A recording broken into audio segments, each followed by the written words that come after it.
Well, hello there. I hope you're doing well. And today, against my better judgments, unfortunately, we are not gambling. I know the Ichigo has just arrived. Trust me, I do. However, as a wise man once said, if you rush things too much, you're gonna make an ass out of it. And unfortunately, that said man is me, so I can't go against myself. Hi there, everyone. Hopefully you're doing well on this Saturday afternoon. And yeah, basically, today we're just gonna, kick back, relax, and just have, a good time, if you will. Is the volume a bit low? Crank it up a little bit. Hold up. Let's see. Is this better?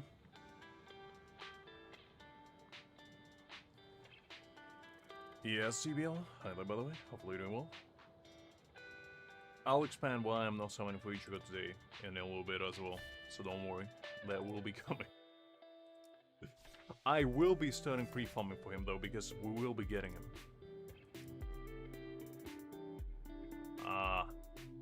And you're asking me to turn up your volume, huh? I think I should turn it down. Now look, Creek. Look. Look! I'll explain myself. Just give me a moment. Bear with me. Let me tell you a story. There was... By the way, sorry that I'm a little bit late. I'll touch on that as well. There was, sitting under the cover of darkness, late at night, at 2 AM precisely, pondering to myself, listening to the horizon, and thinking, shall I pull? And the answer today is always yes. I never said otherwise. Hi there, Fuji, by the way. Hopefully you're doing well. Yet, I tried Ichigo yesterday. And what I discovered was my disappointment, because my boy is very hard to play. And you know me, if something is hard to do, I never do it. No, the main reason why we're not pulling is because precisely they're gonna buff him on Monday, I believe. I got some insider info from Mr. Hakim, the try-hardiest of them all, as some may call. And basically, he said there's gonna be buff, and I'm gonna wait until said buff to make my judgment how hard I want to go on him. Because the last thing I want to do is come here, pull for him today, and then show up next week and be like, guys, yeah, we're pulling again. It's one and done every time. We're never coming back, because it's a slippery slope to take. So we're probably gonna summon for him next week, so don't worry. The pools will be coming. Today we're just gonna do some ranking events, do some adventure mode, because I still have a bunch of those. I still have the limited trial tower to finish. So we got stuff to do. There will be plenty of things to be done, shall we say.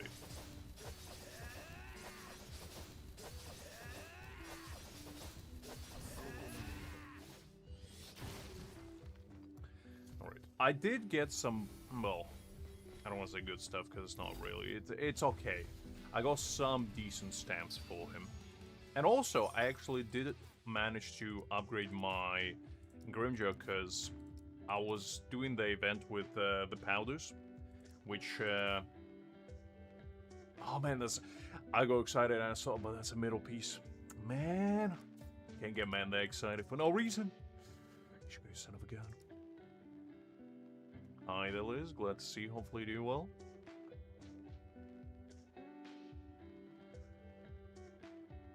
I'm not drunk at all, Liz. Who do you take me for? Do I look like the kind of man that would ever show up on stream drunk?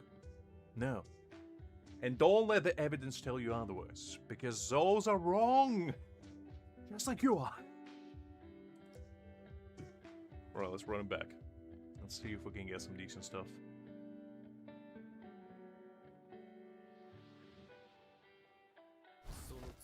Listen, Greek, we don't talk about it. I'm never showing up drunk. And don't let Liz diminish my good reputation. Listen, if Greg was here, he would have said something along those lines. My client is innocent until proven otherwise.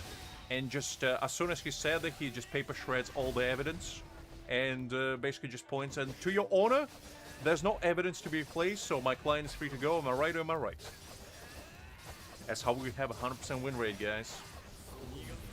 If you wanna in on our secrets, just ask me and I'll tell you exactly how to get out of any sticky situation that you may or may not find yourself in.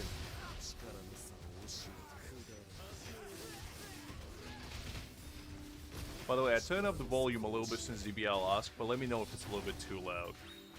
Because I do tend to, you know, scream my lungs out occasionally. Today probably won't be like that, because, you know, we're not doing anything super exciting. We're just having a nice chill Saturday afternoon.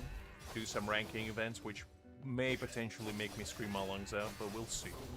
We'll see. I didn't actually do much on Thursday. I appreciate the kind gesture, Liz. I did see your message. Sorry I didn't reply yet, because I saw the barrage of text and I was like, I need to be in a fresh state of mind, which I wasn't in yesterday. Because on Thursday, I spent the entire night basically just editing the video. So I saw your message, guys, but sorry if I didn't reply. I was, you know, trying to do my boy Ulquiorra justice. By the way, hopefully you guys enjoy. And that's another reason why I felt like, you know, we can hold off on Ichigo pulls for now, because you got 2 summoning videos this week. You know, I felt like there has been enough gacha for 1 week. We can hold it off until the next one. And definitely not because Greg said he was busy today, so he won't be able to show up to bless me with my pulls. Definitely not due to that. I would never let such measly circumstance to deprive me of my gacha addiction. You kidding me? Listen, I will pull for him. In fact, so, jokes aside, I did consider skipping him, and it's not because I think he's weak, okay? I don't think he's weak whatsoever, but, there's a big but in the room, and it's not mine. Is the fact that he doesn't have interruption resistance, and that is, like, I like everything about him. Everything about him is great, however, no interruption resistance is a big but for me. And if he wasn't relying on combos,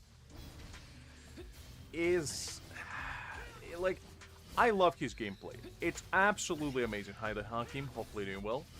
But, if you already have him, you know this probably better than I can, is the fact that he gets interrupted so easily. Like, if he gets interrupted once, your combo is gone. And he needs to basically, like, have picture-perfect combo in order to play him correctly, from what I understood. And I just hope that on Monday they're gonna buff him a little bit. Just give him interruption resistance when he does his combo. That's it. That's it. I'm pulling him straight away. Because I got way too used to Gin being an absolute uninterrupted machine, and I can't go back to, you know, having bankai Ichigo flashbacks all over again. Like, what is up with these Ichigos and not being able to, you know, take a punch? Like, I don't understand. Alright. Do I need to hold it, actually? Wait, hold up. Ah, right, I need to hold it. Exactly, Liz. You see, you getting it. I just want my characters to be simple. Is that too much to ask? Listen, Hakim, listen. I just want my characters to be like a brick wall. And I want to be the Kool-Aid man that only I can bust through them. Nobody else. If I so choose to. Due to my own stupidity. And that is the only case. But I do like him, though. Hi there, Greg. I'm glad to see you. Hopefully doing well. I think B1 is a must, probably, because I did check his boundaries, and I did like him a lot. And his first boundary seems kind of broken, due to the fact that he gets his charge stacks immediately after he enters the battlefield, and those no charge, breach stacks. And those breach stacks basically buff his crits, so with B1 you don't have to really rely on crit that much.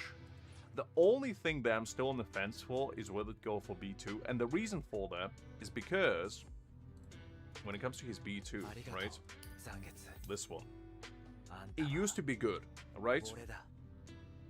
I understand that, Hakim, I don't disagree. However, Gin doesn't make me, you know, lose my mind doing his combos now, does he? I just press a button, press his technique, he's out. He's out. So, this one, I don't know if you checked his boundaries day one, but you probably noticed already that they changed his B1 and B2. For people that wanted only B1, great news because he didn't have thrust damage on his B1. Now he does. Amazing. However, B2 used to have 30%. So what they did is they basically nerfed him by 10% thrust damage, which, you know, it's one of those things. It's fine, I guess. But I do hope they're gonna at least add extra 10% on here, because nerfing him entirely is not a great thing. I would have been fine if they split them like 15 here and 15 here, or like 20-10, anything like that. But straight up nerfing him is a bit of a bummer. And this one, I don't, like, obviously I haven't played with him, but it reads exactly the same as Grimmjow's one. Because if you remember Grimmjow, his B2 is the biggest scam in the world, it's this one. So it basically, when he pounds on an enemy, it immediately applies lacerate damage, and does some strike resistance, right?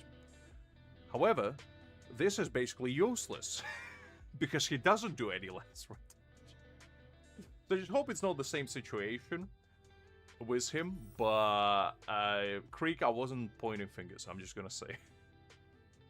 It's fine, DBL, it's fine. But, because I originally was gonna go for B2, and I was reading this and I was like, well, his stamp is, you know, the only thing that he will get immediately, because this one, you know, increases attack and crit damage immediately after he triggers Lacerate. But I was like, he does trigger Lacerate pretty quickly anyway, so what is the point? And this Ichigo just kind of feels in the same vein to that boundary. I don't know if it's true. As I said, haven't tried him.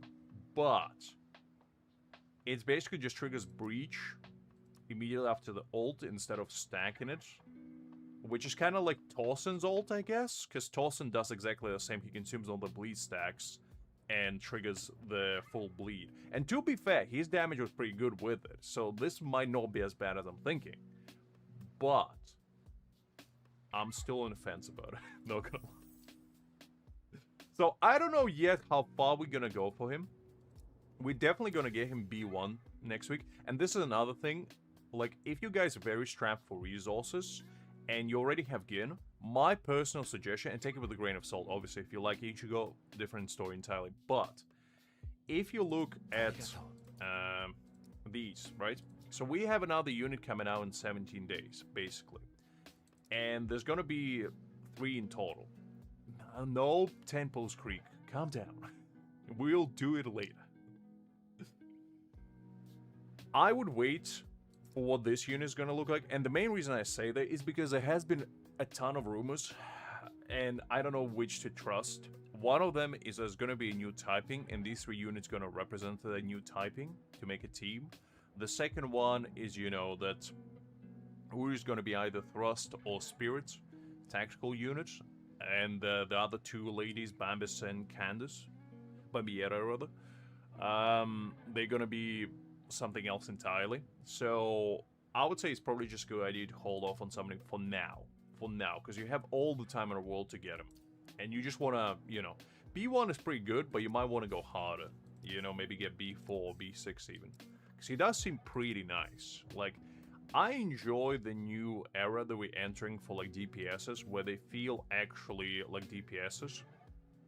Because ever since, like, the last one we go, I guess, Kenpachi, we just haven't had that great of a DPS selection. I was really pumping, you know, the tactical units hype train, and I still do think the tactical units are better value overall, but we are in a pretty good position at the moment in general. The, you know, at least DPSs are being DPSs and not just an afterthought. Right. So I guess we're gonna jump straight into the events, just see how we're gonna do, and go on from there. Well, yeah, since Grimmjow basically, because like Grimmjow is when we started peaking. I was like, okay, then Ulquiorra came out, we peaked even more, and now Ichigo came out, we peaked even more. So it's like it feels really good right now to be a DPS. I feel like. Hi there, Astra. I'm glad to see you. Hopefully you're doing well. But yeah, I'd say especially if you're free to play, and unless you have a deep-seated gacha addiction like I do, just take a step back and wait for the next unit to show up, and based on that, then you can pull for Ichigo. Because to be honest, right now we don't really have that many events. They're like requiring you to do big number damage. Well, I guess, actually, now that I say this, this event kind of does. Because on this one, you have ranking events, and you do get guaranteed stamps. By the way, there's one thing that I actually noticed on this one, is that you can get... I don't know if it's here. There was one that was guaranteed like 100%. This one. So this one is going to be an absolute game changer, and I hope more events going to implement this particular function, because what this does is you can select one, basically just a stamp, you know, base stat, whatever you wanted, crit damage, crit rates, slash whatever, and then you can select all of the advanced stats, every single one of them, and it's 100% guarantee. I love this, and I want this to be in every single event. Like, what is stopping them from doing that for every ranking event? Like, if you get, I don't know, top 10%, you get one of those. I would love this, because I was hoping we would get something like this. I tremendously love it. The only problem is you can't save it. Like, that's the only problem, that you can't save it, and you have to use it immediately. But if you could save it, I would just save all of these and do like an absolute crazy build for one of the future units. But unfortunately, you know, they preempted the people like me and not allowing us to have fun. But that's fine. That's fine. I still find it absolutely amazing that they actually did it. Despite Shueisha that probably said them not to do.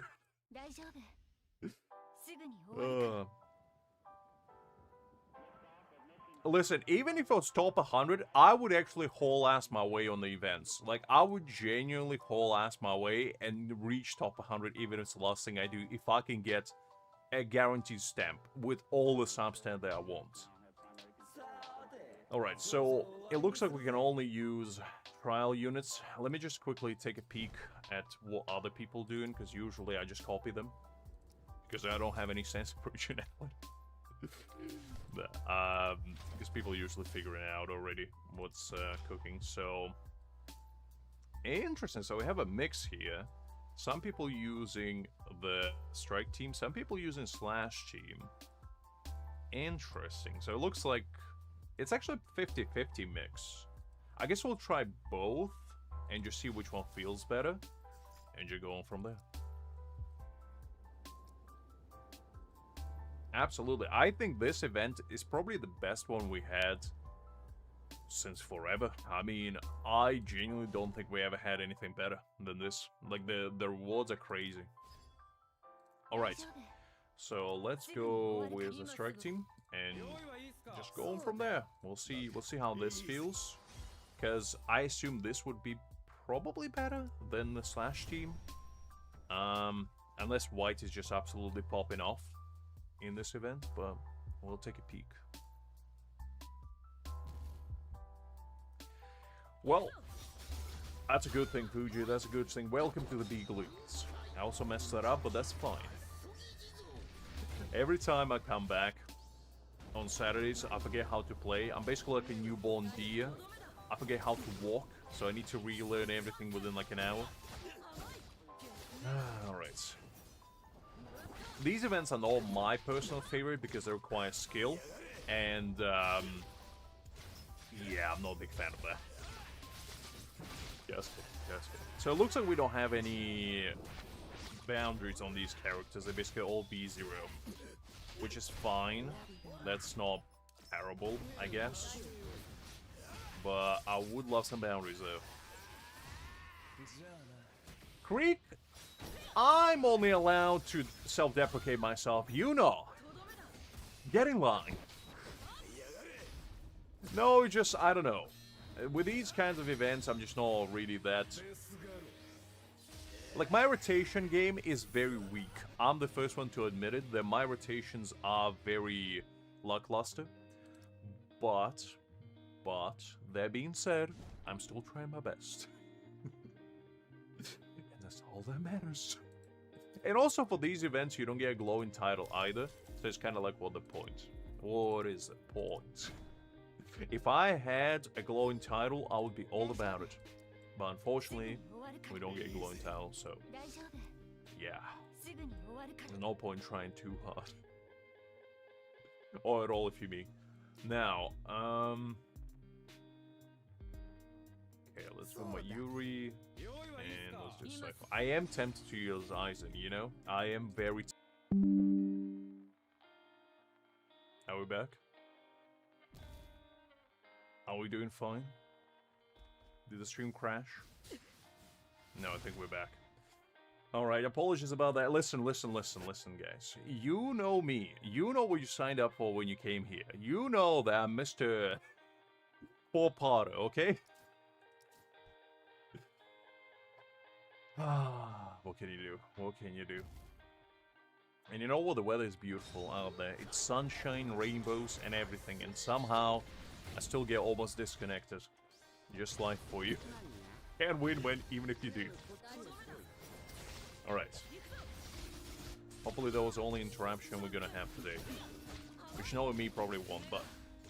You know, a man can dream. Man, I don't like the fact that it's B0 soy phone. Like... I'm an avid B0 soy phone hater. Just like Hakim is an avid Kenpachi hater, I don't like B0 soy phone. I like her at B1. Like, B1 soy phone, great. B0, terrible. Terrible. Oh, man. Probably the only unit in the game, really, that needs boundaries. Like, with everybody else, you can kind of get by. Golly, you get soy phone at B0? That's rough. That's a rough existence.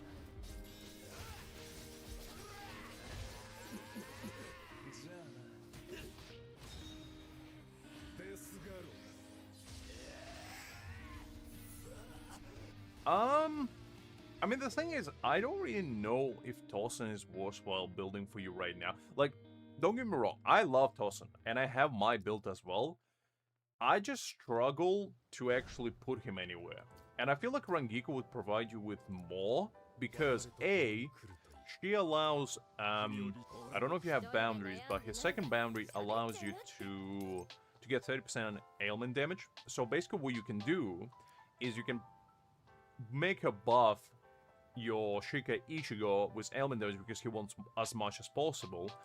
I don't have her build that way. I using her more as a support, like intended support. But you can use her, just get some ultimate charge rate, and on third one use ailment damage, and just try to get as much ailment damage as you possibly can.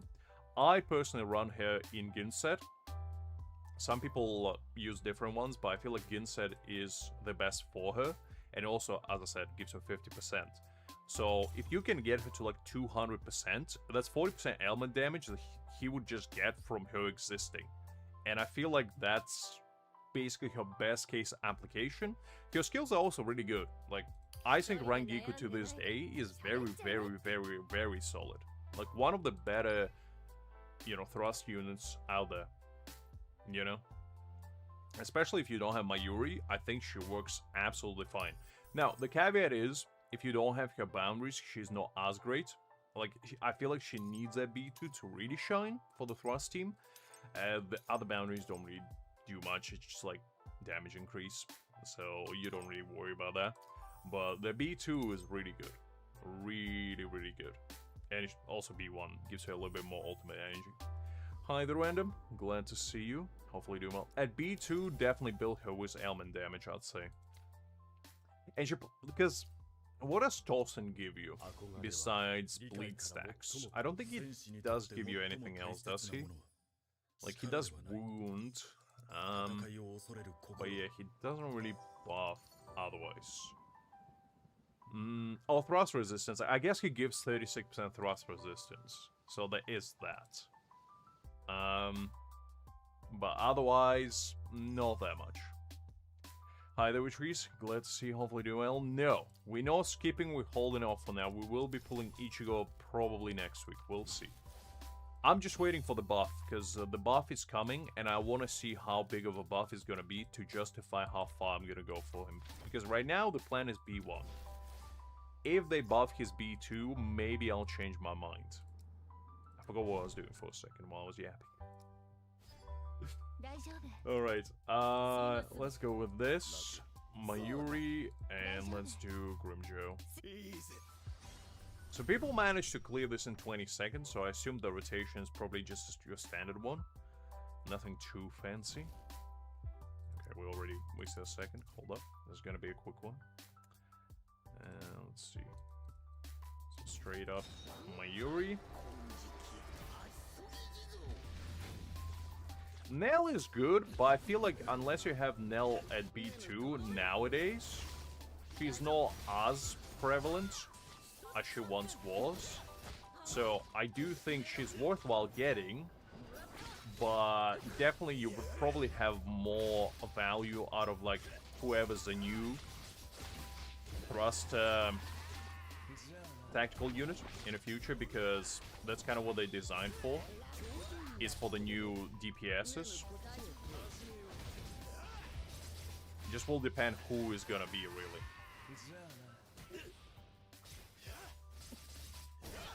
Okay.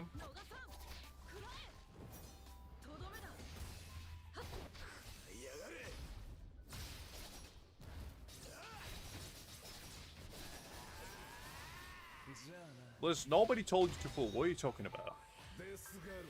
Yeah, I think they did nerf him a little bit, which is unfortunate. Because 30% did sound better than 20, let's be honest. Oh wait, hold up. I messed that one up. So, I don't know how people managed to clear in 20 seconds. Maybe I'm missing something. Because I'm just doing standard rotation. But it doesn't seem like it's working out.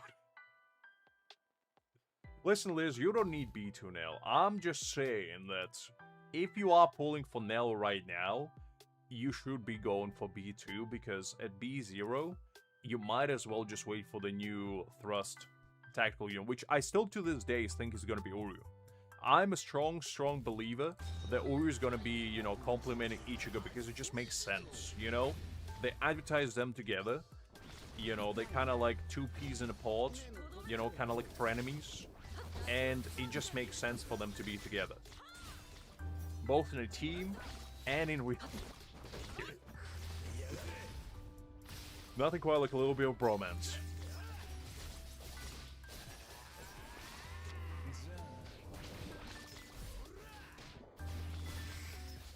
Okay, well, Grimmjow, that wasn't very nice.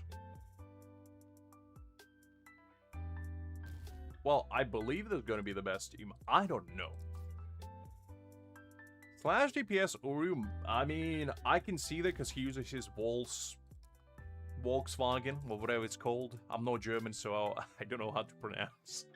If Pale was here, we would have asked him, but I don't know. The thing is, if he was going to be thrust, I might need to pull for him. And then just have, like, an offshoot thrust team with Nell, Tossen, and Rangiku, maybe.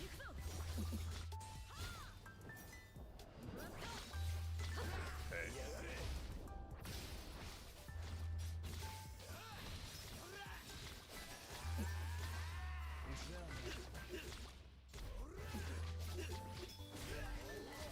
Oh, come on.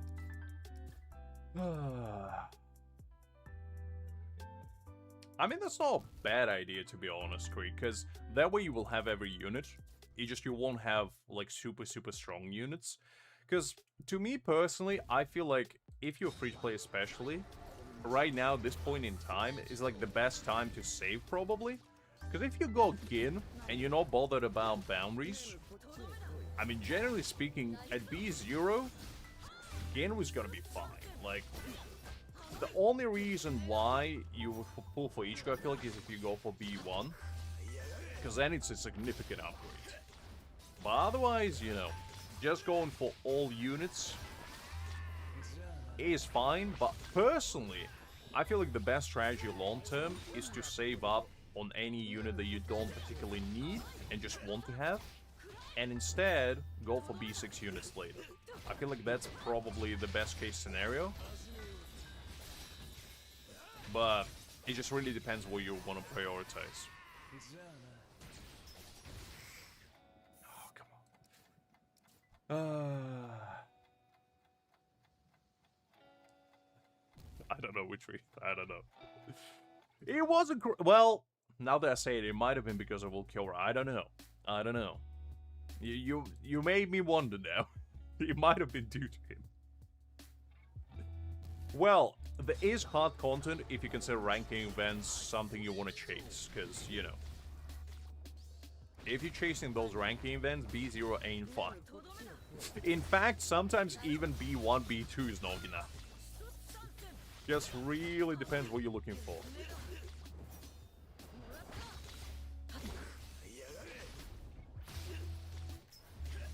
I don't know, to be honest, Liz. That's like the question that majority of people ask right now, because I don't think the devs made it clear what's happening yet. So we don't know if those units are coming back, because if you look at the banner, it says special, but what does that mean? You know, it doesn't mean much. And without the devs themselves telling us, we can only speculate that it will come back. And you would like to hope that they do?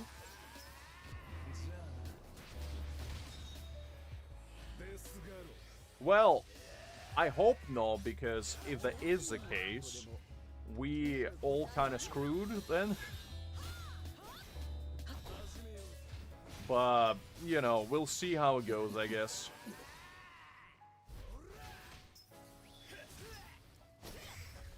Alright, there we go. What was it? 35 seconds. Yeah, I have no idea how people cleared in 20, but...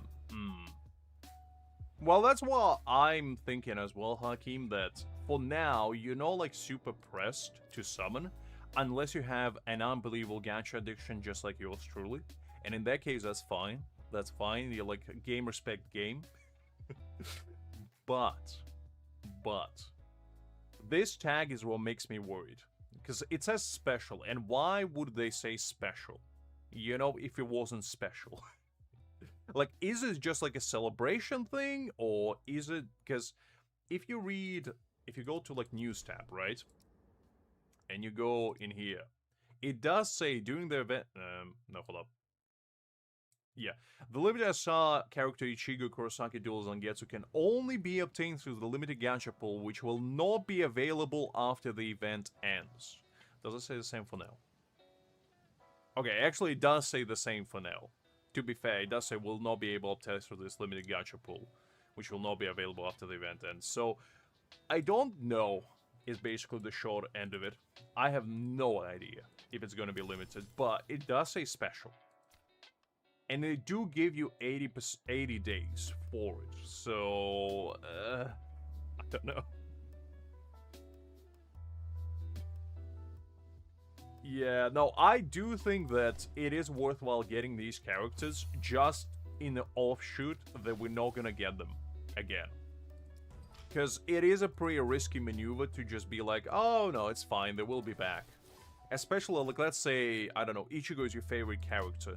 And you really, really want to have every Ichigo, but you're like, you know, I still have 80 days, and even if I don't get him, I get him later, and then the reality hits you like a freight train, and you can't get him anymore. And then you're like, well, that's not very nice now, is it?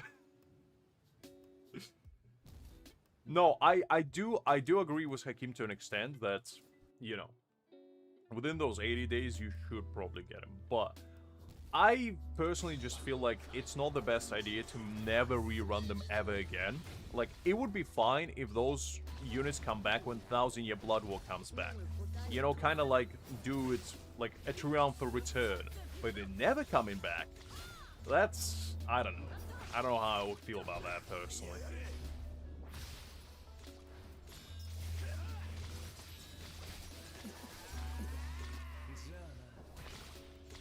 I mean, to be fair, my favorite characters to this day is still Aizen. Nobody overthrown my boy yet, but that's my personal, you know, preference, shall we say. But I do agree that he is a fun unit.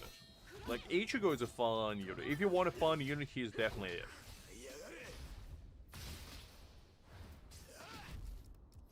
Oh, come on.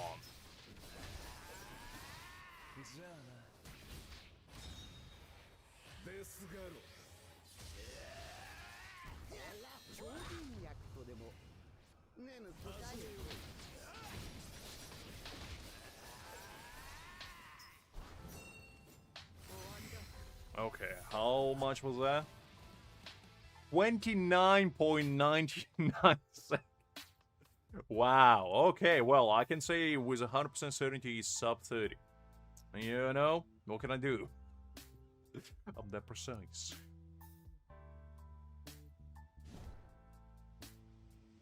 I mean, that's true, Fuji. I wouldn't personally go with B4 Ichigo because he's a DPS. I still feel like you shouldn't go higher than B2 with any DPS unless you're going all the way to B6. And the reason for that is because DPS in these kinds of games are the shortest lived units. Supports and tactical units you can always have use for outside, but with like DPS, unless they have self-buffing kits, kind of like Gin, and, you know, provide some more than just damage, I feel like they will be replaced by the next unit, basically. So the last thing you want is like hyper invest in them and then find out, oh, yeah, not much you can do. I'd say B1 is absolutely fine. Like, for any character, the first two dupes is absolutely fine. I'd say if you go above B2, you just gotta understand that you're making a conscious decision that you're not gonna replace this unit in the nearby future. If you're going for like B4, B6, you made the decision. And in fact, to show you that that's basically the general consensus a lot of people have, if we go to this event, for example, and we go to the leaderboard, what you will see here is, first of all, a cheating son of a gun over here who managed to get first place with only B1 Gin. However, if we look for real people, a lot of these people using Gin.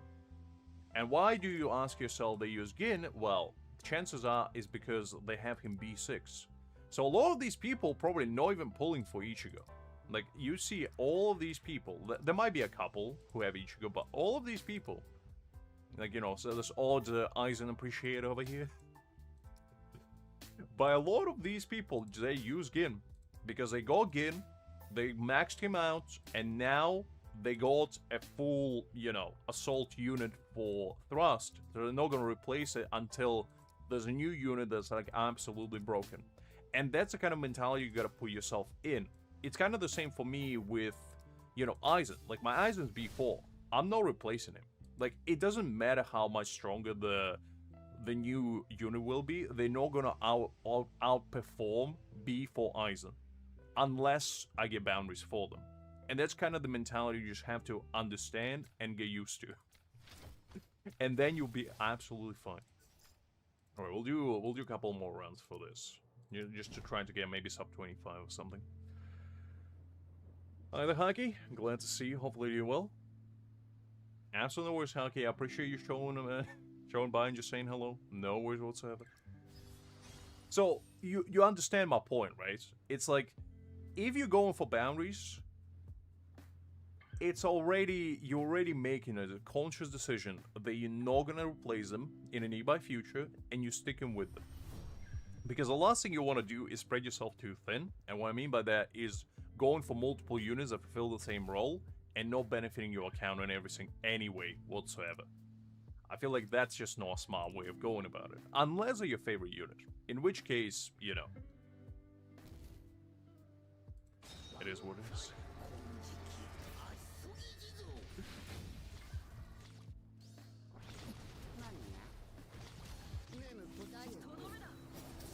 Alright.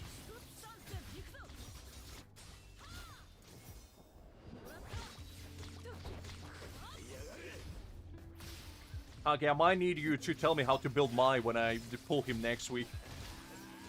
I might have to watch your video and be like, well, how do I build this man? Because unless Hakim screams at me being like, Lux, you're doing it wrong, I won't know. I won't know. Unfortunately, that's just the kind of man I am.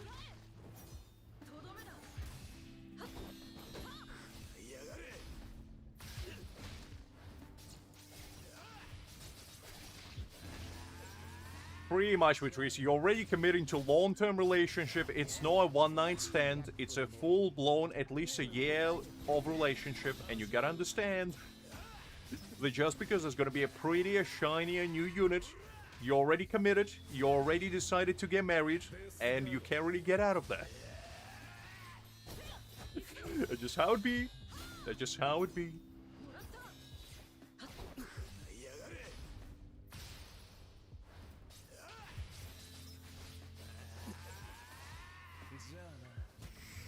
Ooh, there we go. No worries, I appreciate it. Appreciate it. I mean, to be fair, like to my credit, I think I built my account relatively okay. Now, the question is how much of that was my own hard work and how much is was you guys screaming at me, telling me what I should be doing is up to debate. However, I feel like I'm doing pretty well. And also, I did upgrade my Grimmjow a little bit. A little bit. Because this is going to be basically my Grimmjow got upgraded slightly. If you remember, he had about 93% crit rate. I managed to get him this piece from the event instead of this one. And somehow managed to roll the exact same 6-star skill as well, which, no ideal, but, you know, it's fine, it's fine. So I go slightly high career. He basically has 100% now, so that's like the only thing I go good from the Dust event, unfortunately. Nothing else too exciting, but that's fine. That's fine.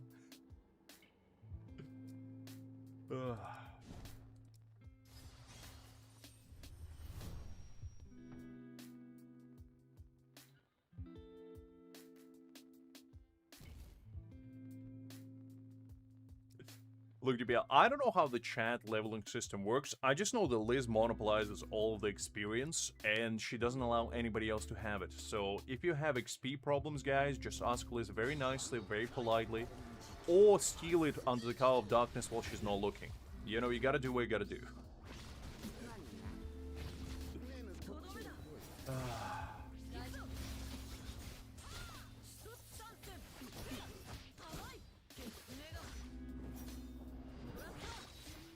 No worries, Hacky. It was a pleasure, as always, seeing you. Hopefully you have a nice Saturday afternoon, and I catch you later.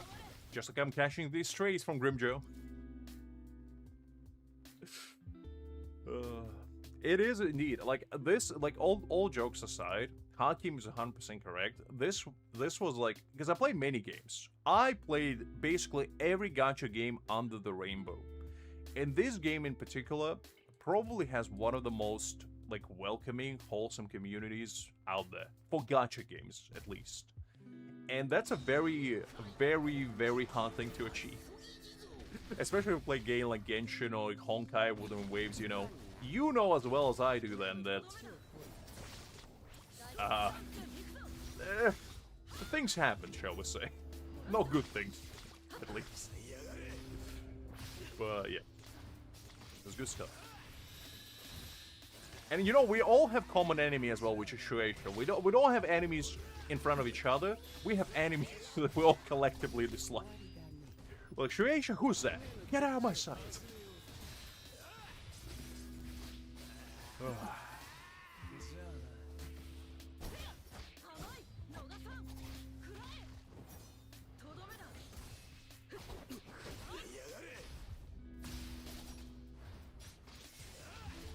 Yeah, I mean, the thing is, I always played gacha games since like day one, so I never had a receiving experience of being like day one player. While, ooh, sub 25, what did I say? Hi there, Blaze, glad to see you, hopefully doing well. I appreciate it, thank you. So I never had like the first day experience where I just go on like Reddit or something and ask a question, how do I play this game, and you get barraged by a bunch of insults. I never had that. However, I've seen things. Not good things, but I've seen things. So it looks like I actually kind of cooked, not gonna lie, kind of cooked. Like, I'm number 13 in rankings. That's the first time I actually managed to get anywhere close to, like, you know, the actual rankings. So I'm not doing too bad, you know? Not too bad. You see, I used to be the same Creek, but then I realized that I'm too dumb to actually memorize anything to do with guides, so I decided not to. Now, the question is, do I want to try to get to top 10 for the one limited ticket? But to be fair, I'd much rather have 50 Spirit Jades, because that can go to my gacha endeavors. I like this one. So, I don't know. And this is not glowing. Like, if this was glowing, I would have tried my best. I'll give it one more try. And if I can do it, that's fine. We'll take number 13.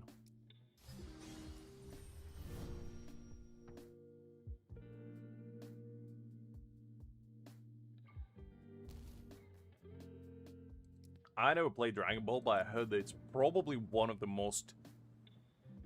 I don't want to say unfair, because unfair is not the right word, but the most excruciatingly painful games to play from the perspective of gacha, because they don't have guarantees, and you can basically just summon as much or as little as you want, and not get what you want.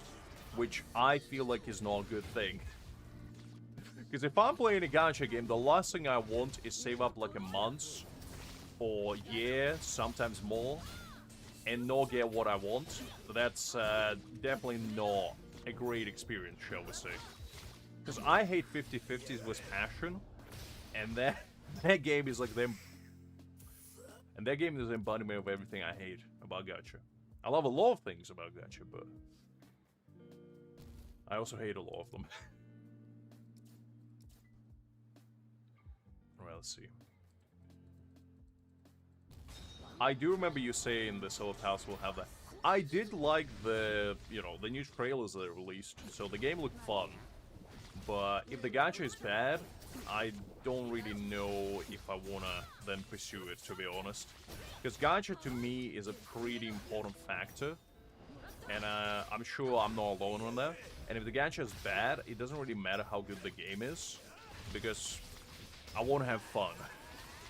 Because gambling is fun. And don't let anybody tell you otherwise, kids. Gambling is very fun.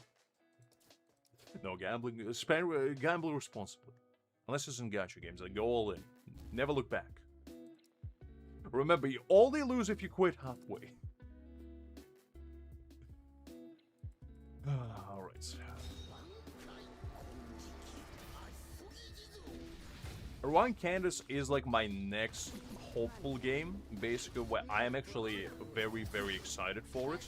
And I'm just hoping that, you know, it's not going to be a letdown.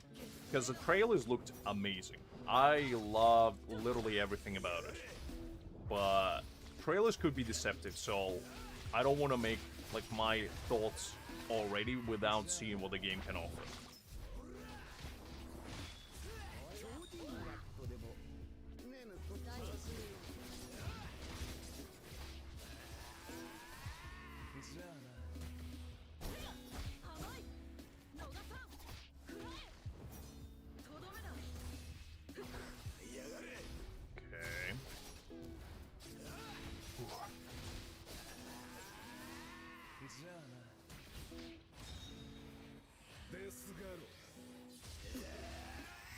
Alright, how fast was that? 21:25! We are cooking. I'm popping off today. Okay, which rank am I? Hold up. Let's see. And you guys tell me, Creek, would you like to retract the statement that you said I'm not skillful enough? Would you like to retract it? Because this is your chance. This is your chance to tell me, Lux, I'm very sorry for ever doubting you, and I know that you are the chosen one all along. Please tell me that, and I will forgive you with all my generous heart. Otherwise, go in a corner and think about what you did. I'm number 3. Okay? I'm third one. Oh, man. What do you mean I still have skill issue? This ranking right here begs to differ, Mr. Creek, if that's your real face. I like that there's no... Well, okay, never mind. There is one. There is one whale. But I like the majority of these people are free to plays. If this is not like the depiction of skill, no equals money, I don't know what is. I don't know what is. Unfortunately, can't buy skill. And I'm the prime example of that because I'm just born this way. Oh, man. I don't know. I mean, ours is pretty old, so maybe I have like a bunch of octogenarians who'd much rather spend with a credit card than play the game. But I don't know. Like, I don't see a single... Well, actually, this is the only whale that I know of. And this is like... This Wet Noodles guy, he's one of the biggest whales on the server. But everybody else, from what I can see, is pretty much free to play. For the most part. It's okay. Like, my server is good for the fact that I don't have a lot of sweats. Except the fact that I'm not even top 100 in my Aizen, but you know. It is what it is. But like, I don't have a lot of sweats on my server. And for the most part, the ranking events are very simple. But I'm gonna show you this, and tell me when you stop seeing B6 Ichigo. That's like the only problem that I have. Okay? Just tell me when you stop seeing B6. Okay, there. So... he was out for like, well, less than a week, and we already have like 7 people, and I'm sure there's more somewhere here. No, actually, no. Okay, there's another one here. So, there are quite a few whales. So, vying for like top 3 spots for shiny events are not ideal. They're like, no ideal.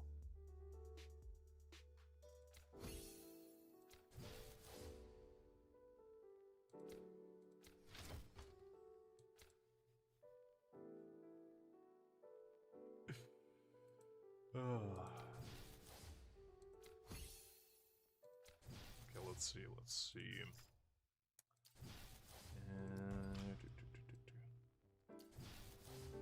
Look, GBL agenda is the last thing you want to worry about when you play a gacha game.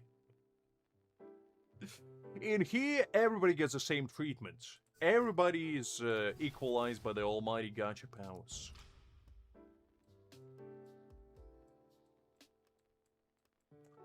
Because you never know, I might be a woman for all you know. I might just have a very deep voice.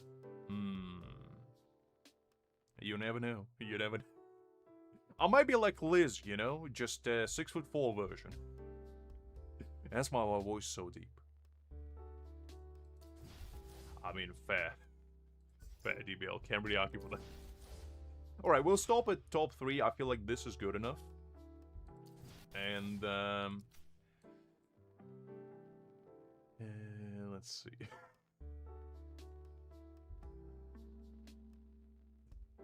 That's an interesting statement, DBL. I mean, can't really argue with that. Can't really argue with that. Okay, so I need to do in a holo. Okay, so I actually do need to do this one with a slash team. So let's try to do that, just to get all the rewards. But I was fully expecting to do this for quite some time.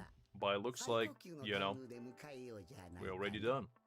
So that's nice. That's nice. Let's go with, where's my white? Where's my white Ichigo? Actually, what was the ones,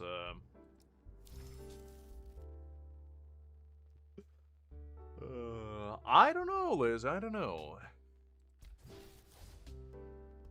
You tell me. You tell me. Okay, so it does look like people running with Ichigo. Okay. I thought so, but I wanted to double check.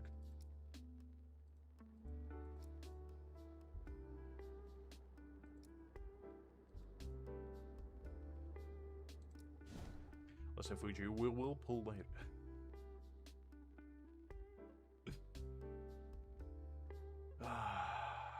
Both, Creek. Both. It's whatever Fuji wants to be.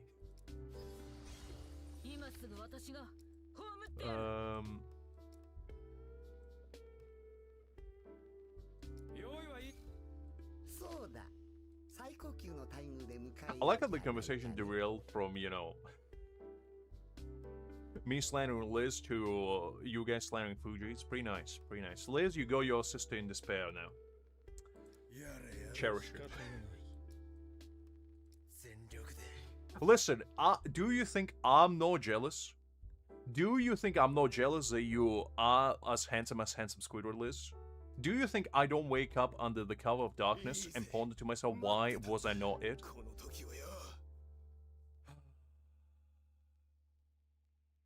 Unbelievable. Unbelievable. It's fine, Fuji, don't worry about it. Okay, so we'll probably run with this. I'm not vying for the high score at this point, just to complete the mission, but if we do get the high score, that would be pretty exciting. Let's see. Oh man, this is one of those key skills that don't have ultimate charge rating built. Oh man, oh man, oh man, I hate that. Oh, this reminds me of when I didn't build my key skin. I was, it was dark times. It was a dark era, and I don't want to ever go back. It was rough. Because I had to actually run inside my enemies like an absolute maniac like this, and get that. That's what usually would happen. I'm surprised I go as high of rankings with as bad of a key skill as I used to have. Which just shows that with enough determination, you can do anything in life.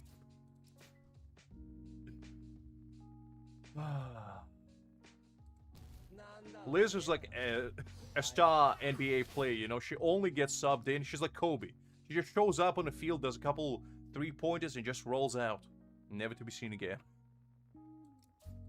You can't have her on field all the time, otherwise she would just, you know, decimate us as we stand. Alright. Oh, come on. Grimmjow, just stop doing that. Just stop doing that. What do you mean, a skill issue, Creek? Can't you see that Mr. Kisuke is just too drunk for his own good? No. Okay, you know what? You know what? I'm not gonna bother. I'll just do the normal rotation. I'm not gonna bother with the ultimate, because that's a slippery slope to take, and I ain't taking it. Well, I just took it.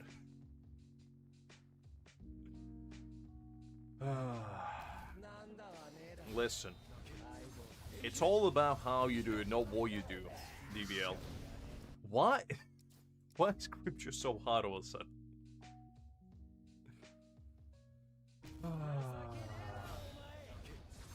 Listen, Fuji, I'm as old as time itself.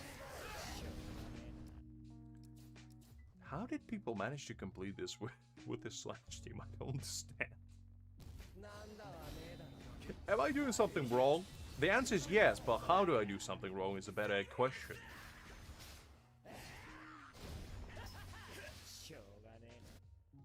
And the counters don't work. Oh man, oh man, oh man. Alright. I mean, I'm trying. The man just jumps around like nobody's business. And I can do that. I'm glued to the ground with super glue. I can raise my elevation by no more than 0.5 nanometers at best. At best. Oh, come on. I definitely blocked that, you absolute heathen. Alright, I'll try my best. How did you manage to get 17 seconds, by the way? Was it with Thrust team? Or was it with Slash team? Because that seems to be like the best two teams right now for this stuff. Miss Temple. I mean, you know, we all got our secrets, DBL, and Liz just has one of them.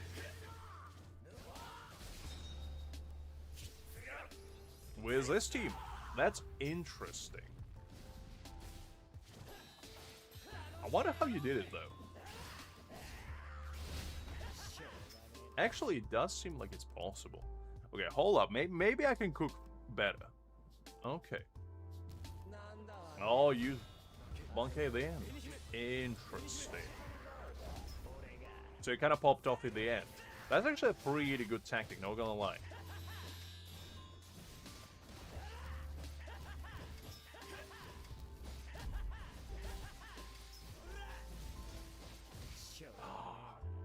Okay. Interesting. No, it's okay, Fuji. It's okay. I'll figure it out. Listen, Hakim, I never said otherwise. I never professed to be a professional gamer man over here. I'm Neanderthal at best. At best, I tell you.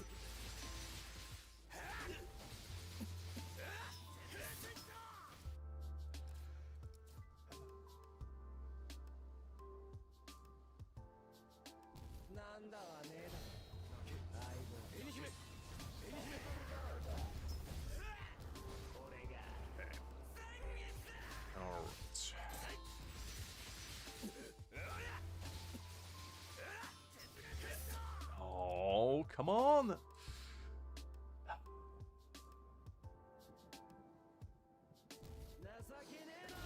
Haki, what do you mean you retire?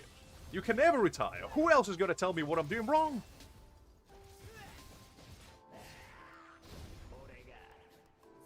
Alright.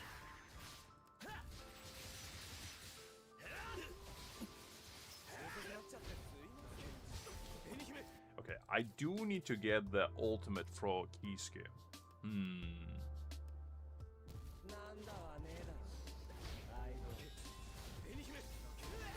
Okay, hold up. I have an idea.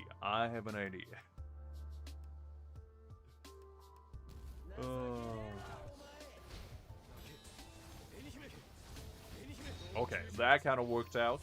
Alright, we're cooking.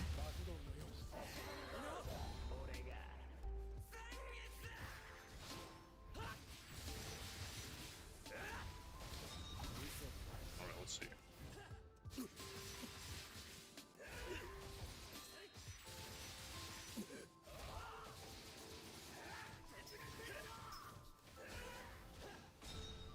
Okay, I messed it up a little bit, but that's fine. That's fine.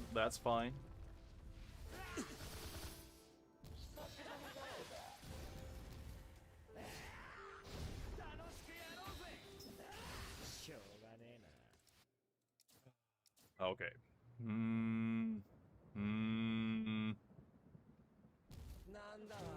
I can definitely see potential. Golly. I mean, look, majority of people beat this stage with this team, and what am I? If I use Aizen, I would be cheating. And I'm no cheater. I'll do it the same way everybody else does.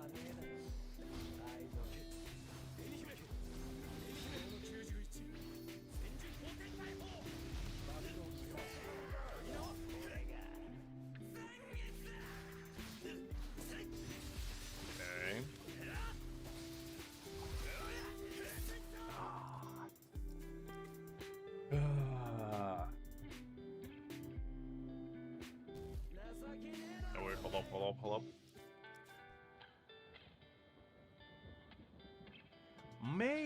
Maybe, but the thing is you can have Ulquiorra in this, so I would be stuck with Toshiro. And the Aizen is B0, so the damage is just not gonna be there, unfortunately. Oh, come on. I mean, that's true, that's big brain thinking, DBL.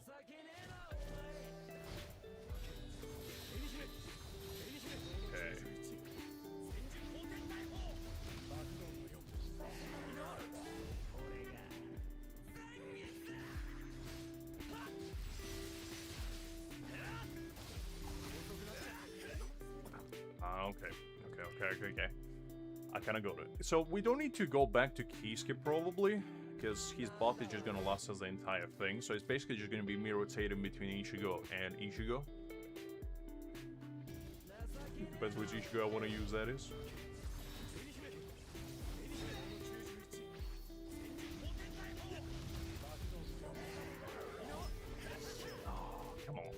hate that he can get staggered. Like, I hate that.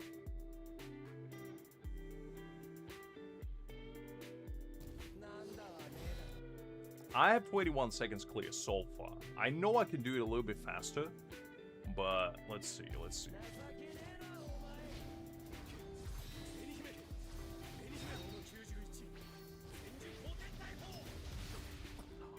Come on.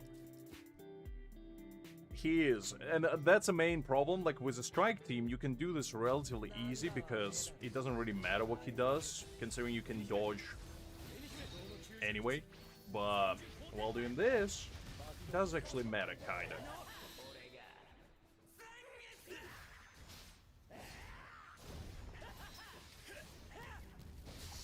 Oh, come on. Listen, if Yahoo is coming in, I'm coming out. I'm going back to where I belong in the swamp, just like Shrek. Because that man is probably just dodges everything, just looks at you and you die. Okay, hold up. I messed that up. What is it, Fuji? What is it?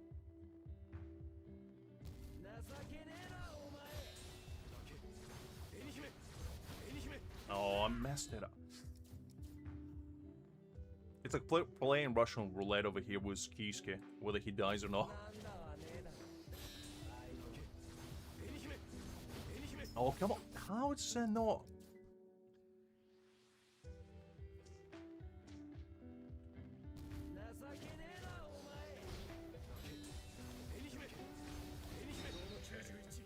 Okay. Listen, I am learning, Hakim. I am learning.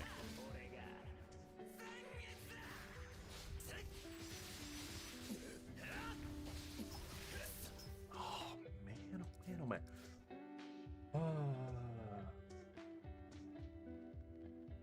It's alright. This is a learning experience. This is an educational program, but the only one that does educational learning is me.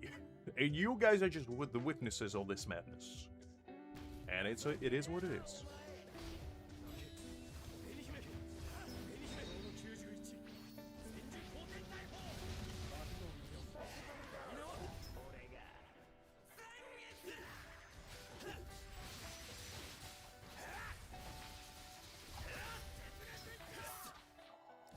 Dodged in the end. I'm very tempted to just use his bankai and be done with it, to be honest. But I guess I'll save it until the end, because I do want that white salt.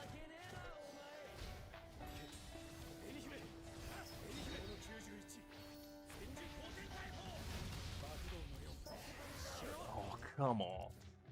Hi there, Pale. I'm glad to see you. Hopefully doing well.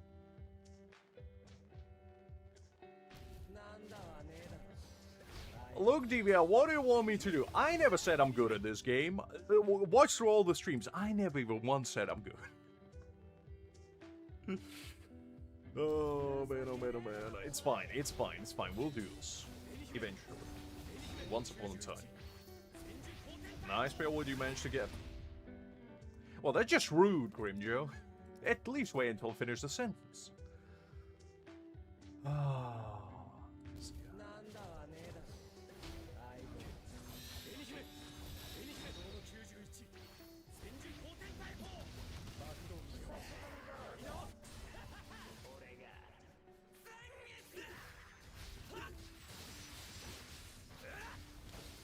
Okay, you know what? I'll just pop the bankai just to see how it feels to do it this way.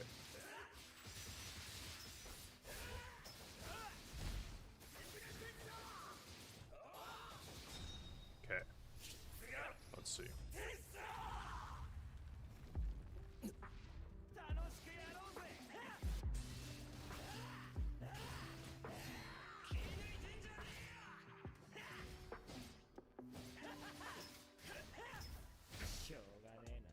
That was actually not too bad. That wasn't too bad. I can probably cook something up. Hold up.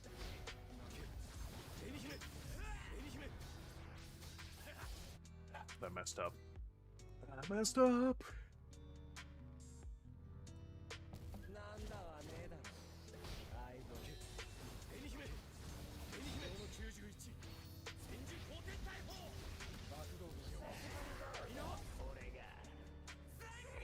this.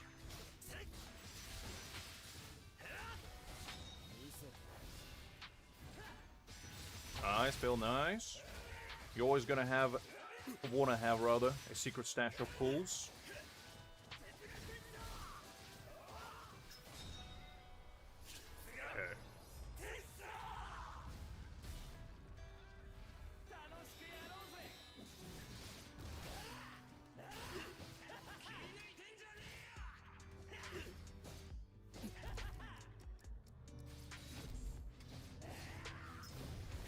Oh, no!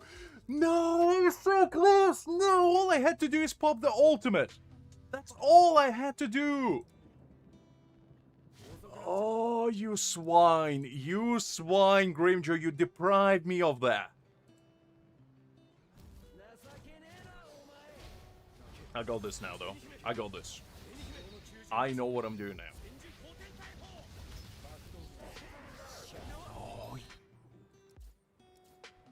Ooh.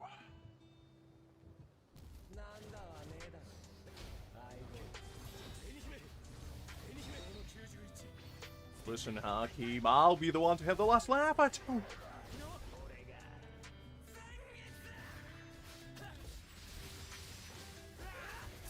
Oh, I couldn't do anything about that. I literally jumped right. Nope, nope, nope. Messed up, messed up.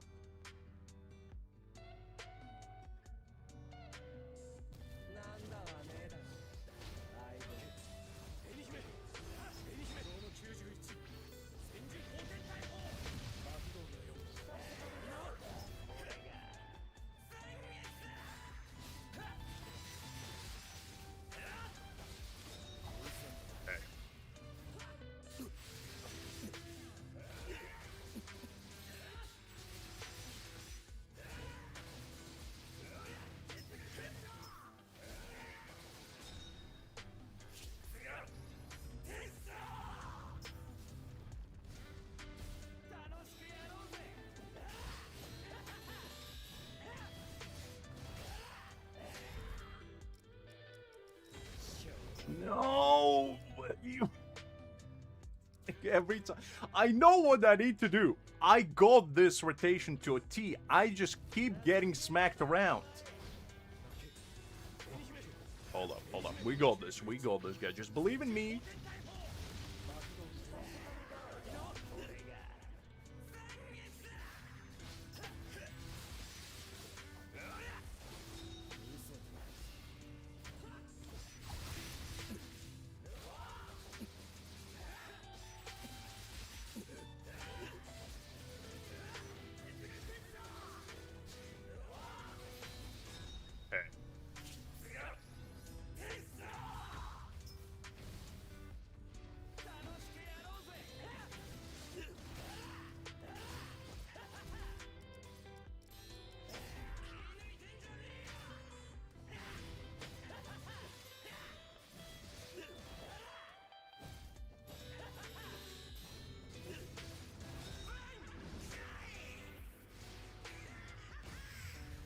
Okay, what was that?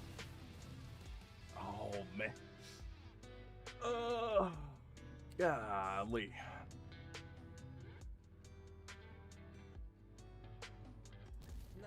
It fell faster. I'm not gonna lie, it fell faster.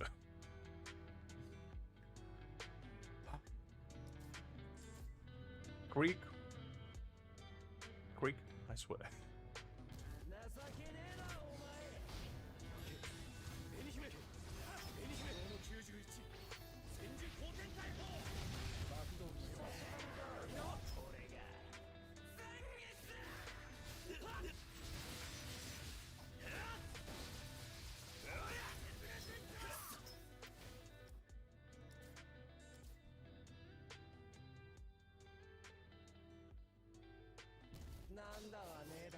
Okay. I appreciate the support, guys. I appreciate the support. Hold up. Hold up.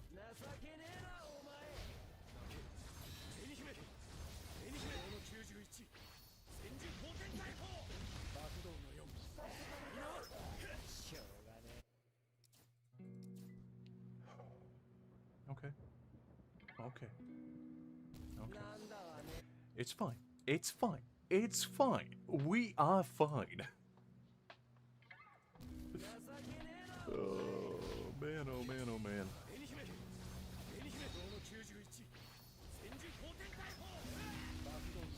I will be pulling new Ichigo, don't worry, pal. It's just not gonna be this week.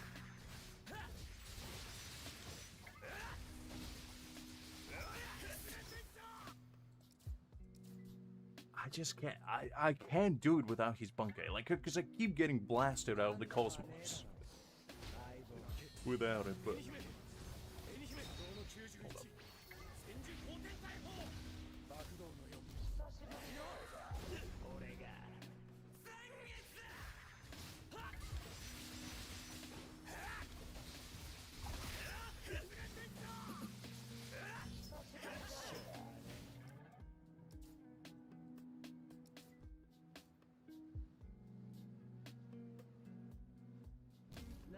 I mean, I get it, but you need the stacks to get his bankai higher, no?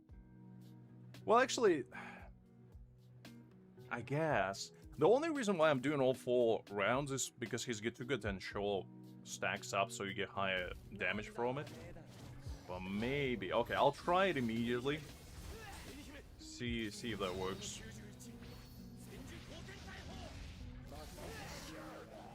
Okay, well...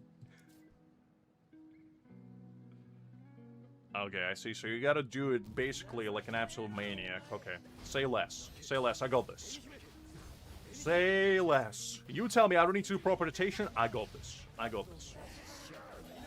Well, I got it next time. Okay. Okay, well. Who says so sooner?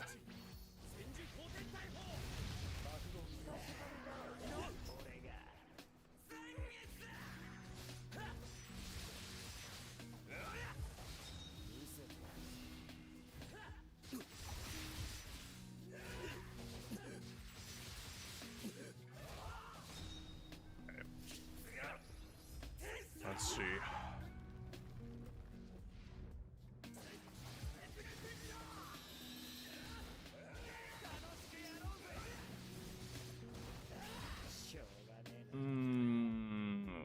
The white's gauge on his battlefield skill is not filled up though if I do it immediately.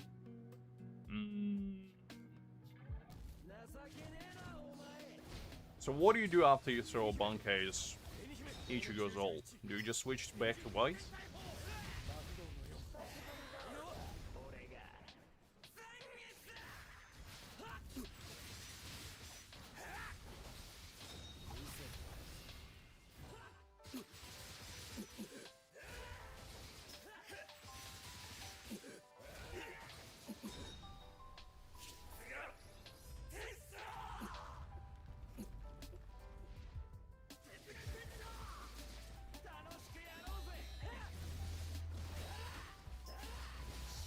Oh, okay.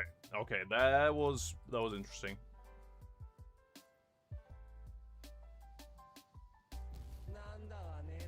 Okay, hold up.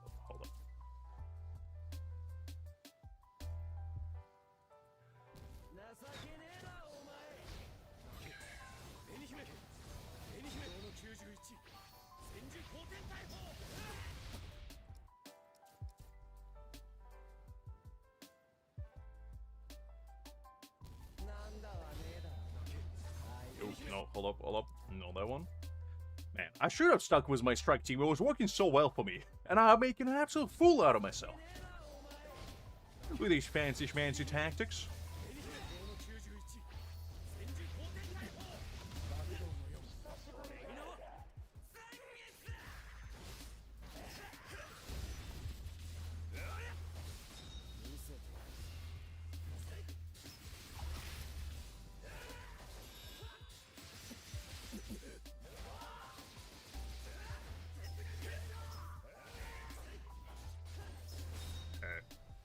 I need the battlefield skill.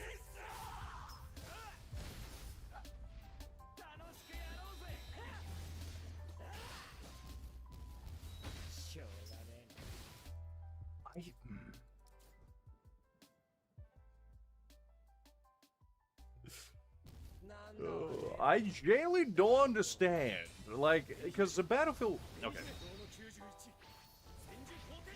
I'm definitely doing something wrong. I get that. But, what exactly am I doing wrong? I don't understand.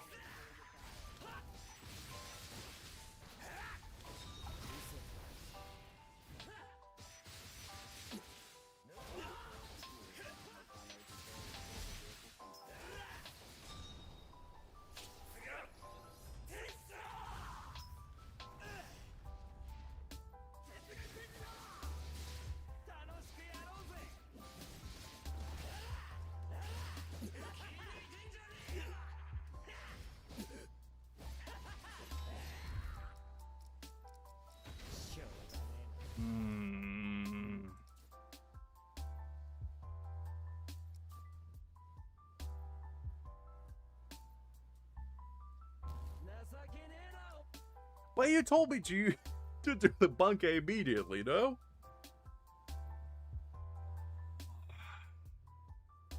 Yeah, but the thing is, what am I gonna use if I'm not gonna use the bankai? Do you switch back to white after you do his technique?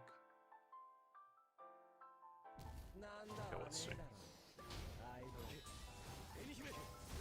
Okay, you know what? What I should have done is actually seen how people do this. Because I'm sure I'm doing something wrong. Hold up. Let me see what these people... Like, I don't have anybody that's, like, super fast. Well, this guy, actually. Okay, let me see what he was doing. Because I just want to see in practice. Hold up. Wait, he going straight to bankai?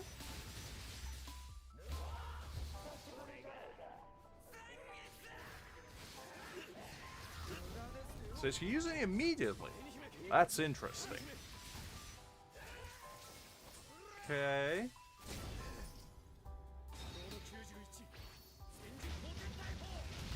That's... I don't know how I feel about this.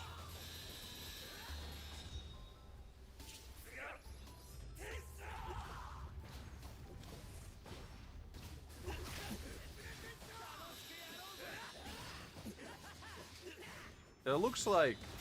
So it looks like the counters are important.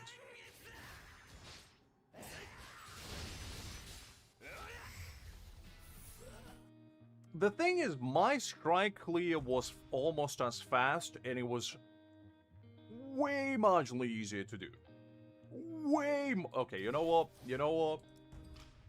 Your tactics, guys, are too advanced for my old brain. Because you see what I really need to do is just do this.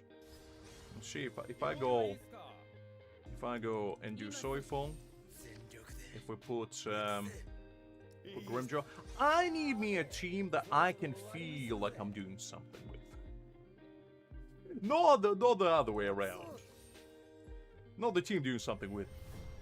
Listen, it's not cheating if it's within the rules.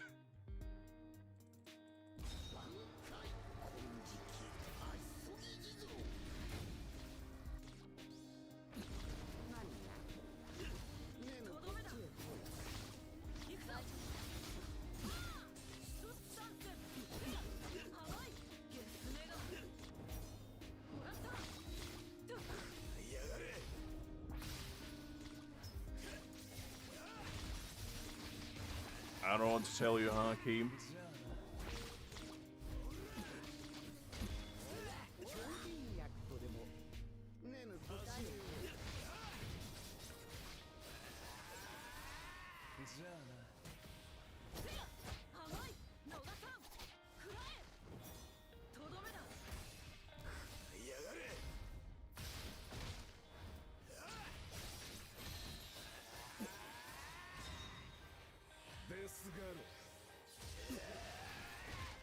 Oh, that didn't quite work out. That was close, though. That was close. Okay. Listen, Fuji. I can do 10 seconds clear if I put my mind enough and download cheats, okay? Don't test me. I'll try. Listen, this team just makes sense, okay? The other team doesn't make any sense whatsoever. Because this team, you know, you go your rotation going, it's very good, it's very nice.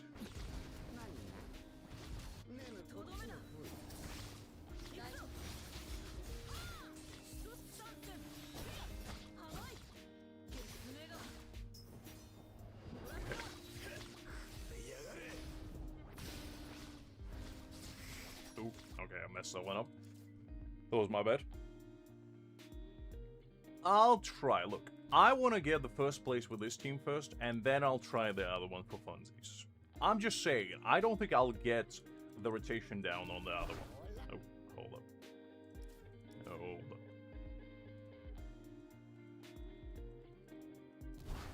No, Mayuri, no that. Hey, hold up. I think I already... Okay, I put it on 3. I forgot which number I put the actual ult on. Okay, I got this.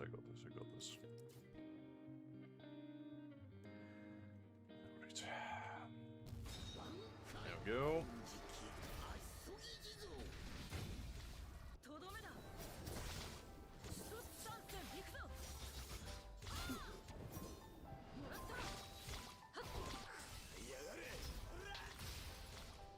Oh, no.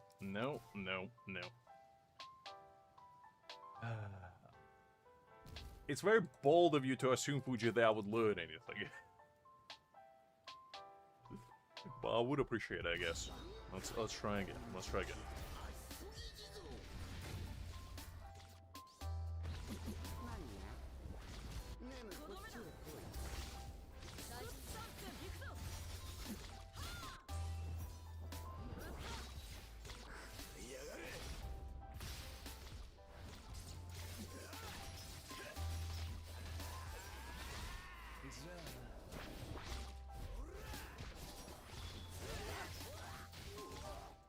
Okay, well, that didn't quite work out the way I wanted it to, but that's fine. That is fine.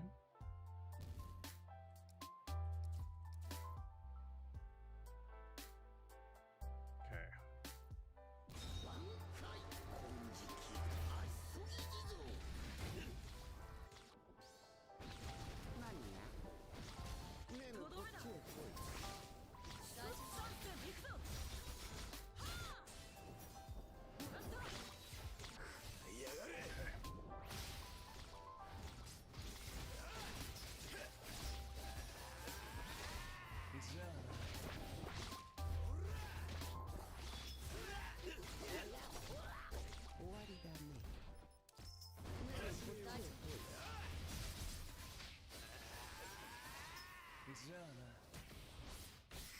Ooh, no.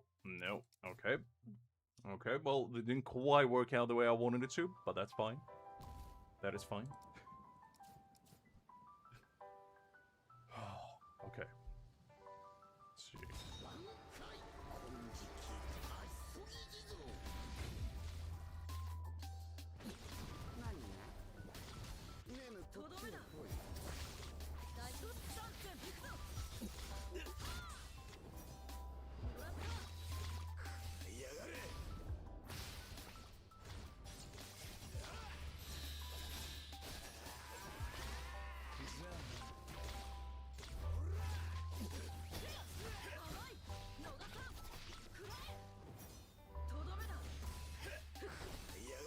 Yeah, I think this rotation is probably gonna work.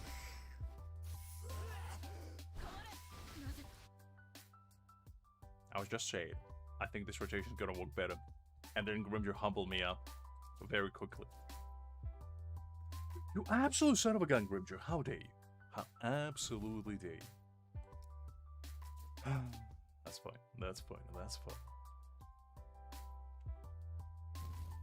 Nope, no. I keep pressing the wrong button. Okay.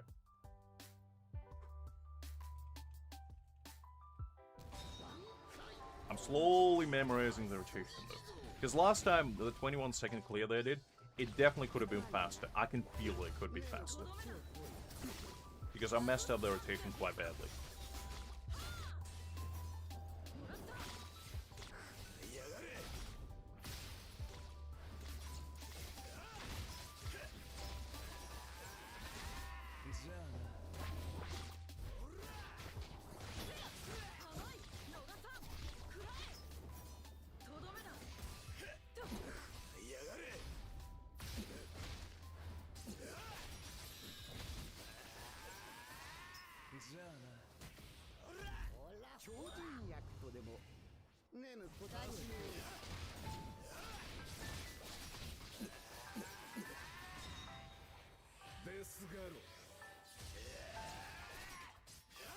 Why is the damage lower? I don't... I guess he didn't crit, maybe? Listen, Hakim, I don't appreciate that. I guess have a good snooze, you son of a gun.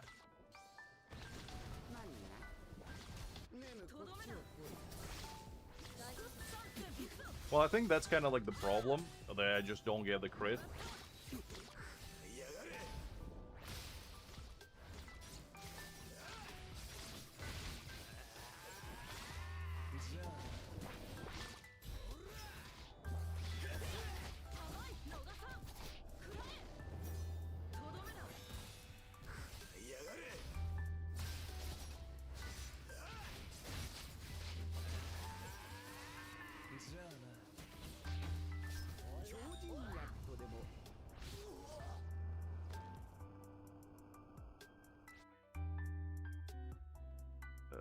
That's absolutely fine, Fuji. Let me just try to finish this one. Then I'll watch it. It's fine, Liz. Don't worry whatsoever. It's absolutely fine. Hopefully nothing too bad. I assume just a heat as usual. Right. This.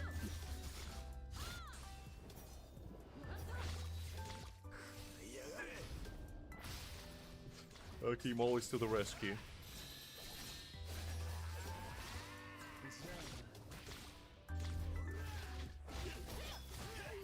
Oh, come on. Okay.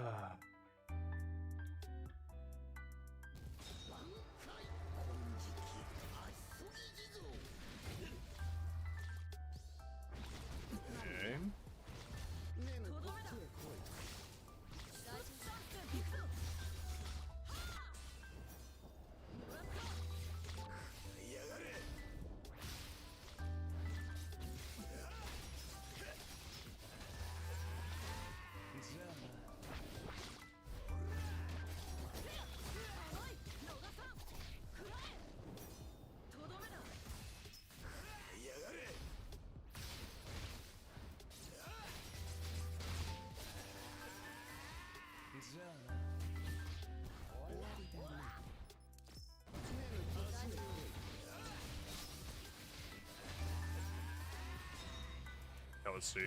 Was that enough? Oh man, it was close. I needed one crit. One crit. Whew, okay. Okay.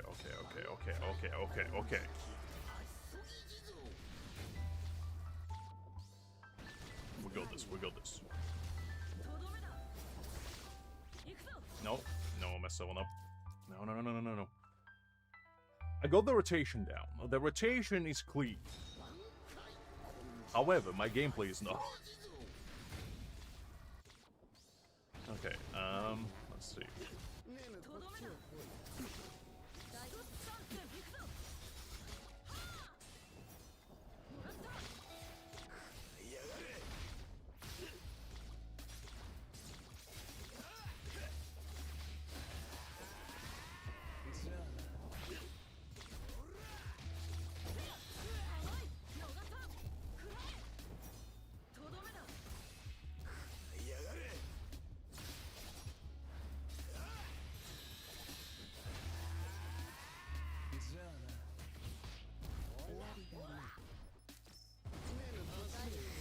Oh, come on!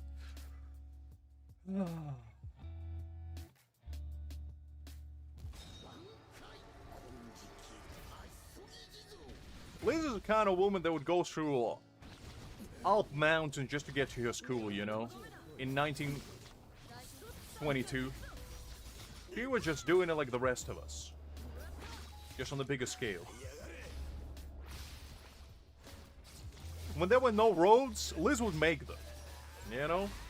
Just from sheer determination and power of will.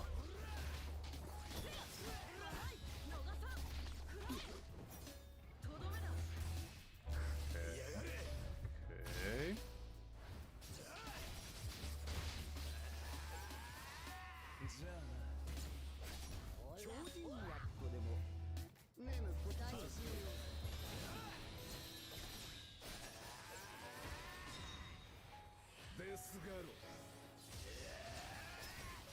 Oh, come on. Just give me a crit, Grimmjow. Don't do... All I need is a crit. All I need is a crit.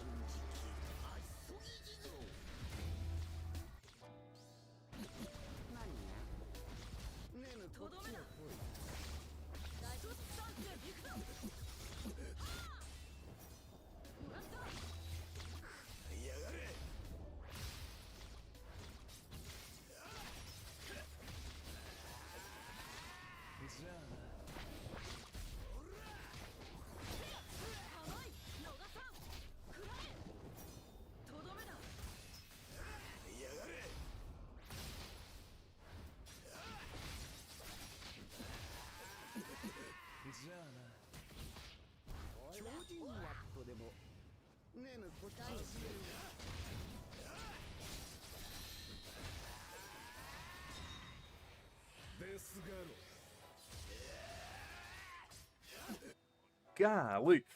I mean, that's kind of what I've been doing with trees. I changed my strategy because originally I was using technique on Siphon first, but then I realized that that's dumb, and I shouldn't do that. I learn in real time, guys. All these streams is like continuous growth journey for me. You can see that I'm developing, I'm learning. I'm like an elephant. If I learn something once, I never forget until I do. In which case, I'm not really like an elephant. I'm like a very dumb elephant.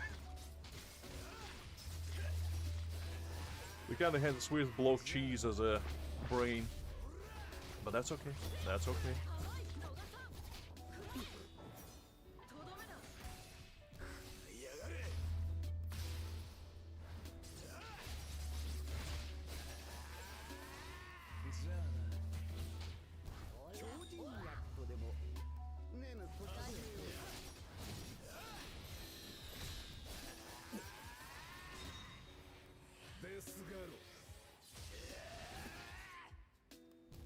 Just need to get lucky with crits. That's all I need. Well, that's kind of where I'm at, to be honest. If I'm under like, pressure, I get good at rotations. All I need is enough pressure to make me good. And I think this is a required thing for me to do right now. To get good at this game, yet again. Because it's like a temporary buff, you know? It's like buffing my attack. It only lasts for so long before I forget it.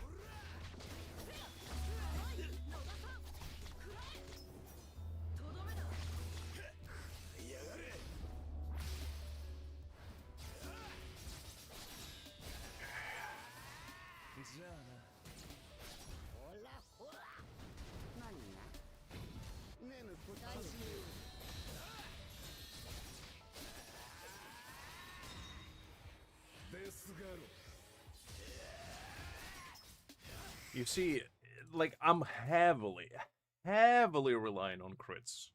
And it's like, if it's not critting, then what can I do?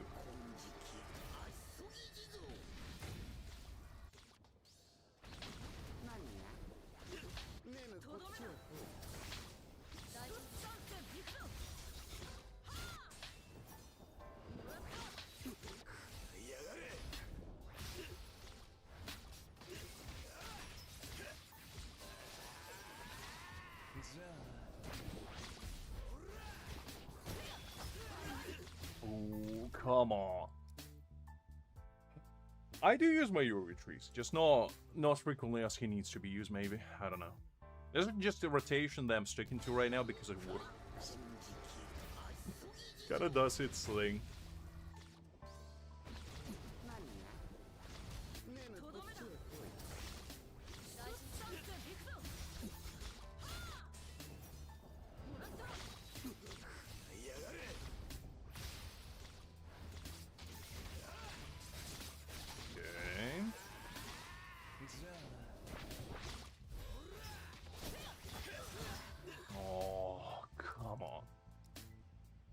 I mean, it do be like that, Fuji, it do be like that. I wouldn't say Sunga Bunga necessarily, it's actually kind of precise. It's probably the most precise team out there. Maybe this is a Shika Ichigo, not as much anymore, but still. You gotta have to pay attention to what you're doing on strike. While in every other team, you can kind of just do whatever. and you'll be fine. For the most part.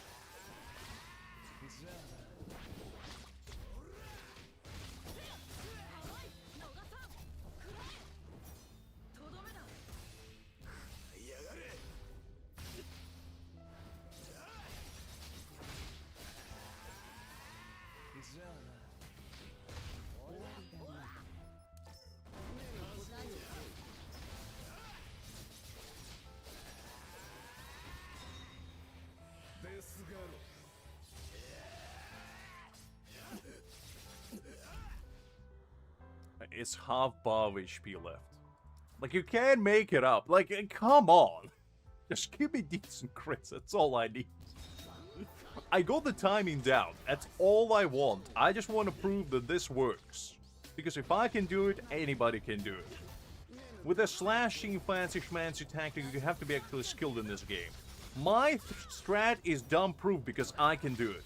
And if I can do it, anybody can do it.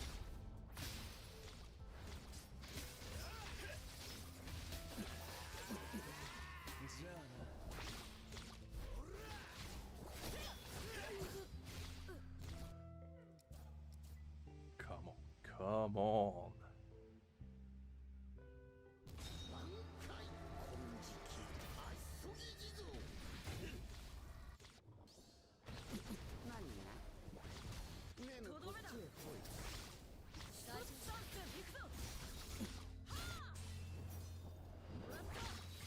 At least this helps me improve my actual strikes rotation down.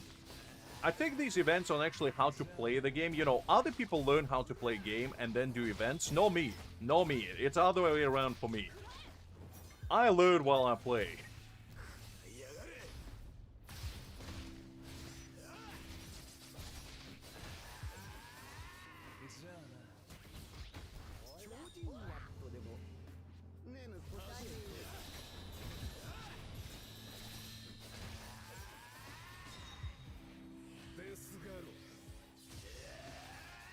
Talk to them.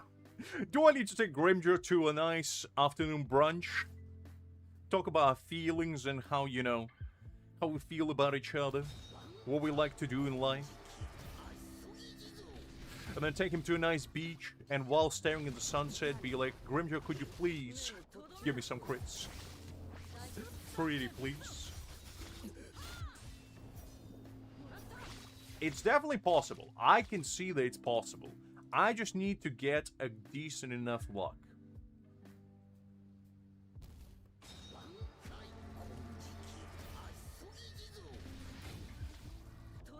No, I messed it up. No, no, no. No. Okay. We gonna be cooking. Trust me, guys. We gonna be cooking. Eventually. Once upon a time.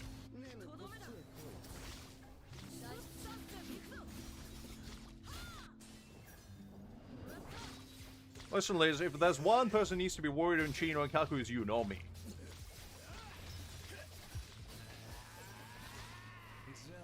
You are the bold whisperer, not me.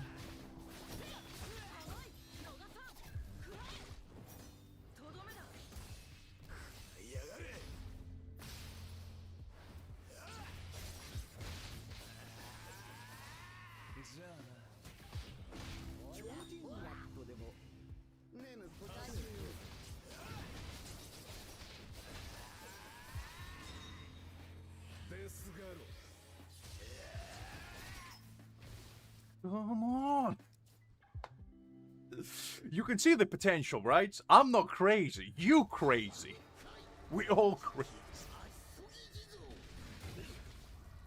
You know it's bad when somebody says they're not crazy? Because in 99.9% of the cases, that person that says that is crazy in fact. Little known fact.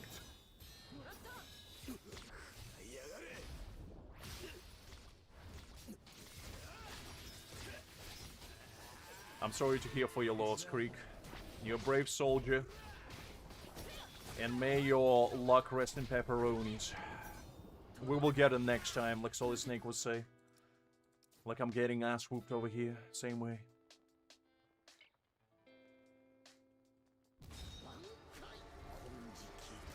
This is why I keep telling you guys, you never listen. I keep telling you, don't summon a standard banner, save until Aizen rolls up in 10 years' time. And only then it will be worth it, because only he can repel the curse of the Ball God. Nobody else is worthy enough. And you just won't listen.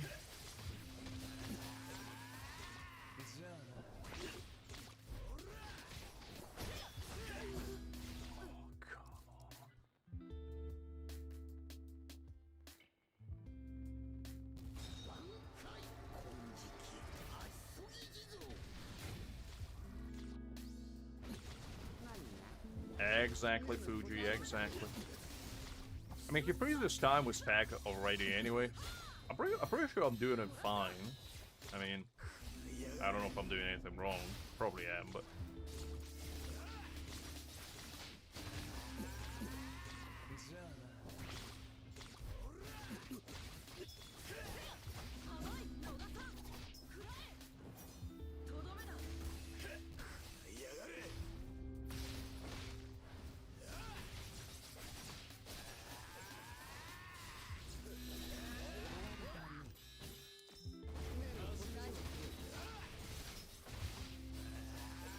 Oh no, it's already... Nah, it's too slow, too slow, too slow. We can do better. I wonder if I do the... Okay, you know what? I had an idea. Maybe if I do it this way, we'll be a little bit faster.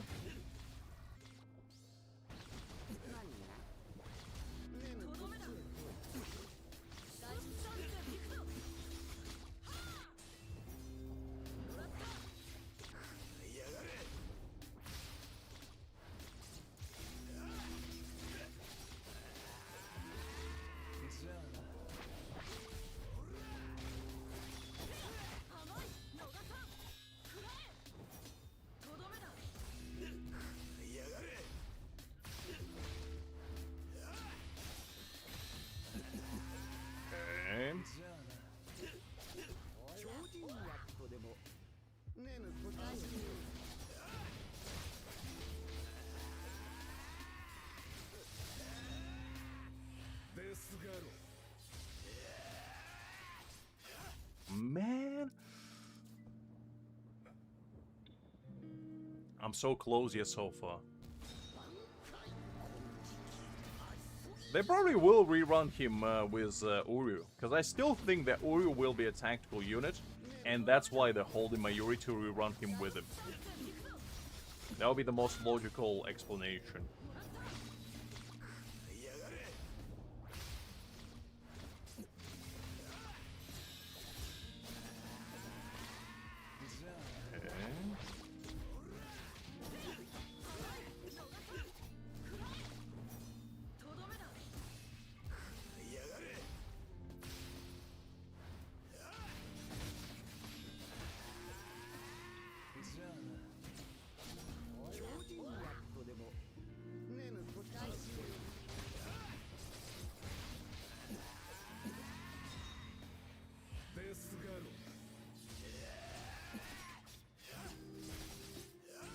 Okay, what was that?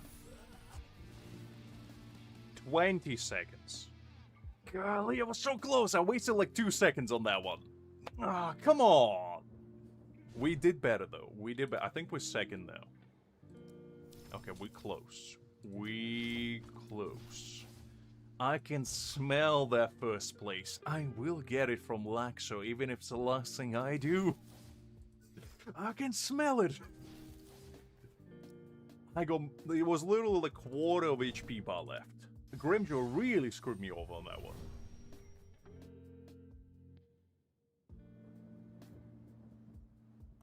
Okay, give me a second. Let me run it one more time. Let me run it one more time.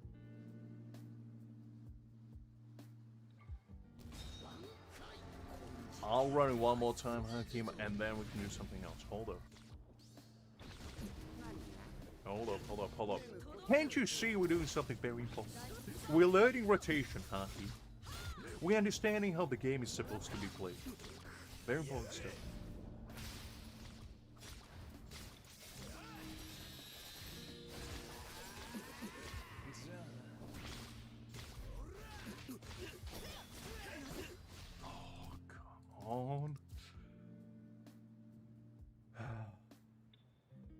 listen, I'll get rank 1 very quickly. That's all I care for. Just so I can prove to you guys that I am indeed the skilled one. I'm the one that skills.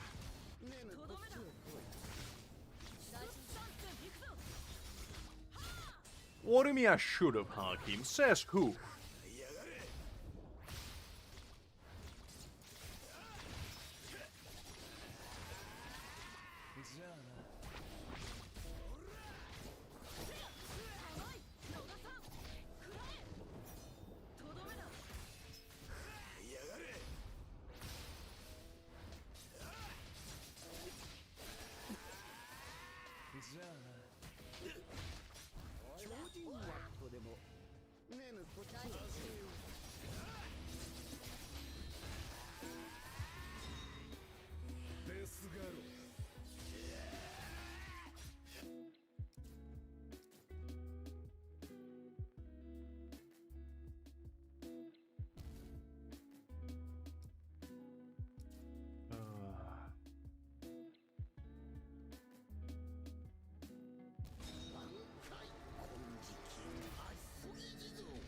Listen, DBL, I'm trying to get that first coveted place, you know? I'm trying to prove that I am indeed the chosen gamer.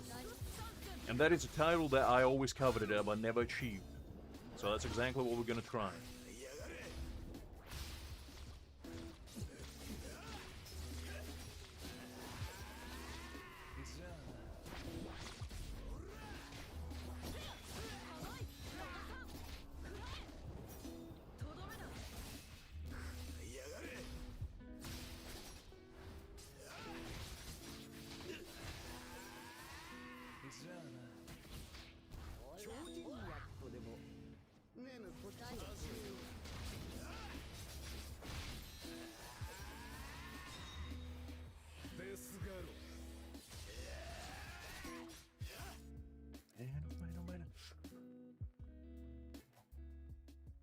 What do you mean to do a flip? No, I don't want you to do a flip. First of all, you're gonna hurt yourself, and second of all, I'm gonna be responsible for telling you to do so. And then you're gonna sue me, and Greg will whine at me that I caused him another headache yet again. I'm too privy for your schemes, Liz. You can't fool me.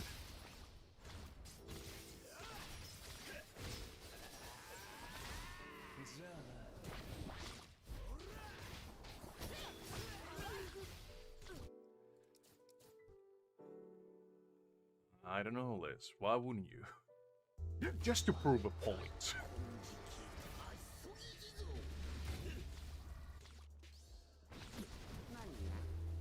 I don't know, Liz. I don't know. If somebody can truly do a backflip, they don't ask people. They just do it. You know, you would have just a standard conversation, and then somebody just does a backflip, and not even mention it, and just continues conversation where they left off. Meanwhile, leaving you bewildered and questioning your entire existence as you know it. That's what true backflip doers do. I'm just saying.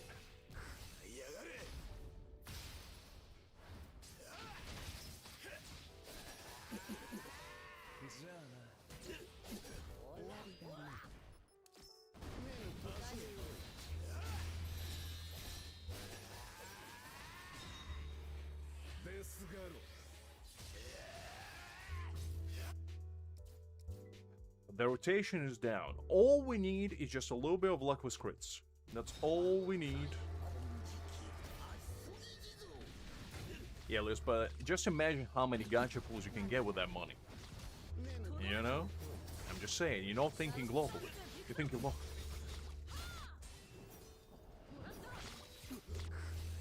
What do you mean bad any? Oh, I mean, to be fair, robbing a bank is easier, quicker, and more sufficient. Can't really argue with that. I mean, what?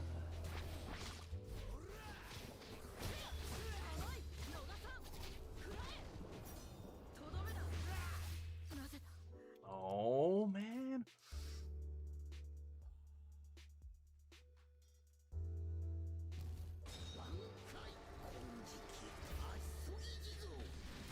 All right.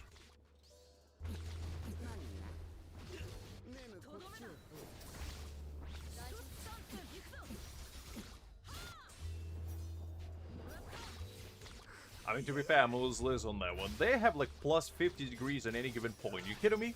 I would melt like a popsicle. I wouldn't even make it out of airport. I would just smell like a puddle of goo.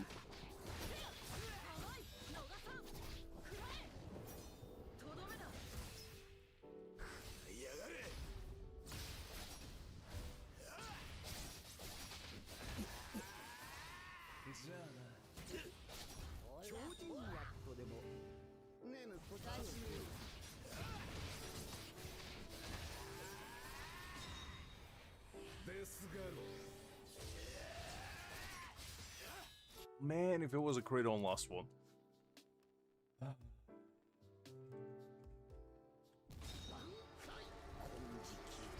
Exactly, Fuji. And would you rather spend your Saturday afternoon any other way?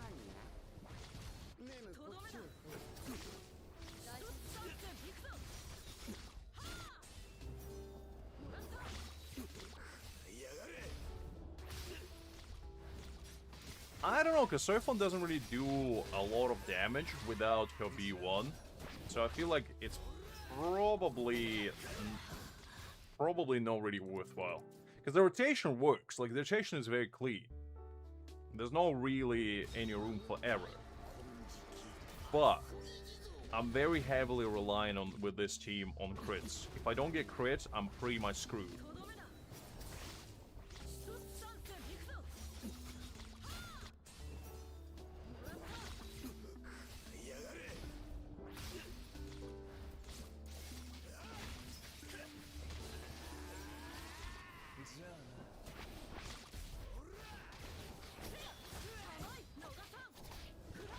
I'm not gonna summon today, DBL. Calm down. We'll summon eventually.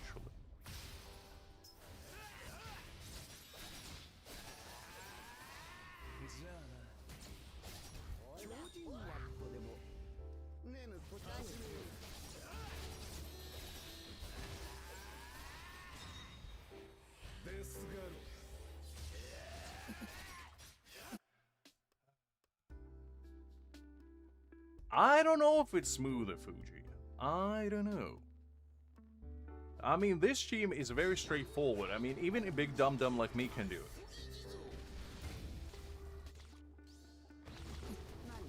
I'll try this one more time, and if I can do it, I'll watch the video that you're saying, I'll try to replicate it. Probably to no avail, to be fair.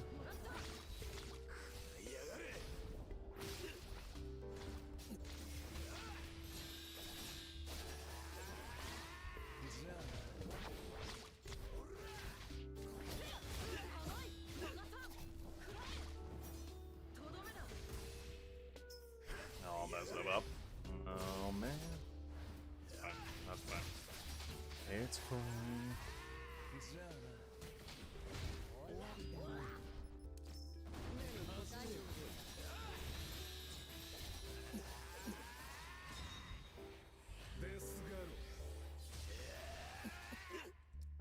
Alright, one last time, because I felt like I messed that one up, so that one was on me.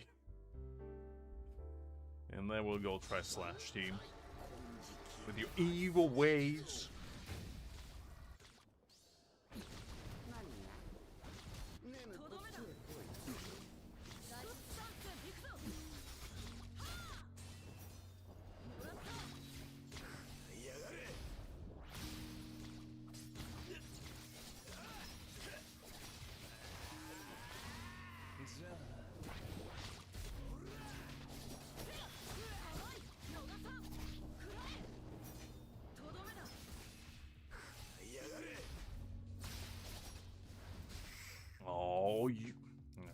I'm not taking that one. I mean, fair enough, Fuji, fair enough. Can't really argue with that.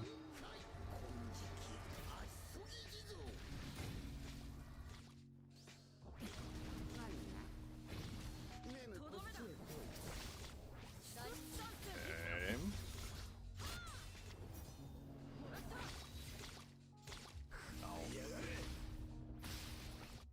I'm getting rusty. I'm getting rusty.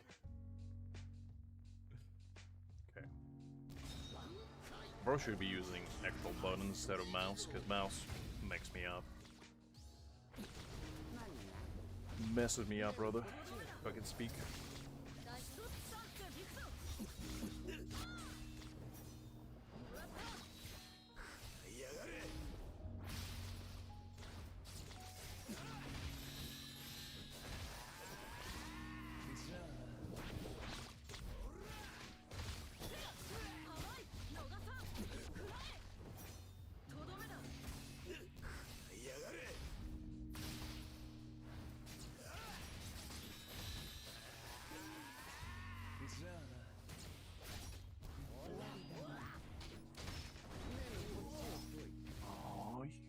Absolute swine! Grimmjow, stop!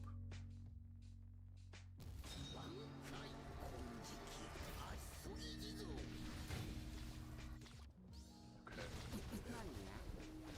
We definitely can do this. I believe in us. Not so much in myself, though.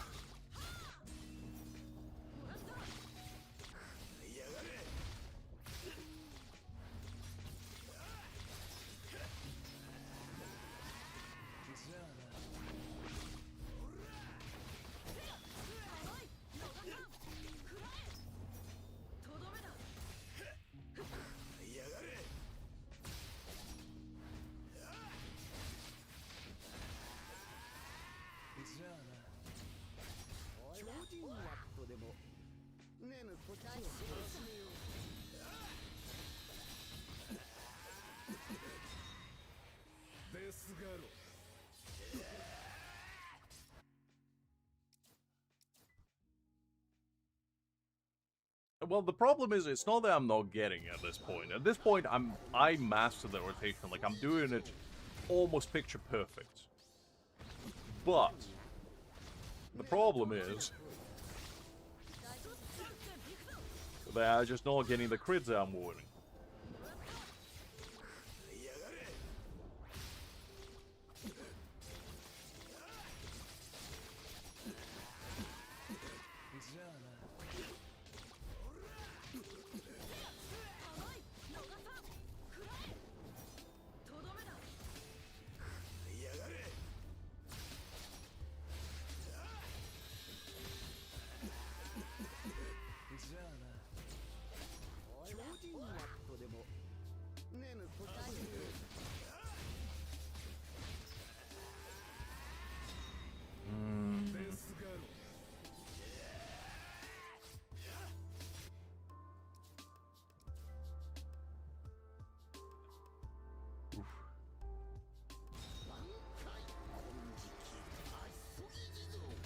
Exactly, Fuji, exactly. So we gotta master this thing, even if it's the last thing I do.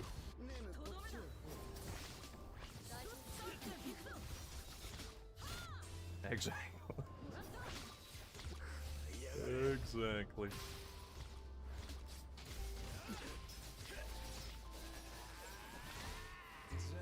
Which team did you use with trees? Tell me it's a strike team to make me to make myself feel better.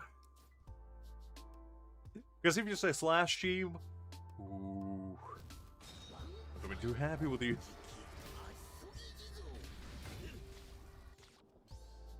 Strike, you see, Fuji, strike is the way to go. I'm just too dumb to do.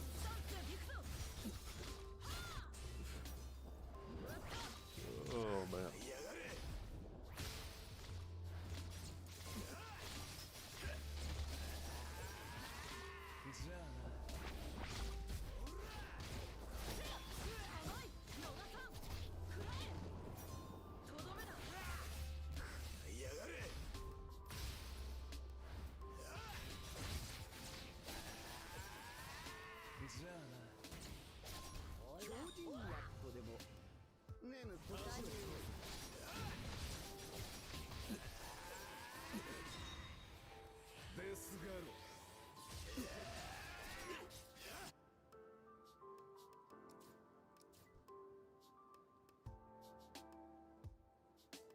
Good, Liz, good.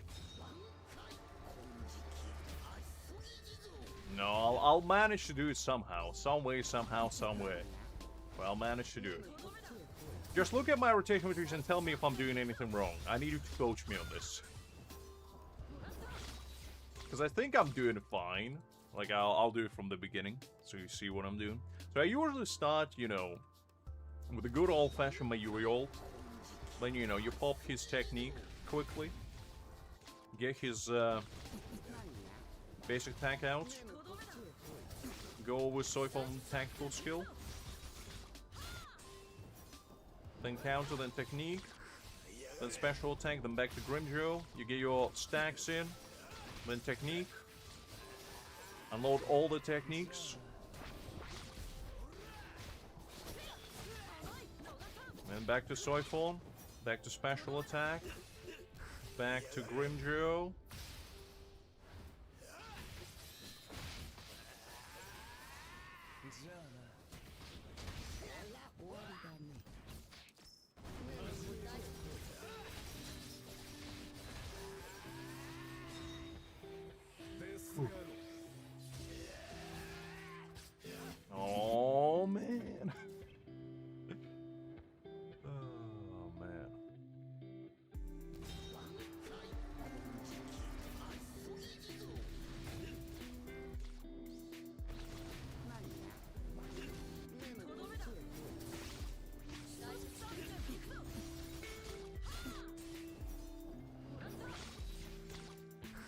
You know what? Let me... Let's see the damage, because I want to see the damage. The only reason why I removed this whole... not like screen tears or anything, but... I want to see what's like the difference between the crit and the non-crit.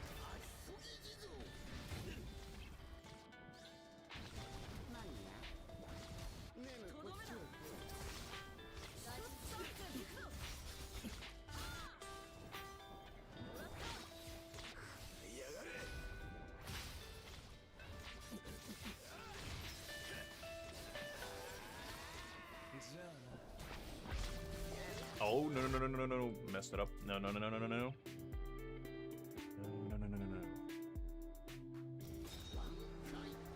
I'm not gonna say anything, Liz. I'm on your side today. I'm gonna pretend I didn't see anything. Because you know what they say, what happens in Istanbul stays in Istanbul. I never question anything.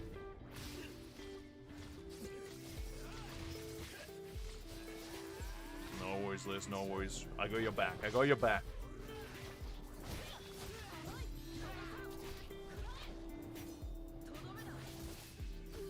Oh, no. Oh, his Grimmjow had my back.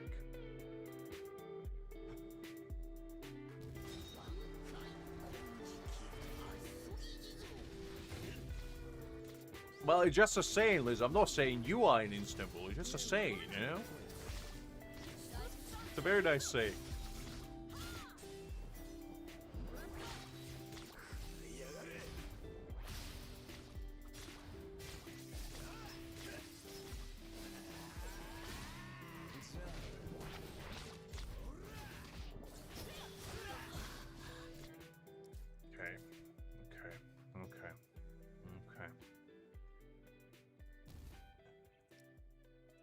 Second.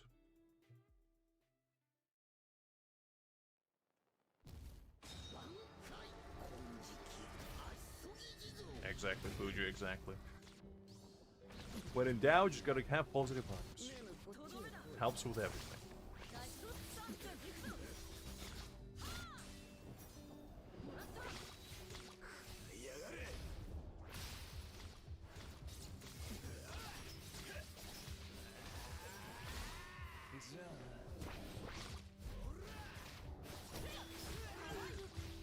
Oh, you swine, Grimmjow!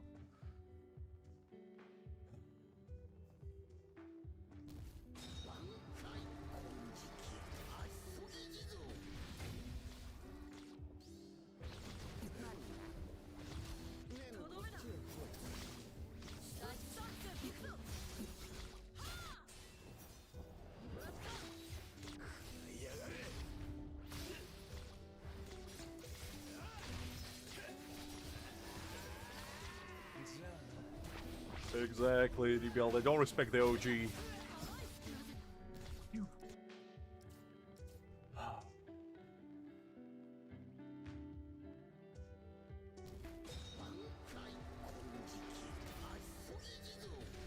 I'm glad that they're doing double drops so often, to be honest. It's very nice of them. Because they don't have to, really, but they're doing it every other week, essentially, nowadays. Which is nice.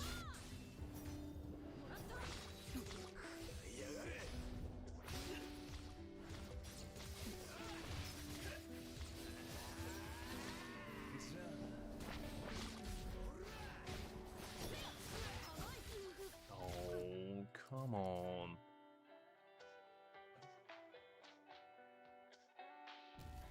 I mean, the first week usually is like the summoning week, you know?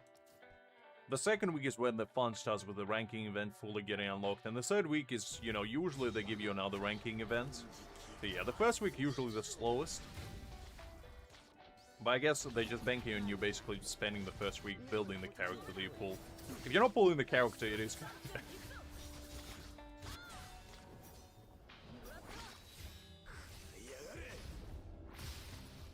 No, no, no, no, no, no, no, no, no, no, no, no, no, no, no, no, no, that, no, that.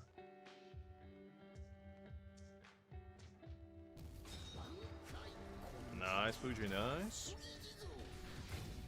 I mean, nowadays stamina is still an issue if, you know, you get unlucky with stams. It's just kind of depending how good your stam game is. If you're day one player, chances are you probably already built everybody you want to build. So for those people, you know, stamina is not as much of an issue, but there's no such thing as too much stamina. You always want more. You always want more. Especially if we're getting new type units, I mean, there's gonna be a whole new hassle entirely.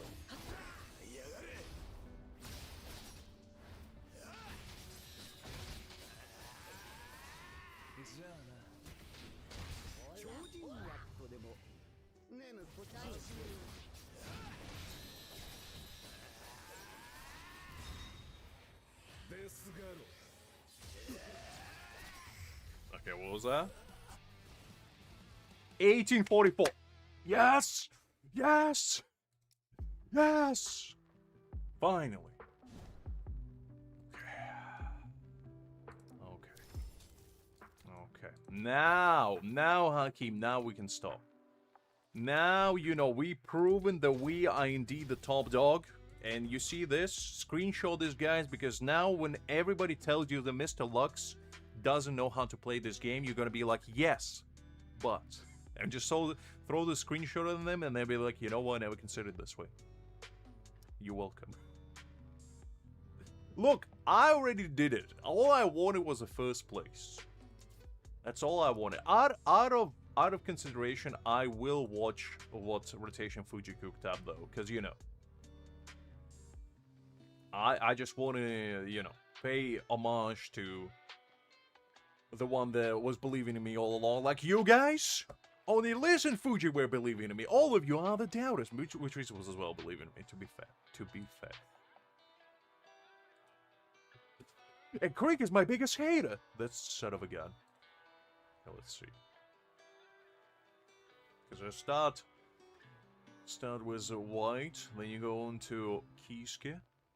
That's an interesting maneuver that you're starting with white, to be honest. And let's see. And then you go straight to Ichigo.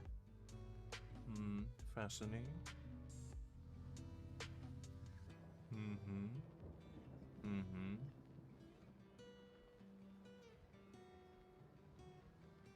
I see, so you're going straight back to white, you're not going full in Getsuga Tensho. Interesting. Interesting. Well, that was pretty good, not gonna lie, that was pretty good. How is one guy on your server 15 seconds? Is that you, Retrice? Jesus Christ, these new servers are really cooking things. Golly.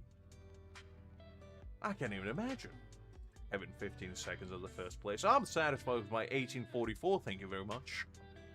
I'm probably not going to be able to maintain it, but, you know, I'll take it. I'll take it. But that was a good clear, Fuji. That was a good clear. Just so Creek and, you know, Hakim don't whine anymore, we'll go do something else. But that was a nice experience, guys. So if you want to follow my steps, guide one by one, I'll give you the rundown of the rotation just last time. So if any of you want to copy it, and I'll narrate it so you can play it back later, and basically, you know, try to replicate it. This is gonna be the last one. This is just so you know what you do, because I didn't actually specify. Okay. So first thing first, you always start first with Mayuri. Mayuri's ultimate, always start first. Then you go into his technique. Then you go into his special attack. Soifon battlefield skill. Counter. Technique. Then you keep pressing basic attack until you get a special attack. Then you go back to Grimmjow. You get his rush stacks. Then you go full technique. Unload it all. Very important, when you reach second stack on here, immediately switch to Soifon. Immediately. Then special attack again. Back to Grimmjow. Rush mode again, but don't go all the way, just you won't barely enter it. Then technique. Then you go back to Mayuri. Pop his technique. Back to Grimmjow. Rush mode. Technique again. And then you pop the ult.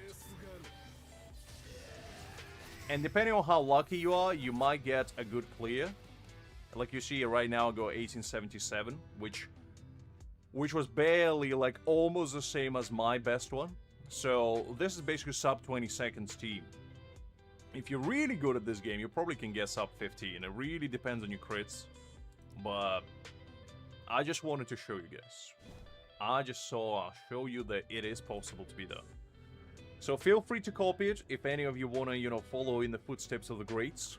And, yeah. I've proven that it works live, okay? So you can't tell me that Mr. Lux, you're full of fibs. You couldn't even complete the run. I completed it. I completed it. When I say we're mastering the event, I mean all the way. We not settling for anything but the gold, please. Look, DBL, but somebody might have known. Somebody like Liz might have sitting there, you know, taking notes. And I just had to do it for her. Because what if she didn't listen the first time? I'm just saying. I'm just saying. Alright. Listen, DBL. I'm the man of the people. I want everybody to be inclusive and everybody have a shot at this. Including myself. Because God knows I'll forget. Alright, so the next thing, I guess let's do boundary one quickly. Why, no, we're already here. Just get all stuff in order. But that was a fun event. I actually did quite enjoy it. Any event that doesn't force me to use a Ikaku like the first iteration of this event was, is a good event. Watch the devs taking notes in the background like, oh, Lux doesn't like Ikaku, okay. Shueisha? Just follow up straight. Mr. Big Boss Shueisha? Could we make the entire event with just Ikaku and nobody else, so Lux will suffer? You say yes, absolutely we'll do it next time. Hangs up the phone, goes to the lab to cook. I show up happy one day, I'm like, guys, today we're just gonna, you know, have fun, do the new ranking event. I go in there, and there's Ikaku's bald face staring me straight into my dome, and I'm like, well, I guess we're not having fun today. I don't really know why my damage numbers were off for the past 6 months. I genuinely don't know, because I never seen damage, and I think that was mostly due to the fact that I just didn't want to get distracted, and I wanted to pay attention to the counters. But I always had it off. I don't know. It's much easier to pay attention to like counters for ranking events without it. But yeah, I don't know. What do you mean damage, Fuji? Well, you're telling me your Aizen can one-shot the boss in 1 second? Preposterous. How is that possible? Okay. Let's go with this Aizen now. I love that rain. That rain animation is so clean. I'm still upset that only B6 Ulquiorra can do rain animation in a co-op room. That's just a kick to the face. I don't like it. I can't be nice and green.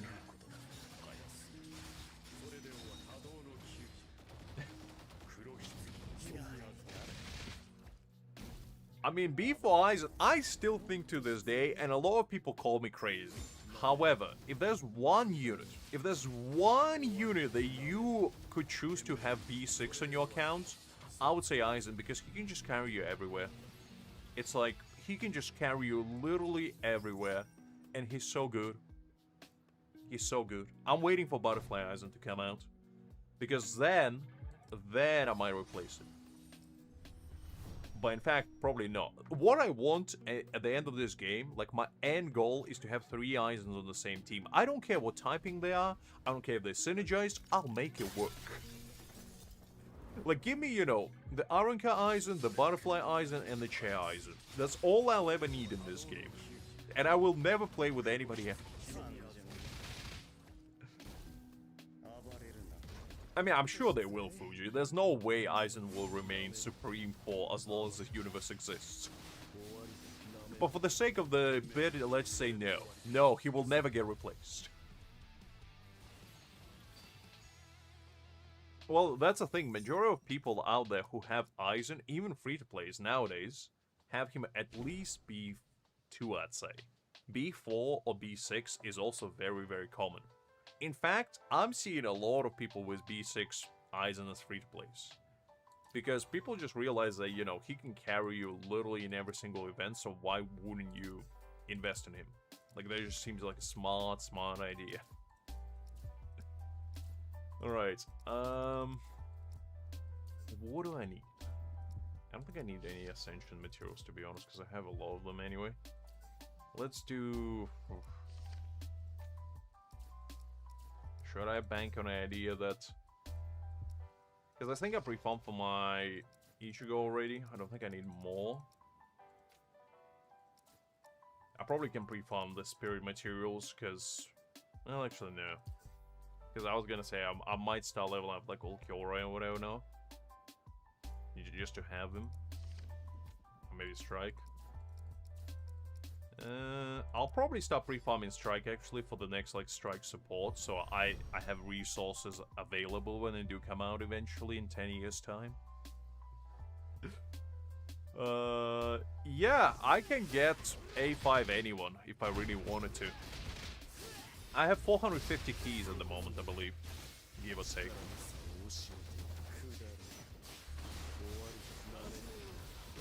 I mean, same to be honest, same. But I was like, you know what? I already committed to B4 Aizen.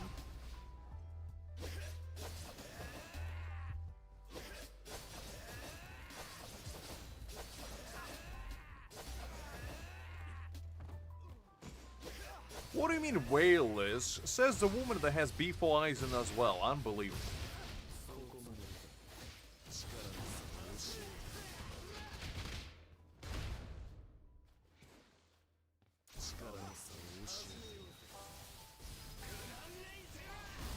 It's good, Fuji. I personally, and take it with a grain of salt because everybody's different, I would personally suggest to not go for above like 3 copies of the core stamp. And the reason why I explained extensively before.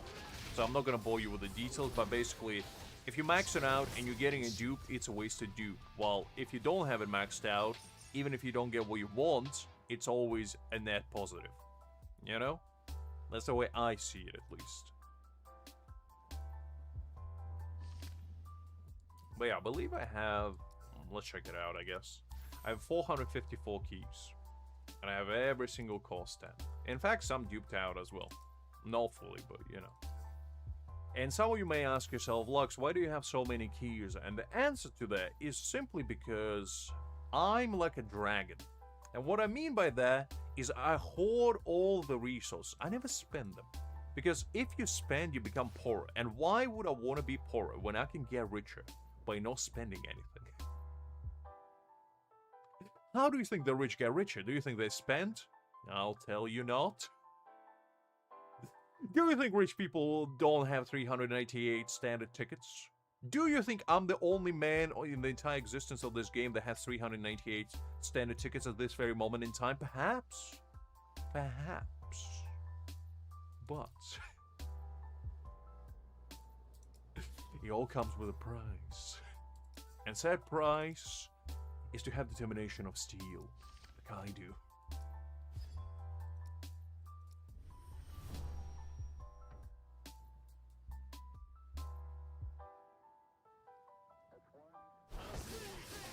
I don't know how many pulls it is, Fuji, and the less I know, the better. I'm gonna be real with you. Because if I know how many pulls I have, I'll be more inclined to spend. You see, that's where being as dumb as I am comes into play, because I can't count to save my life. So, me seeing how many spirit jays I have is you might as well tell me, oh, how many pulls I go after. Well, at least 5. At least 5. And after you ask me, well, how many more than 5? I'll be like, I don't know. At least 5. And that's a secret to success. If you're illiterate and you can't count to save your life, you're gonna have much better experience playing this game. I'm just saying.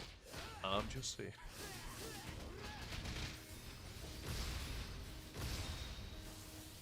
Exactly. Play smart, no hard. That is my motto in life.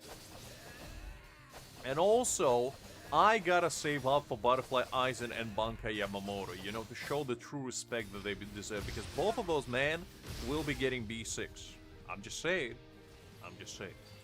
They will be getting B6. Because the only man realistically who can replace Aizen, to me at least, is Bankai Yamamoto. Because if Bankai Yama shows up and we're like, Aizen, sir, I love you with all my heart, but the bald god, the actual bald god, not the fake prophecy that Ikaku is coming, and so will I.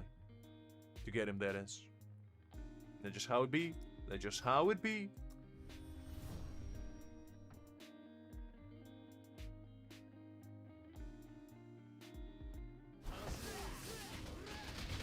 Well, Liz, I would say that exactly sounds like something you would do.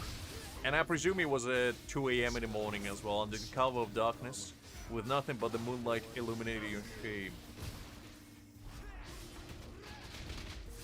Well, funny you say that, Fuji, because on my free-to-play I already have 105,000 Spirit Jays. So I do have 100,000. As a free-to-play, nonetheless. And all I had to do was not summon for half a year. Because I haven't summoned since Gin, who came out in January, early January. And you might be asking yourself, well, Lux, that's all and good, but can you do the actual events to get more Spirit Jays? And I can tell you, right now, yes. Yes, I can. To get even more Spirit Jays. In fact, what I'm going for my free-to-play is to become the first Spirit Jay millionaire. And when I have my first Spirit Jay million, that's when the game will be done. In 10 years' time, I will be sitting reigning at the top of the food chain with my Gin, Toshiro and Bankai Ichigo, while you guys have your fancy schmancy Soul Kings. You know, you have your true Bankai, Ichigo's, Yahua's, all the Stern Raiders. I will be just sitting there on my pile of Spirit Jays being like, well, I guess I'll open a bank. And when I do open the bank, well, that's when the true game starts.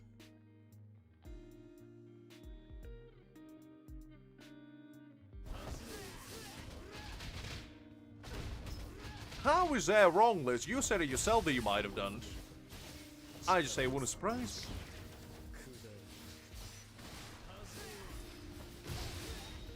I'll probably... Well, I don't know, to be honest, Fuji. I don't know.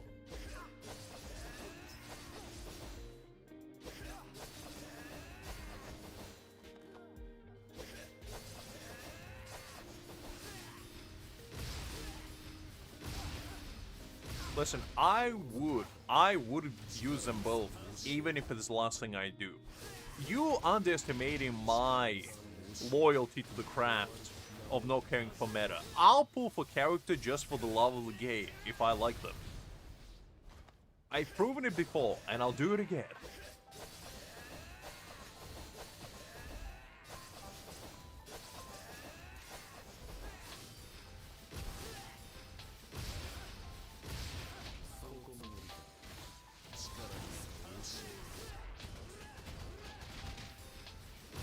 Well, the thing is, what I think the next character will be, and take it with a grain of salt, so, to me personally, Uru screams, and I mean screams, that he's gonna be the new thrust tactical unit. And the reason for that is because both him and Ichigo are on the cover art of the actual, promotional material, so it just makes sense for them to be together, and for Uru to have some sort of cool mechanic where if he is with Ichigo, they get some sort of synergy buff, kind of like Soifon and Yorichi. Because they are, partners in crime, essentially. And also, since they did say they're not going to do two types back-to-back, what I think will happen, once again, take it with a grain of salt, I believe the next character they're going to release will be Candace. And the reason why I think the next character will be Candace is because I think Candace will be a limited support for either Slash or Strike. And then we're gonna get Uru in 38 days. And then we're gonna get Bambiera, who's probably will be... It's kind of tough to tell between these two, but I would think one of them... Probably Candace will be Slash support, because she does have, the swords form, I believe, in anime. Let me just pull that up. I believe, at least, from my memory, which is not good.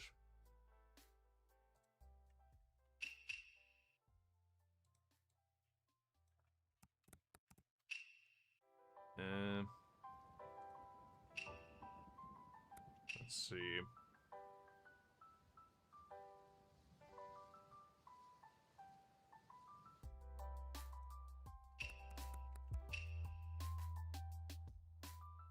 Yeah, so basically she got like lightning swords, which is not really a sword, but you know. So this is basically what she uses as a sword, like the two lightning thingies, like this. And I feel like this would be the most likely slash support out of both of them. Because Bambiera is more... She's like... Let me see. I believe she throws bombs. And she's all about like kicks and whatever, no? So she seems more like strike oriented. And I can definitely see her like kicking, you know, spirit bombs into people. Because she's kind of like Yaruchi to an extent. And she got like the wings form and everything. So that would make the most sense to me personally. And yeah. So that's what I think will happen. I don't know for sure though. Well, nobody does really.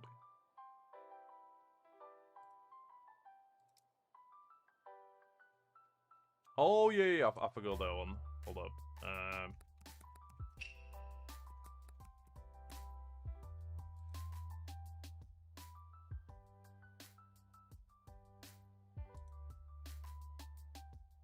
I think this is actually what's gonna be with Uri, to be honest. Because if I go here, I believe this is what he's gonna look like. You know, full wings form and everything. I forgot what it's called, to be fair. Because if you look, there's a bunch of them that have like wings or whatever now. Yeah, and this is probably gonna be Bambiera stuff. Oh no, that's Giselle actually. Never mind. I keep confusing them. I want... You know what? You know what? You know what I want? I want my boy Askin in this game. Because look at this guy. Look at the drip. The drippiest man out there. Apparently they actually showed... No, actually, that's all of them. So apparently they showed this lady, I forget her name. But basically all the Barbiera's crew will be available in one form or another. I don't know if it as bosses or not, but they definitely will be. Because there was like a leak of their character models being inside the game already. So, I don't know. We'll have to wait and see. I mean, my favorites is definitely well... it's tough. Because I like Asking, but I also like...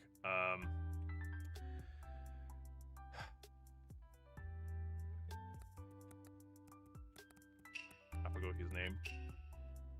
Jugram. I completely blanked out. So Jugram is my boy. Like, Jugram is the guy. You know, you see this man and you're like, yes. Yes.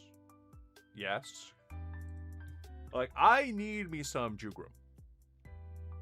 I need me Jugram. Like, give me this and I'll be happy. Because he's my boy. You know? Screw Yahweh. Yahweh is not good enough. This man?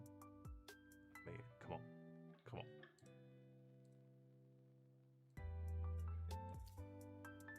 Alright. Now, with glazing out of the way, let's get back to what we're doing, which I forgot. But yeah, Jugram definitely would be like my top 1-star rated to pull, pretty much. And he's the best one. I'm sure many people will agree.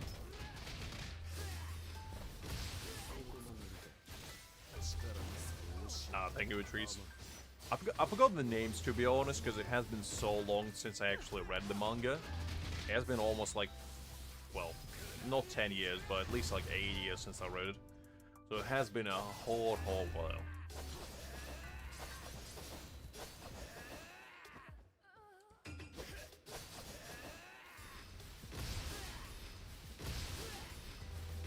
I mean, Yahoo will be pretty hype unit, jokes aside. Because, you know, he's pretty much the only guy that had the balls to come up to Aizen and ask him to work for him. And that takes guts, okay? That takes guts. So you gotta respect the hustle.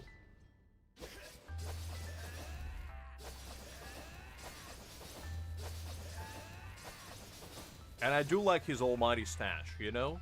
And as we all know, by anime rules, the bigger the stash, the bigger the power level.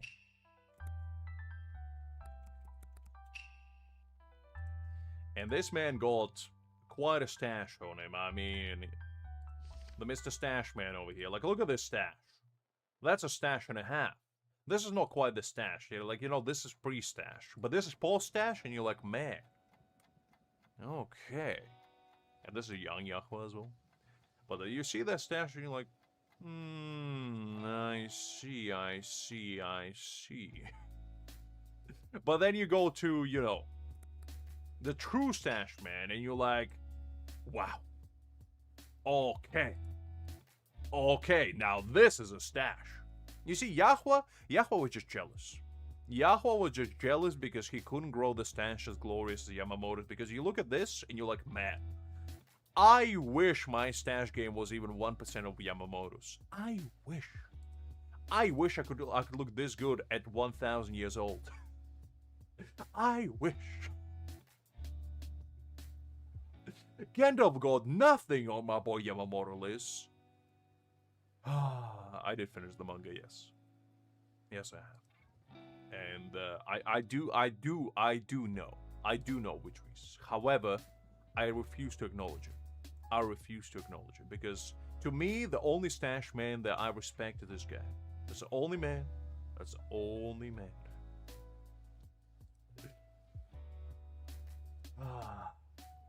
Okay. Now that we're done with that, I think probably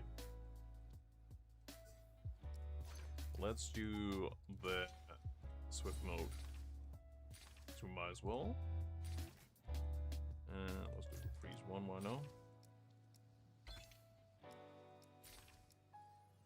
Okay.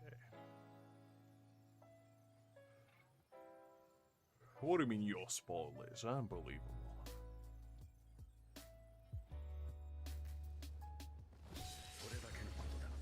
I know all about it. The only reason why I don't talk is for spoilers, because I'm sure some people, you know, haven't seen it fully.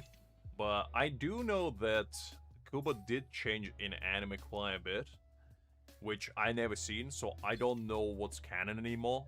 Like, I don't know if manga is canon or if anime is canon, but I assume manga is, considering it came first, but you never know. You never know. Kubo is an eccentric man.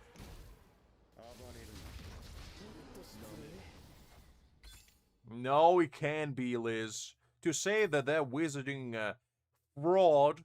When was the last time you seen Dumbledore chant a spell, huh? He never does. You know why? Because he's a fraud. Unlike Yamamoto.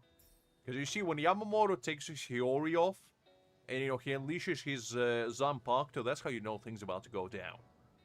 If you encounter an old man in his, you know, 900s years, and he takes off his shirt, and you see the bulging 8-pack, you know this thing's about to go down. What do you think when Gandalf takes his shirt off? What do you think you see? Disappointment, that's what you see. You never get that with Yamamoto. Literally, the man got his Zanpakuto sealed in a battle with Aizen. He took his Hiyori off and he's like, no sweat. And just started fisting everyone, left, right, and center. The fists were flying every which way. And you telling me Gandalf can pull that off? You take his wand away, what he's gonna do? What he's gonna do? Yell at you? Or he's gonna mildly, disappointingly grunt at you? Do you think he's gonna throw a jab or two? No. No, he won't. Yamamoto will, though. He'll throw a jab so hard, he'll send you to another dimension. He'll isekai you right there and there where you stand.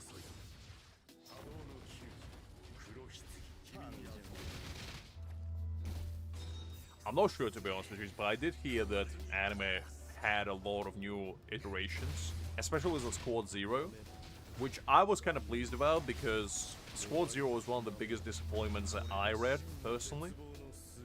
Like, they were hyping them up as such a great thing, and then they kind of fizzled out before they even began sparkling. So that was not the best thing ever, but in anime I heard that they actually do them justice, which I'm happy about. I'm still waiting until it finishes so I can blast it all in one sitting. Because, as I say, I do know the ending and all that, so I'm not in a hurry to watch it. And I just want to have like a... I will take like a week off and just do nothing but watch Bleach. That'll be glorious. It'll be the best week ever. Will bring me back to like when I was 12 and I would just spend the entire summer watching nothing but anime for 3 months in a row. It's glorious.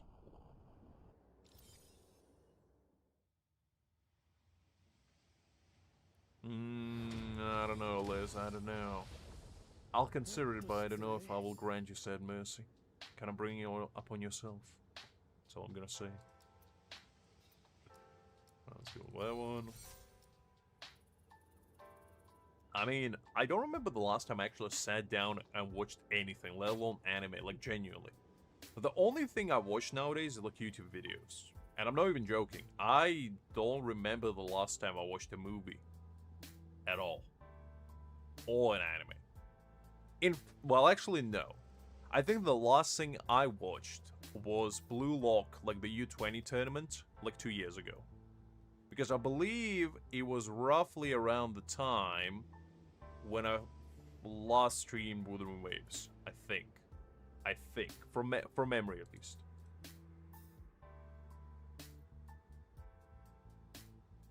Exactly, Patrice. But I did hear they did him justice, so that's one of the things that I'm looking forward to. And also, Kuba did say that he is dabbling with the idea of Hell's Arc, which he never did anything with, really. Like, all we had is that one movie was Hell Arc, and basically after that, we never heard of it ever again. And I feel like Hell's Arc is such an untapped goldmine where you have so much potential to see all the, like, you know, villains, quote-unquote, from past eras, because that's where they all are. And just seeing them, you know, hang around would be kind of nice. That's where all the spiders are as well. So, you know, would be interesting. What can I say, Liz? I read only manhwa. That's the only thing I do. I watch YouTube videos and I read manhwa, nothing else. If it's not free, colorful pictures of handsome 2D men and attractive 2D ladies, I'm not interested. Because I don't know, like, I just grew such enormous appreciation for reading. And don't get it twisted, I'm not talking about books. Books are, ew, yucky. Manhwa, manga, and manhwa, on the other hand, glorious. You see, if in school I had to study manhwa, manga, or manhwa for, you know, English exams, I would have aced English so easily. I would have had not just A star, I would have A double star. From how exceptional I would have been. Instead, I was learning like Romeo and Juliet, Mice and Men. It's like, well, who cares? Who cares about that? Hi there, Kane. Glad to see you. Hopefully you do well.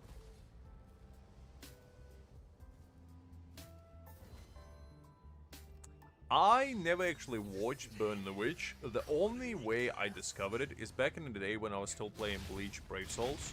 They did a collab, and that's only when I learned that there was even an anime, because I never seen it prior to that. And I still haven't. Listen, Liz, books are basically a manga wannabes. And you know it. You know it. If William Shakespeare was so great, why couldn't he draw pretty pictures, huh? Huh? Just because he's one of the greatest storytellers this world has ever seen, doesn't mean that his stuff was great. If he drew pretty pictures, I would have paid attention. I would have paid attention, that's all I'm saying. That's all I'm saying. Just get Leonardo DiCaprio... Just get Leonardo DiCaprio on a horn, you know, make him draw some stuff. And then get Leonardo da Vinci to, you know, act into it. I know, by the way, I messed those names up. It was on purpose, because I already started saying Leonardo DiCaprio, because my brain is a block of Swiss cheese.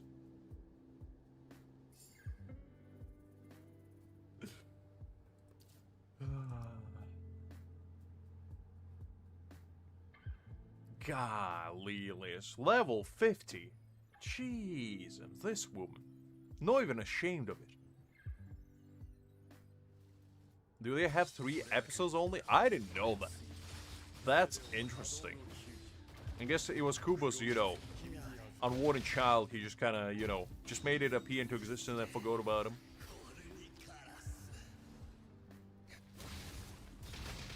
She has indeed, kind. She has indeed. Hi there, by the way. Hopefully doing well. I forgot to greet you. Sorry about that. Gotta go lost in the sauce.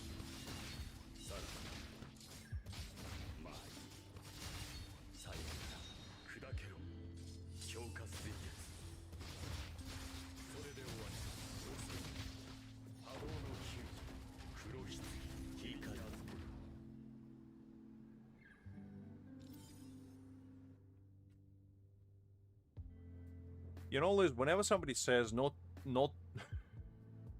be weird, that's probably whatever follows up is exceptionally weird. Oh, actually, it was you, DBL. Same point applies. It's both your names green, so I keep mistaking you.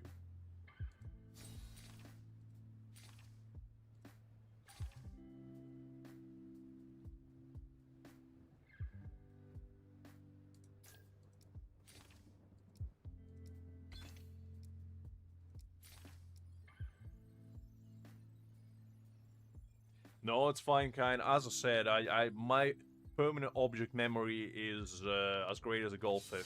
I don't remember what I did, what I said, or who I crossed. It's always a new experience, a new surprise, if you will.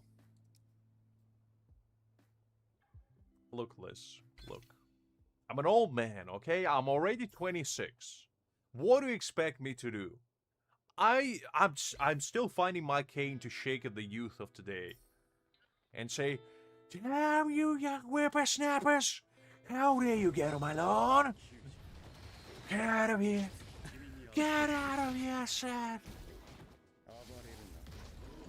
But unfortunately I can't find it, so I can't do that legally. Because you can only do that with a cane in your hand. But I lost my... and then just the biggest tragedy ever.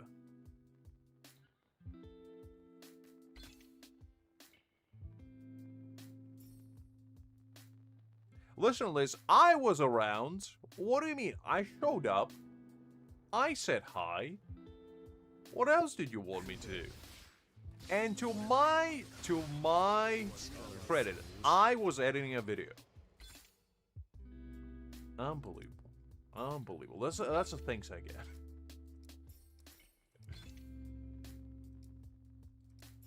Is it mahogany wood, Liz? Is it like a branch of Yggdrasil itself? Because if it's not powerful enough to withhold me. I need a cane made of adamantium. Or maybe kryptonite, one of the two. Listen, kind. I need me a cane.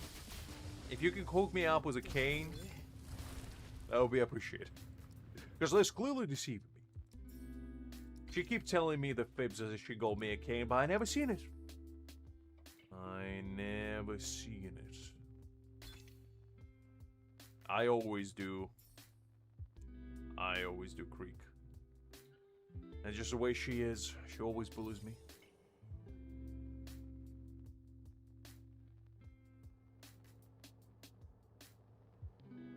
I'll take your word for it, DBL. I never watched Korn manhwa. I'm gonna be honest with you. That's one boundary that I never crossed. And the main reason is because I like my sanity the way it is.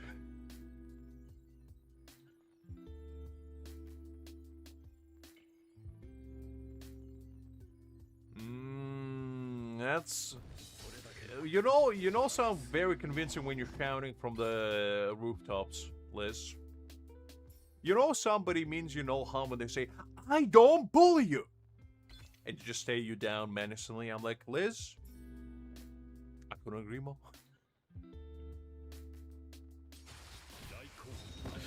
Nah, I get it. I get it. Is that so? Okay, is that so?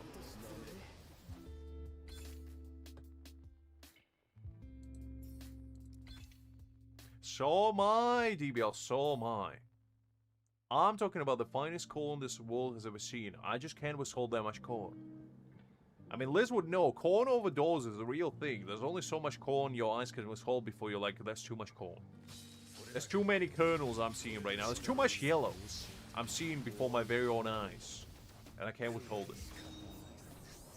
You see, if somebody starts talking to you like this, guys, you know that they're definitely not thinking of, you know, smothering you with a pillow under the cover of darkness.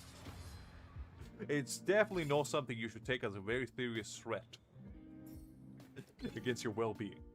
Definitely not.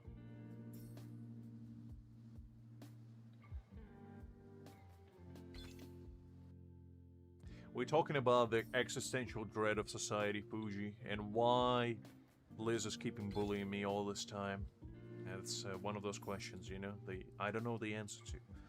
I think it was due to the fact that I stole all her corn under the cover of darkness all those eons ago, and she never forgave me for that. I did apologize though, and I did offer to pay tribute in tea, but unfortunately Liz, as the almighty overlord of the universe that she is, refused, and said that vengeance shall be hers one of these days. And ever since then, I was sleeping in fear, honestly. That's why I don't sleep, in fact. Out of fear.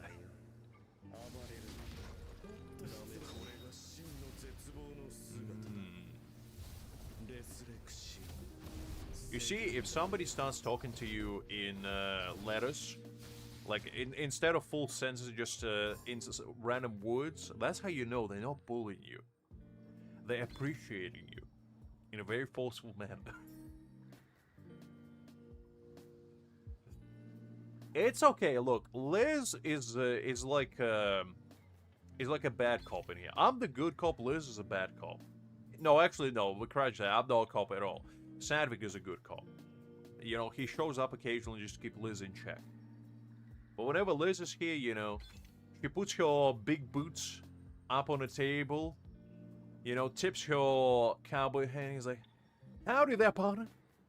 How may I be of assistance?" Just takes her revolver up in the air, throws a milk bottle, pieces it with 6 holes in the form of a smiley face, and just stares you down menacingly until you express how impressed you are. And then she takes that milk, catches it in the air, and makes the finest milkshake this world has ever seen. Then serves it up to you with a nice big straw, and keeps staring you down while you finish said milkshake. And in that process, you lock eyes and you have an intense staring competition. And then Liz, out of the kindness of your own heart, after 5 years of intense staring competition, allows you to win. And then exits the saloon, kicking it down the same way she entered, never to be seen again. Until tomorrow, that is. When she's gonna repeat it all over again. That's how Liz rolls. That's what she does. Listen, I'm the man of the people, Fuji. Well, isn't that right, Liz? You're a very charitable person. You allow other people to beat you out of the kindness of your own heart. That's just how it be. Yes, Liz? What would you like to say? I'm talking about the existential dread and how we all got here. What it's all about.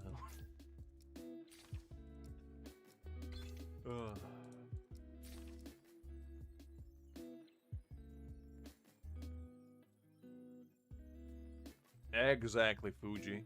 Exactly. She only basks in the glory of the success, but never... He's never in the trenches with us, down in the dirt, struggling to reach towards the heavens. She only shows up at the very end, you know, when we just ascended the last step. She's like, "Guys, what are you up to?" Anyway, what we do?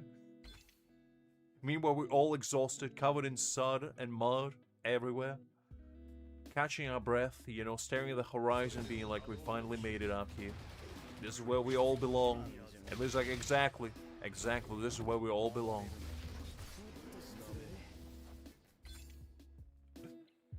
It's okay, Liz. It's okay. I understand. I understand. Because, you know what they say. It's not about the ending. It's about the journey. But for Liz, it's the other way around. The journey doesn't matter. It's ending that matters. Because win is a win. And you take a W whenever you can get.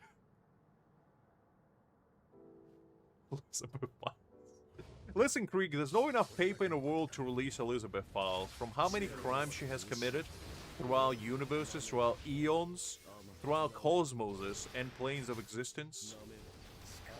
Yeah, I wouldn't even know where to start or where to end. I'm not slandering anybody, Liz. In fact, I don't even know what that word means. I'm just a humble purveyor of eternal knowledge. And I just tell things. Whether those things are right or wrong, I don't know. I just tell them. And let the world decide. Sometimes you have to, Liz. Sometimes you have to make it official. Oh, I apologize. I should call you by your preferred name. Elizabeth the Conqueror of 7 universes. The almighty heathen of 7 seas. The second. I apologize. I apologize. May your glory reign supreme across the oceans and cosmoses alike.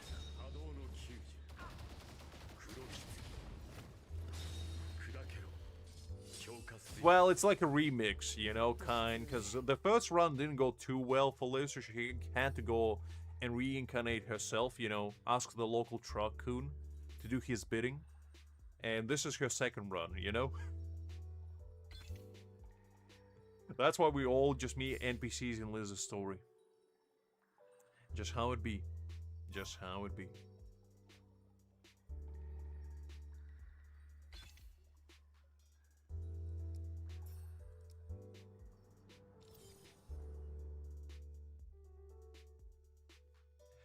Listen, DBL, you can't just be asking a woman for some corn. You know, it's a very special thing that only the chosen ones are allowed to get, you know? The first thing you gotta do is challenge Liz to the Duel of Honor, win a very intense 50 rounds tournament, no holds barred, no backseas, you know, thumb war tournament, where you have to reign supreme and ensure that your thumb is the strongest. And then Liz awards you with endless supply of corn as far as the life can see. And that's just how it be. Basically, lifetime supply of corn, guaranteed.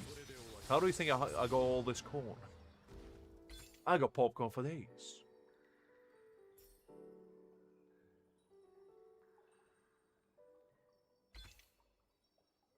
It's alright, Fuji. No worries, no worries. Stay safe.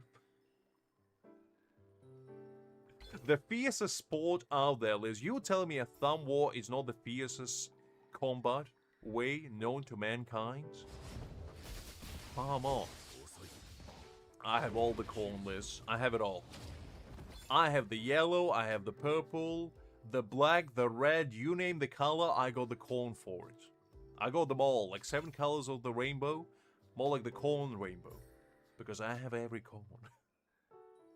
You can't hide away from me. I have even the blue one. I bet you didn't even know there's blue corn out there. I got it. I even got the green one, you know, the rarest of them all, the unripe one.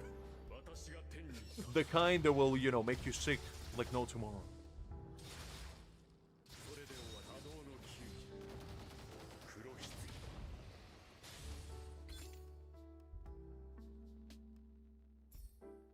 Everybody likes corn with trees. In fact, did you know the popcorn is probably one of the healthiest snacks out there because it has almost no calories in it? Well, the main calories coming from like the butter, you know, the sugar, the salt, whatever you put on it basically. But by itself, in its pure form, if it's air popped, popcorn is like one of the healthiest things you can possibly eat. It tastes great.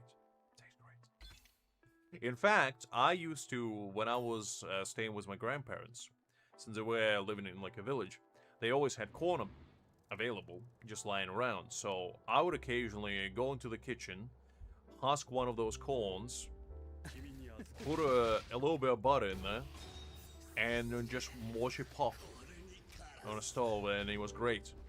It was great. Exactly, Kane, exactly.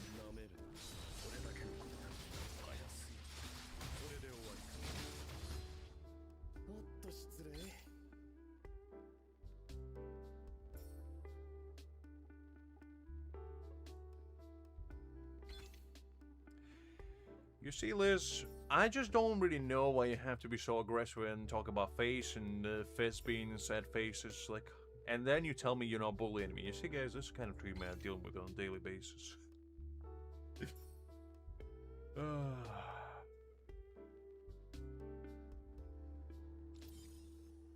I don't premeditate anything, Liz. Do I look like the kind of man that plans ahead? Unbelievable. Preposterous, in fact. I'm appalled you even assume I would be that smart. Unbelievable.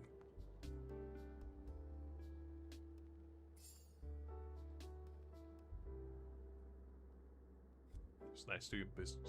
You're doing some shady deals behind my back? Scamming levels and experience?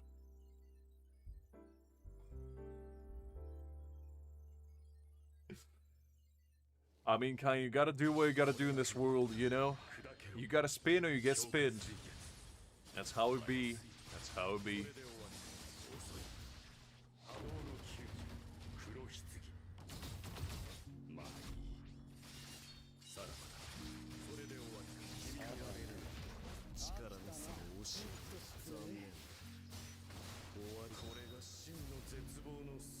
Exactly, kind. Game is game, and game respect game. And let's go all the game.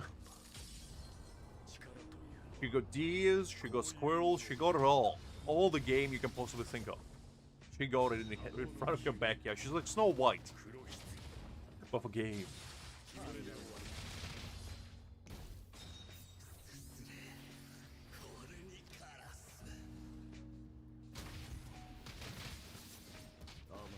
Exactly, DBL, exactly. No shame in that.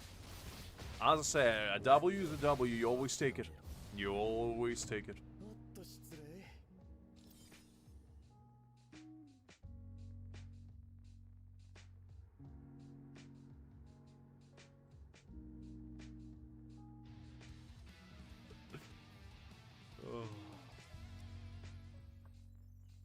What do you mean I keep slandering your list? You're telling me you don't have a bunch of critters inside your backyard? You have like wolves, giraffes, hippos, lions, tigers, you name a creature and Liz got it. She somehow got, you know, a blue humpback whale in there somehow. Don't ask me how. I got no idea. Right next to the pond of crocodiles. Going to Liz's house is like going to Jurassic Park. You get to see everything and anything at the same time. And corn as well. Corn as far as I can see. But also a bunch of creatures. In fact, Liz's creature collection is so abundant and bountiful that you can even find Triceratops in there, T-Rex just roaming around. Because you see, a lot of people have a misconception that dinosaurs died out eons upon eons ago. However, what a lot of people don't know is the fact that Liz have managed to store them all like a Noah's Ark, but instead of the Ark, she just stored them inside her pocket. You know? And she just kind of forgot about them, and then, you know, all these eons upon eons later, she was like, man, why is my pocket so itchy? So she looks in there, and there's just, you know, the entire world is in there. She was like, ah, right, I forgot. So she just let them out into her backyard, and now they're just roaming around there, you know, just having fun. And Liz just sometimes shows up, and there's a Brachiosaurus just peeping in her window, being like, what are you up to? You know, while Liz makes a plan to conquer another world. It's just how it be.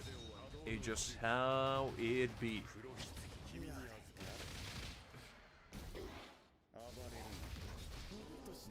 I don't even know what that one is, Liz, but I'll take your word for it.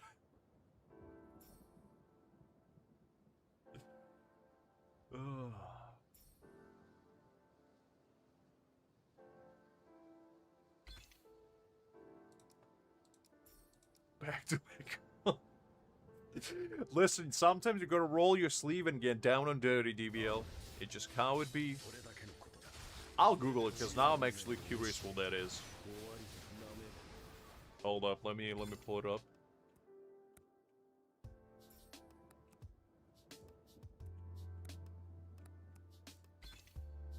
Okay, let's see. Ah, I just call them pterodactyls. Is that not their real name? Okay, let me pull it up. Yeah, that's fine, that's fine. Let me just quickly show you what I mean. Because I always thought of these as pterodactyls. But maybe that's like the scientific name of them. Yeah, they're the big flying guys.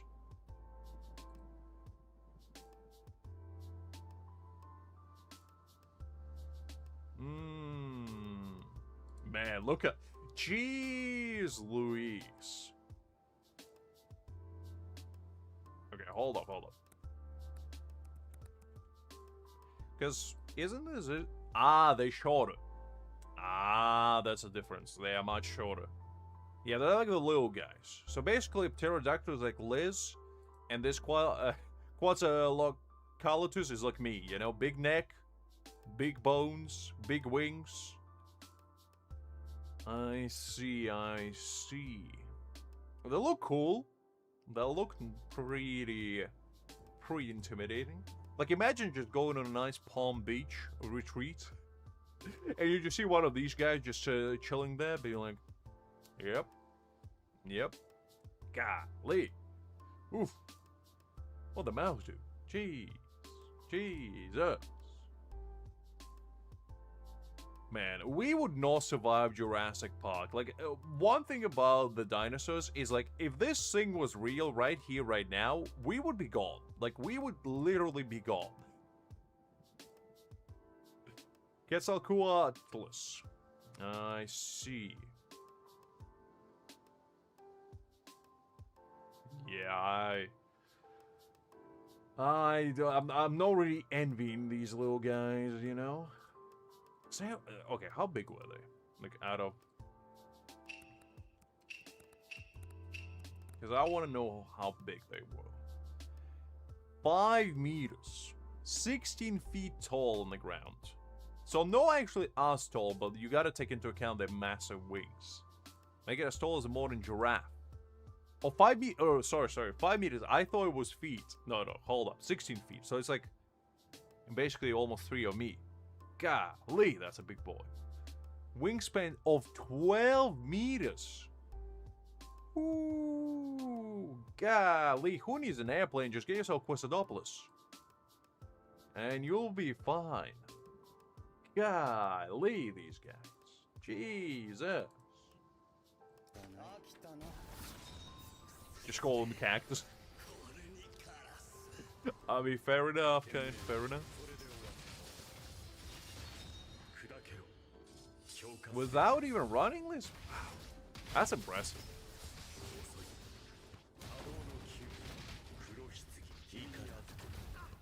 I mean, how do you think fire got invaded? Just Liz was hungry once upon a time and she decided, you know what? Let me grow some corn and let me grow some meat and see what happens. She just was throwing, you know, thunderous fury just like Zeus out into the world, and one of the lightnings caught, you know, a random bush on fire. And Liz was like, what is that thing? She started touching it, you know, putting her hand inside the fire. She was like, oh, that's kind of hot. And then, you know, back in, back out. Back in, back out. And by the time her hand turned black charcoal, she was like, I wonder what will happen if I put something in there. So, you know, she got one of those Quetzalcoatlus just walking around. And she was like, hey there, big fella. Just smacked her around a little bit and just put her inside the bush. And the next thing you know, she had a wonderful, wonderful roast turkey dinner. And that's how Thanksgiving started, by the way, guys. Because Liz was so thankful to that fire that she made an entire holiday about it. I know. Not many people know that. Not many people know this.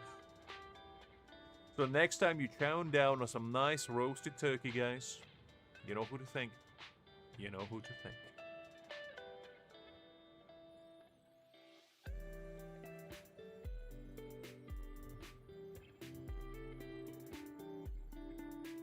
I don't know what you're talking about, Liz. What?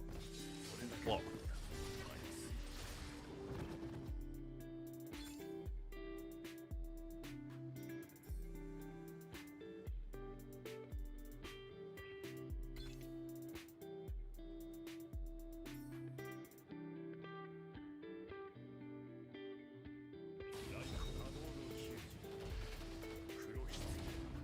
How is my Aizen healing? Did I get some secret with it? So I was gonna say, I don't think anybody heals in this team. Listen, Liz, I'm just making conversation while we're doing Unknown Adventure. What do you want me to do? Sit here in silence? We're gonna make our own fun, one way or another. I'm telling good people in chat the history of the world as they don't know it. Okay? That's exactly what I'm doing. Same, Blaze, same. You and I both. Unless you're talking about Indian food, which we in UK covered basically. We say it's ours. So if you say Indian food, I would like to disagree there. Because Indian food is great. And that's... Did you know, guys, let me educate you quickly. Did you know that UK's national dish is not fish and chips, to contrary beliefs? It's not Sunday roast, to contrary beliefs. It's not jellied eels, which is the most horrific thing anyone has ever seen. However, you know what it is? Curry. And now you might ask yourself, Lux, curry is not British. And today I say how dare you, because curry is as British as a red phone booth, is as British as a passive-aggressive nature. It's as British as starting a fight for no reason, if somebody even dared to cross you. It's as British as being, you know, as polite as you could possibly be while you're beating somebody down because they dared to cross you. It's as British as calling somebody a mate in the middle of nowhere, under the cover of darkness at 2 AM in the morning, thinking that there might be somebody to rescue you from the middle of nowhere. It's just that British, and you just gotta appreciate it.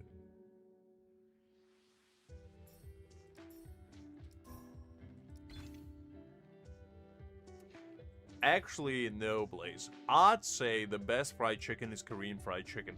If you never had Korean fried chicken, you're missing out. Like, genuinely, not even joking. Korean fried chicken is goated. Like, I don't think there's any... And I know that in America, you know, they do bomb fried chicken. I'm sure. But in South Korea, they just figure it out. I don't know what they do with it. I think it's just the double frying that they do and coating it in like a sauce. But it's so good. It's so good. They just nailed it. Because I never had better fried chicken than Korean fried chicken. In fact, the first time I had it, I was in a Korean restaurant, I believe in Japan of all places. And I went, and it was run by a very nice Korean couple, some like middle-aged gentleman and lady. And I never had a Korean food before. It was like I was 14, 15 at the time. And my parents asked, "Oh, what would you recommend?" Because they never had it either. And they were like, "You must get Korean fried chicken and some kimchi."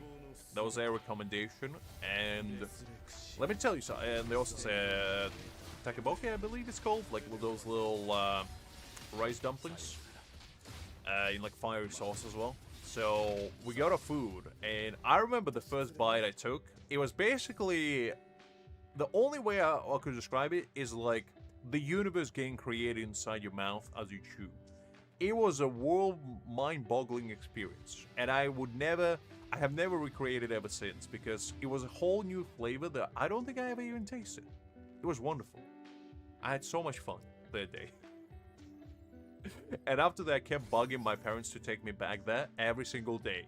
And I swear, I probably ate more fried chicken during the months that we stayed there than I ate in like all my 13, 14 years combined prior to that. It was great.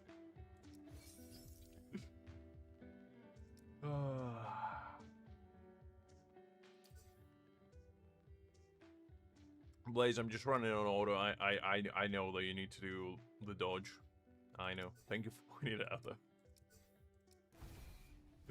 Alright, let's do Frenzy Feast. Let's do that one. Alright, what do we have this week? So yeah, basically, if you ever get a chance, if you never had Korean food in general, especially if you're a spice heathen like I am, I would highly, highly recommend it. I heard about DBL, I never seen it personally, so I don't actually know how good it is.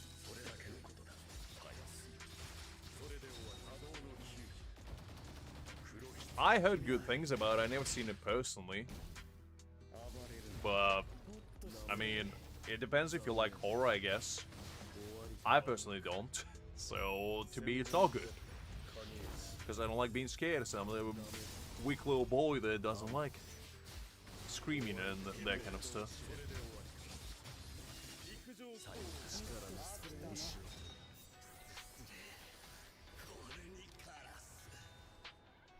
People do eat octopus. I mean, people eat raw anything, to be honest. I've seen... Okay.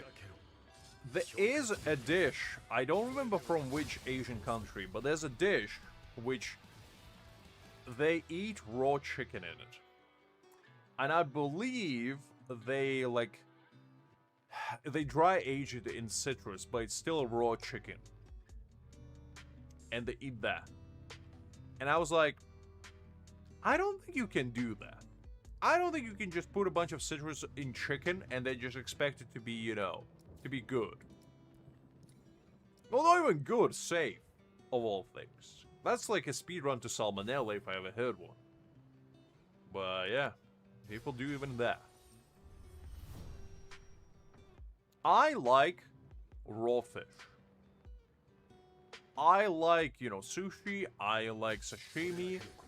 I don't mess around with tartar.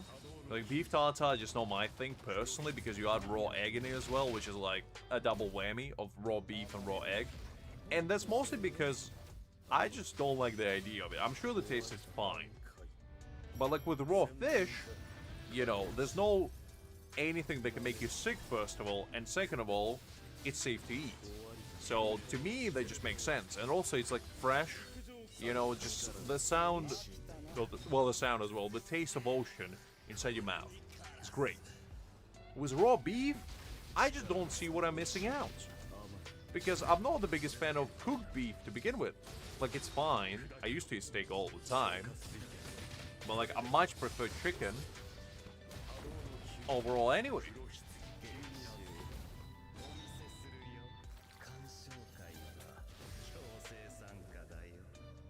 That's fair, DBL. I mean, I get that. I get that. But I'm just telling you, if you never had a proper sushi, you're missing out. You would really, really enjoy it. I don't think so, Kai. Do you know why people don't eat raw chicken? It's because of salmonella. I mean, game is game, but only when game is, you know, not gonna kill you. That's the only time game is game.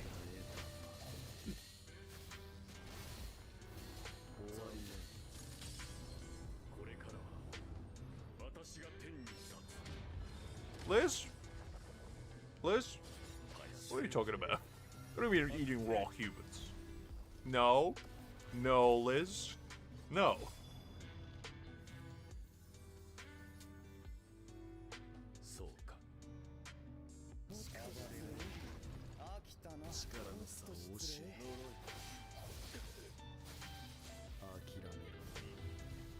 I hope so, Liz. Otherwise, there's going to be a lot of questions.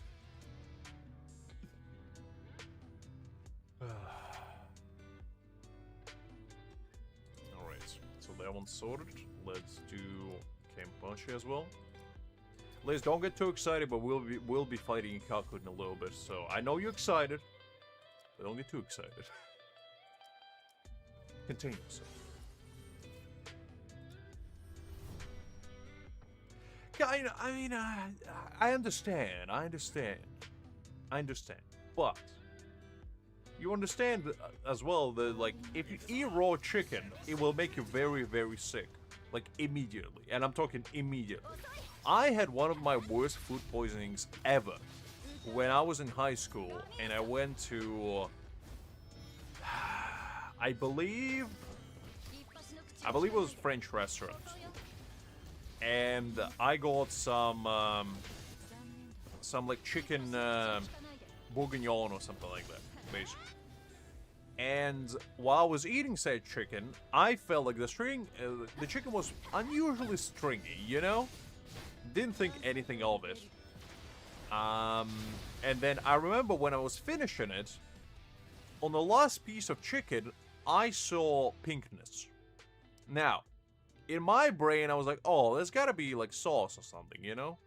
And I finished it. I didn't think anything of it. 2 hours, not even 2 hours, maybe like an hour later after I was back home, I sat on the couch and I never felt my stomach trying to exit my body through my mouth. Quite like I felt in that very moment. Because what proceeded to happen was basically me being straddled in a fetal position in a bathroom for precisely 6 hours. I went back home at about 6 o'clock. I was out of the bathroom at 12. I was basically evaluating my life choices at the very, very moment. And let me tell you something. Due to that very fascinating experience, I don't mess with raw chicken. Raw meat in general. Just... no. No. Some things are meant to be cooked. And I feel like meat is one of them. As I said, beef tartare is probably great. Probably wonderful. However, I just wouldn't chance it. Personally. Well, that's what I mean, Creek. That's what I mean. It was raw chicken, chances are. Because that was the only meal I had that day. And, you know, I did see pinkness, so there is that.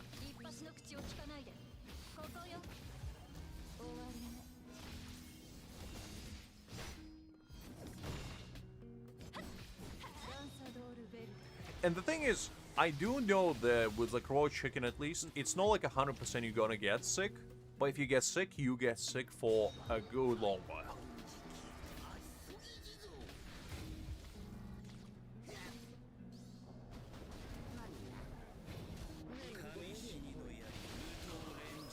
Well, Creek, you gotta be more specific. You gotta be more specific.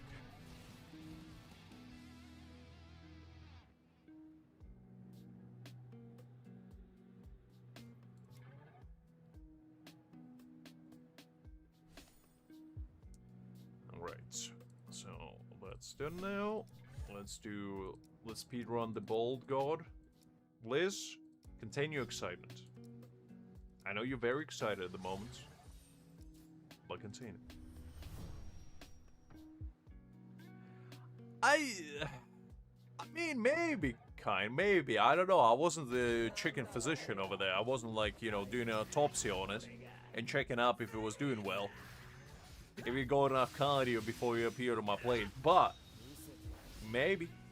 Maybe. I see Krieg is trying to infiltrate our domain, Liz. He's coming back for your spot. He's taking away your Bald God Enthusiast title. Good, Liz, because you shouldn't be. Contain your excitement.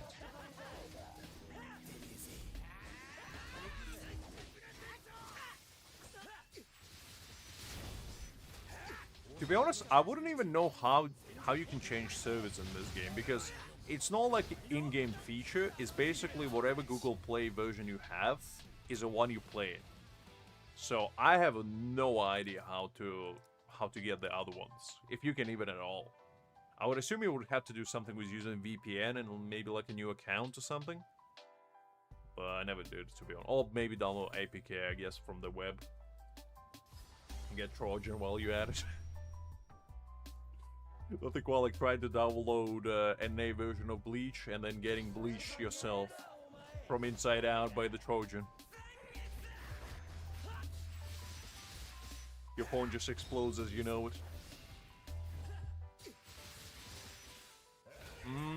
Maybe. I mean, to be fair, as much problems as we have on NA, I do feel like right now we're in a pretty good spot. Because Crunchyroll hasn't been really messing up too much lately. And the keyword too much is very prevalent in that statement, so I don't want you to forget it. The only thing is, we still don't have a web shop open. Like, I remember Haki mentioned it to me briefly that it was back. It was back for like 1 day. Now it's gone again. I don't know what happened. Because I was gonna... I'm not proud of saying this, but... I was gonna buy those packs, you know, for $4 you could get a temple back in the day. I was gonna get those. And after stream, I believe it was like 2-3 weeks ago, I went to get them. and the website was down, and I was like...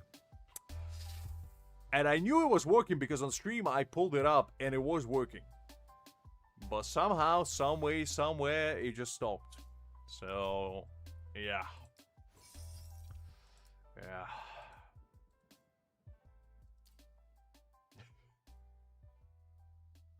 I'm not kicking anybody out, Liz. I'm just, I'm just letting you know the kind is coming for you. That's all I'm saying. You gotta be prepared. In fact, I think we're already full anyway. Oh no, never mind. We do have one spot. Let's see if we can get somebody. See what the gentleman does.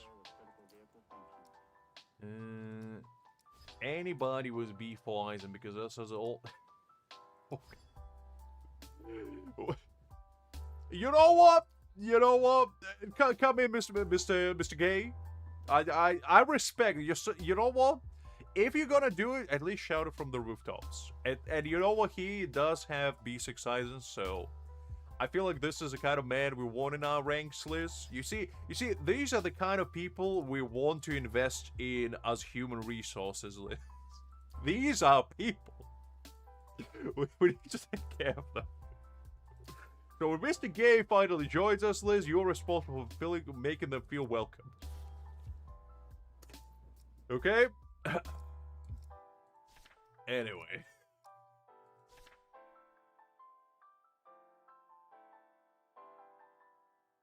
Listen, Liz, I don't want to offend anyone. I'm not going to use the voice because I don't want to make people upset.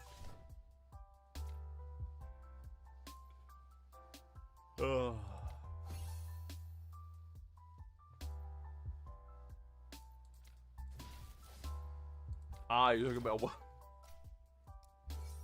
Welcome to the Thunderdome, the T-Nation unlike any. In the right corner, we have a perturbed Mexican lady who may serve as a Vice Guild leader. She is responsible for making you feel welcome. In the right corner, we have a freedom lover unlike any. Mr. Justin, who is responsible for purveying the order ways all up to the heaven themselves. And in the center, right in the very middle, that elderly man sitting in the horizon shaking his cane at the youth of today and telling them to get out of his lawn is the almighty guild leader that we all fear.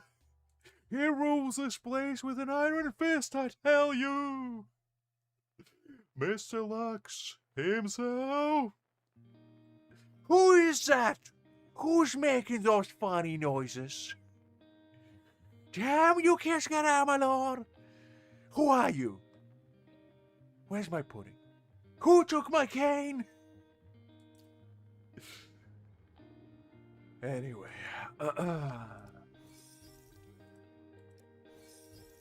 Hi there, Hakim. How you doing? Are you doing okay? How's the life been treating you?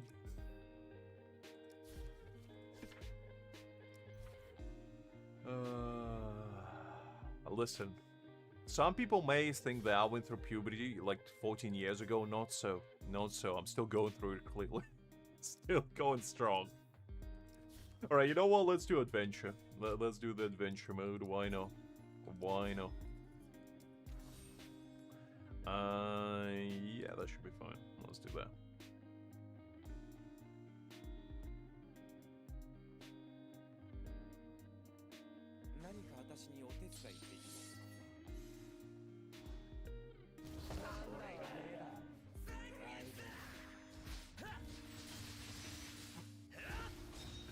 Fair, Hakim, fair. What can you do? What can you do? She's a grumpy. Oh, man.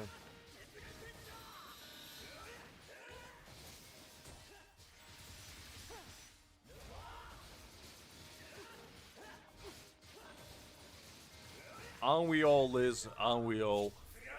We take pride in being weird around here. We wear it like a badge of honor. And Liz just has too many badges to count. She's got them all. All of the color of the rainbow badges, she got them all. She's like one of those generals, you know, the 130 years old that just shows up for parades. That is Liz for being weird. She got all the badges. In fact, she doesn't even wear clothing. All she does is just makes a suit out of badges. Shows up to the meetings being like, okay, what are we doing here? Tinkling and glittering everywhere. You could hear Liz before she even arrived based on all the metal tinkering.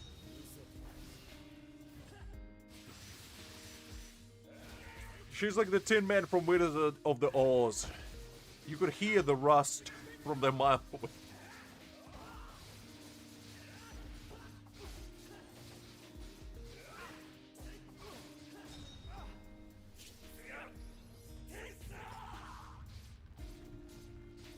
Is that the new settings, Hakim?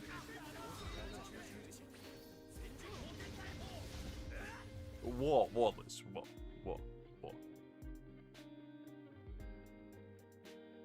Pretty much, DBL, pretty much.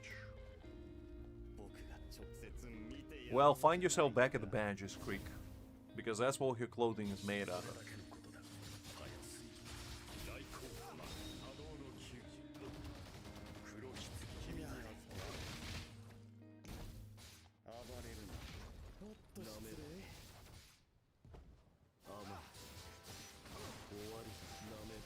Just imagine this. Face of the handsome Squidward. Body of a 5-year-old. Feet like both as a clown. And badges everywhere as far as I can see. That's what Liz is rocking on a daily basis. She's a true style connoisseur unlike any. On occasion, sometimes she might wear a beret as well, just to be classy about it.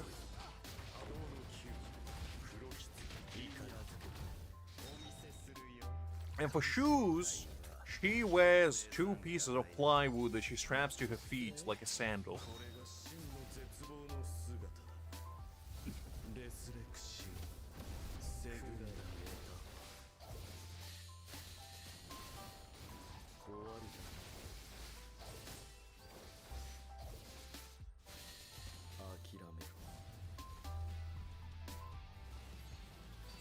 Look, listen, I'm just saying. No shame in that. Look, Liz. Your stature might not be grandiose, but you know what you do have? Is grandiose ambitions. And that's all that matters.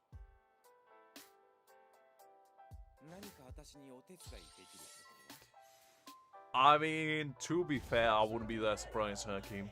I wouldn't be that surprised.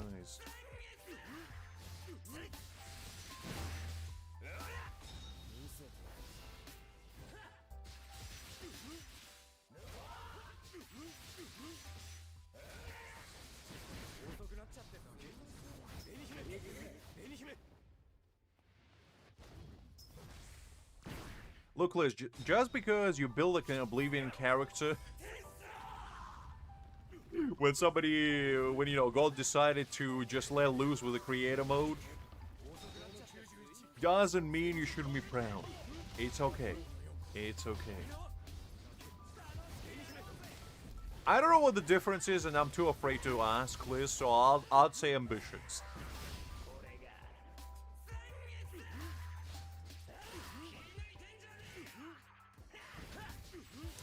I don't think you want to know that, kind. That's a secret. She holds it with the power of will. Her aura is so great that she uses it as, you know, a protective layer.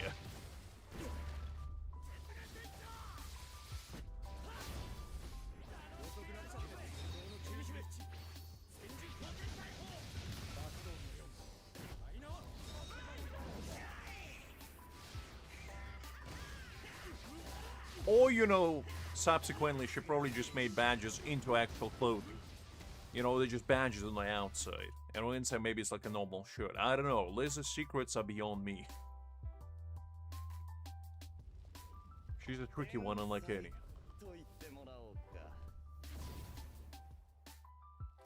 Exactly, kind. The less you ask, the better. Just go with the flow.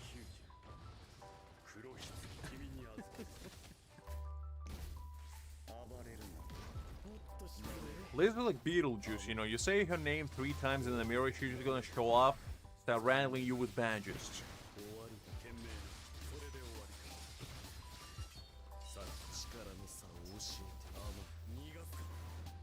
All you can hear is in the background is tink tink, tink tink, tink tink. It's like Jason. Just out of nowhere, you know, Liz shows up with tinkering everywhere. They call him Miss Tink Tink, you know, on the streets. He's like in hush whisper to you talking, have you heard about Miss Tink Tink? He's been tinkering around here, there, and everywhere.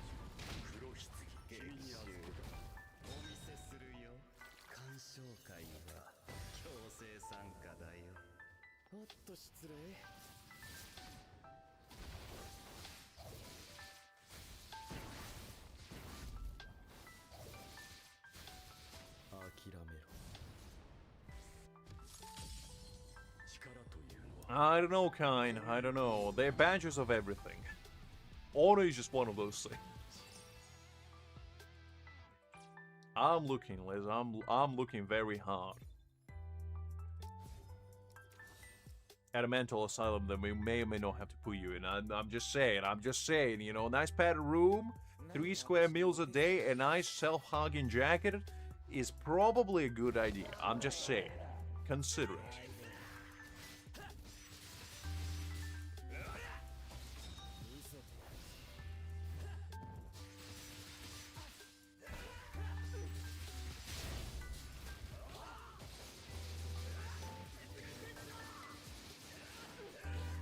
Listen, Kine, she has too many titles to even count. We haven't even scratched the surface.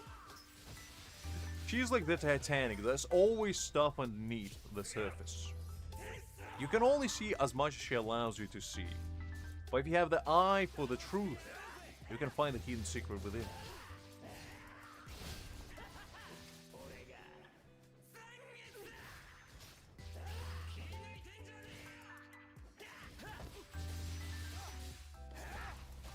I mean, that is fair, Liz, that is fair.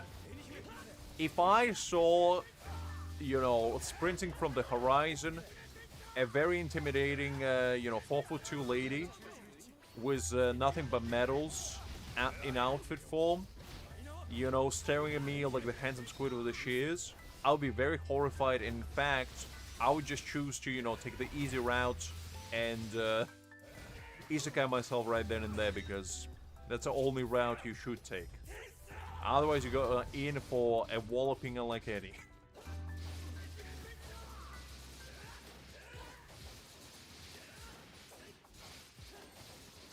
It's always a compliment, Liz. There's no insults around here. We only compliment each other on our outstanding achievements. That's how it always goes.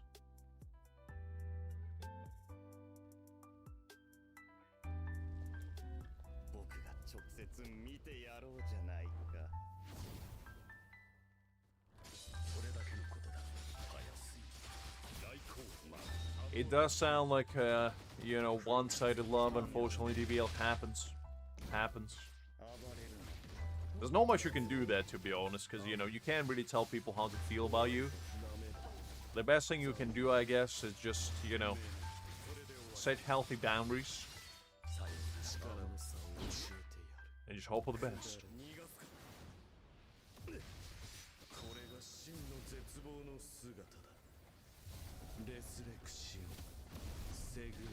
Don't we all, Kind? Don't we all gonna open our third eye and see the world for what it truly is? We're all blind to the nature of things.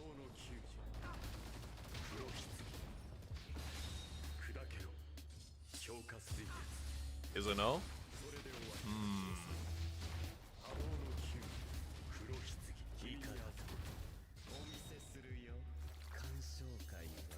Well, one-sided obsession might be a better description there.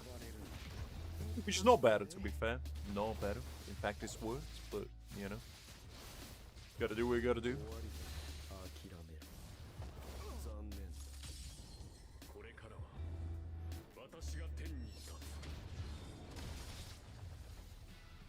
I mean, to be fair, my vision is, well, I don't want to say bad. But if, let's say, from a distance of like above 20 to 30 meters, I can't read anything. Like, if you put any sign out there, unless it's like in big bold letters, I probably won't be able to read it. And the reason for that is probably because I messed up my eyes when I was little by staring at my screen under the cover of darkness all the time, playing like video games or whatever now, or like a laptop or phone. And due to that, I have like impaired my long distance vision a little bit. But to be honest, as long as I can see, you know, handsome 2D men and pretty 2D pictures, that's all I need. That's all I need.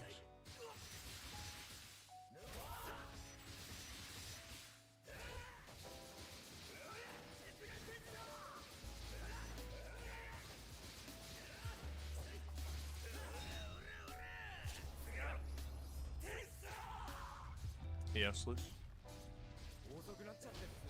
Only that's surprising.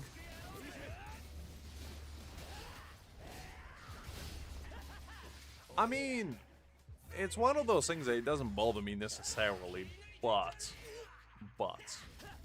the only like thing that it does impact is driving, obviously, but I just hope for the best.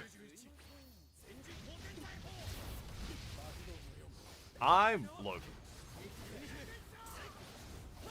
I don't think I have perfect vision by any stretch of imagination, let's trust me. Always gotta shove down carrots down your throat like nobody's business, kind. You gotta take it from the EA's playbook. Carrots day in, day out. Nothing but carrots. You start your day with a carrot, you finish your day with a carrot. That's how it goes. That's how you get the perfect 20-20-20 vision.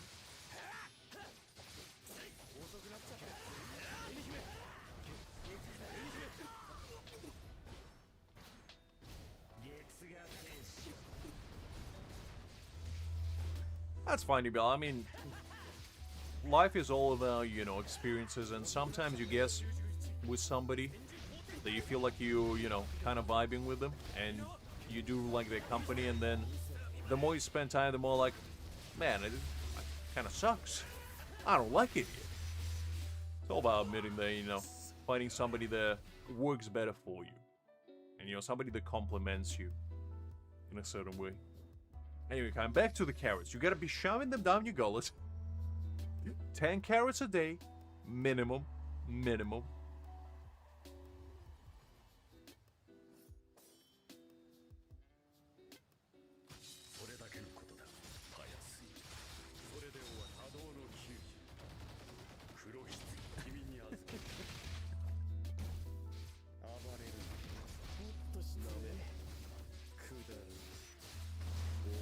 Yeah, that's kind of rough. If somebody is already in a relationship and is still thinking about you, yeah, that's a problem.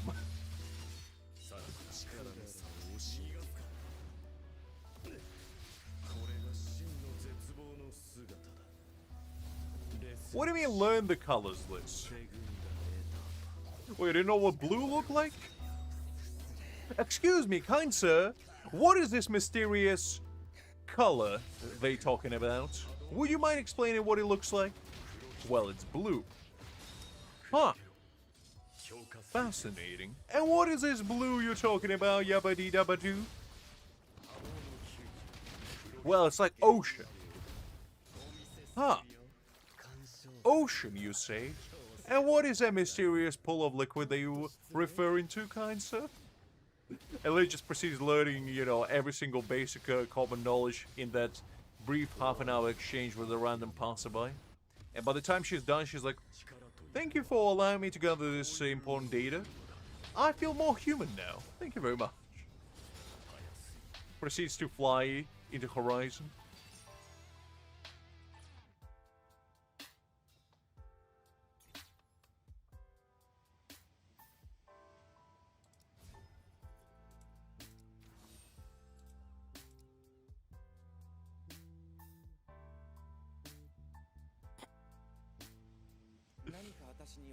I mean, kind, you know, it happens to the best of us. Happens to the best of us.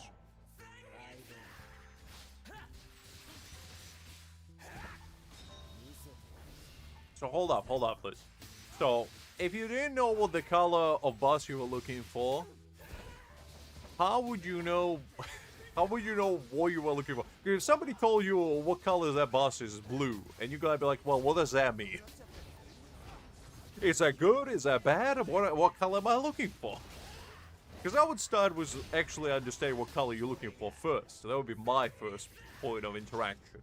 Being like, excuse me, good sire, would you mind pointing me out to the blue-colored automobile vehicle of transportation? Thank you very much. Prove it, Liz. Prove it. What is blue? Tell me what is blue. Give me one object that is blue. It doesn't have to be real. Just name me one object that is blue and then I'll believe you. And I swear to God if you say Smurfs.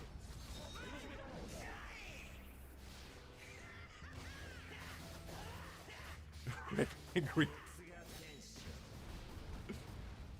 My eyes are not blue, thank you very much, Liz. My eyes are pitch dark. Black, in fact. Like the color of my soul.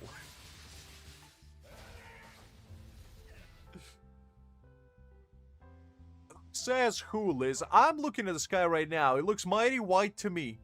I don't see a single blue in sky. This shows what you know. Golly, this woman.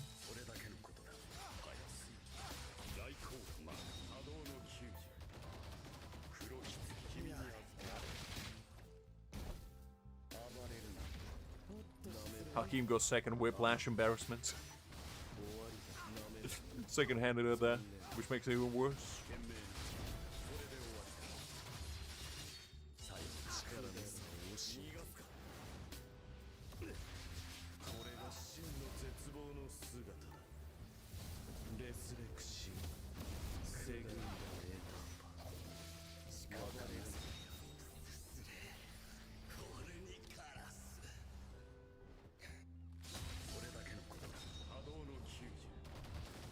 Well, that's not very nice now, is it? That's just being mean for the sake of being mean, and I don't appreciate that. I'm gonna be honest with you, I don't like that. At least be nice about your threats. Be like, the good sire, if you prolong your extended challenge on my sacred honor, my hand shall be forced to exile thy eye into thy third dimension and turn it from the glorious blue that you so kindly preach about to the dark black as my intentions for you will be.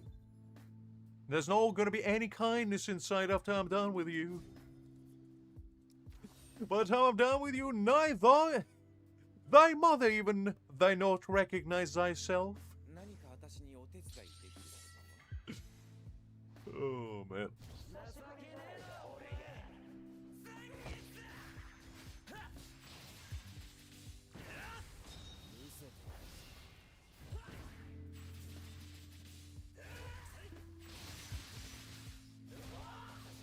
Talk about the weather, DBL never fails. Never fails. Take it from the British playbook, you know? If you want to slide into somebody DMs, the first things first, ask how the weather is. That's a nice break like any. And when they tell you that the weather is great, call them a liar, send them a picture of your sky if you're in Britain, and say, you should be ashamed of yourself for lying to me, and most importantly to Zeus himself. Have a nice day. I'll see you never. A very good icebreaker, I tell you. And if they send a picture of, you know, the cloudy sky, that's how you know. That's how you know that the real ones. And then you proceed to, you know, woo them with your almighty prowess, unlike any. It's a little filter, if you will. A natural selection of the highest caliber.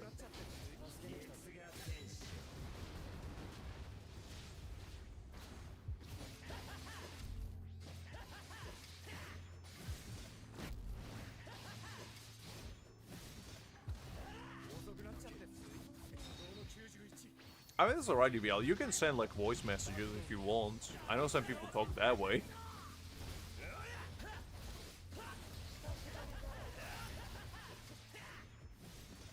I mean, to be fair, that's a bold maneuver, Hakeem. But how would they know that it's your bank account, huh? What if you just took a screenshot of Jeffrey Bezos' account? How would they know? How would they know? I am, Liz. I am indeed. And what is wrong with that, huh?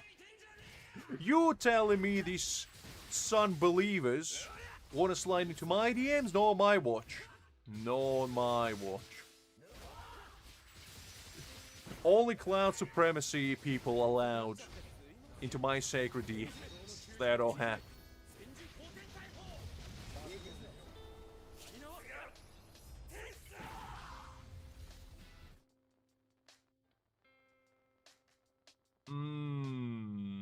I see, Hakim, I see. So you gotta be good at Photoshop as well, is what you're saying. Fair enough, fair enough. Look, DBL, it's all about owning it. Owning up to it and be proud of it. You're like, hi there, pretty lady. I might be broke, but you know what is not broke? Fuck self-esteem. I have plenty to go around. Would you like some?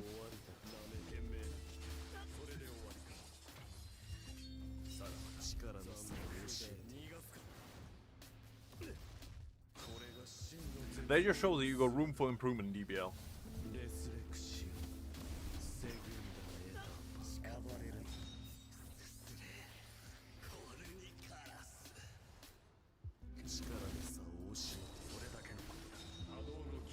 I mean, deception is not a good thing, Liz, I do agree, but sometimes you gotta do what you gotta do, you know? No shame in that.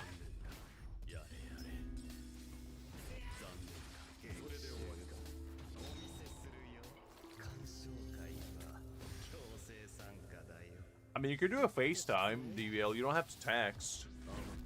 If you're comfortable enough to do FaceTime, just do that.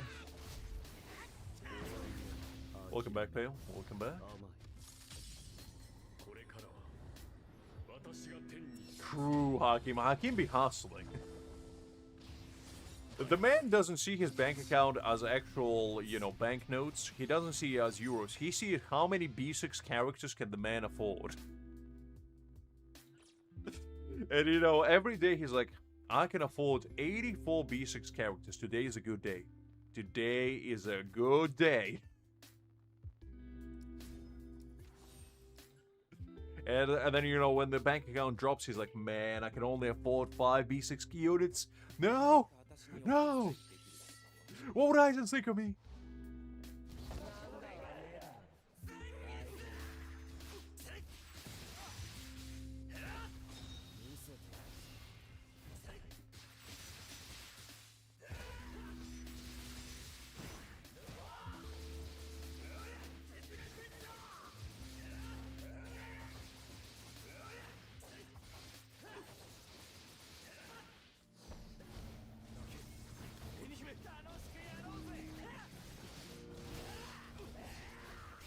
I fill in some logs, Pale. Fair enough, fair enough. Sounds nice.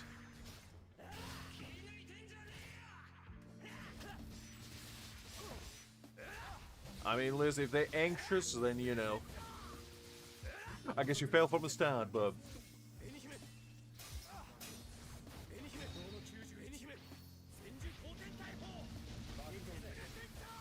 Fair enough, Hakim, fair enough.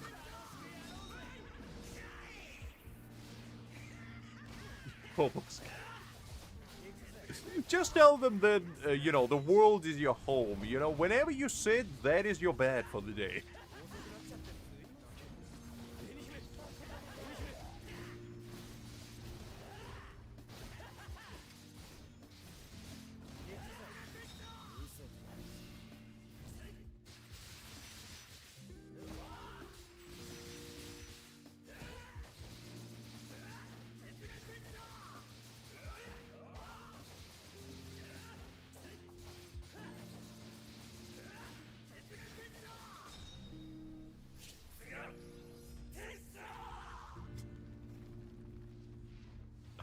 I mean, to be fair, that's a pretty baller move. Just, you know, roll it up to somebody's house and be like, okay, get on.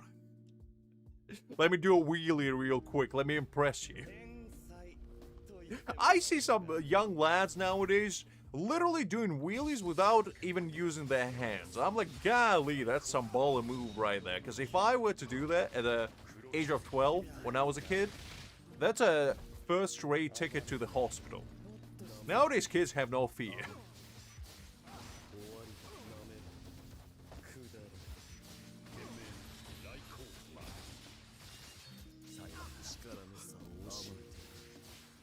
I know, Hakim, I know, trust me. This is what happens when you grow up in Britain. You just get all your common sense tossed outside the window from the get-go.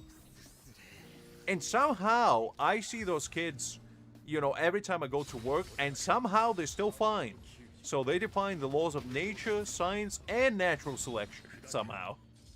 So maybe it's something I don't know about. Maybe. Maybe.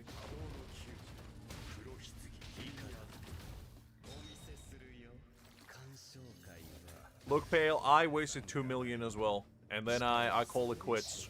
I was like, yeah. Yeah, ain't it? I might do it tomorrow just for the funsies, because I did it 4 times and I lost every single time. I lost 3 times, and the last one I broke even. So I was like, you know what, this sign from the heavens themselves that it just wasn't meant to be. But I'll do it tomorrow just for the fun of it. See if I can win something, maybe. We'll see. We'll see.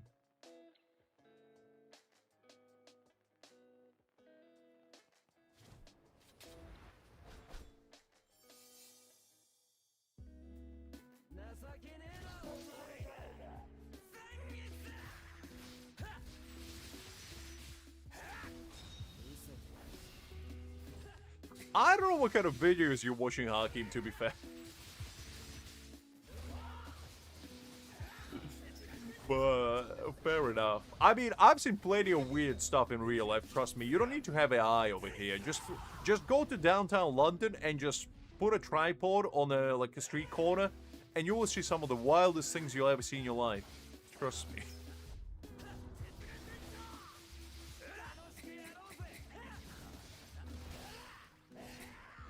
Yeah, Pale, I'm talking about that, yeah. Yeah. I lost 2 million in there. That cat scammed me for all my worst. That unbelievable son of a guy. I got so mad, in fact, that I spent all my funds so I couldn't spend them on that cat. I bought every single property in the game except one. Because I was like, if I don't do this, I will waste all these 15 million that I have. So, yeah.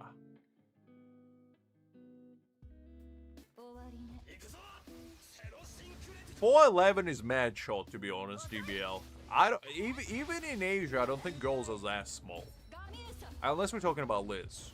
But Liz is, you know, is a scientific marvel. She defied all laws of science. To me, existence is a proof that evolution can fail you sometimes, but in the best way possible. Because I wouldn't trade it for the world. If there was a choice between having Liz as she is, or having Liz at 6'4", but strip all her personality away, I would choose the first one every day of the week. I'm just saying. I'm just saying. That's what makes her the life of the party.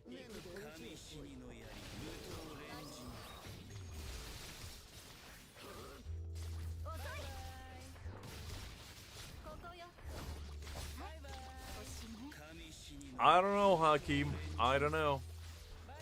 It's just the way we roll, I guess.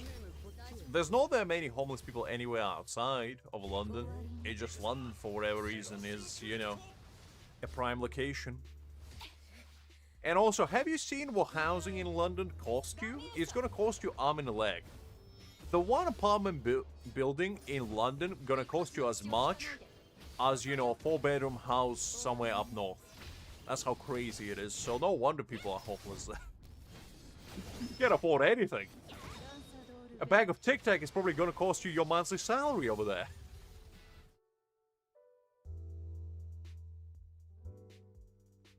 It's okay, Liz. You don't have to be taller. We appreciate you the way you are. As I said many times before, sometimes great big things come in small packages. And that is okay. That is okay. You're welcome, Liz. You're welcome. Manchester's pretty good. Manchester's pretty nice. In Manchester, they actually have... If you ever seen, like, Chinese New Year, in Manchester, they have a massive, like, Chinese people population. And I actually been there once during February. And they had this massive parade, kind of like they do in China. And that was an eye-opening experience. I really enjoyed that. It was really fun. Exactly what Reese, exactly. I mean, if you're asking seriously, Hakeem, I know some people that live in London and they earn a pretty sizable wage. And most of my friends say that one-bedroom apartment in like a decent place inside London is gonna run you anywhere between 1.2k to 1.8k. Just 4 months. 4 months. Let us sink in. 1.2k to 1.8k for one-bedroom apartment. In like central London. 1 bedroom. Okay? So, yeah. It's atrocious. And then you wonder why people don't live there. I just got to work. Because, it's rough. Alright, let's do this one. I mean, Paris is exactly the same, Hakim. I don't know what you're surprised about. You probably even worse, to be honest. If not the same. Every single capital city is outrageously overpriced. Like, outrageously overpriced.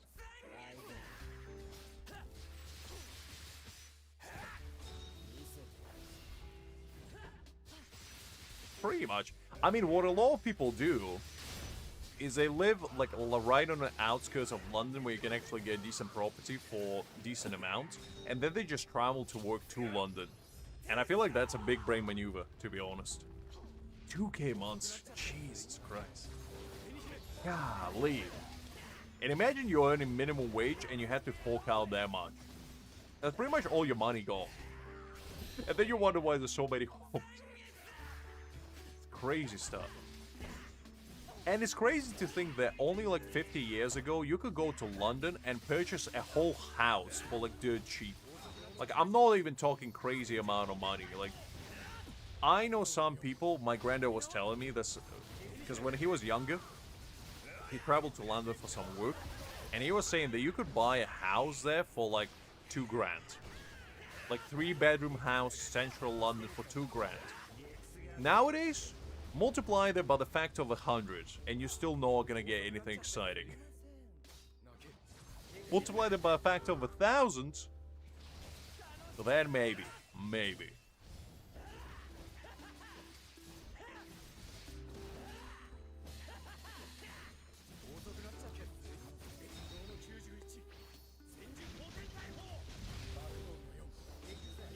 Well, that is probably what a lot of people do as well. They have roommates, which actually, to be fair, is probably the best way of going about it. Because I don't know how people manage to afford housing, you know, by themselves over there. It's crazy. Because you do earn more, like, from job, obviously, in London, because they pay you more. But you spend everything on your living expenses, so it's like, is it even worthwhile? That's fair, Hakim. I totally get that, but yeah, I personally wouldn't be able to live in London. It's just not my kind of place. I don't like hustle and bustle in the morning. I enjoy a nice, quiet walk to work, you know? And if I had to go through a busy intersection first thing in the morning, all the way to work at like 7 AM, no. Just no. That's true, Hakim. The last thing you want is being roommates with somebody that you detest. There it is. There it is.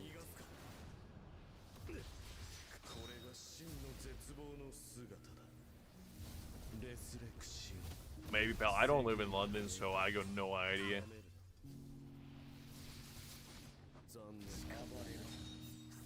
Yeah, I mean, it's the best, because in a lot of cases, usually people have roommates with their friends, so it's like 2 people going to live there.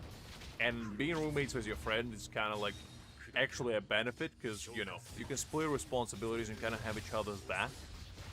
So, yeah, it's one of those things.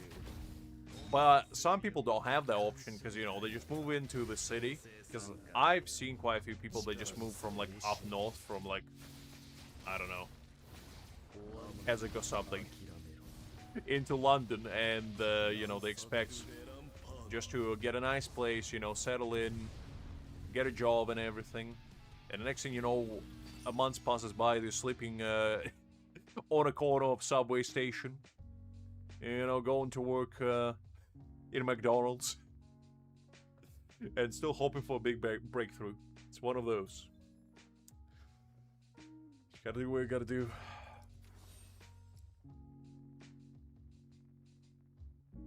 I don't know about that, DBL. I don't know about that.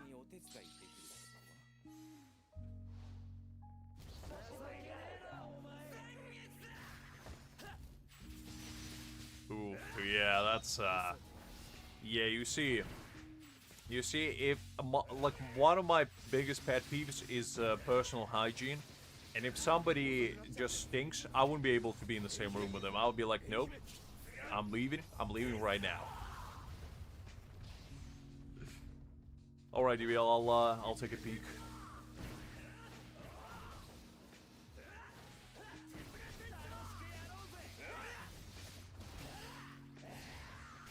And why is that, Liz? Is it because, like, you don't trust him or something? Is it Dark City's secret that you would like to tell us?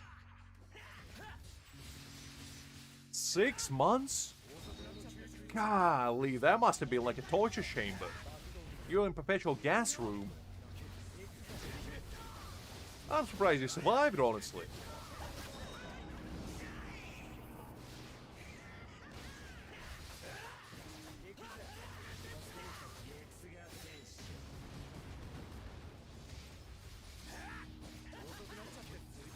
I'll see how I go, Creek. So far it has been fine. So far we haven't really had that many obstacles or issues.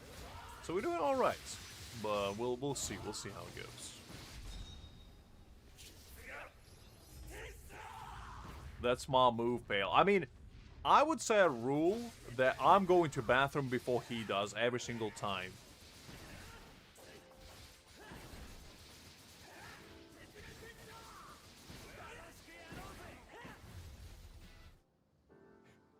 Wait, hold up.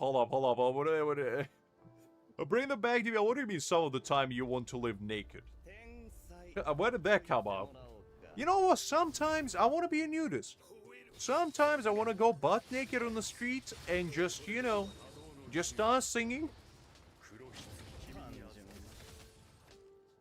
my heart out, you know? Just let people know that I mean business.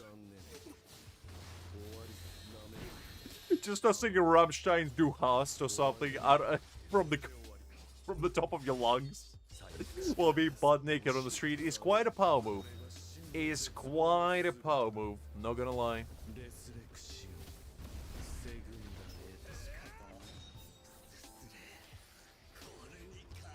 Nice, Creek, nice.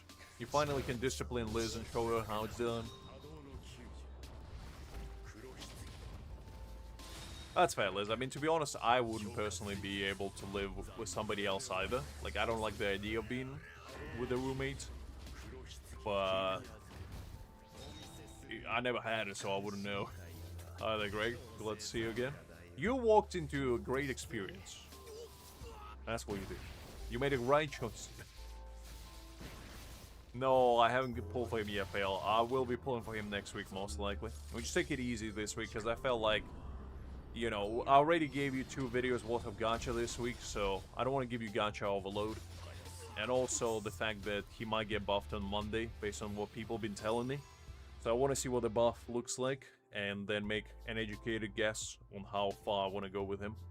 How many boundaries, basically. Because so far I'm thinking B1, but, you know, if the buff is B2, it might change. It might change.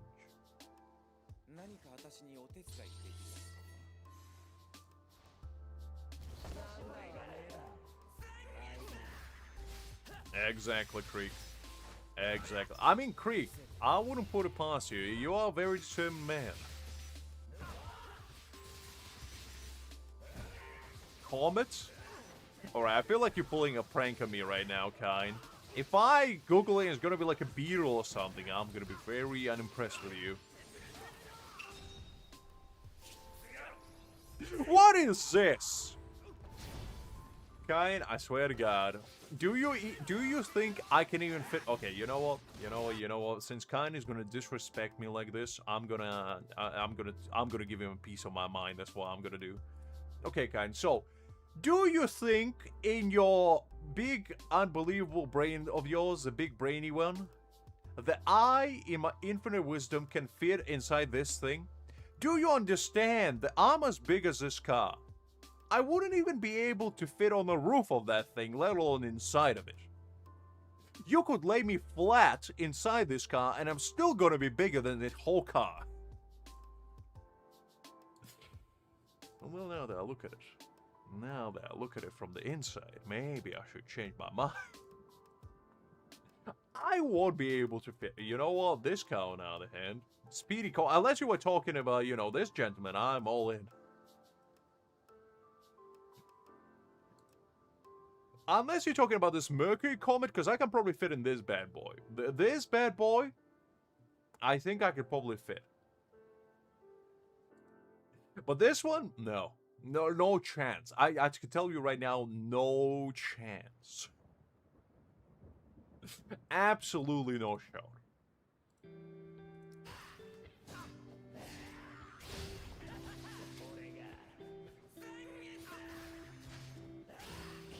It's not being hipster big, DBL, it's the fact that I'm a 6'4" giant. Do you really think the cars were made for people like me? Why do you think Arnold Schwarzenegger had to make his own car? Like the Hammer, because he couldn't fit in anything else. It's a curse we told people afflicted by.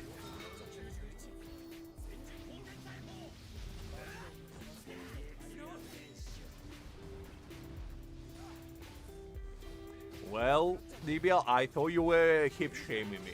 Just because I got cake for days doesn't mean you have to say it like that.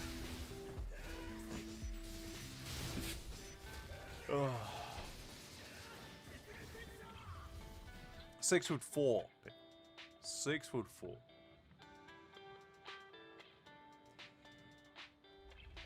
Yes, Creek. Yes. Yes, you should. Absolutely you should. You don't even have to ask me, Creek. You do. You do. Always do. Exactly, Liz. What is wrong with having big feet and big hips at the same time, huh? You telling me an Eastern European gentleman is not allowed to have big hips and big feet? To represent two groups of people at the same time? Golly, Greg, you tell them. Greg, you tell them. Tell them how it is. You're still around. I don't know if the man was like, these guys are talking about some weird stuff. I'm just gonna leave. Talking about big feet, big butts. Like, what's happening? Exactly, Greg. Can you believe it? Can you believe it? Hi, the corner. Glad to see you. Hopefully you're doing well. I don't know. It's actually not on PlayStation. That's a surprise for me personally. Greg, what do you mean sadly? What do you mean sadly? You should be happy that you're still around here. This should be your happy place.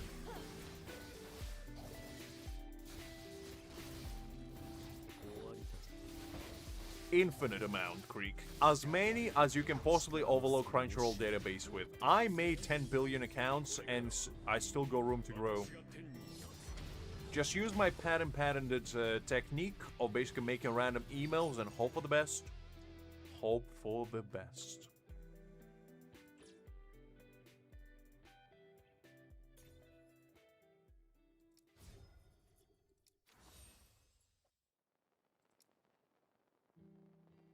What do you mean I don't know? I know everything. When it comes to re-rolling, I'm your guru. You ask me a question about re-rolling, I'll tell you all. I'll tell you precisely how long it takes for one re-roll. And just because you didn't ask, doesn't mean I'm not going to tell you precisely 10 minutes, 45 seconds. If you're fast, and 12 minutes, 32 seconds if you're slow. How do you ask I know this? Well, precisely because I re-rolled like 100 times. And I know everything. everything that comes about reroll, that is.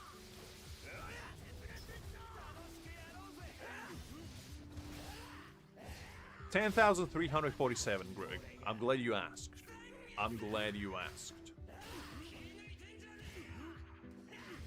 I can tell you exactly how many frames per second you will witness as well, which is precisely 10,004,033 in the entire rerolling process. How do I know these things? I just do. Sometimes I don't ask questions. I just know things. And if you know as much as I do, you would be just as impressed. Well, let me run it back quickly.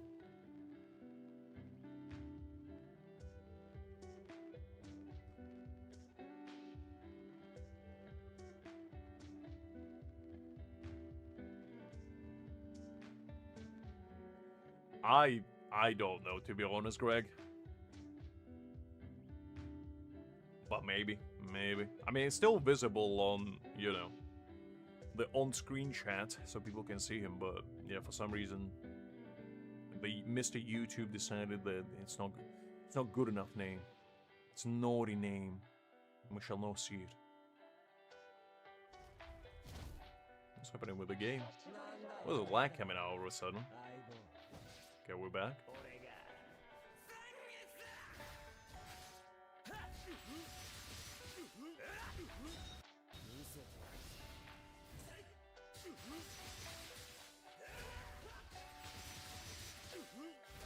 Hi there, Angel. Glad to see you, Sleeping Beauty. Hopefully you're doing well.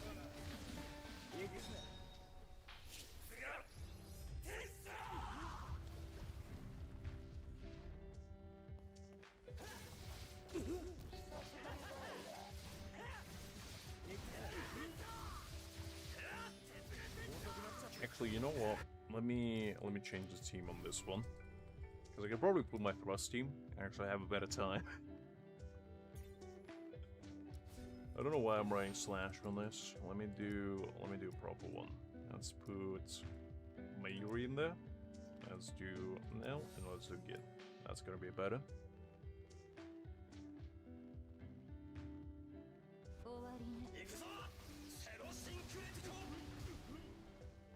What do you mean part of mono male team, Greg?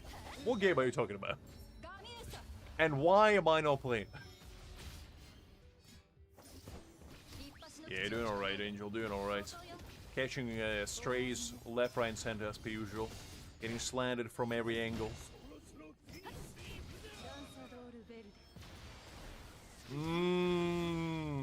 I see, Greg, I'll see. I mean, I didn't know you can build full male team anyway. I mean, with enough determination and dedication, I would assume anything would be possible, but I guess I'm glad there's an official one.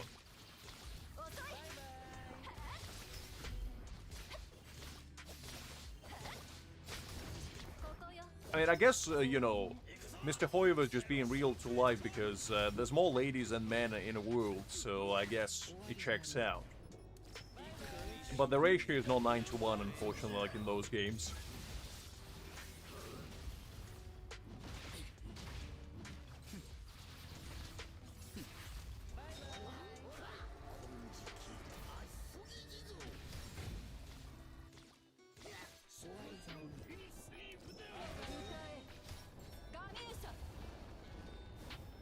Fair enough, Edge. You know what? I respect that, Angel. I respect that. You earn my respect with that statement. Because you know what? I was doubting you that you were a classy cultural man, but now I understand that I was wrong. And I would like to apologize in front of everybody here for my severe lapse of judgment that has occurred momentarily. But now my third eye is open and I can see the world for what it truly is.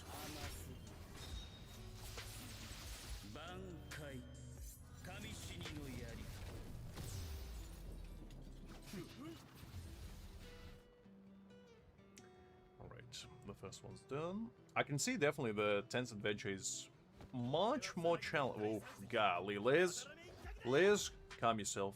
I know you're excited right now. Don't be. It's okay. We'll get the bald man out of our screen soon enough.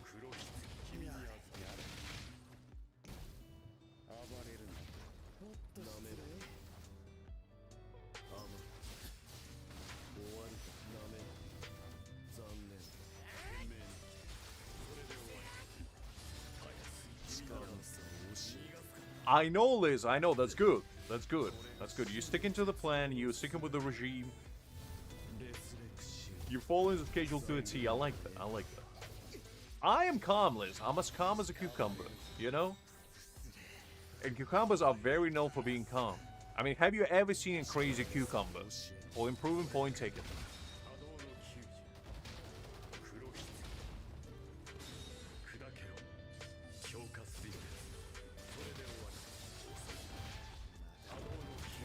Alright, I'll check it out after I'm done beating, or rather disciplining this bold gentleman.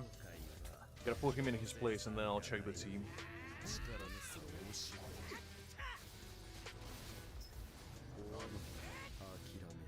I haven't heard that name in a hot while, kind of. What is this? 2016? Alright, let me see.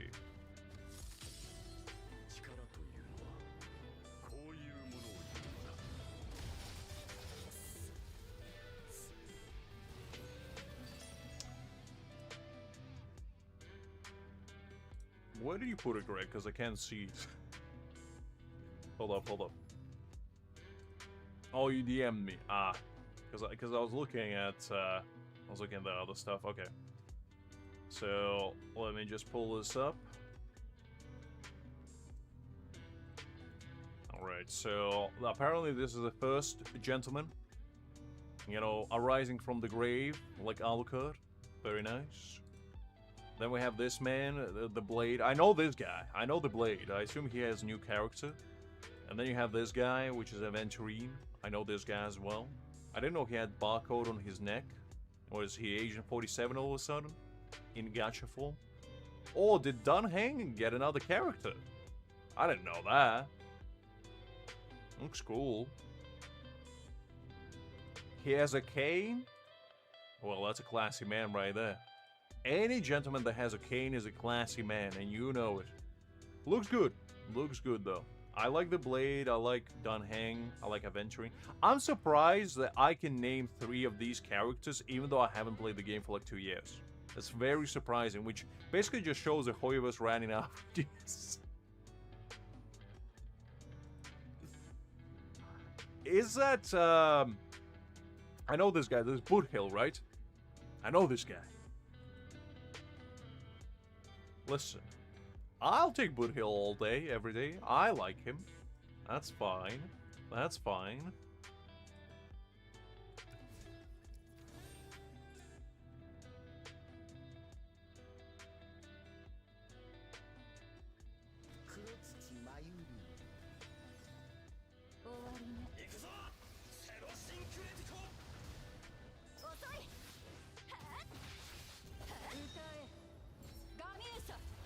To be honest, I stopped summoning after Sparkle or something. No, that's a lie. Greg did pull for me for the Wing brother and sister. I forgot their names. The guys that buffed Jinyuan. There was, I forgot their names, but I got them, and that was the last time I summoned.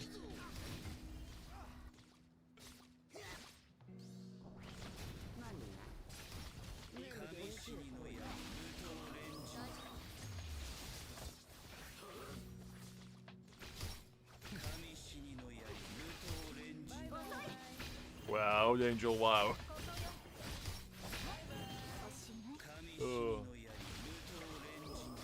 That was pretty early as well, to be honest, Haki. That was pretty early. I mean, I haven't played for probably since How as well. I think she was the last one that actually played the game. But I did come back intermittently here and there for a little bit.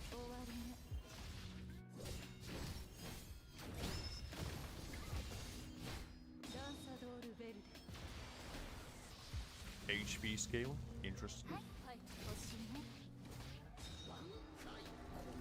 To be honest, I just kind of got bored of it. That was why I stopped playing, because I played so many turn-based games as a kid that I've seen them all, I played them all.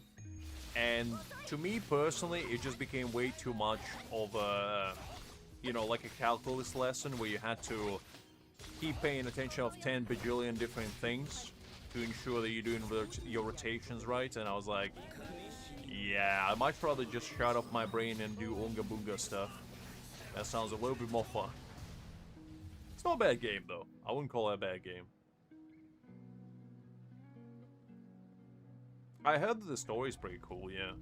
But to be honest, like, Hoyoverse, like, say what you will about their games, they usually do cook pretty decent stories. Like, they got that pretty on lock.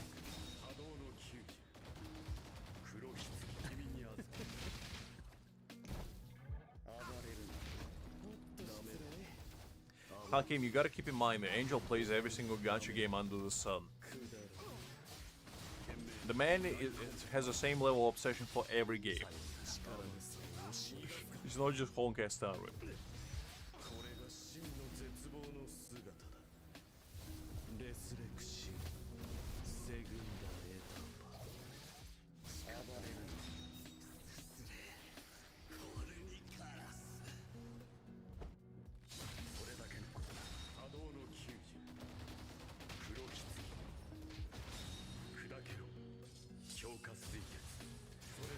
I would assume so, to be honest, Hakim, because that game has power creep upon power creep upon power creep. I mean, if there's one game that you can't really play as a free-to-play, I feel like it's definitely Honkai.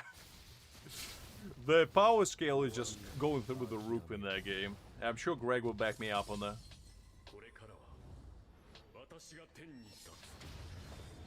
You can probably still clear the majority of the stuff, but like, you can never clear probably the highest level of content if you are like full 100% free to play.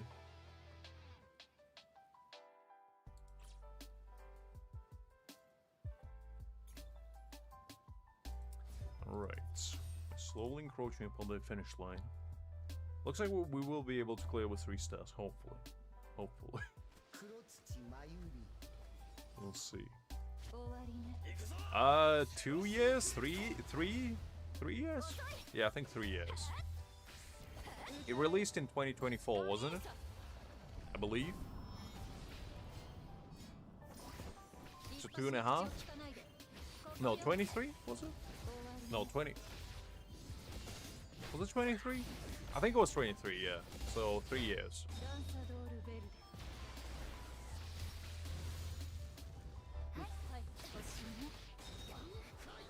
Because I remember I streamed it when it first came out. I just couldn't remember which year it was.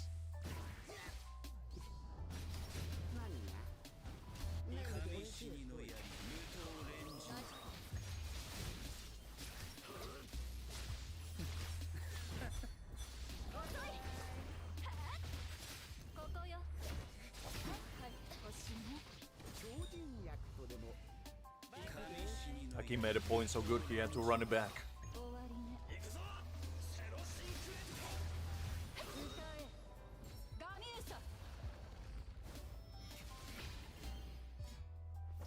I mean, you might have seen Genshin, DVL, because Genshin came out 6 years ago. Honkai only came out 2023, unless there was some like gameplay floating around, but the game wasn't out, I'll tell you that much. When it first released, it was actually a really, really fun game. Like, I only remember.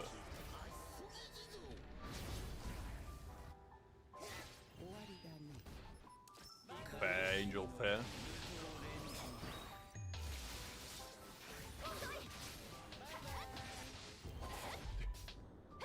What do you mean you bricked your account, Angel? What did you do?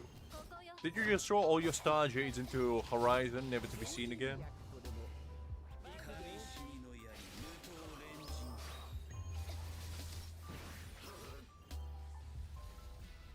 I find it so hilarious whenever people say they brick their account when they're playing in a single player game. It's like, what did you brick? Yourself?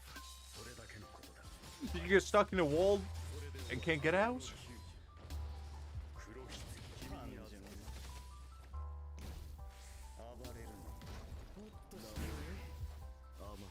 Ah, I see. Well, the best defense is offense, Angel, and you're committing many offenses.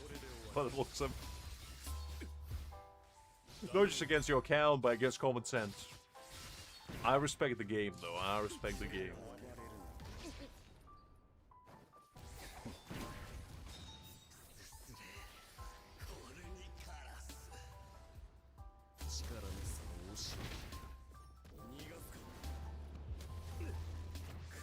Fair, DBL. I mean, to be fair, back in the day, one of my favorite teams in Honkai used to be Grimmjow. He used to be Welt, Japad, and who else was I running?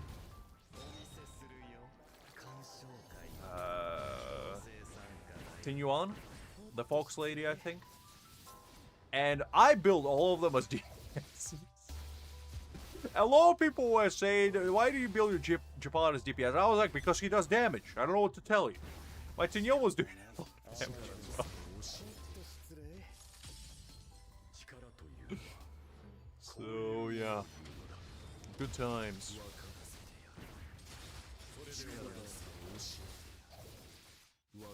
Actually, no.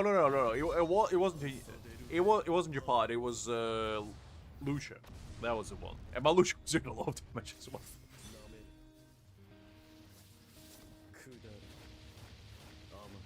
I'd say Welt was still the king. Welt was the GOAT, and Japad was really good as well. Everybody else I didn't care for, but those two were the GOATs. And if Greg was here, he would back me up. It's my way to check if he's alive.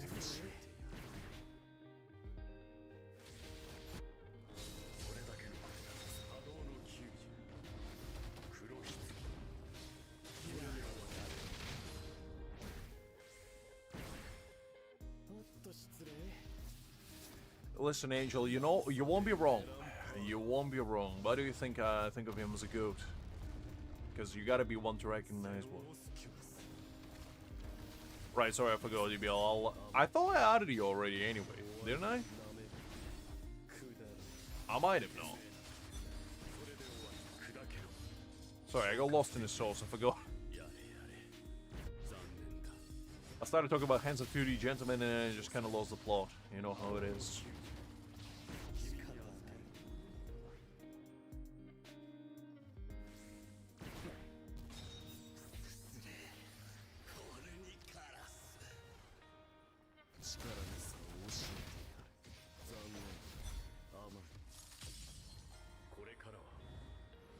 Alright, okay, I'll check it out. I'll see what you're cooking.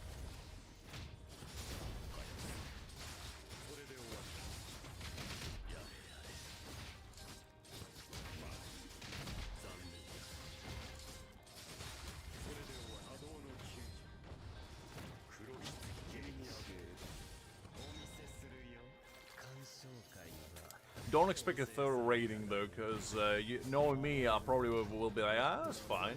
Unless I see like flat defense as main sap stats, because then we're gonna have a conversation. Alright. Yeah, it is, Creek. It is. Alright, let's see. What do you have? Alright, let's check your Ulquiorra. 100% crit rate, decent. I mean, with Ulquiorra is kind of like up to debate. You can build him crit damage, you can build him crit rate, doesn't really matter. Both are fine. Ultimate Gyro, very good, 208. Very nice, very strong. That's good. Did you go Spirit? Okay, some Spirit, pretty good.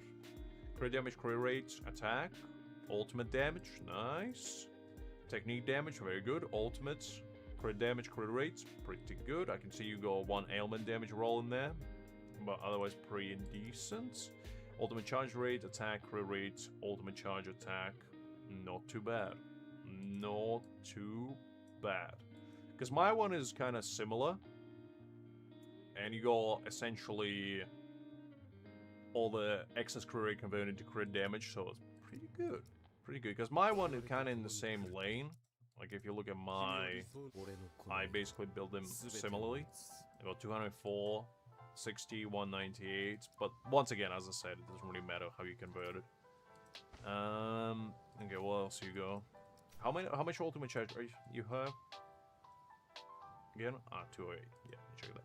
The only thing is he's B0. Now, B0 Ulquiorra is fine. Like, it is fine, but you know as much as I know that the B1 is kind of required. But it's fine. It's fine.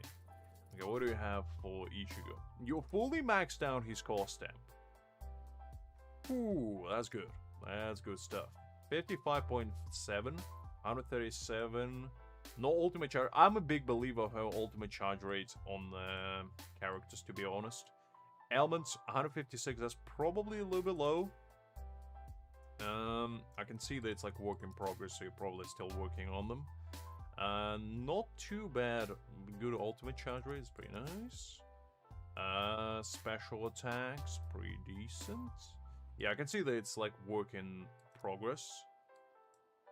But I don't know, DBL. I'm just saying, like, I have at least a little bit ultimate charge rate on all of my units, like even a tiny bit, because I'm a big believer that a little bit of ultimate recharge goes a long way, and it just feels nice. Like, I don't think I have a single unit with like 100% ultimate charge rate. I have all of them with at least a little bit. Because I just believe in that, you know?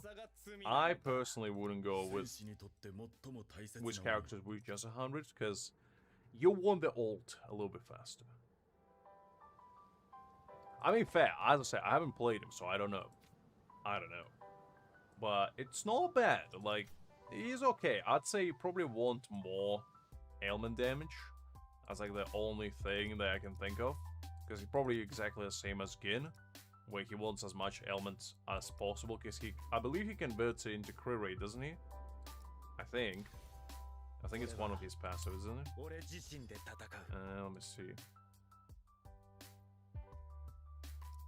Yeah, so one ailment damage converts it into crit damage. So I personally feel like, you know, you want as much ailment as possible, but to be fair, between crit damage and ailments, you know, both are fine. And I assume when this is fully maxed out, it goes up to like 0.75 or 1%. So, actually, I don't know, how far does it go? Because you probably want about 200. I believe it's a 0.75. So, yeah, they fine, but definitely could be work in progress. They're 0.7. So, yeah, if you go 0.7, that's basically like how much you're working with. 50 times 0.7, that would be...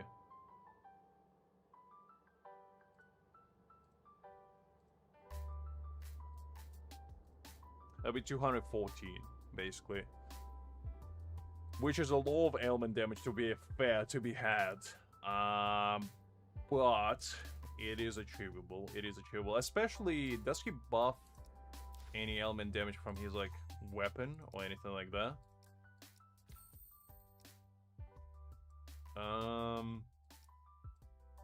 Doesn't look like it. Yeah, does he buff it from the core stamp? Because that's a steep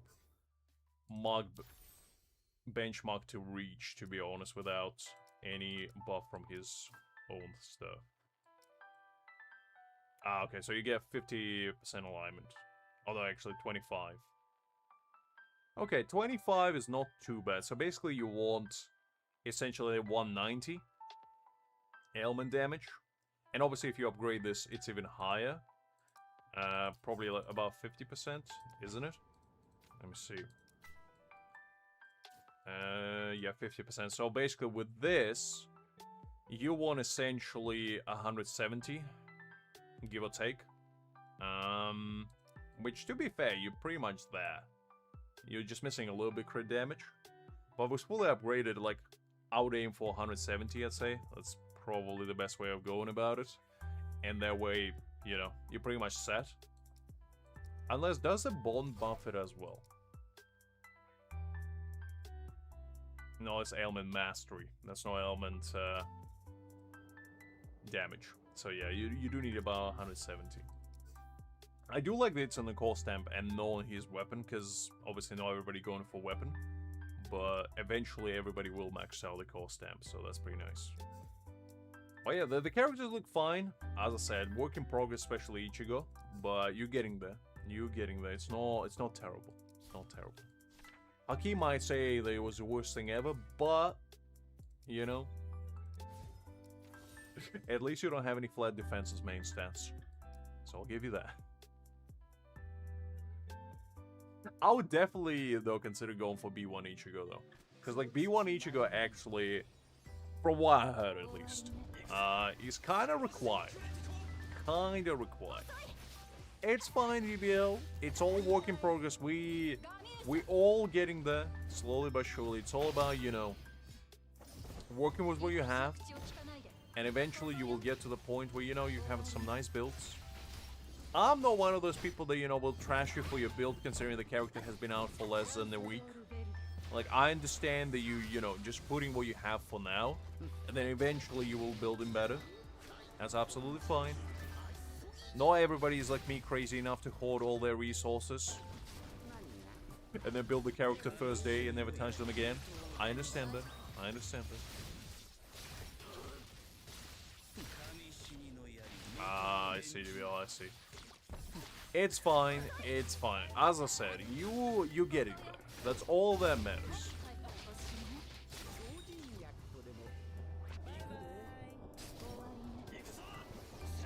Well, to be fair, if you do 6-star them, you can use them as fodder to reroll some other stuff, which I don't think you should, but, you know, at the end of the day, Nexuses are not as prevalent, as required rather, they used to be, because nowadays, you know, majority of people probably have quite decent stash if they play for a while, but I still hold them like no tomorrow because, you know, I'm waiting for the system where they allow us to choose their own substats, or at least like have a like pity where you can select substat and if you roll 5 to 10 times you can actually get it.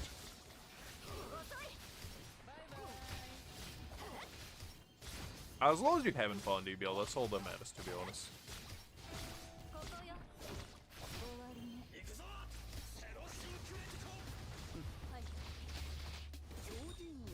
You never know, DBL, you never know. Sometimes Lady Luck smiles upon you in the most unlikely circumstances. It's all about believing. If you have a belief inside your heart, so wonderful things may happen. The keyword is may.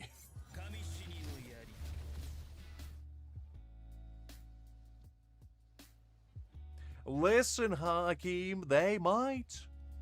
They might. Listen, you gotta play smart, no hard.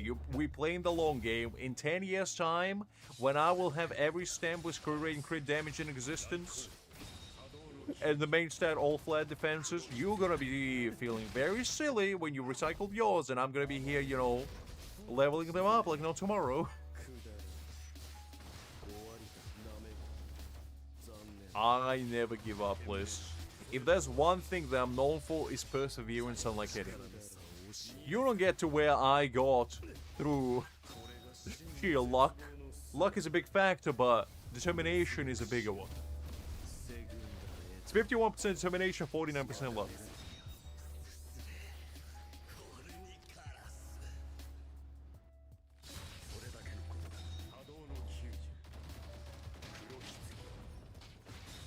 Once again, DBL, you never know. You never know.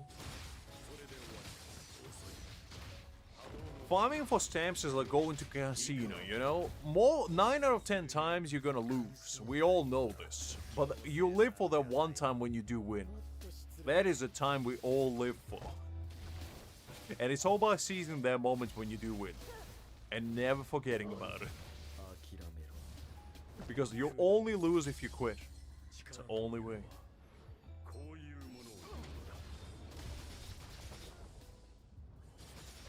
I know you will, trust me, I know. In fact, I have a whole collection of them. Just how it be. Just how it be. Perhaps fail. Perhaps. But I just said, as I said, it's still, you live for the one chance. And as a wise man said, if you got one chance and one opportunity, would you take it? Would you let it slip? I never let it slip. I never let it slip. I always take it for all it's worth. Alright, so I need 3 teams now. Let's see. What we're gonna do now is we're gonna pray and hope that this works out.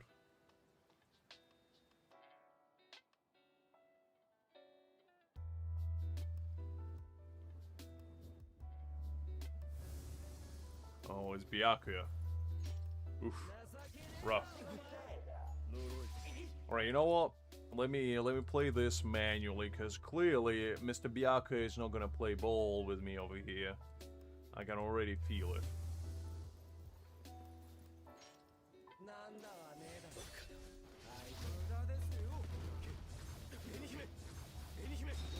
There we go.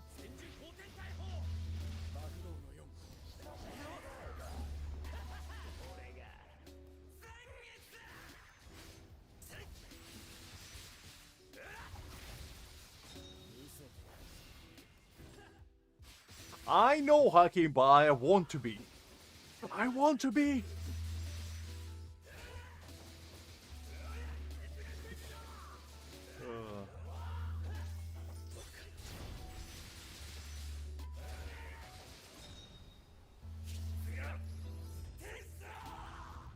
Okay, let's see.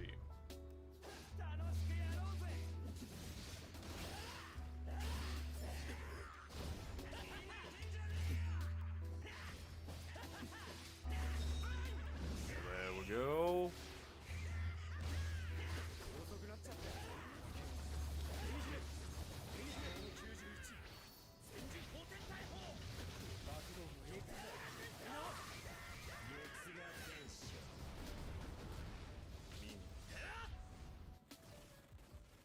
All right, there we go.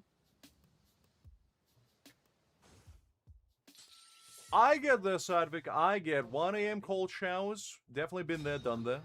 Hi there, by the way. Hopefully you're doing well. Doing alright, big man? Doing alright? How are you? I see you had a eye-opening experience. Finding yourself in a shower under the cover of darkness.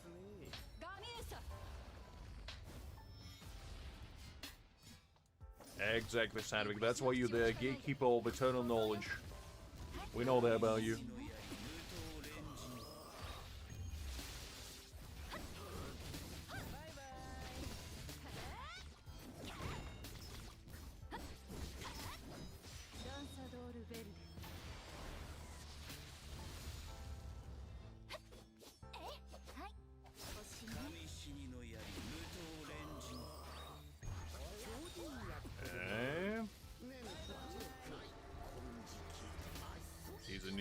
He is indeed.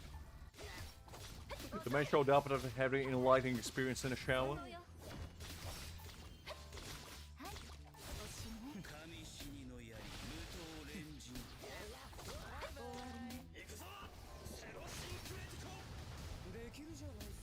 there we go.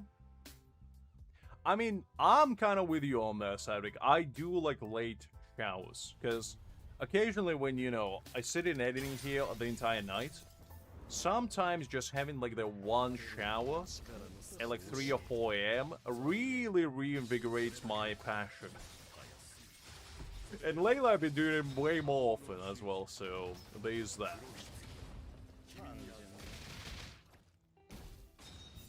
"3:33 AM? That's a bit too specific, Liz. What are you doing at 3:33 AM?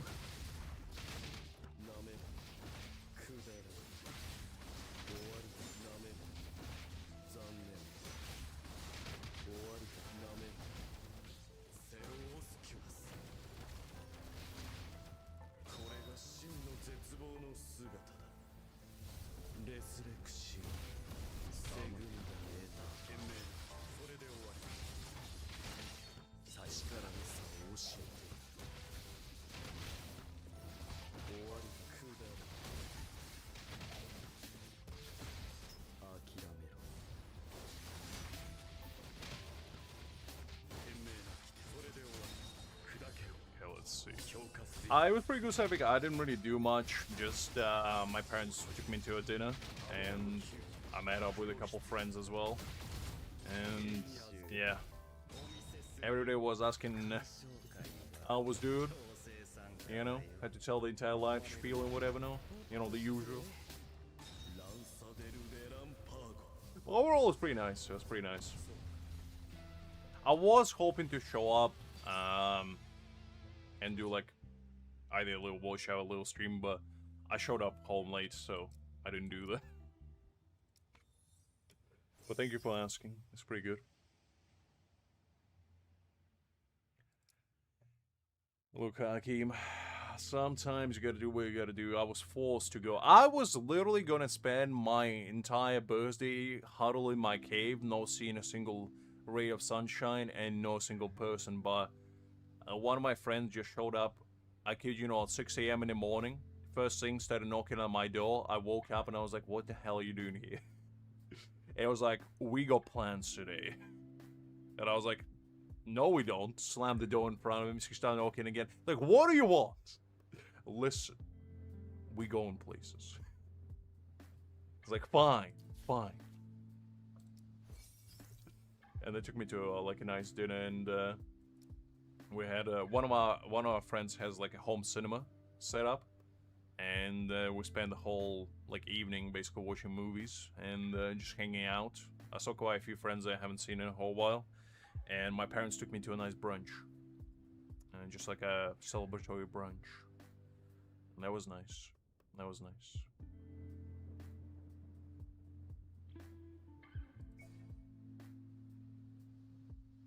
Well, that's what I did on Thursday. What do you mean? I don't like celebrating stuff. There's no... I'm just getting older. Like, what is there to celebrate? What is the cause to celebration? The inevitable demise of my brain cells? Like, come on. I don't know.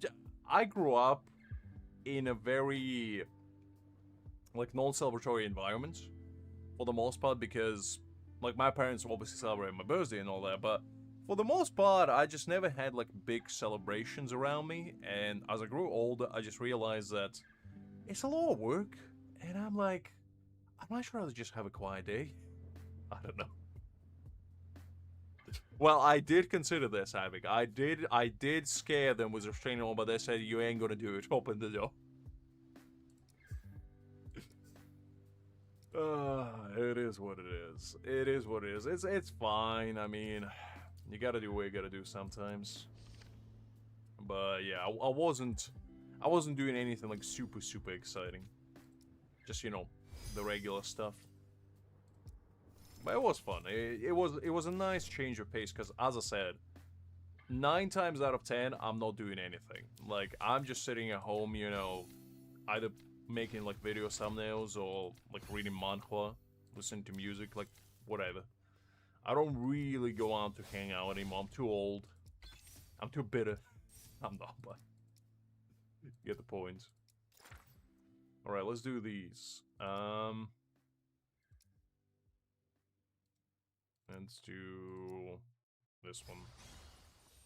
And let's do my patented Spirit Team.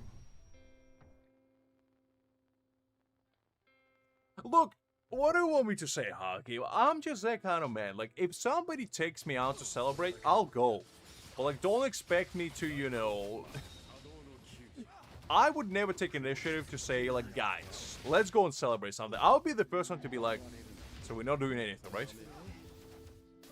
Because I don't know, I mean, I can't be the only one that just feels like it's more hustle than it's worth. Like, genuinely. Especially if it's like a birthday. I understand like New Year or Christmas, because, you know, it's more like a family gathering thing. But if it's like your own birthday, I'm like, I don't know. I don't know.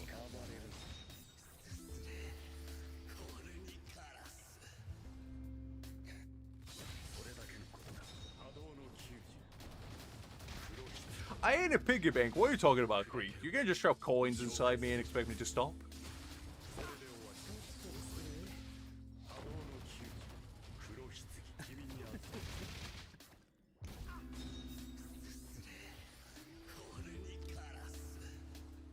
Exactly, Liz. You see, Liz gets it. Because I don't know, I grew appreciative of quiet moments, you know? Because life is all about hustle and bustle of everyday life. And we never really, like, stop to just have a quiet time anymore, I feel like. And I definitely grew appreciative of the times where I don't have to do anything. And I'm talking nothing. Like, genuinely nothing. So I can do everything that I want to. And those are the kind of times that, you know, far and few between, but when you do get them, I feel like you gotta treasure them. Especially as an adult, whew. You ain't got time, that much free time, let's be honest. That's why I really enjoy, like, the weekends now, because before I used to stream regularly, my weekends were basically just me going with a bunch of friends to random places and just hanging out, which, to an extent, I still enjoy occasionally. Don't get me wrong. But what I realized is that it's not my kind of weekend spending. I'd much rather just sit here, you know, chat with you guys, just relax, play some video games, loosen my mind, and just have fun. I don't know. All that is to say that I'm an extremely introverted individual and just leave me alone, I guess. I don't know.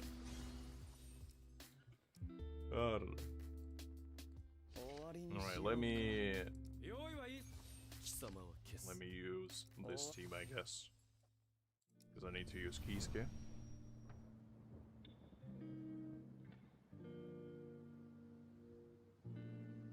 I know, Hakim. Look, when I was younger, I wanted to do all these glorious things like travel the world, you know, explore, meet a bunch of new people. And then as I grew older, I was like, screw that. I just want to have a quiet afternoon where I don't have to do anything. Look, Sadvik, what do you want me to say? You telling me you don't appreciate quiet afternoons? Come on. We all need a quiet moments every now and again.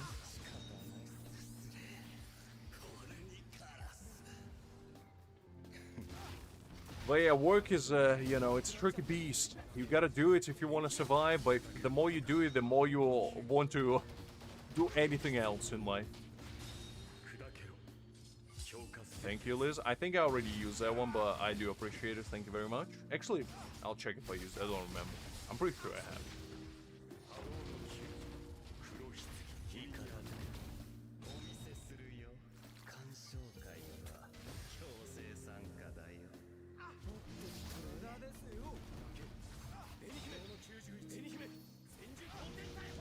Krieg is ahead of the game.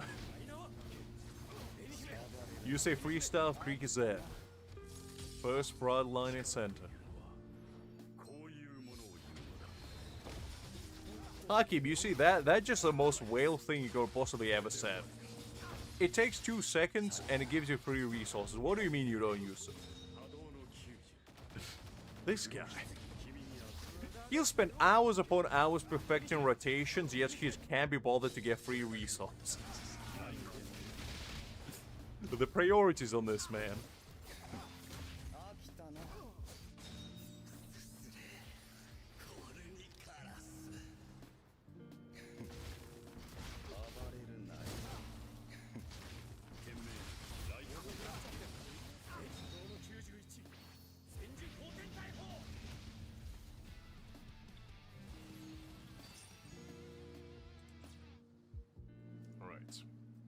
Let's sort it.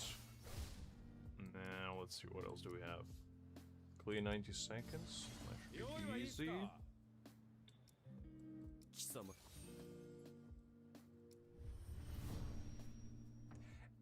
What? Listen, it gives you 50 J's and 2 Spirit Nourishes. What do you mean it's nothing? It's something. It's not a lot of something, but it is something.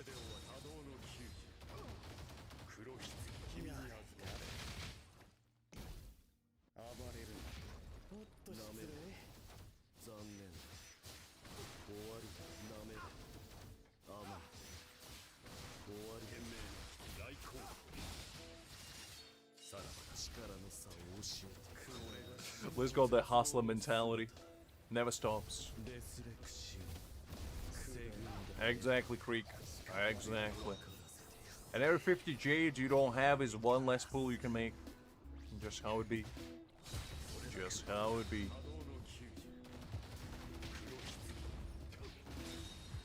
You know, Hakim living by Dominic Toretto rules. Family always first. Exactly. Exactly.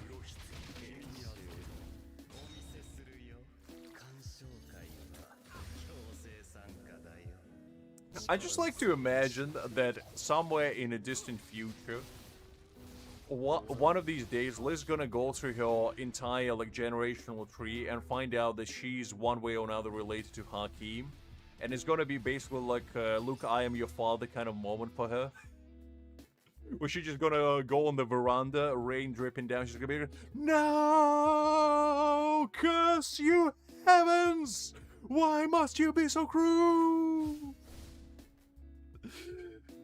And you know, dramatic pan out kind of shot from the drone. Oh, it's gonna be glorious.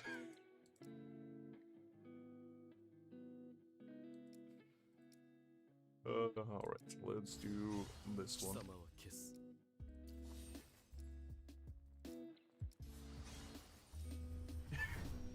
Exactly, Hakim, exactly. Oh, man. I mean, sometimes you don't cherish what you have until you lose it. It's just how it be. Okay, Liz, don't get that dramatic. Calm down. Jeez.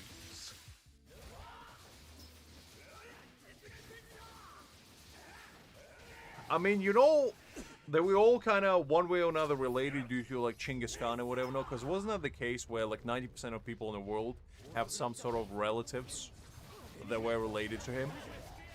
So, technically, we're all cousins, Liz. I don't know how to tell you this. At least one way or another. It isn't indeed, Hakim. It isn't indeed. Well, not quite like adding another one then, Liz. It's like Pokemon. You gotta collect them all. There's no such thing as too much hyperventilation. You could always...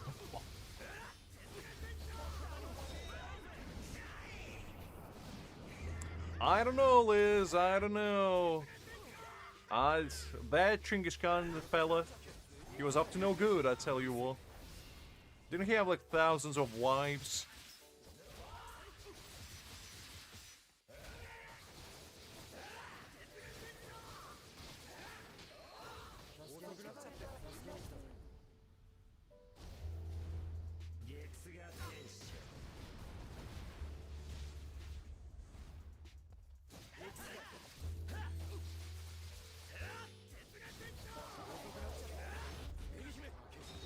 Liz is living on the astroturf, you know? He always green in her mind, while Yutashi's rubber though. But she's too far gone to recognize her as such. To her, it's the only grass she knows. Forever green, forever static. Just like her state of mind. Never changing, never growing. Locked in the space of time continuum. A true marvel of the universe.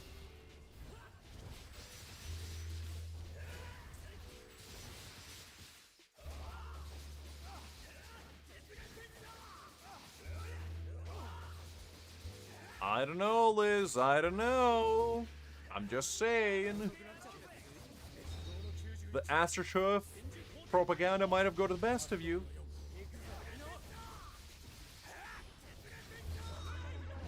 Yeah, but how would you know it's green if you don't know your colors, Liz? What if it's red?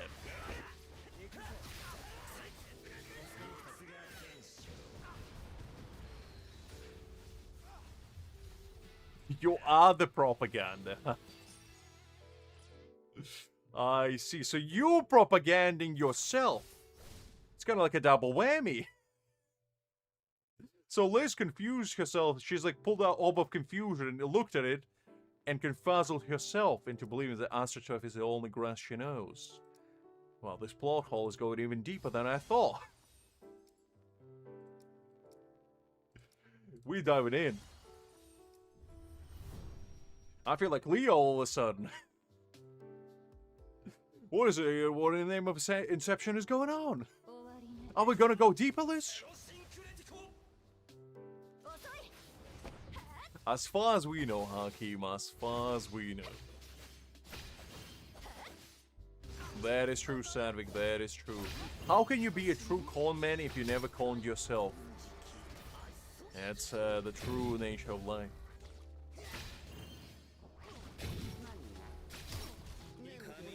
You have a forest inside your city, Liz? Impossible.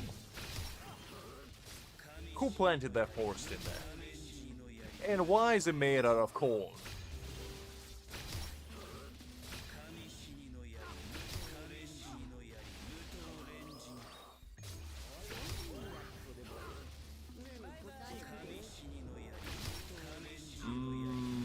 I don't know, Liz, I don't know. Sounds pretty Mission Impossible to me. We might need to get Daniel Craig on a case.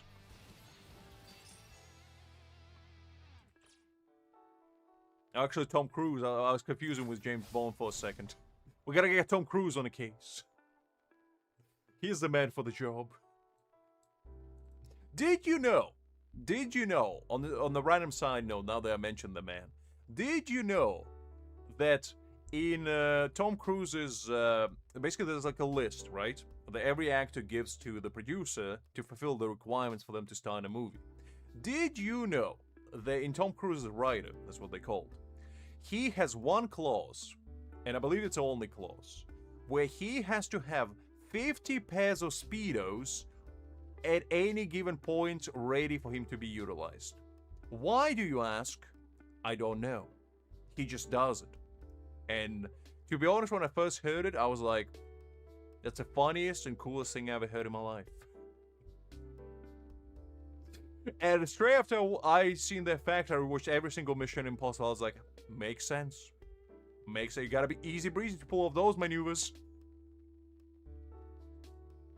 I don't know, Sadvik. I don't know if it's like you gotta wear Speedos in order to be accepted to Scientology, but I just thought it was a neat little fact. I don't know. I don't know. Just sounded very fascinating. Very fascinating. Ugh.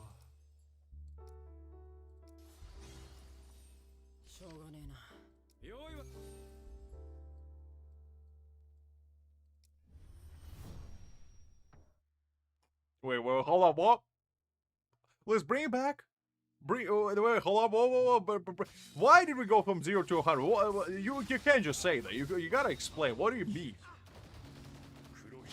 What do you mean Tom Cruise kissed your mom because your dad asked him to? How did that occur, first of all? And second of all, why did you not record that? For us to see. It's quite a story to tell. Exactly, Sadvik. Exactly my point. Yeah, wait, hold up. You gotta paint the picture, okay? You can't just say Tom Cruise kissed my mom and then just brush it off like nothing happens.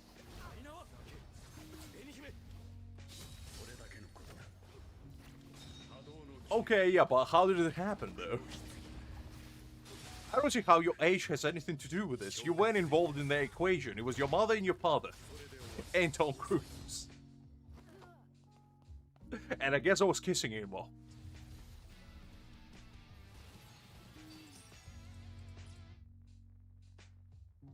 This is the kind of woman that just tell, oh yeah, I went to the moon last week. And then she'd be like, anyway, what's for dinner? Take it 10 steps back. What do you mean you went to the moon? Are we having chicken tonight? Yes, we do have chicken. What do you mean about the moon? Wow, I love me some chicken. Did I ever tell you that, you know, I am a big fan of poultry? I guess we're not going to talk about you going to the moon then. Ugh. Ah, interesting. Okay. All right. Now you're painting me the picture. Now I see it. Now I'm seeing it. Okay. Okay.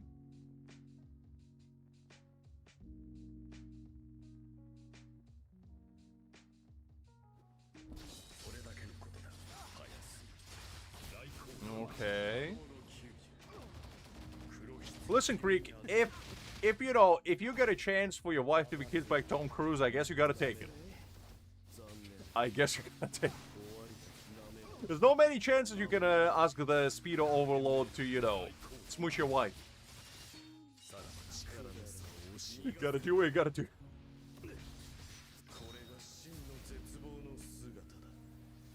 I have a question. Was it on the lips or was it on the cheek? Because that what makes it more exciting then. Listen, I keep going with the flow. Go with flow. Don't question it. Ah, I see. Okay, this makes it a little bit more sweet now. Yes, Savage.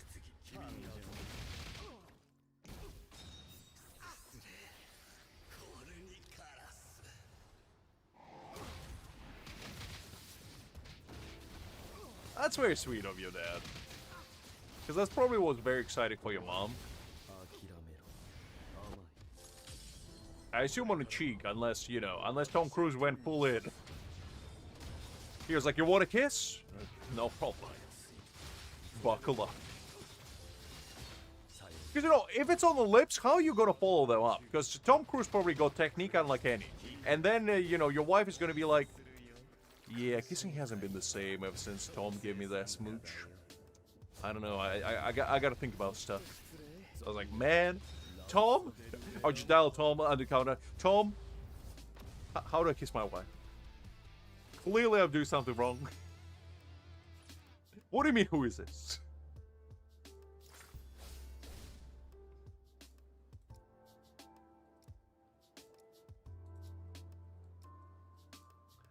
Okay, let's do, I guess, this one.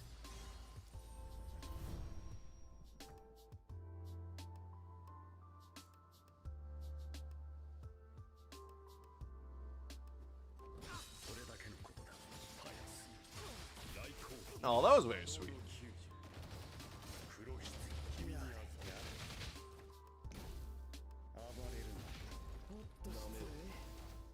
That is very nice. That is very. I mean, to be fair, I do see Tom Cruise as a very like gentlemanly kind. You know, he doesn't strike me as a kind of man that would just, you know, if somebody asked him to give their wife a kiss, he would just go full French style out of nowhere. He'd be like, "Don't worry, I got you."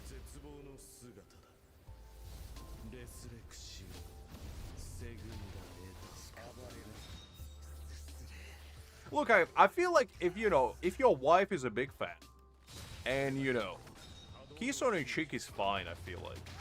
You know? And on a hand, I mean, that's kind of cute.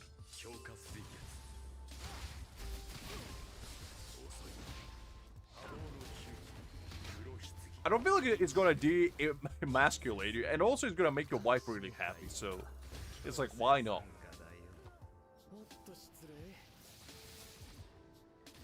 Like, I'm a massive fan of Keanu, right? And if Keanu was like, you know, my wife was like, I'm a big fan of Keanu, I would be like, sir, would you mind giving my wife a nice kiss on the cheek, please? I would be proud of that. I would be like, I would be telling that story. I would be like, did you know that my wife got kissed on the cheek by Mr. Keanu himself? I would be proud of that. I would be like, yes. Yes.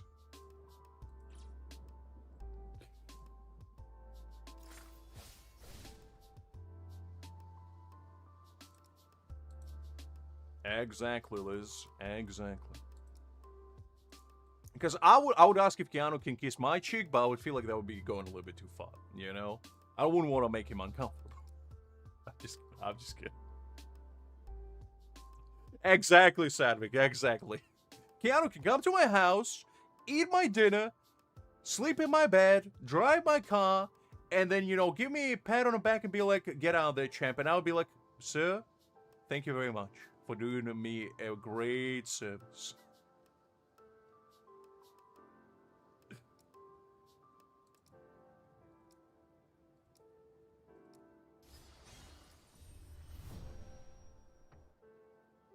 Exactly, Liz. Exactly. A great mind think alike.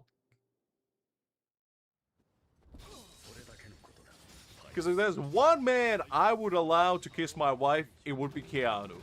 That is the only man. And I would thank him for it as well.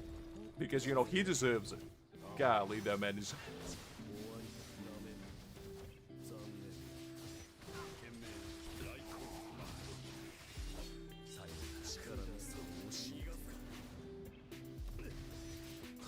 Exactly. Keanu can literally call me the worst human being to have existed on this planet, and I would be like, sir, I couldn't agree more. I couldn't agree more.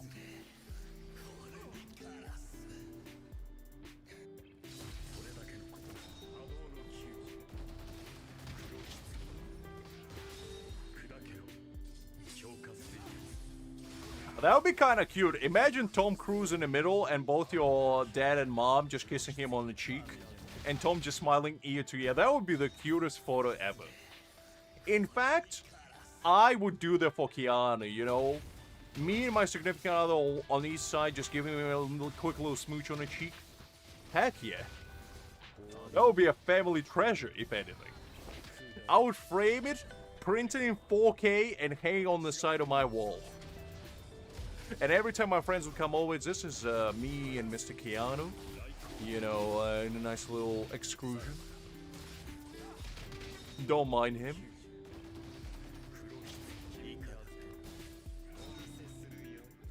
Nah, okay, I wouldn't go that far, Hakim. I wouldn't go that far.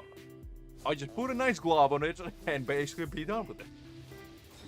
Nah, like, jokes aside, I don't really like celebrity culture that much. I just feel like Keanu is one of those people that you can't help but respect.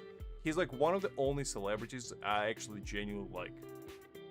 There's other celebrities that, I don't mind, but he's like the only man out there that I feel like is just human, you know? Every other celebrity feels like they're a cyborg, you know? Just coming from cyber life, trying to steal your soul. But he's like very humane. The man literally goes on the subway, doesn't have like security with him. Sometimes people just catch him in a while eating like a sandwich, sadly, on the bench, and it's like, he's just a man. He's a cool man, but he's just a man.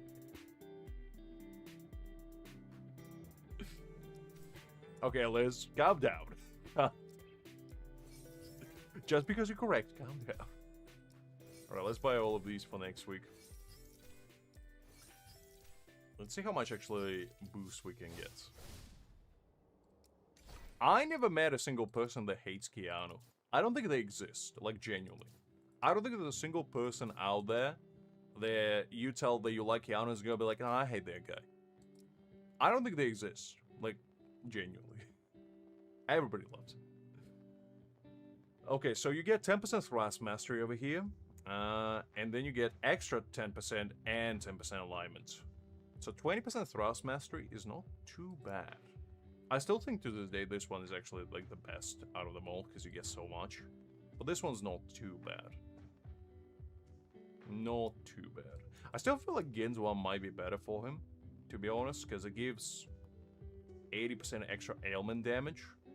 And I just feel like that probably would be more beneficial for him than, 20% thrust damage and 10% ailment mastery. And then you have, technique damage as well, which he does quite often as well. So, I don't know. They just seems better for me personally. But I'll test it out when I do get him next week. Just to see what it actually feels like. Alright, let's see. Especially if you don't have a lot of ailment damage on him to begin with. It just seems like a good deal. 80% of the bat. Because then you only need, like, what? Basically 140. And then you're kind of cooking.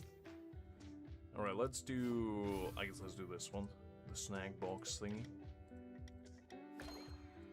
The battleship event. Let's see. Let's see if I can manage to complete it today.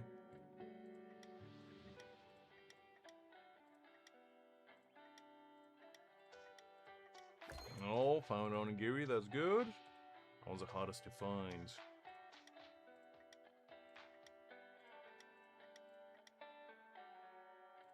Now there we go.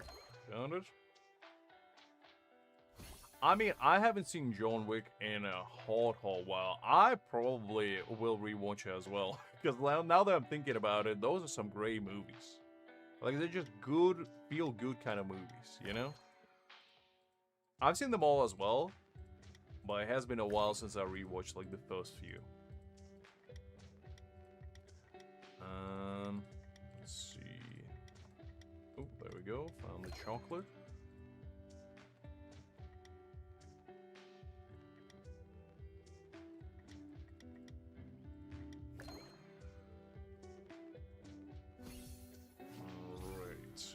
Go with 13. Let's see what we'll go here. Oh, we found the chips.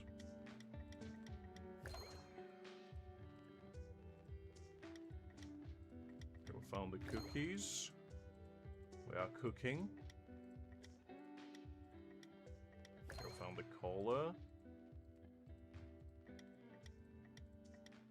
And we found the chocolate. There we go. Now let's do the 14s now.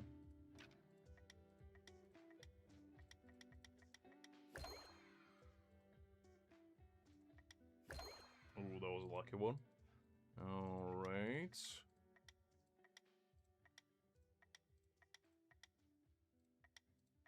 On the milk. I feel like they're all actually grouped up usually. There we go.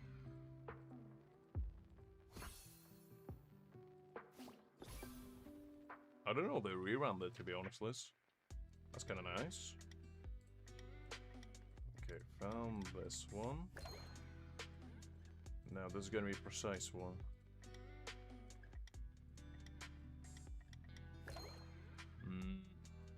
Let's see if I can get lucky. Ooh. Ooh! Oh, okay. Let's see. Can I get even more lucky?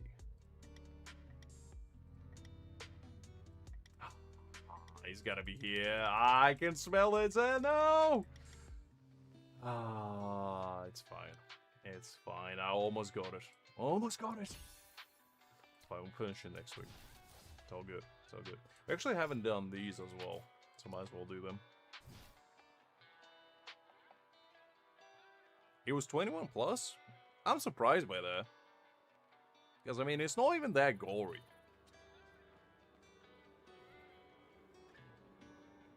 I just haven't been really doing that one, to be honest. I did it on last stream, and then I think one time off stream. That was about it. Listen, Liz. That's what you get for looking like handsome Squidward. People just know sugar. They want to know. I don't know what that is, to be honest, Angel.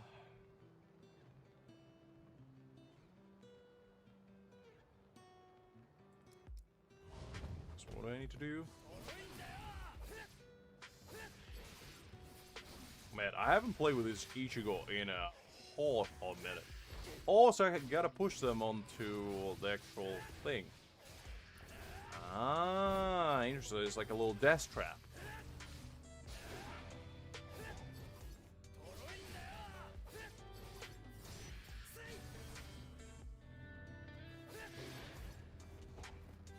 Okay. Oh, didn't mean that.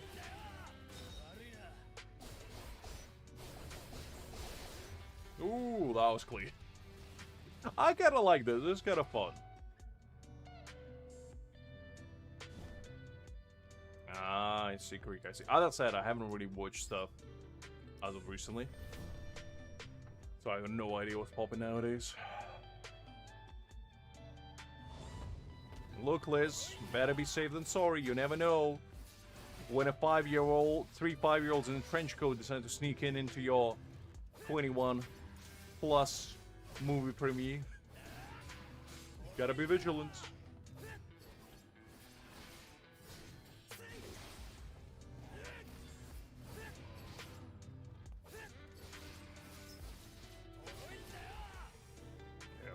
Okay.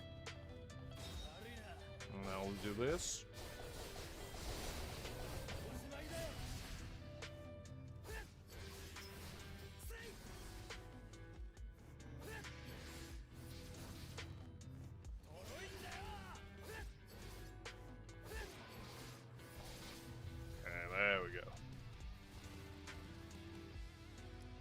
That.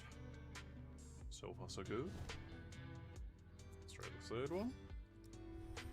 I like that they upgraded this like minigame event, because it used to be exactly the same, like the counter one, and I think it was a dodge one. This actually feels kind of fun.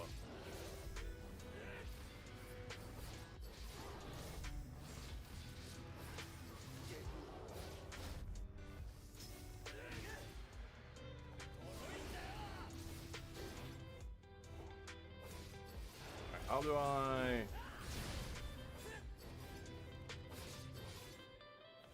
Oh. There we go. My guy is down. Creek, I don't know what to tell you, big man. There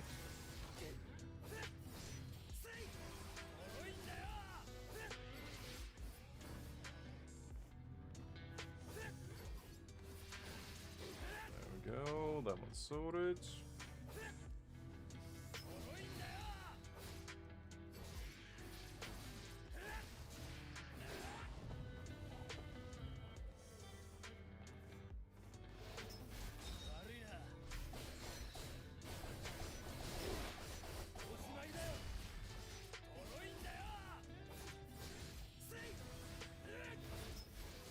Oh, how do I get rid of this guy?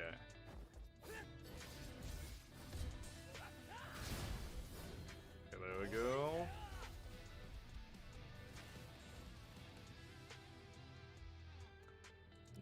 Yeah, that's a very sus way of putting it that way, Liz. I never said you were short. Well, what is this with these accusations today? I never said anything bad about you today. Golly.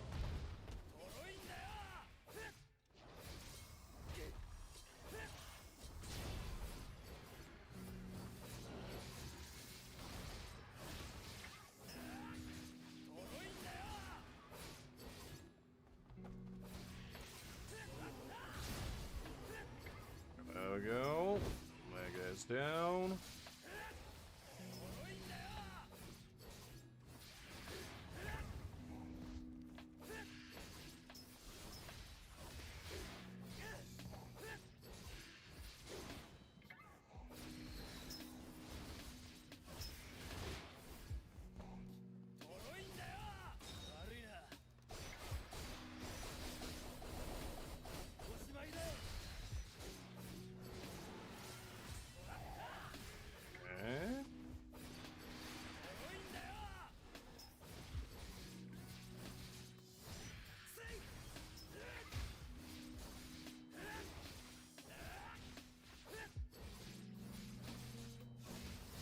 Exactly, Liz, exactly.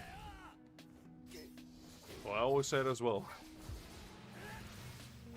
Oh, come on, I definitely blocked that. You son of a gun. Alright, fine, whatever. Come on, he's literally touching it. There we go.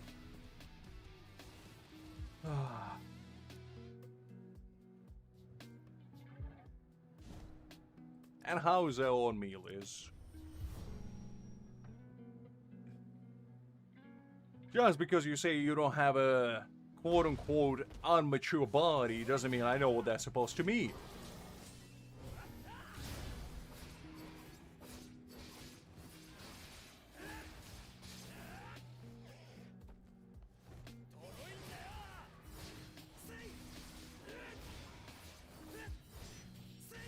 Exactly, Creek. Exactly. I'm glad we're on the same page.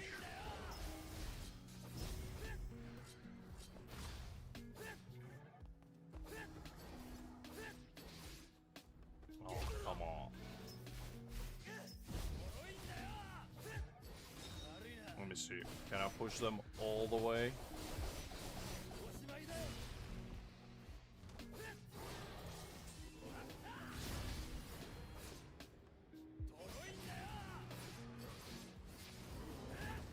Okay, that wasn't too bad.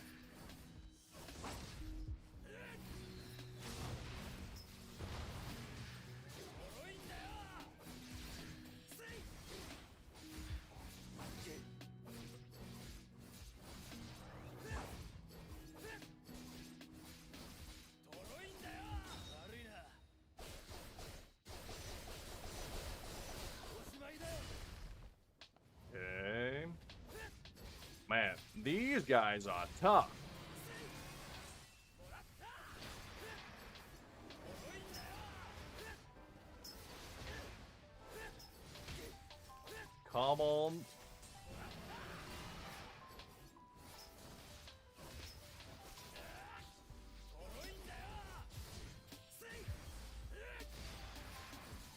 Come on, he's literally in the corner. I swear. Well, you know what?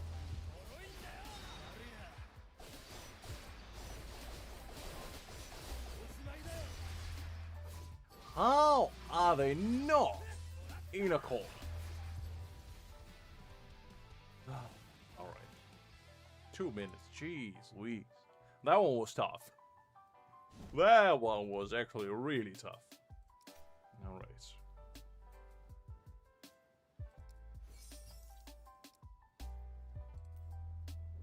Guess I need to use 8 techniques on this one.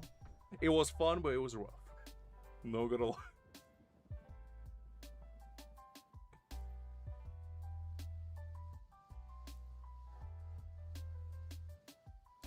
Good, Krieg, good. You gotta put Liz in her place. You gotta show her how it's done.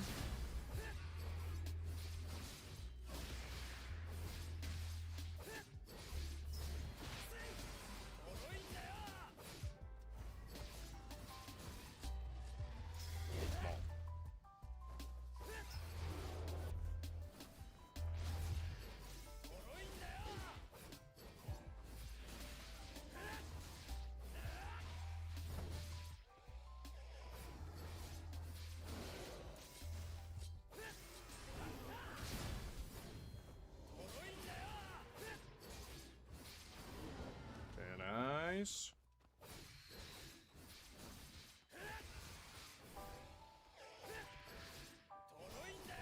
What do you mean you put me in my place, Liz? I'm already in my place.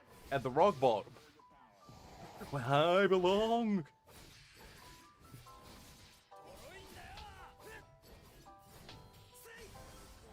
You look, Creek, I'm as raw as it gets. I never even seen resemblance of fire.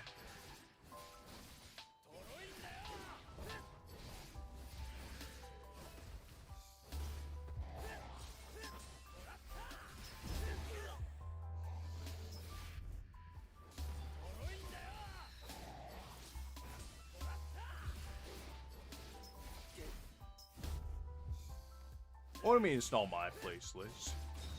Where is my place, then?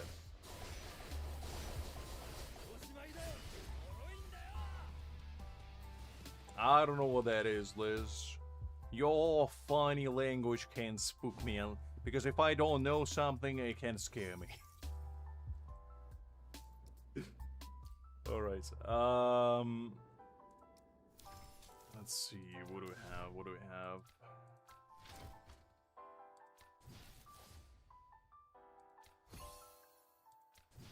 Right, so we finished that one, let's do this one now. Oh, look, Liz, as I said, if I can't understand it, it can scare me.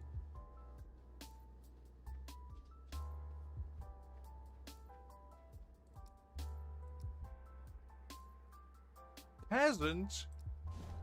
Golly, she's going full Imperial mode on me. I knew Liz had British descent.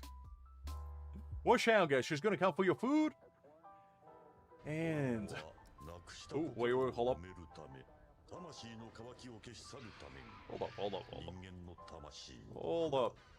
Hold up. Yeah, Liz, we'll come back to you. I didn't expect there was going to be a cutscene. For some reason, they seek out the souls of their fellow Hollows. Hollows that want Hollow souls naturally come together and begin eating each other.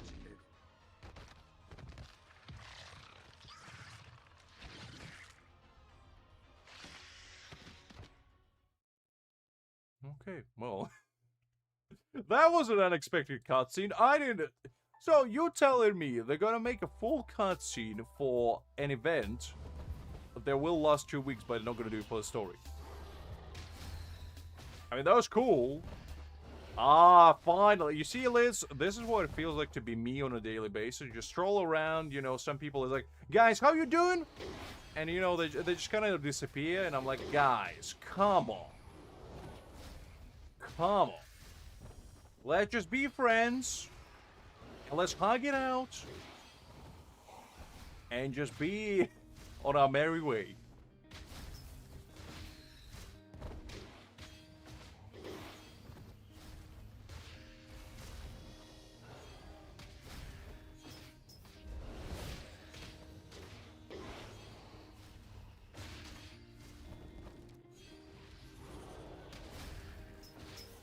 I think this is actually kind of fun, you know? This is actually kind of fun, I'm not gonna lie. I enjoy this. I can just, you know, go full Unga Bunga mode and just unleash my true power. When are we getting this guy as a playable character? Because I really like him. I need him on my team, and I just want to feel big, strong, and unstoppable. We need this guy as a permanent addition.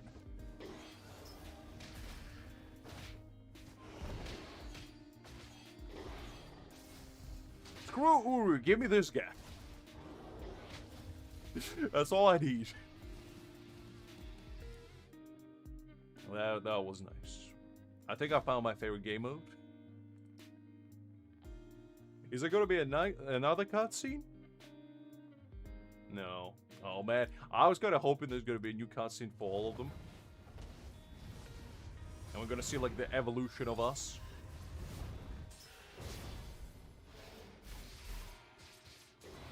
Oh, we get to play actually as different ones as well. That's kind of nice. I just noticed that.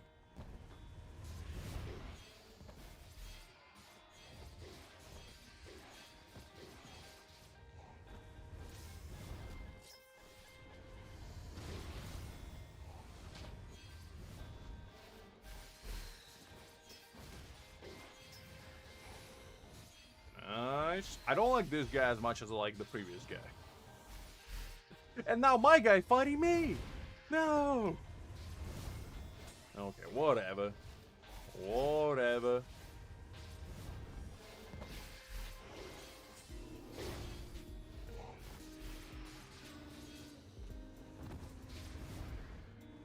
What do you mean customize my menu and interface? What do you mean?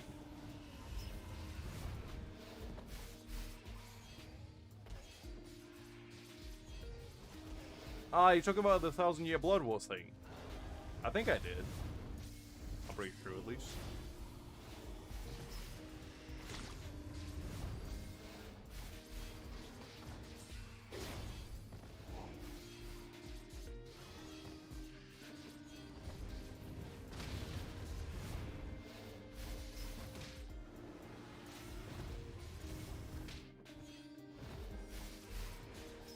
I think so, Hakeem. I think so. I'm pretty sure they are B12, in fact. Because of how much damage they do.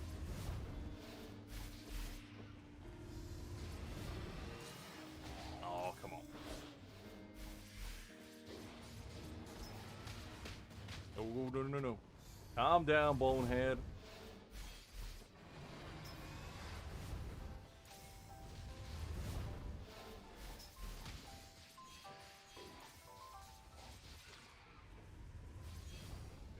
Go. Right, nice. I wonder if we could get to play as Menace Grande at the end. I would love that. Just shooting... just shooting Ceros right, left, and center. That would be great. All claws? I mean, I wouldn't doubt it. Oh, we play as this little guy? Yeah, I don't know about this. I mean, it's okay, I guess. This is the accurate lizard simulator, how she sees the world, by the way. You know? Just looking for on all of us mere mortals from up to your infinite castle in the sky. Kind of like Celestia. Just laughing at us mere peasants.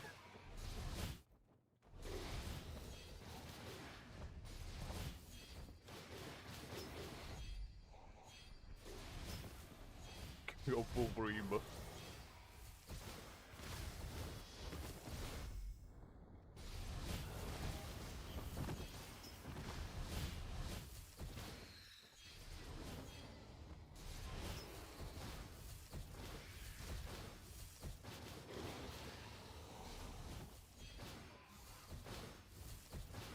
Well, that's because it's up there, you know, it's untouchable. Nobody can touch it. Like, look at my HP bar. Nobody really even dared to touch me.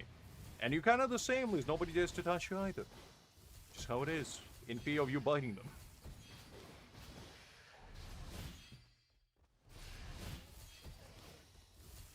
I mean, this is probably the easiest one just because, you know, you just gotta stand in the sky and nobody touching you.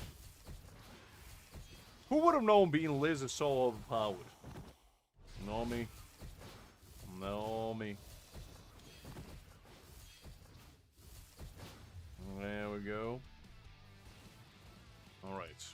Let's go for the next one. See what other minion can we become.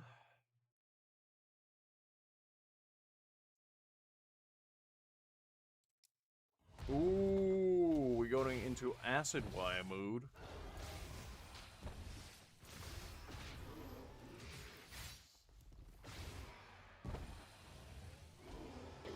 Ooh, that's kind of nice. Yeah, this guy's pretty fun, not gonna lie. The man is all tail. Look at that sweep. Golly. The man never skips legs day. In fact, he only does tail day. Nothing else. Those arms are just natural.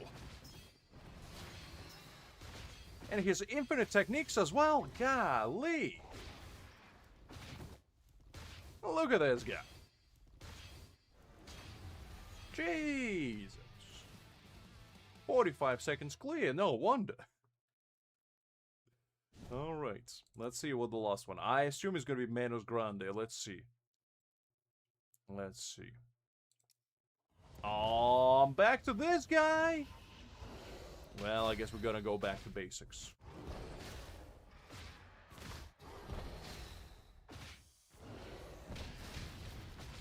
We had enough fun, now we're back to, you know, do the business.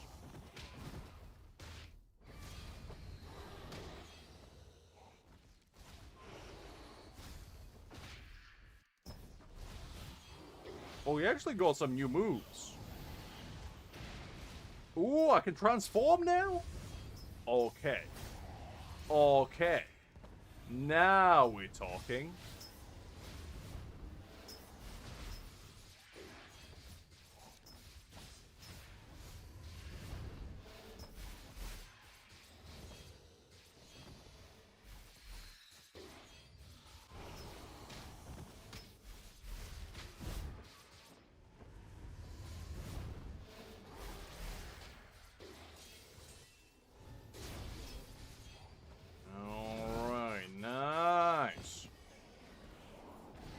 Transforming again.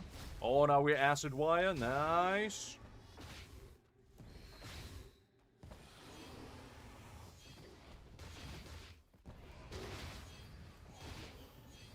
Man, this tail attack is so overpowered. Golly.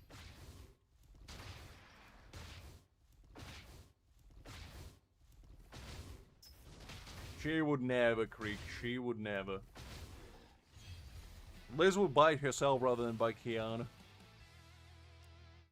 Alright, that was fun. I enjoyed the event. It's a nice little... I kind of wish this was like a permanent little addition, you know? Kind of treat them like little Pokemons. Perfect dodge in Evolution Hunting Ground 3. Okay. So I need to do perfect dodge in here. Alright.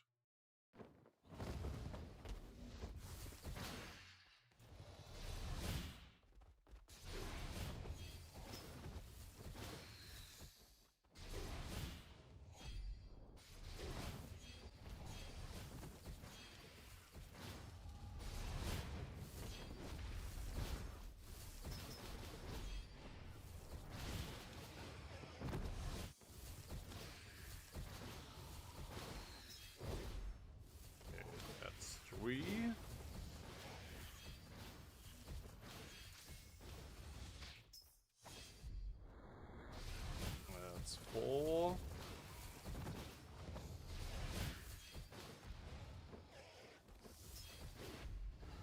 That's 5. I assume you need to do them all in one round.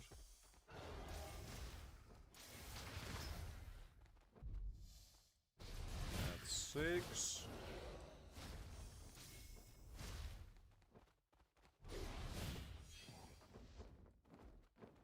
Oh, come on. That's 7. Okay. And that's 8. Okay. I think that's all we need to do. Exactly, Liz, exactly. Well, the music kind of stopped. Oh, there we go. I was gonna say, it's eerily quiet all of a sudden.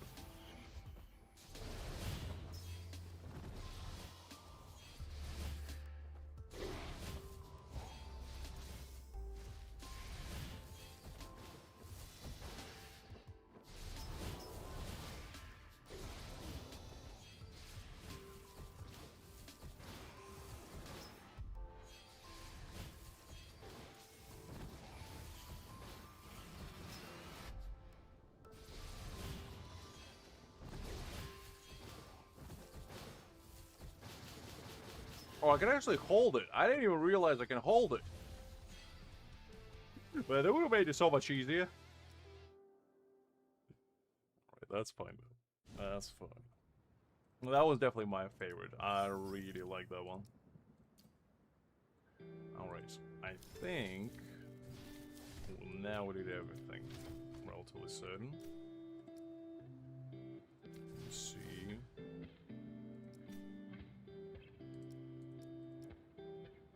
No, we didn't do counterattacks. Okay, let's quickly fix it. I'm second now? I swear to God, this hick son of a gun. The best of me. It's fine though, it's fine. I proved that I could be first. It's fine. It's fine. It's not fine. Nah, it's alright. If there was a different reward for like the first place, I would have tried it again, but you know, I proved that I can do better.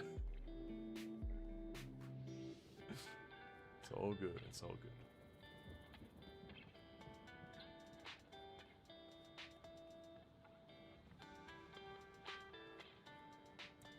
Alright. Let me go quickly do some counters on this man.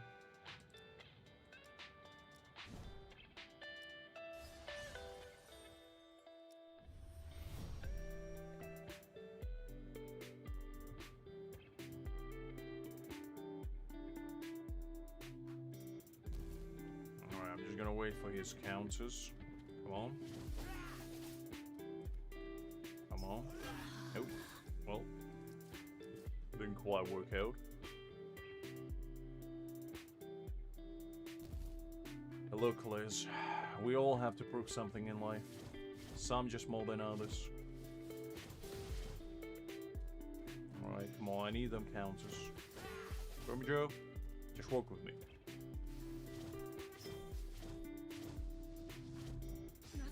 Oh, you son of a gun.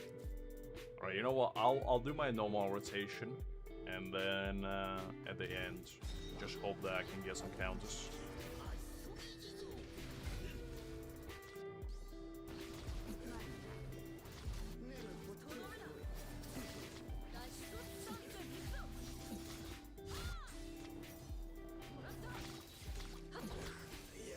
Well, I just need to do 5 counters. I'm just doing it for the mission.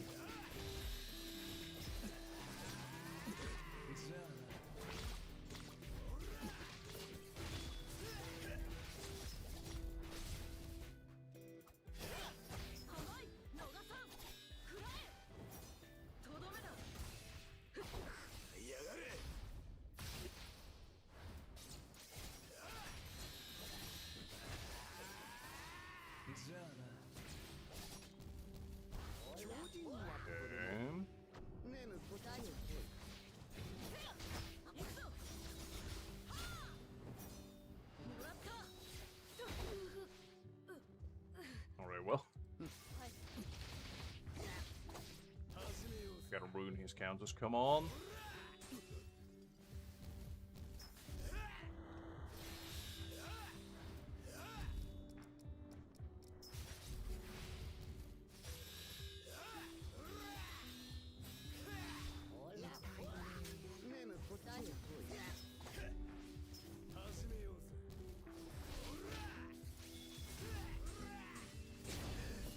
Okay, there we go.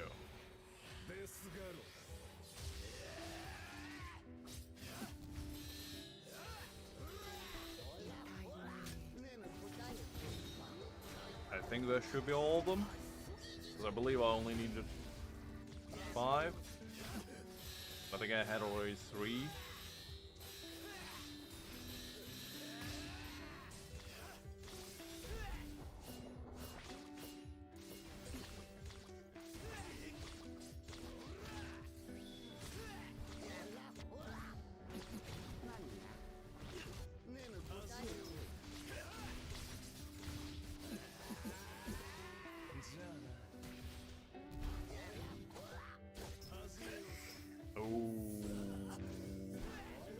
Well,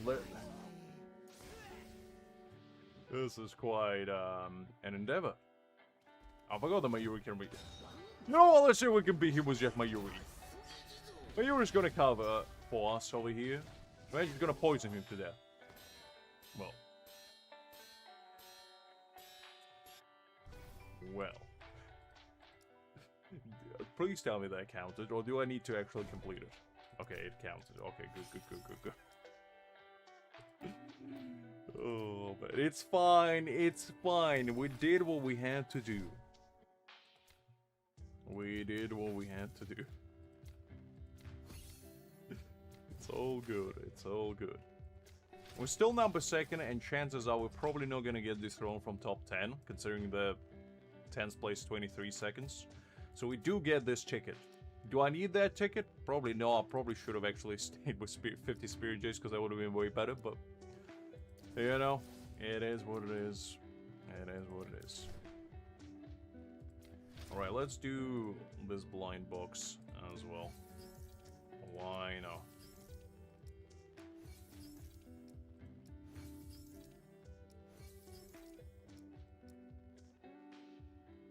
Now I need to do 1. Okay, there we go. Yeah, let's go to the next one.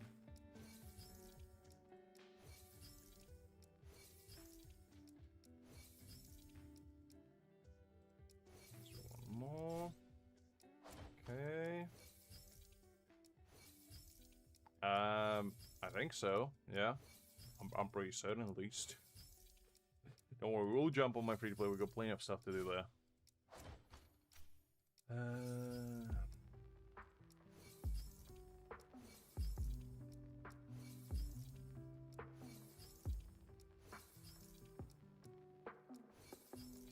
Okay. Slowly amassing our funds for gambling endeavors later on. Always gonna have a secret stash of funds. You never know when you might need it.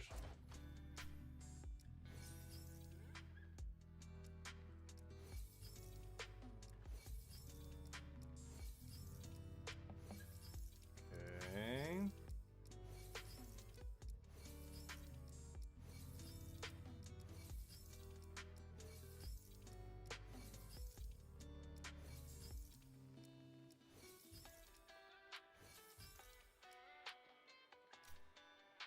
We don't talk about my free-to-play account. That's a forgotten zone. The zone of no man. Okay, I got all the Spirit Jays from here. That's fine. Actually, let me try the redemption code. I'm pretty sure I used it already. Yeah, I already used it, so it's all good. All right. So we did this one. There's no boss. Yeah, there's no boss. I kind of like this event. I wish they gonna do more of these, because I really enjoyed it. Alright, all these are done. You know what, let's do these ones as well, why not? The trial ones. Let me see how to actually play Nell, because clearly I don't know. And for 20 Spirit Jays, I'll learn how to do it.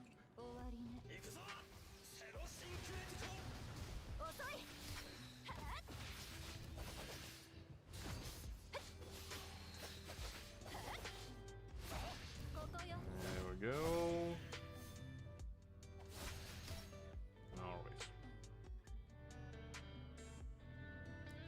Alright, Mr. Sensei man, tell me how to play her. I've only been playing with her for 5 months. Still don't know. Still learning. Okay, there we go. I mean, what a man wouldn't do for 20 Spirit Jades. Am I right or am I right?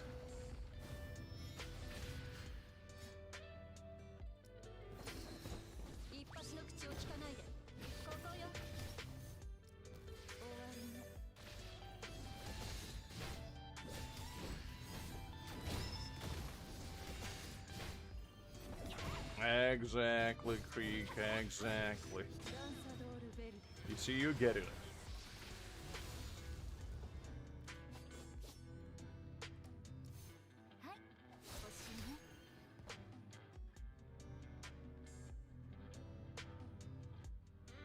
Listen, Liz, if I could just play tutorial and get 1 Spirit Jade for it, I would play indefinitely. In fact, I would do a whole stream where we would do nothing but play tutorial, and probably this whole game would be like 100 Spirit Jades.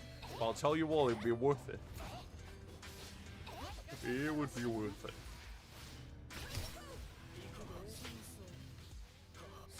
Nope. Hopefully I don't know how to play Gin by the looks of it. That's alright though. Yes, Creek. Tomorrow we're gonna do the D&D adventure, which I'm actually kind of excited for as well, because I heard good things about it. And apparently they also added prop hunt to their game, which we will do eventually as well. But it looks like they're adding pretty fun mini-games. And as you all know, I'm a big fan of RPGs, so tomorrow is going to be very exciting, hopefully. No, I don't. I don't really like her that much, to be honest, Creek.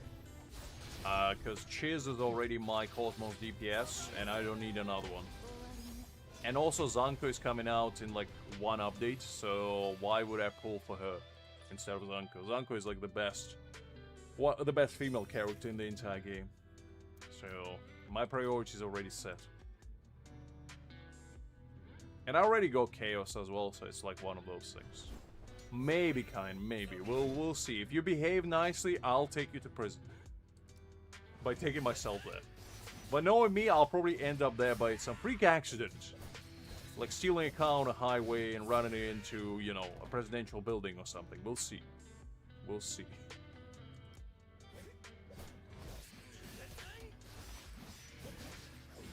Oh, do you not get it from here? Yeah, well, I'm already here. I'm already here. I might as well learn how to play Renji, because I never played Renji, so the game might as well tell me how to do so.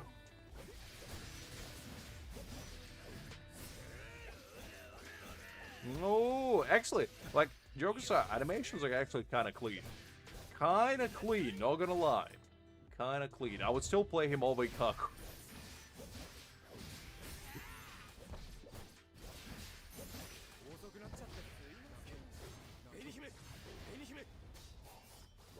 Ain't no shame in there, Liz. Ain't no shame in there.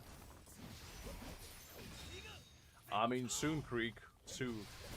Like, all jokes aside, like, it does look pretty clean. For a Sai unit, looks pretty nice.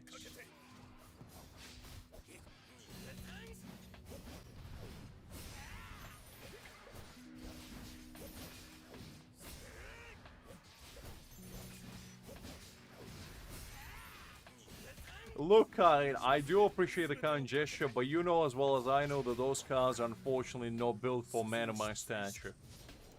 And that's unfortunate, but they're just life for you. Sometimes you can't have good things in life.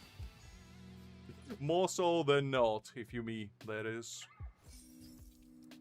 Alright, you know what? Since we already did Renji, let's do Rangiku as well. Let's learn how to play Rangiku here. It's a very enriching experience over here. We're learning how to play all the characters today.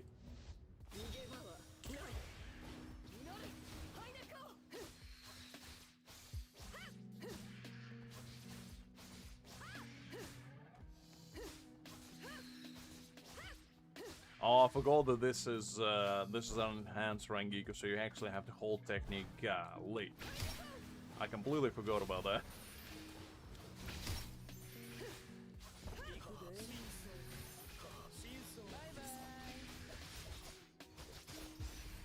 He is on a mission indeed. He is on a mission indeed, guy. You know stuff is serious when you have to talk about yourself in a third person. That's how you know you mean business. Lux agrees with Lux on the profound statement, and Lux thinks that Lux is a very profound man, that is. When Lux woke up this morning, Lux didn't think that he was going to talk to himself in third person, but here we are. Here Lux and Lux is talking to Lux. Luxing it up, if you will. Okay, I guess we're in a void of oblivion. Even the game didn't like my bad joke. They put me in a naughty corner.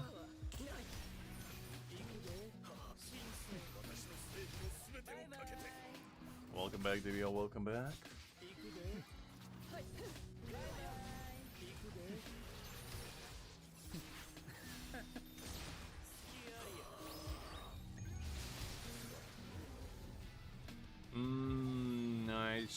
I see. This list individual does indeed sound pretty smart.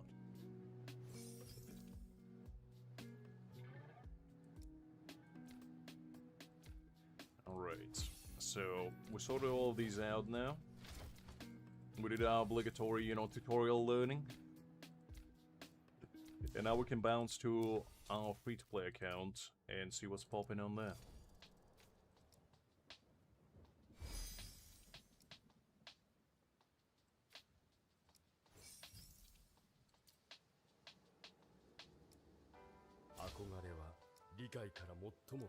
Alright. Into here. Read this one.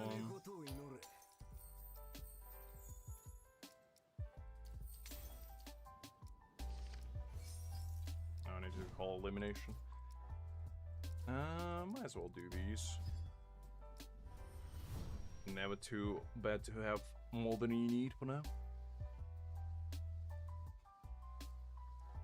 Are we all talking in third person now? Lux is very happy to have this very special experience with his people.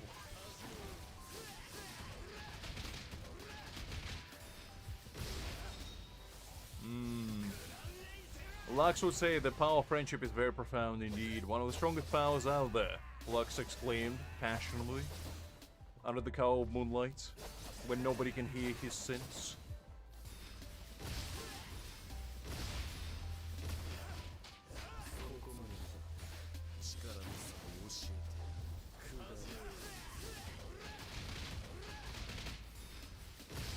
That's a good question, Krieg. Don't we all know? It's a kind that we all wish to know the answer for, but unfortunately none of us are privy enough to know the secrets of the universe.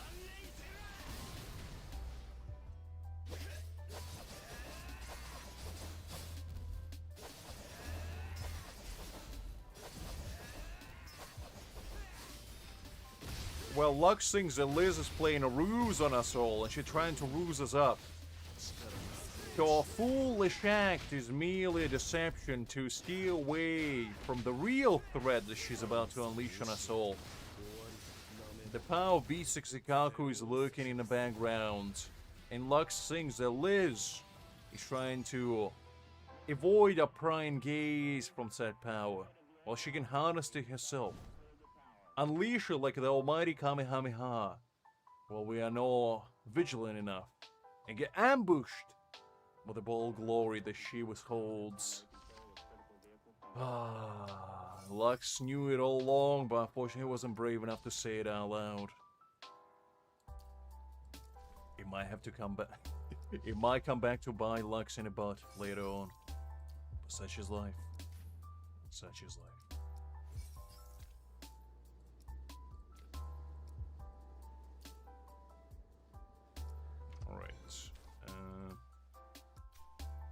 Liz, good news, Mr. Gay joined us. Liz, it's your responsibility to make Mr. Gay feel very, very welcome.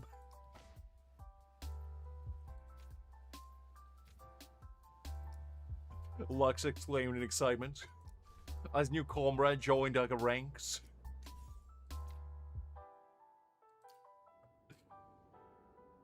Okay indeed, Mrs. Liz.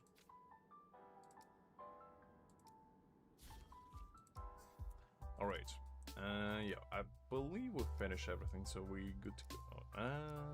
Actually, we do have one more, so let's do one more realm of mutation and see if we can get something decent. I'm gonna still keep farming for the Ichigo and just see if I can get some decent stuff going for him.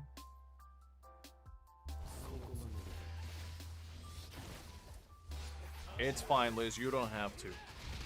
It's fine. Mr. Lux was merely joking.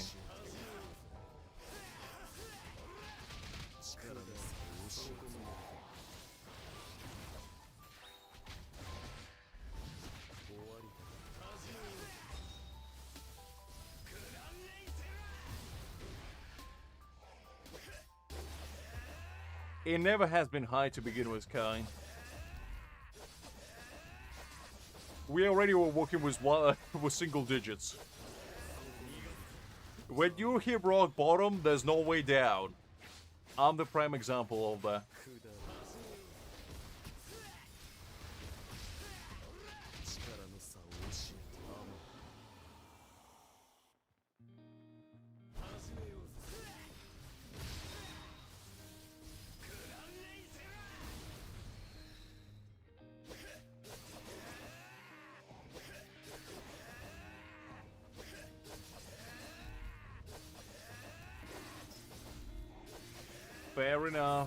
Fair enough, Liz. Lux exclaimed passionately. If that passion was ever to be found.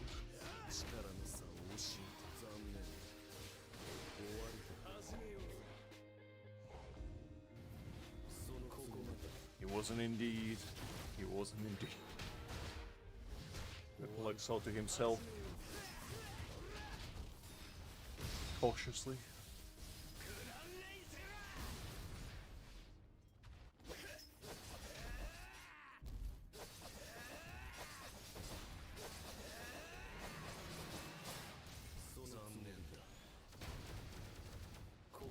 Was that 9,000 damage that I just saw? Golly, Ulquiorra really pop it off.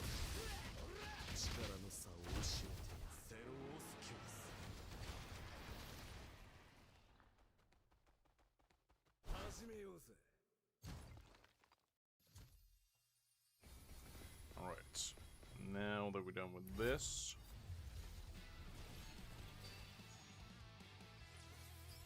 Let's see, did we get anything exciting? HP and HP. Yeah, not really. That's fine though. That is fine. That is acceptable. We'll take it.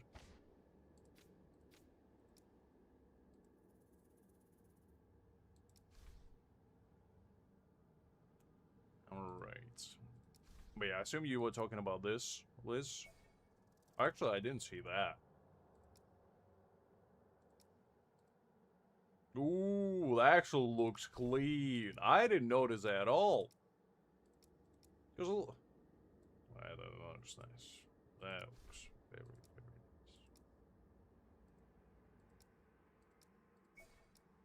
nice. Because look at this. Like, this is just not it. And then you switch to this and you're like... Well,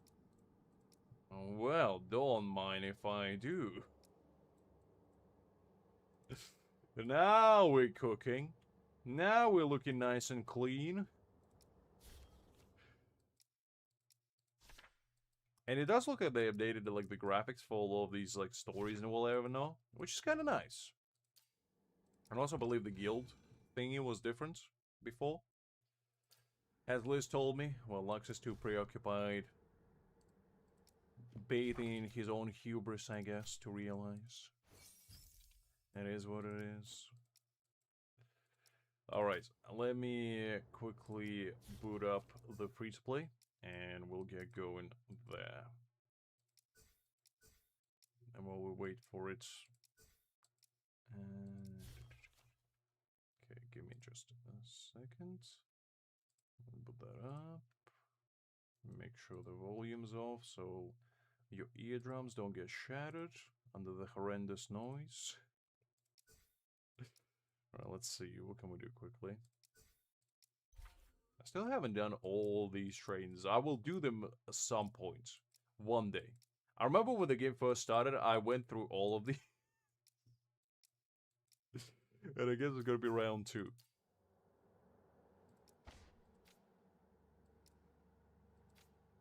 I don't see it, Liz. I don't see it. I feel like there's a deception in hand. Well, that's okay. That's okay. I'll forgive you. I'll forgive you. It might be just my chat delay, to be fair. Happens. It's fine, though. It's fine. Well, you should, Liz. You should. Mr. Lux exclaim excitedly.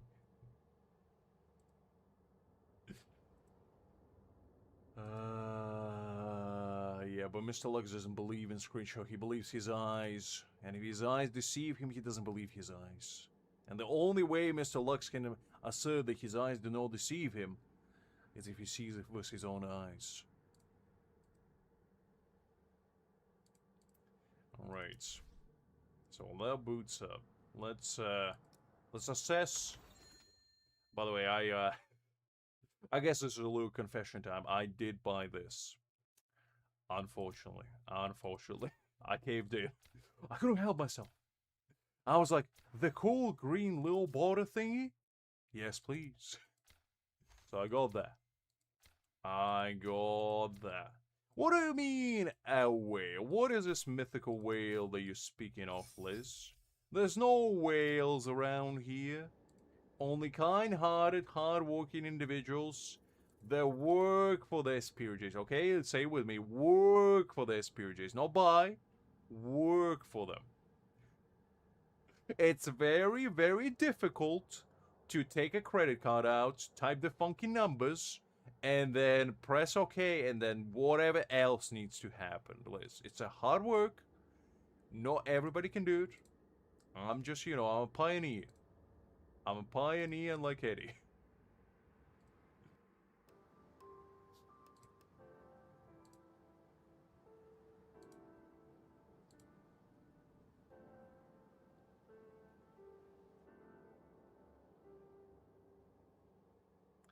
Absolutely no worries, Kine. It was a pleasure seeing you as always. Get a good night rest, and I catch you later, Lux said underneath the breath, as he was witnessing the download of a file which he should have downloaded a long time ago, but unfortunately Lux is too inept to do any sort of planning, even on the basic of level.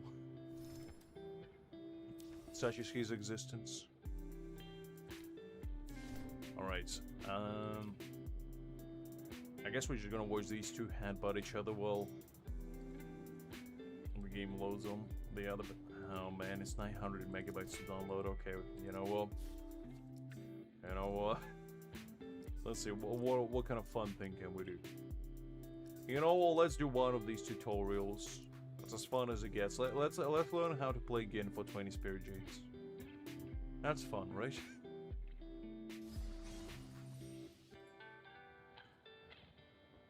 Oh man. Oh, this is old school team as well. Kaname and Kisuke, man, that brings back memories.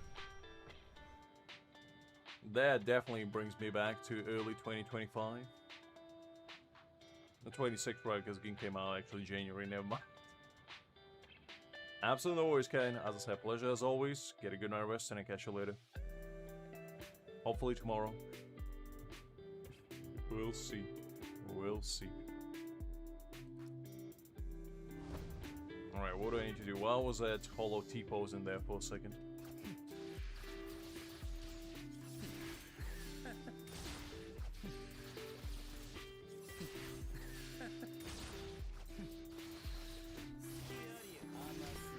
Okay.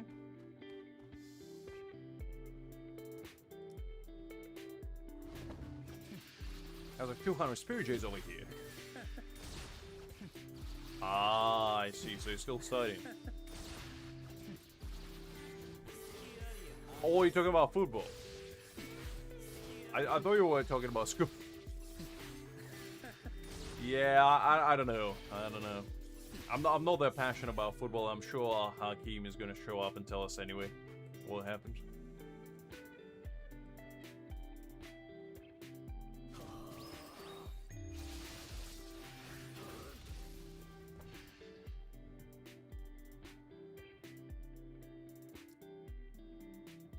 In fact, he's probably watching right now. I believe today, isn't it today the game where England's playing? against France, I believe, or something like that for third place. You might be watching that at the moment. Absolute no worries, Ken. Absolute no worries.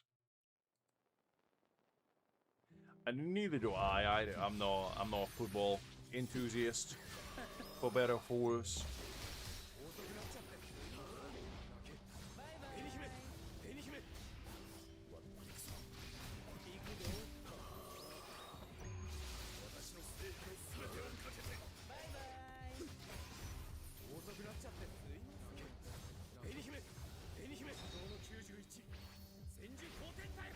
I wouldn't put it that way, Liz, because only Hakim cares about it. I would concede before the battle even began, because I would be like, I can't be bothered.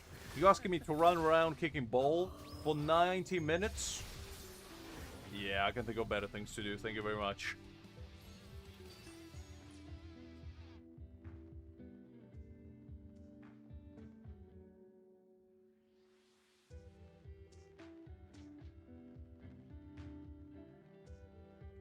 Alright, the game load on the other end still hasn't finished loading. Golly, alright, we'll do another one.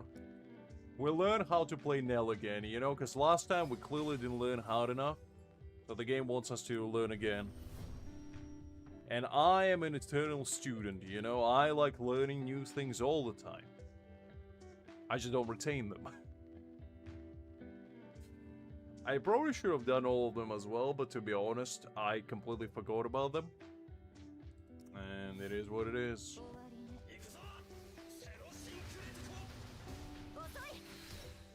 There's no time like the present, I guess, to do them. I believe on my free-to-play, I've never even done it once. Because on free-to-play, it's like, how do you know this? And I'm like, very simply, I don't check things. Oh, man.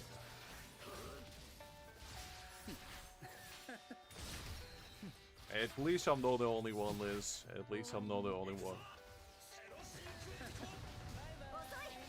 I mean, to be fair, it's not like you get crazy amounts, it's just 20 per run, but I guess it all adds up. It all adds up. Yeah, especially for you, Liz, when you have like 2 Spirit Jades to your name, you would quadruple your net worth right then and there by doing one of them. Actually, a tuple of that.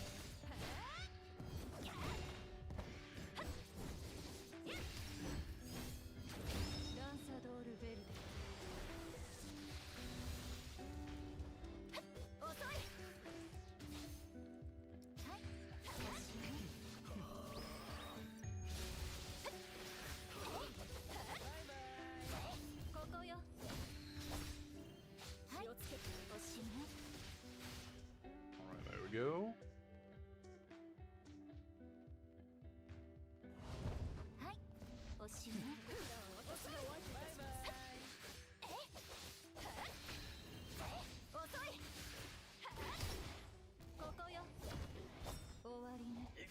You can't have them all, Liz. It's all good. It's all good.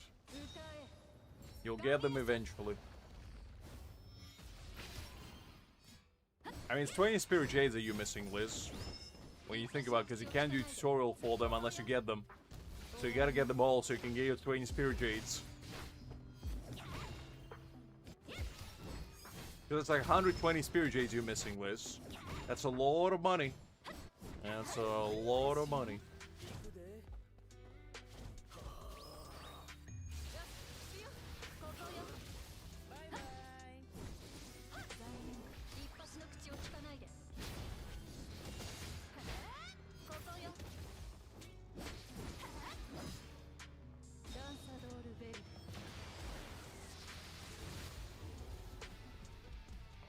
Go. Did the game load?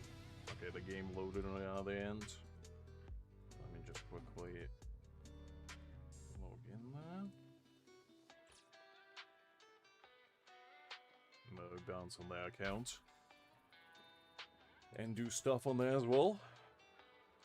Alright, we're done with this one for now. I'm pretty sure we did all the dailies, all the events. Everything's done for now. So let's quickly Go on here now.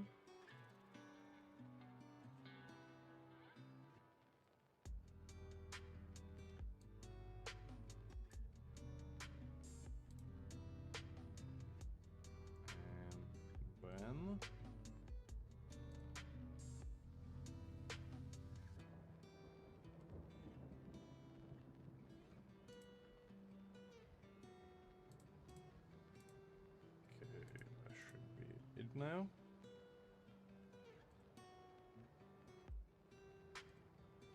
Can I close it?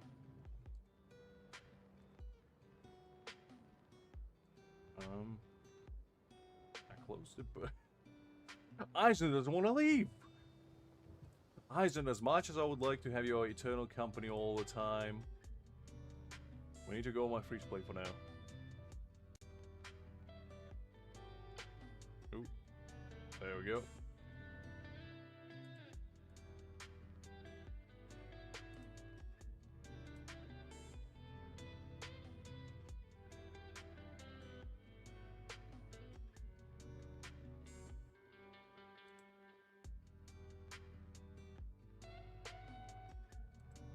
Can I show you my ID list? And what would you do with said ID? What unspeakable crimes would you commit with it?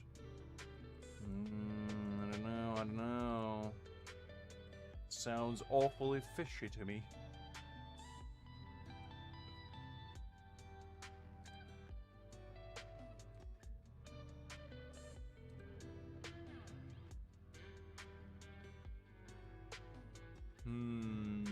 Is that so?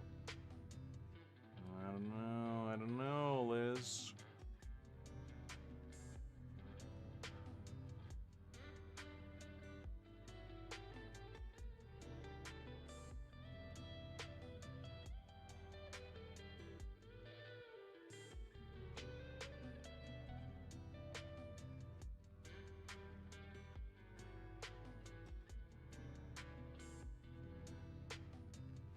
What do you mean you take care of my jades?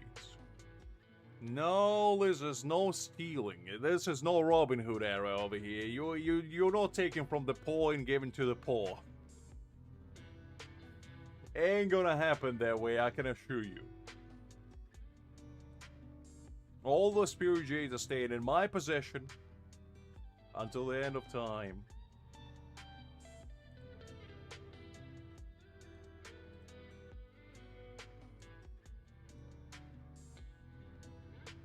Strike. Oh, actually, hold up. I'll go to the volume. There we go. Alright. What exciting stuff do we have here, if any? Nothing too exciting. Okay, right, let's run it back. Were you lying, Liz? Or were you telling the truth that you didn't want to accept? I don't know, I don't know.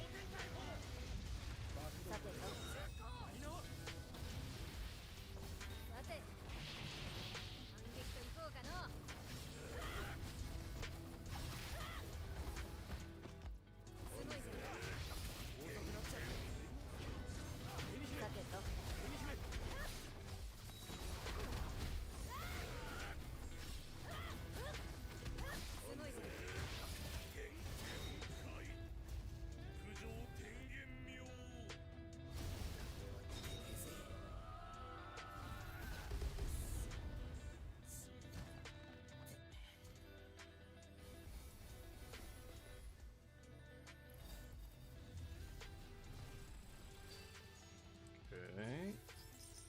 Let's see. First attack. Okay, nothing. Ooh. Oh, this might be actually decent for my Kishke. Might roll that one.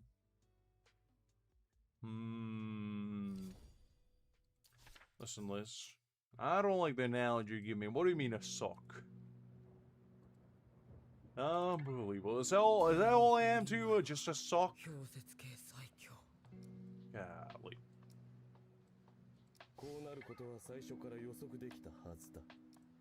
Alright, let's try keys here. Let's see.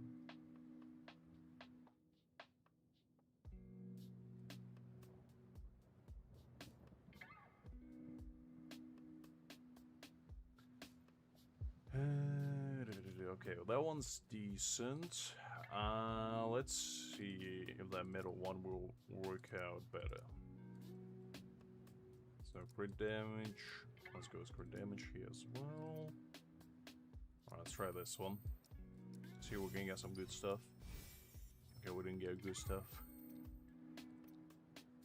Alright, let's try this one, I guess. Did we get good stuff? We didn't get good stuff. There's no good stuff to be had. Okay, crit damage. First roll.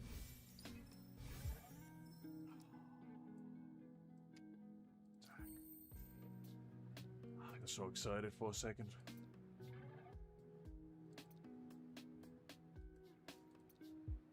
I do have this one. But yeah, nothing too exciting there, fortunately. Okay, let's do ultimate charge rates and then crit damage.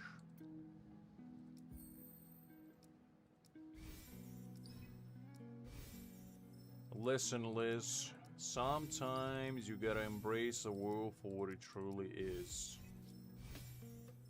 Oh, I wasn't gonna say anything because we got 2 rolls.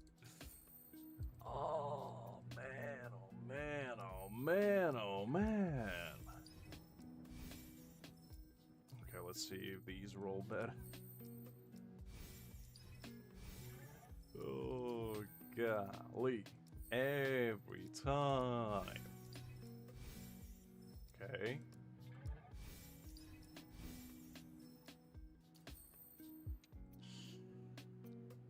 Alright, we'll use this one for now. We'll use this one for now. Because, you know, it's 2 crit damage rolls, so we get 206. It's fine for now. For now. For now. It's not ideal, but, you know, you gotta take what you can get, I guess. I guess. It's all good, it's all good. Let's take this stuff. Let's do the guild boss. Every time you roll stamps is like one of the greatest, yet the most soul-crushing experiences ever. Because, you know, you get some decent pieces and you're like, man, I'm so excited to roll them until you do. And then you're like, I just want to close this game, go to my bed and cry. Until I fall asleep and then wake up in the morning and do it all over again.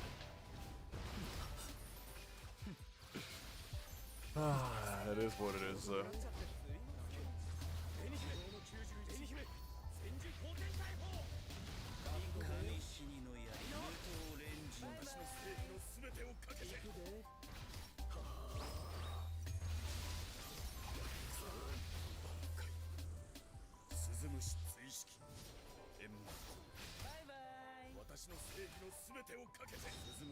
It does make the moments when you do actually get some golden pieces very special there.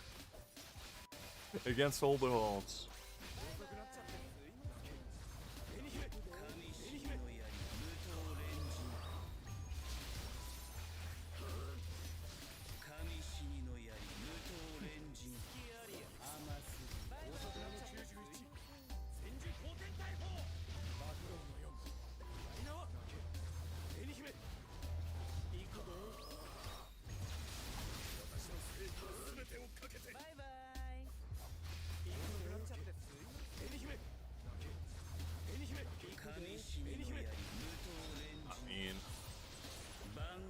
Shameless. That's the only thing I spend resources on nowadays anyway. It all goes straight to stamps. I barely farm anything.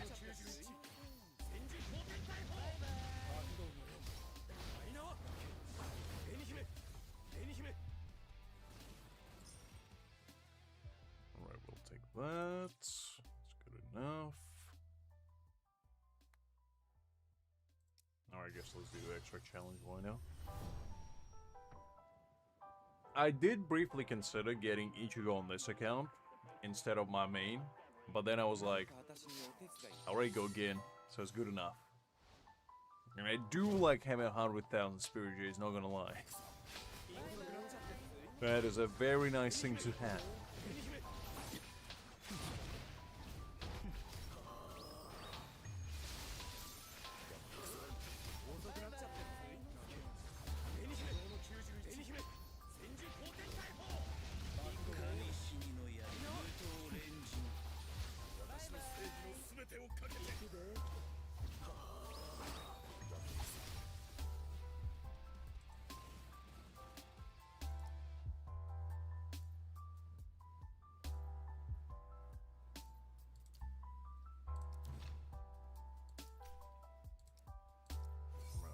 this.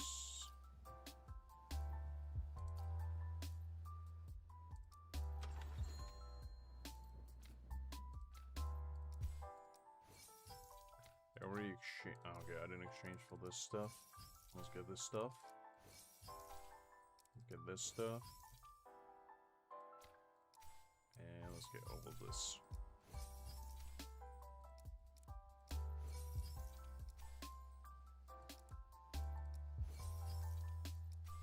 I mean, it's a good idea to just pre-farm in general as much as you can, because if you have all the resources for every single typing, you know, locked and loaded, at that point you're never gonna get caught off guard, and you can always, you know, farm stamps later on anyway. As long as you have some decent stuff going on already, I feel like it's a smart choice to just farm for resources instead. And then start chasing the, you know, upgrades. Right. Let's just do all of those. Let's go like this.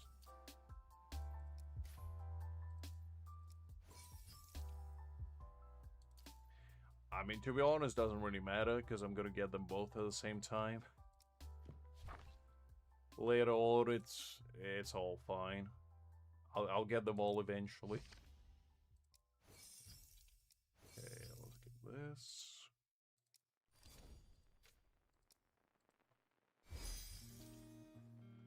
Alright. First thing first. Let's do... Actually, let's do this since we had double. What do I need? Oh, probably these.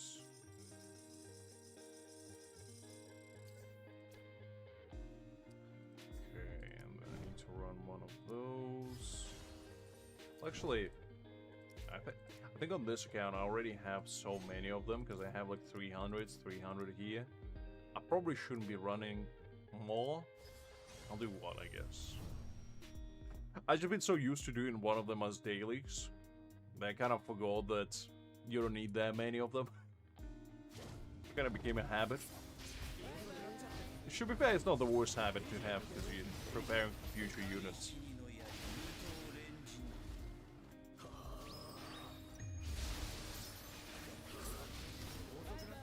But I'd say if you have 100 of all of them, probably good enough.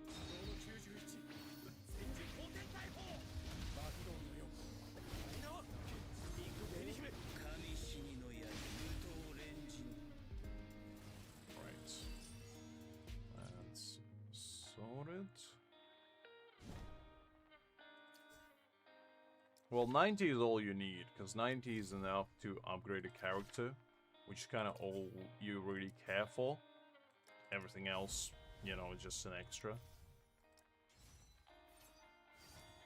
Finding the cheat sheet for, like, the resources on this one was an absolute godsend, because I always was wondering how to find out how much do you need, and in game there's no single way to do so. So I found this little thing, I guess you can say. Pull it up. So you see this? I found it under the cover of darkness one night. And I was like, this is a very useful information that everybody should know, so I posted it on this. Mostly so I don't forget it, but yeah. Because if you ask me how many of these, like, tokens you need, I wouldn't be able to tell you how many scrolls, no idea. But with this, you know, at least you can see how much of everything you need, which is nice.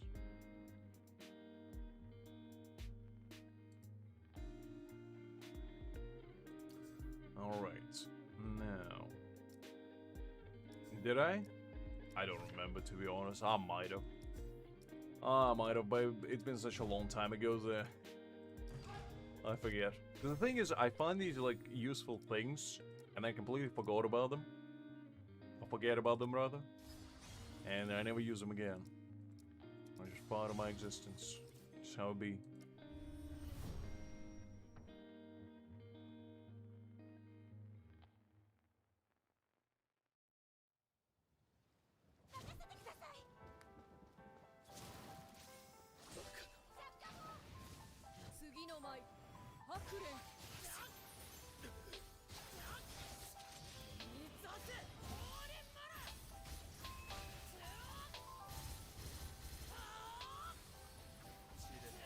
Man, coming back to my free play count every time I go from my main is always an eye-opening experience.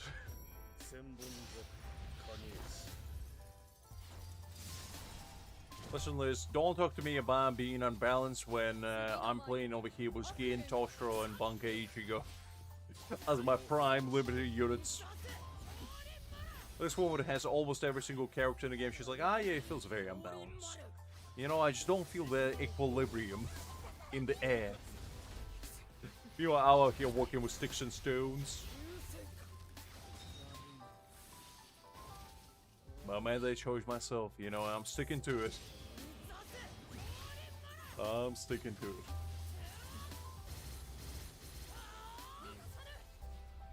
Okay, that one's sorted.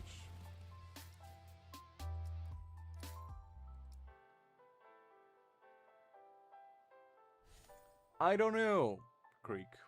I don't know. Probably not. The only way I will summon for 1000-Year Blood Bowl units on this account is if one of them is Spirit Tactical unit, because I'm not gonna get them on my main, that's for sure. And that would be like the only circumstance, because I do want to play with every unit, and my free-to-play is kind of for them mostly. It just so happens every single unit so far, except Kenpachi, I have. So that's why I never summoned them here for the most part.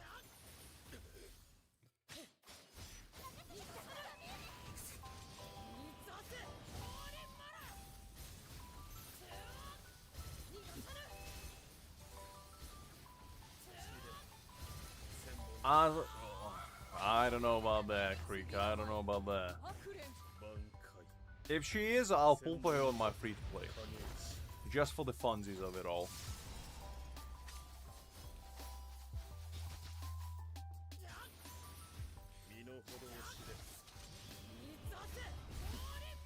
Because I'm definitely not replacing Aizen, I'll tell you that much.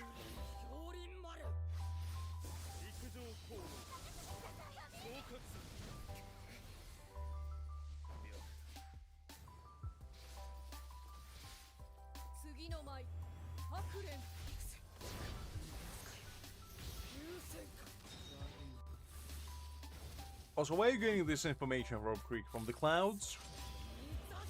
Did the rain people tell you about them? Did you peek into the crystal ball and see the future for what it truly is? I still think the Uri will be thrust, Bambiero will be, you know, strike support, Candace will be slash support, and we're gonna call it a day. That's what I believe. And whether my belief is correct or not, only time will tell. Perhaps, Liz, perhaps, you never know. You never know.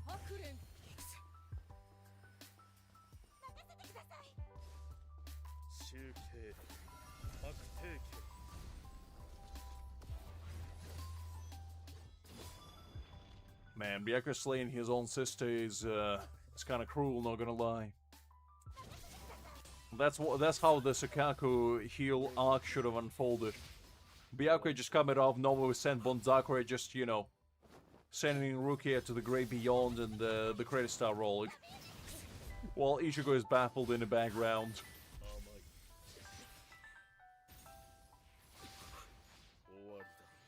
Instead we got the editor's cut.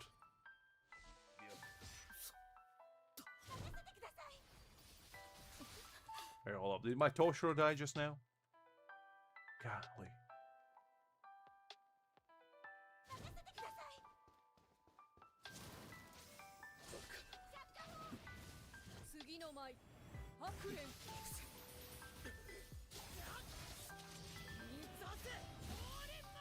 I don't know if that means much, to be fair, Creek. But, I mean, I'll take it if she is. As I said, I will pull for her if she's anything but Spirit Tactic.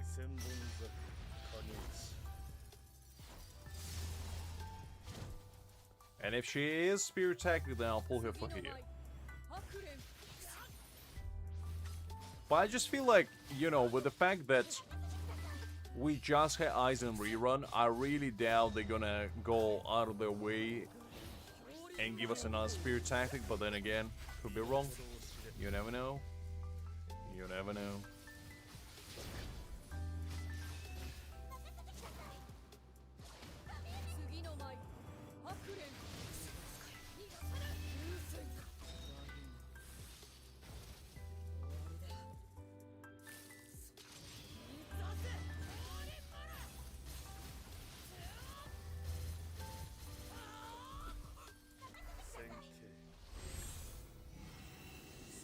What do you mean he doesn't work very well with Ulquiorra? He works great with Ulquiorra. What do you mean? You just have to be able to play them well.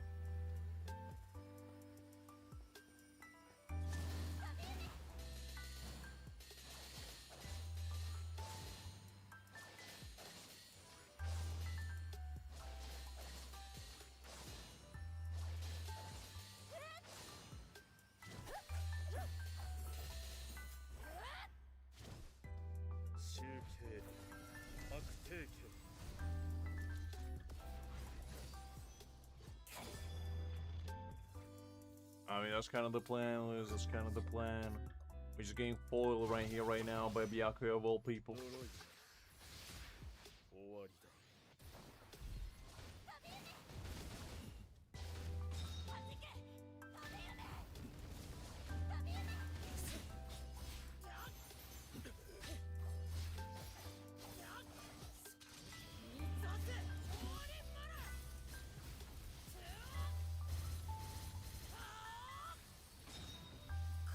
How about War Creek?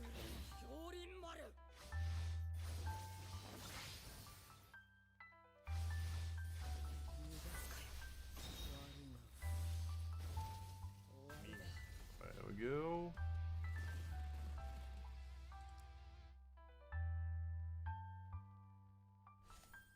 Take that. Now let's do the thrust one. I probably should have actually used Ulquiorra because I have him built on this account. Oh, I kind of forgot. That's funny. I use them both and I think they work exceptionally well.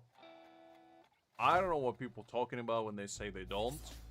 I think Aizen and Ulquiorra, like, the way I do my rotation, I think they work beautifully together. Especially if you go your Aizen B4. If you don't have Aizen B4, he probably works even better because then you don't have to do much rotation with Aizen.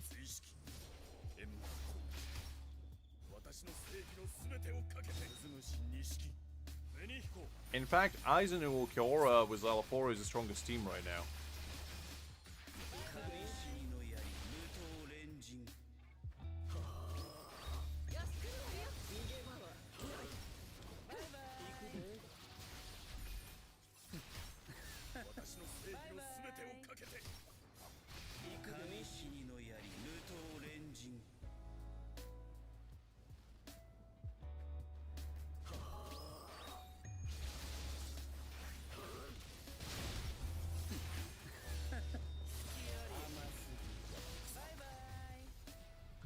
Let's see. That one's done.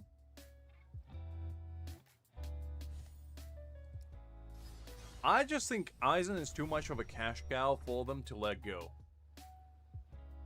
I personally think she will be strike support. No.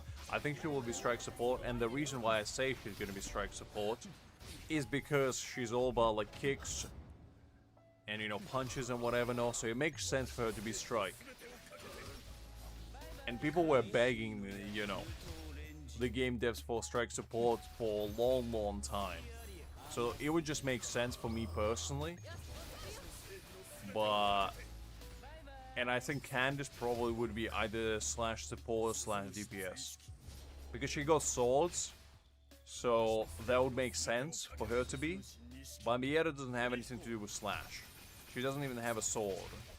So, you know. Just wouldn't really make sense for her to be so.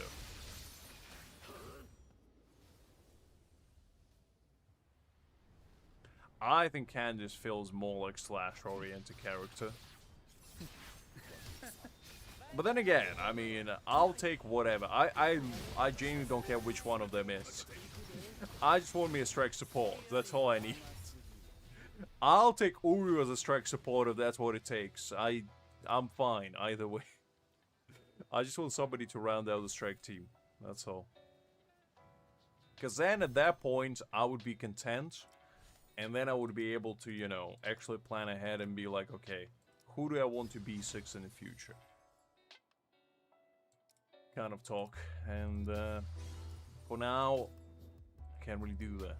Because not all my teams are complete. Still need a slash DPS. I still need a strike support. Maybe even a new slash limited supported, depending on how better they will be than Kisuke. But to be honest, I'm probably still gonna remain with Kisuke because I built him already fully. So I really doubt B0 limited supporters can outpace him. They're probably gonna be faster. But the buffs themselves might not be as bountiful.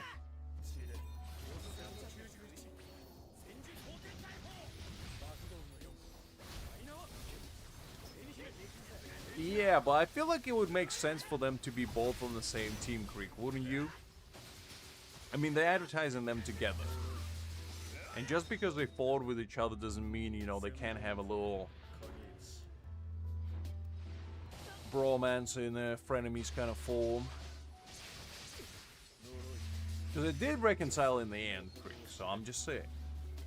It would make sense.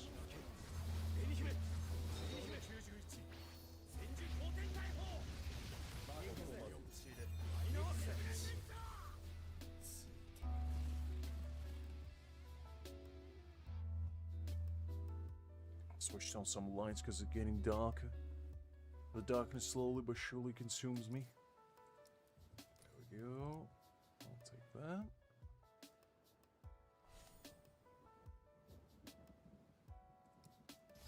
Now let's run this one.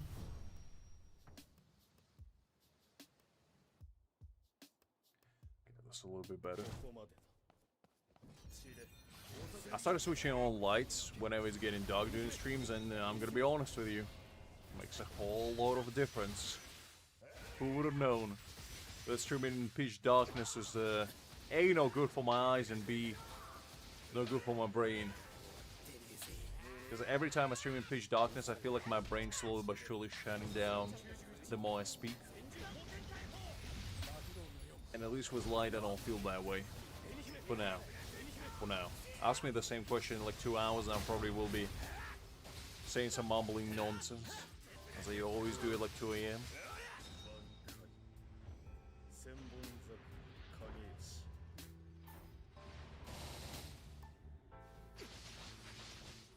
I go LED lights is just, I don't think they do in the trick. It's much better with like the proper lights.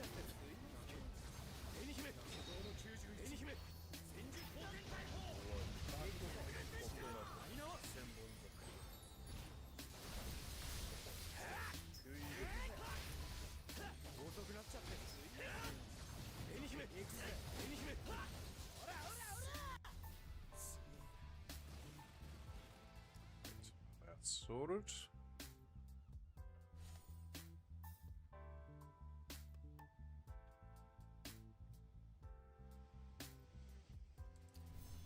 What do you mean I sound so Grandpa Liz? I am. What do you want me to do? I'm old.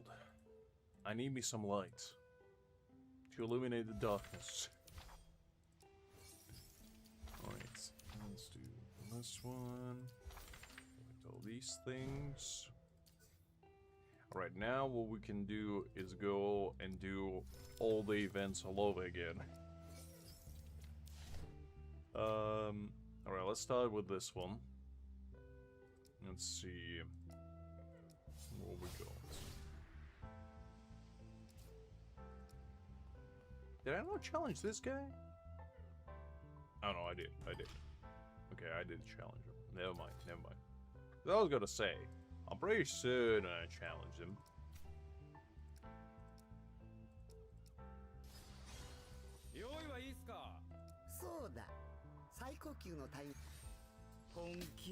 I probably should have used these limited characters, but I didn't. You know what? Let's actually run it on auto and just see how Ichigo does. Because I haven't really played with him that much. So I'm just curious to see what the team looks like.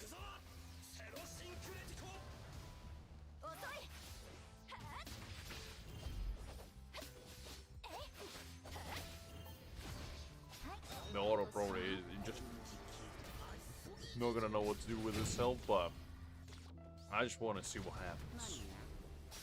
Out of curiosity more than anything. Because I am excited for this Ichigo, but it does seem like he's going to be a very, very tricky unit to use properly. Because they're like heavily relying on his combos, and if you get interrupted even once, you kind of get screwed really heavily. Like with characters like Nell, for example, she doesn't really have that issue. But with this man, I don't know. I really wish they give him interruption resistance.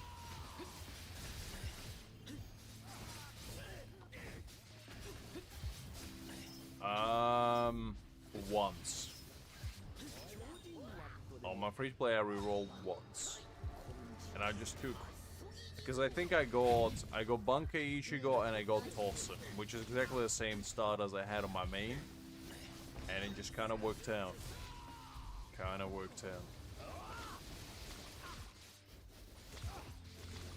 Man, I like these attacks. Like, they're really fun.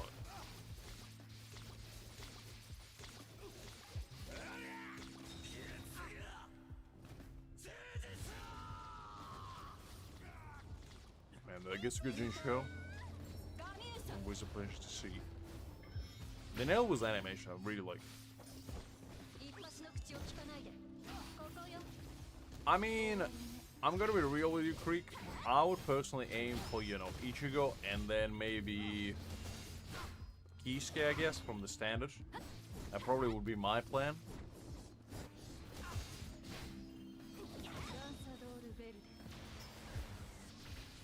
Because I think you can guarantee yourself, like, a SSI unit. Because I believe you get about 50 standard pulls. So you probably will be able to get a very decent stuff. If you want to go a step further, you can go maybe like Ichigo and his stamp, maybe, reroll wise, if you can get them both. But yeah, it just really depends what you want to do. Is it 20? Okay, maybe I was underestimating them.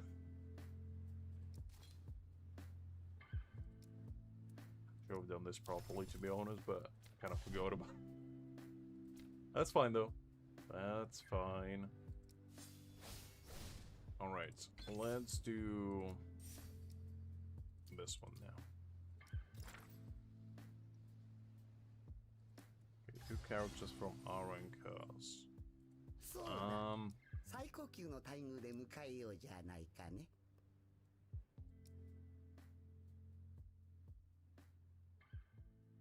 I don't really. I won't be able to do that. Don't have Ulquiorra, but that's fine. Let's go with this one. I just run this team. Just see how it feels.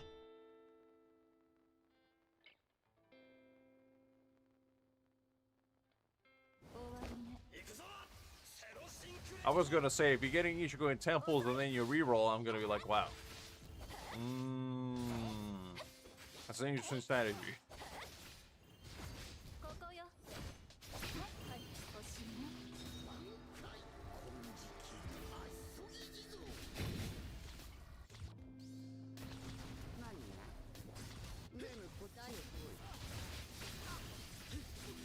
Nice, Liz, nice. I would be more surprised if you said you couldn't clear Deadlock. Because with your units, you shouldn't struggle, really.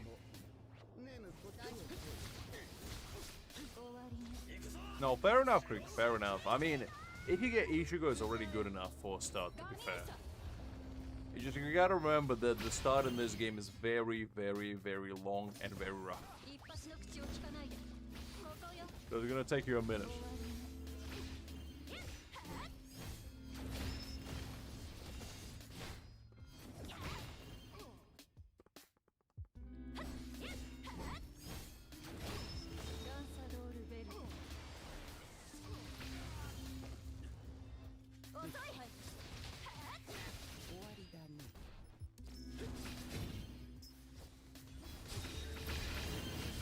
Ooh, look at all those photo rashes, golly. Jesus.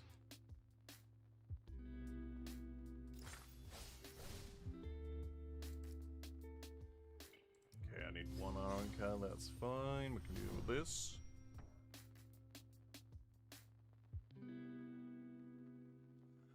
I mean, I think you'll probably have fun with it, and also the fact that you know, starting on a new server with a bunch of new people that probably don't know what they're doing, will most likely give you a slight edge, I guess.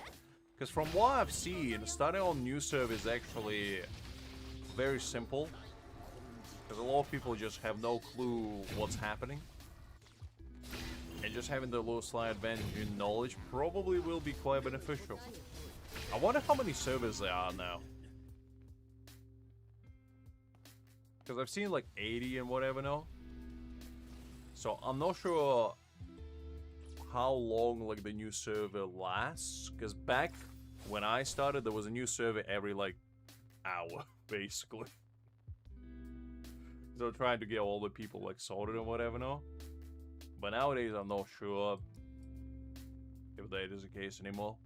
There might be like one server that already been out for like a month. Because you can't see them. So it's basically whatever you get landed on is your server. Which is interesting. Who was from Squad 7?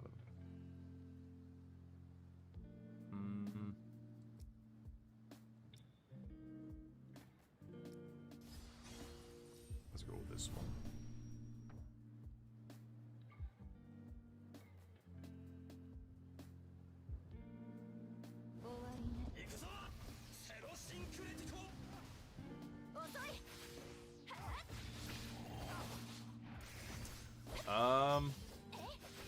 Probably 10 to 15. Well, yeah, probably 15 minutes, but to be fair, I wasn't doing it fast. If you're doing it like fast, it's probably roughly about 10 minutes. 12 at most, let's say.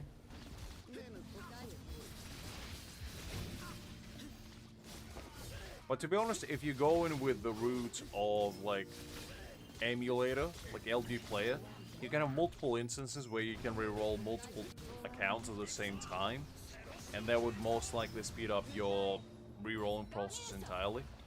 That's why I used to do for a bunch of gacha games. I would just have like 3-4 accounts open at the same time, and I'll reroll on all 4 of them. And that way you're basically rerolling an hour for the price of 15 minutes.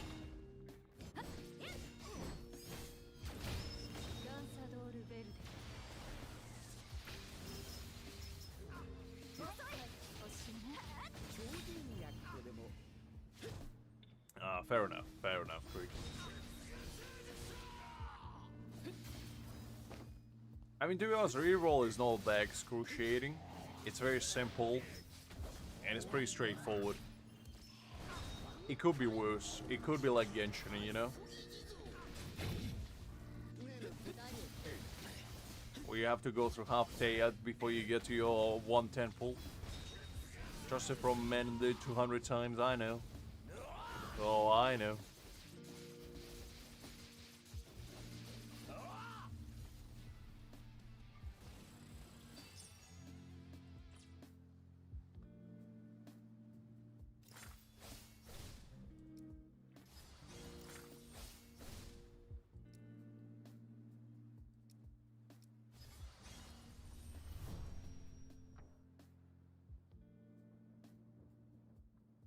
That's like, well, like saying I spent 2 days re-rolling Genshin Impact, and if people ask, oh, how long do you re-roll? For 2 days. Yeah, but how many hours?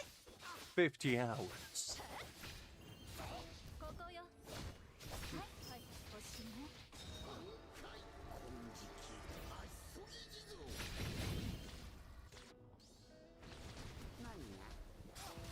Actually, not 50, 100 hours. Can't even do math. So I spent 4 days re-rolling Impact.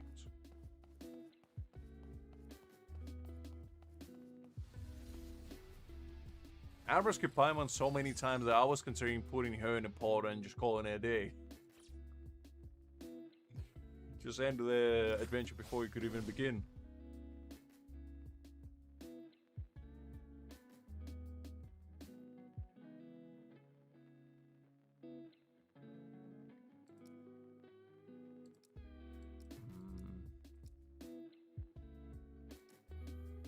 So what do we have here? Go with this one. What do you mean you didn't reroll this? Unbelievable, this one.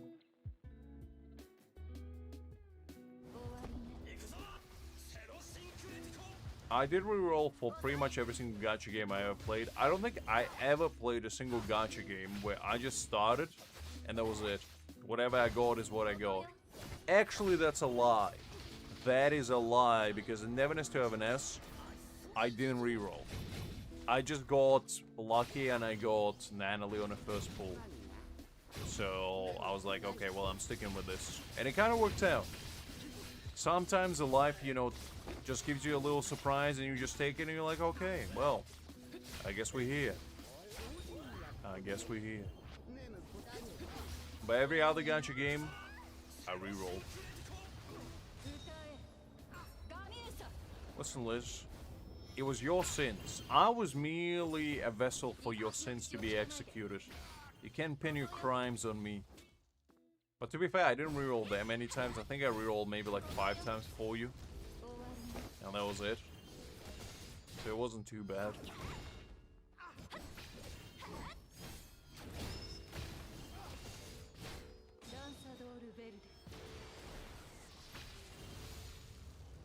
Could have been worse. Could have been worse.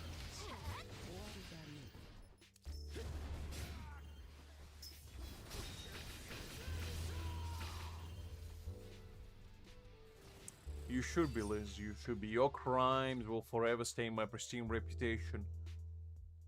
But that's okay. That is okay.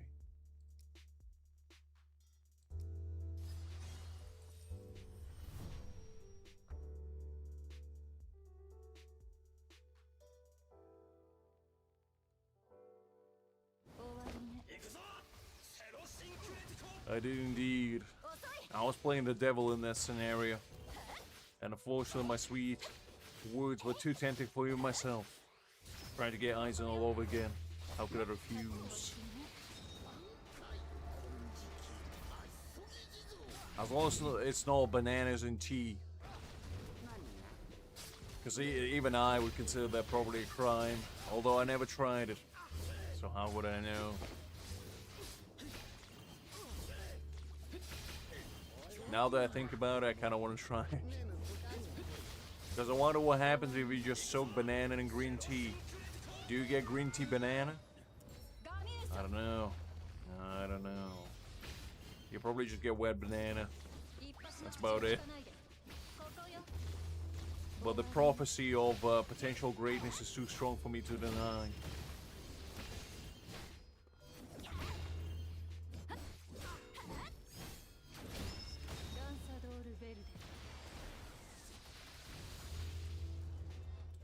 Oh wait, did Ichigo not count as a human?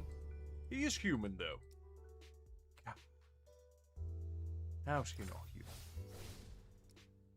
human? Alright, fine. Let's go with this one.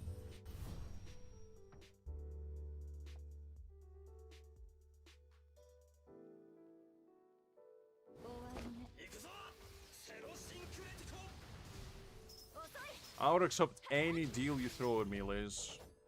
I can help myself but gamble. If somebody comes up to me and says, Lux, if you do this thing, you're gonna fail eternally, and I'm gonna be like, let's bet on it. Let's play. Set up the table, let's play. Let's see what happens. As a true gacha addict, 1% might as well be 100. I always said it. Because who needs to know math when you're feeling lucky? And I feel lucky all the time. 9 out of 10 times said luckiness is never manifesting, but you know what? It's all about how you feel, not about what you do. And I feel great.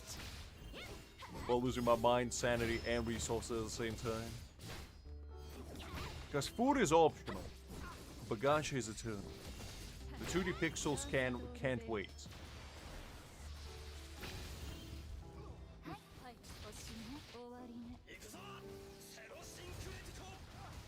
I mean, I never tried it, Liz. I never had like a green tea and banana at the same time, but I wouldn't be opposed to it, maybe.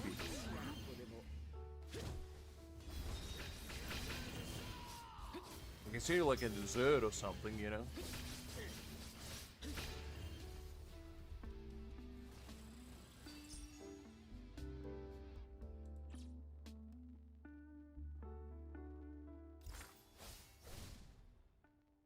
Who is Taryn? Who is that?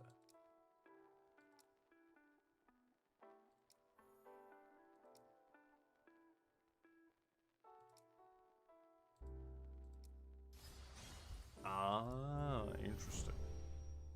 Okay, fair enough, fair enough. I mean, I can see that. Like, banana bread was maybe like tea extract infused throughout. I can definitely see that work. Because green tea, especially like in the Asian part of the world, is very prevalent as a flavor. So I don't see why no. I don't see why no.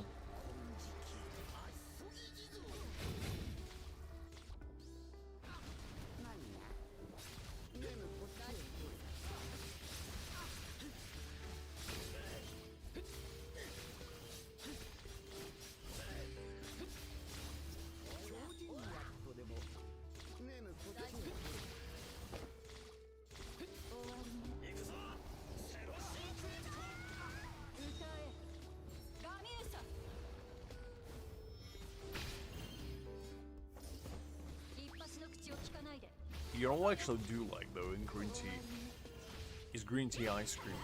Something about it. I remember trying it for the first time and I just kind of vibe with it. Which is just another proof that green tea you can put in anything and it works. It's an elixir. The almighty beverage that can go with anything and everyone.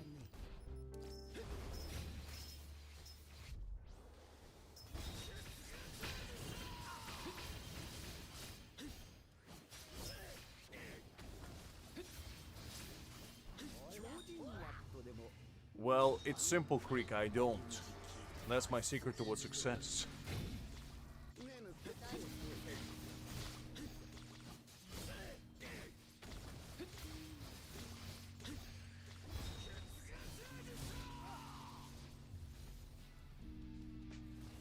What do you mean there's no point? There's always a point. Golly. See, you can't bring that mentality. Because you're destined to fail before you even start at that point. You gotta have the mentality of the winner. It's the only way. The only way.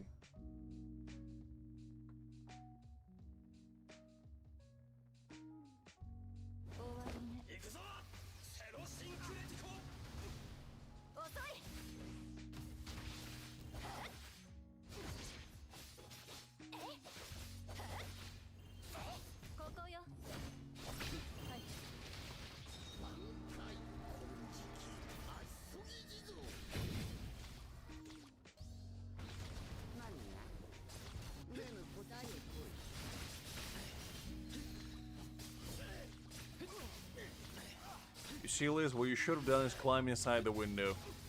If you climb inside the window and asserted your dominance in the venue, people would knew that you meant business, and they would just let you in.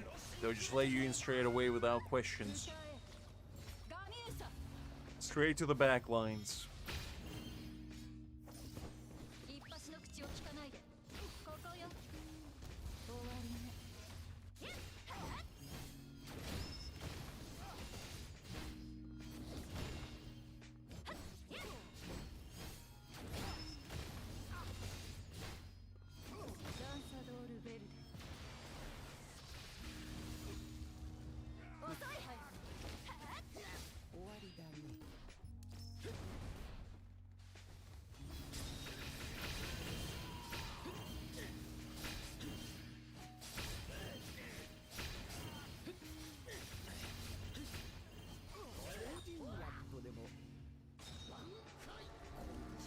You see, sometimes the nature itself is looking out for you, Liz. It just proved that no matter how many bumps and falls you have, at the end of the road, the result is what matters. And if you succeed, it just meant it was meant to be.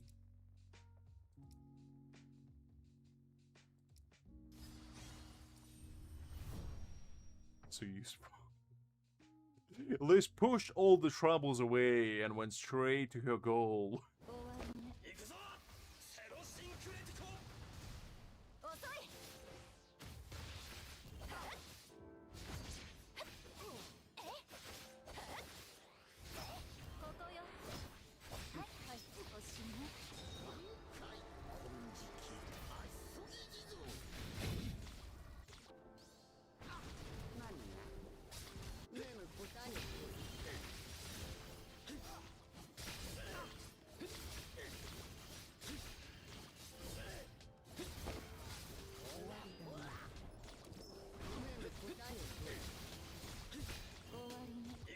You see, that look on non-believers' face is always priceless.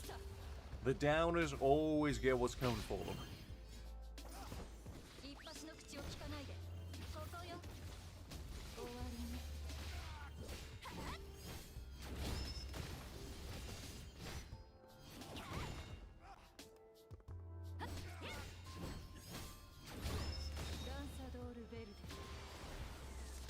You know what? Sometimes you gotta have a good I told you so moment. It doesn't come often, but when it does, it's always special. And you gotta treasure it.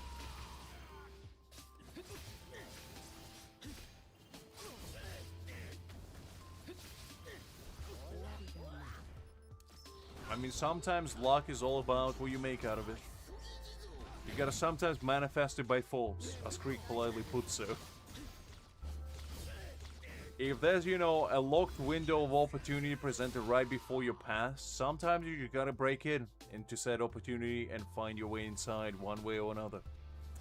Just how it be. A handy little crowbar and it adds you to prove something is all you need in life. Is all you need, and all the doors and windows shall be open for you.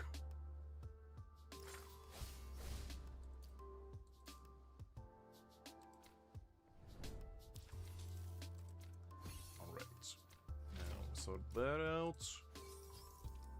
Let's do this one.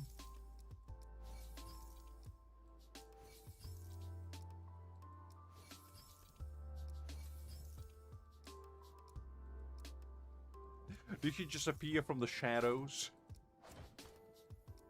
Like, you know, you're showing your bat signal and he just appeared?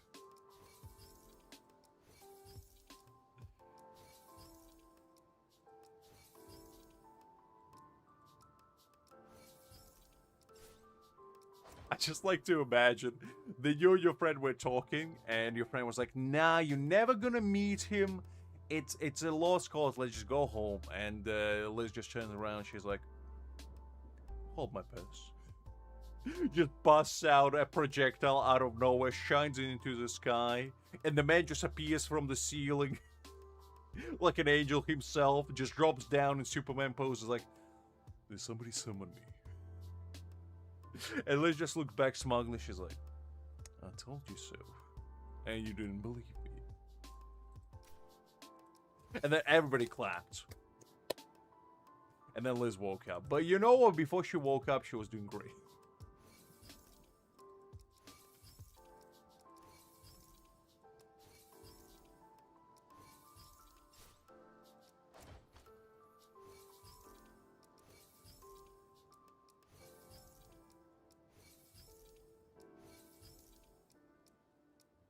Oh, I see a classy man. I don't know, Liz. I don't know. Mr. Licks is not so sure, I'd say. And neither am I.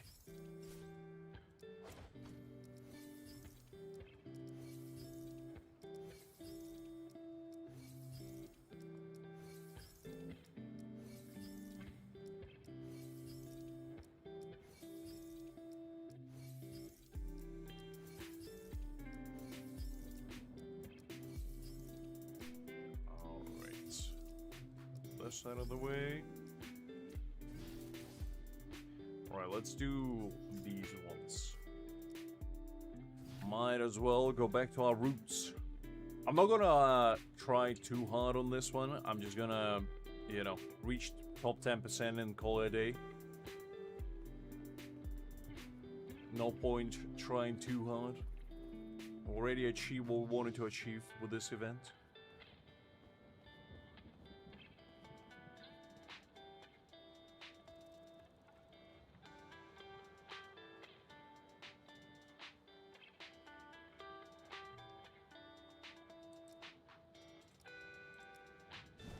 Alright, let's do the first one. Gonna run our Tranquility Strike team.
Oh, come on.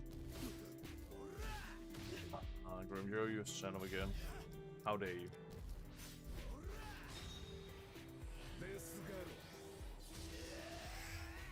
That's fine, though. That's fine. Let's do the second one.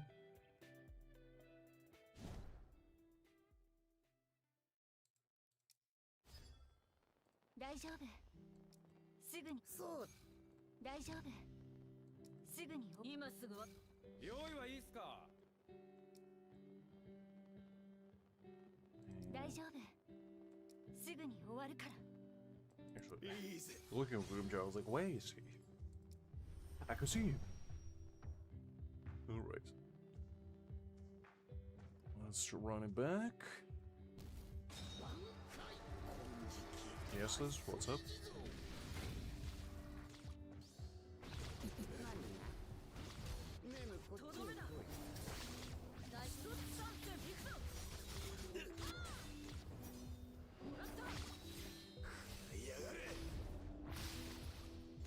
Covered with mochi? No. Do you mean matcha? Oh no, hold up. No, mochi ice cream. Yeah. I sorry, I misunderstood. Yes, I had mochi ice cream.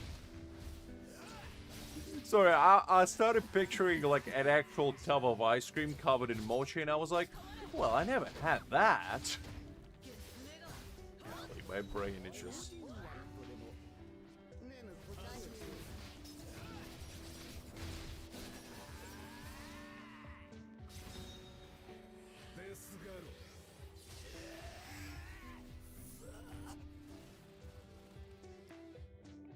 Let's run it again.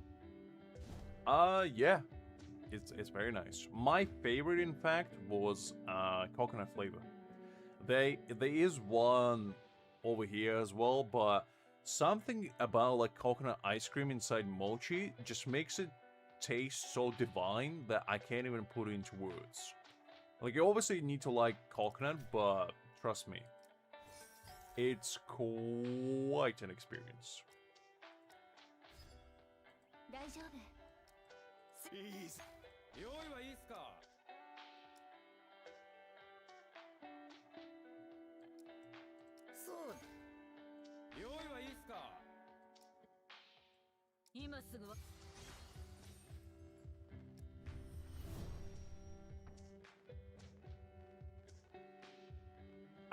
No, it's not too sweet.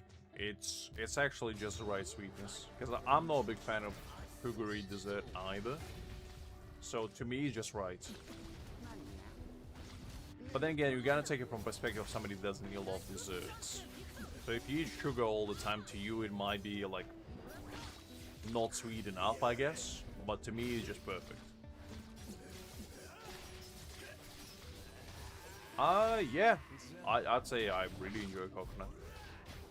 I like tropical flavors in general, like mango, coconut, papaya, passion fruit, you name it, I probably enjoy it.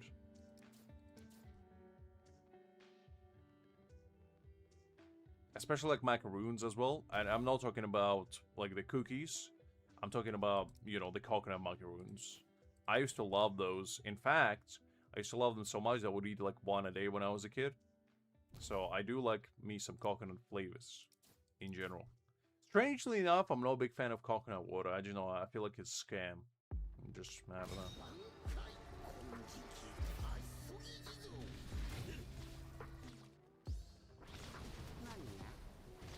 I like coconut. I think it's bomb flavor. I mean, it's not the best thing in the world, but I think it's pretty nice. But as I said, I don't really have like strong opinions about food in general. I'll eat anything. Like, I don't have anything that's directly dislike, I'd say. Doesn't mean I'll eat whatever you put in my mouth, but you know, it does mean that I'll at least try it.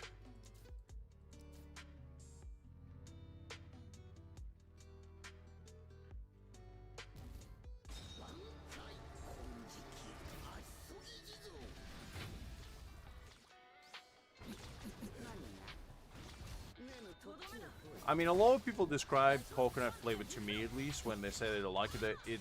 They say they tasted like lotion to them. And I personally don't see it, but, you know, I get it, I guess. I do get it, because it is a pretty strong flavor.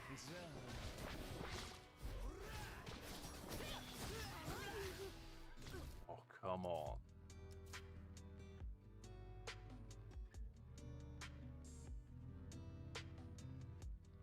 I don't know about artificial flavor. The stuff that I enjoy is like real coconut.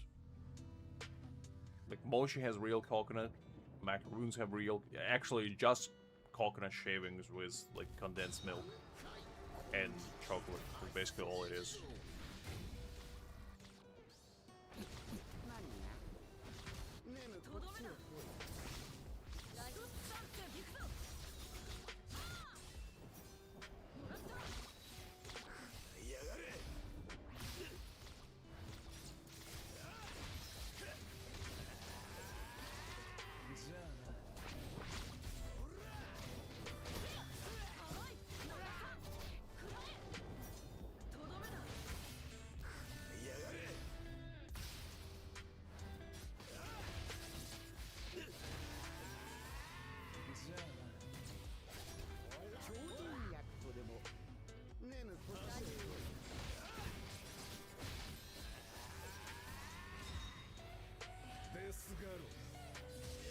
I think it's very nice. Like, you probably would enjoy it. I'd say, at least.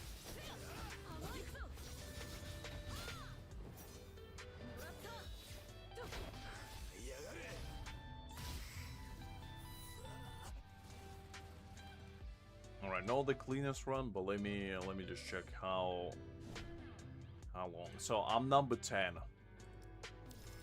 Man. How am I number 10 with that unclean run? Somebody already here, it's a 17 seconds. Gee. Golly. These people. Alright, we'll take that. We'll take that. That's good enough.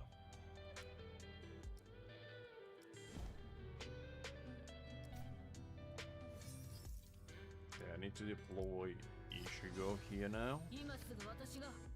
Let's see. Do this. Tangerine? Probably no, actually. I had, like, orange and mandarin, but I don't think tangerine. Well, actually, did I have mandarin? Maybe no. I definitely had orange. Like orange sherbet. but no, I don't remember tangerines. I call them mandarins, which I believe similar enough. So no, I don't believe so.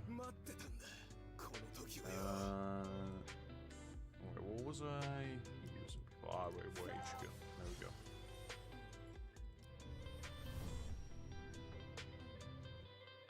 I mean, tangerine is kind of the same as mandarin, to be honest, so it's fine.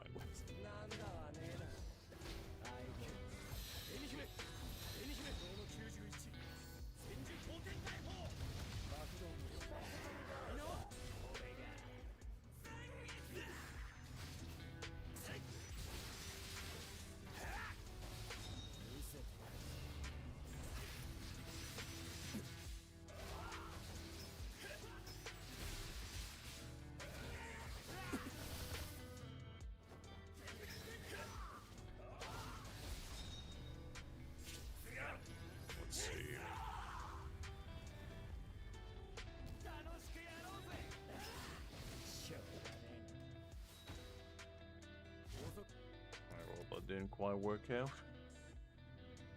That's fine though. I think we Googled that before. I distinctly, well, not distinctly, but I vaguely remember.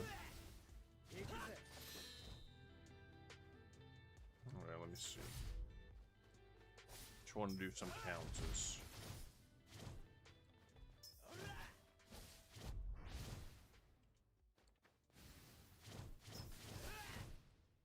Come on, Grimmjow.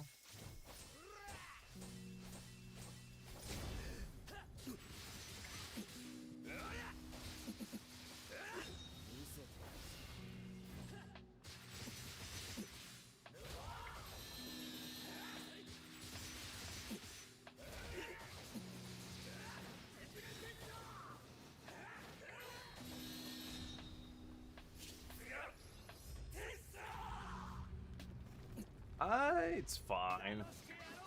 I don't mind it. I still prefer the full hall one. You know, the good old smash and bash kind of situation. I prefer that. But that's just me.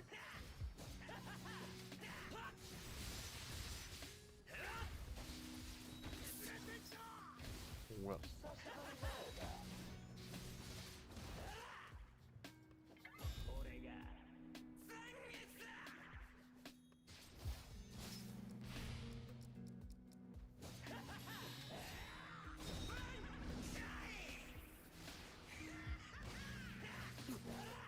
And now I can just, you know, kick back, relax, and just watch this man, you know, dissipate into oblivion.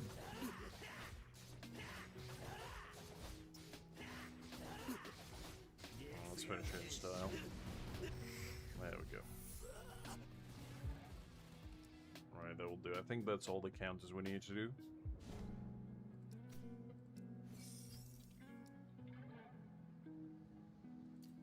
I do agree, because, you know, it's a different kind of gameplay, which I feel like spices it up a little bit.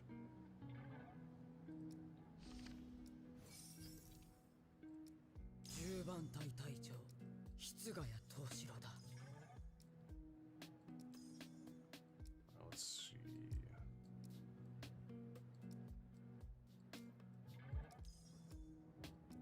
It's in the same event list, exactly the same one.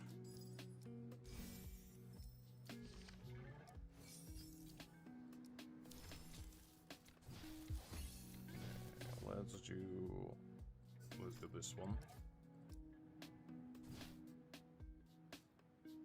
This one definitely feels easier than the previous ones, because usually these events are exceptionally hard, but this one actually feels, you know, manageable, shall we say.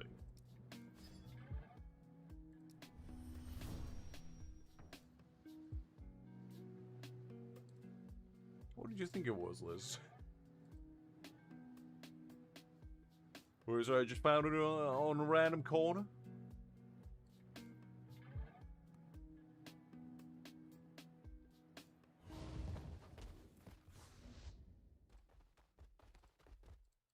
Okay, let's see. I think the new events are kind of fun. I don't know how the ranking event is yet, since I haven't done it. But we'll do it probably the week after next, after we pull Ichigo. And see how that goes.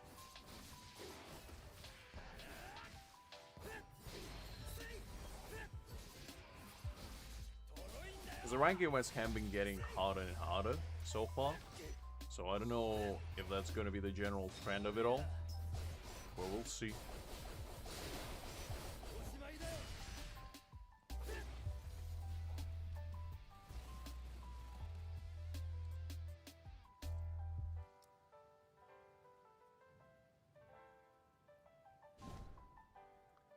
Right, let's run this one.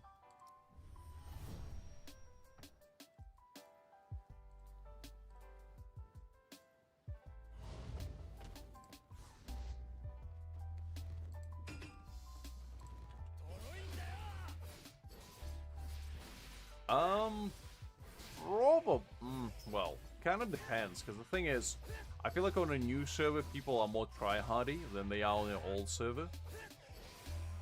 So, really depends. And the whales usually don't try too hard, either.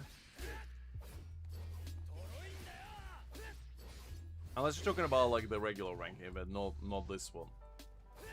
Because in regular ones, all the servers usually are harder, because on the new ones, everybody kind of competes with trial characters, so you're all at the same starting line. So not really that big of a difference. It's basically, at that point, just skill. Like, whoever's more goodest, I guess, at this game. And I know that's not the word, but I just made it up to emphasize my points. Is the one that wins. But it's probably gonna be only true for like the first few events until the whales come out of the woodworks. And afterwards it's gonna be a whale town all over again.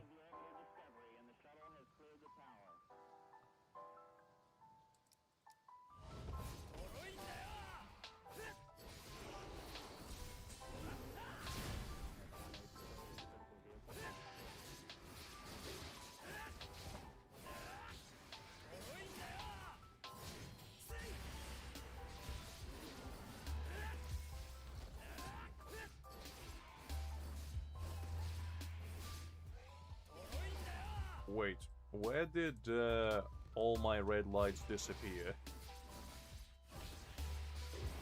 I guess they're still here, I just can't see them. And also, I can't turn. For some reason. Did I break the game again? I think I did. I think I did. That is okay, though. That is alright.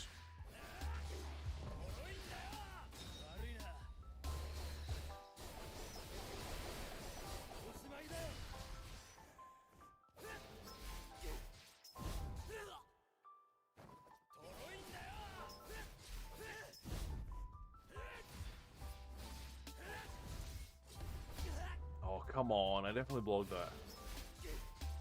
Golly.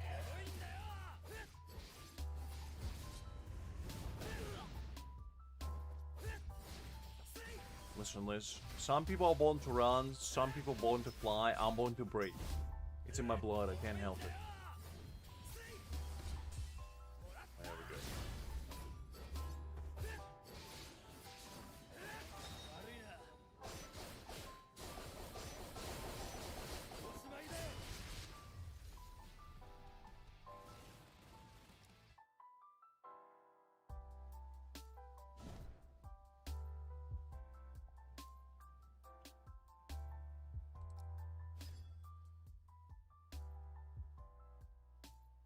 Alright, let's see. What do we have here? I believe this one's actually relatively easy as well. It's the last one that was giving me the biggest headache, even though I completed it on first try, but it was definitely no easy.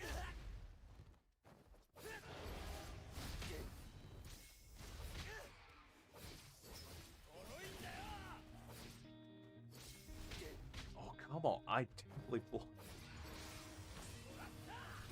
Oh man, that's fine. That's fine.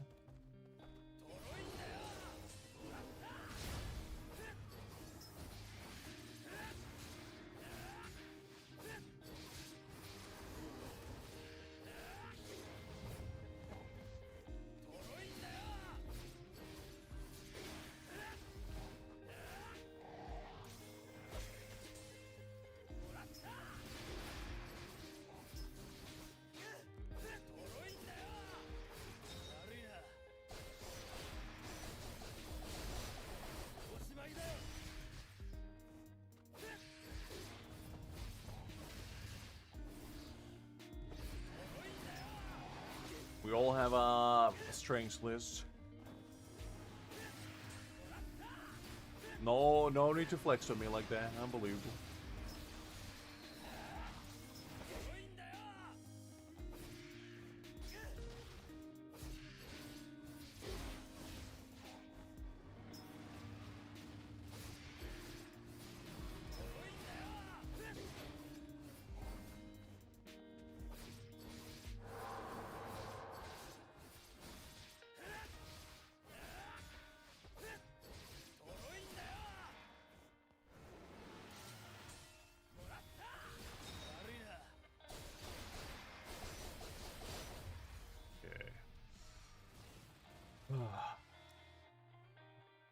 Let's try the last one. See how it goes.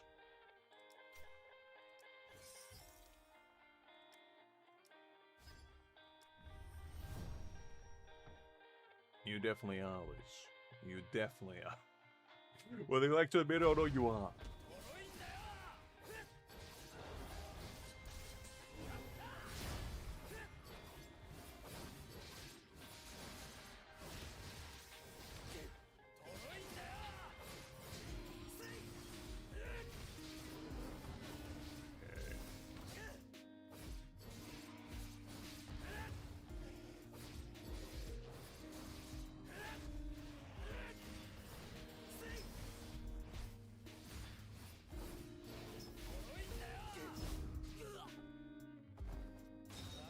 Let's see if this is gonna be enough.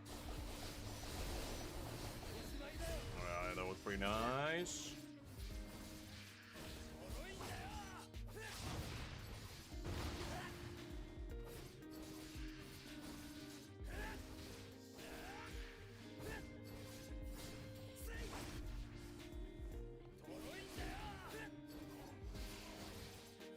Come on, you literally touched it. I swear, these guys and their cheating ways.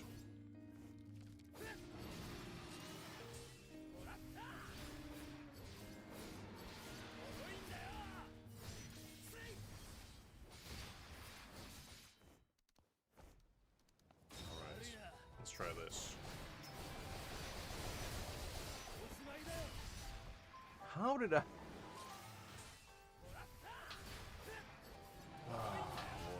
There we go. Alright. That actually went not too bad. Better than I did the first time. So I'm pleasantly surprised. Okay. I'll take that. And now we have the fun one left.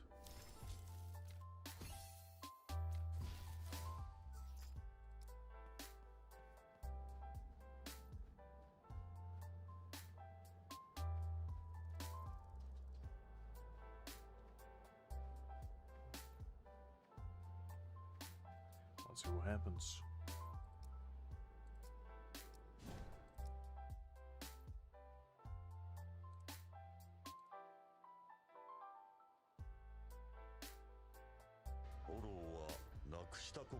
Oh yeah.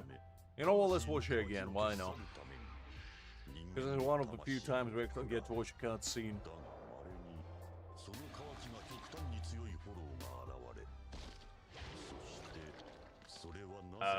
Depends on whose, Liz. Depending who. Whose milk teeth are you breaking is a better question.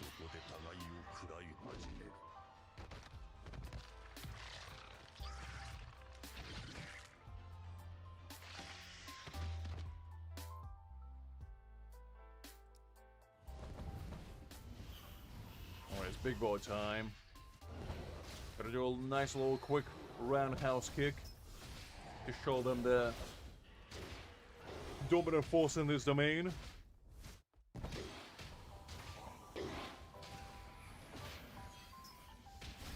Well, it all depends if it was intentional, Liz.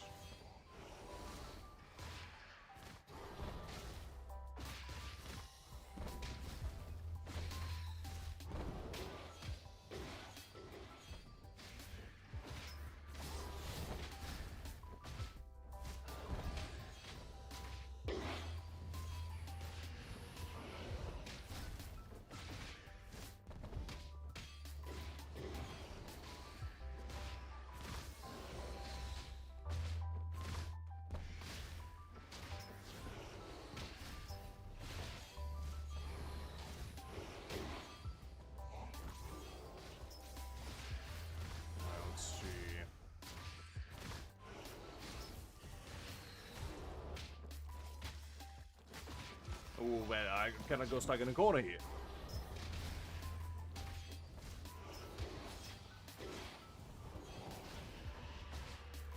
Well, I guess Creek assumed you were dating with some milk tea. That was like a secret code. For some handsome 2D gentlemen, maybe some CEOs, you never know. You never know.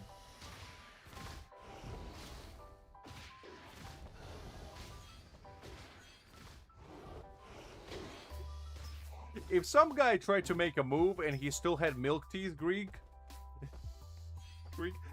I would have other questions, to be honest, because I'm pretty certain milk teeth supposed to be falling out by the age of like 10. And if you still have them after that, that's a bigger dilemma you have at your disposal. And there we go. Nice kick to the dome to finish the day.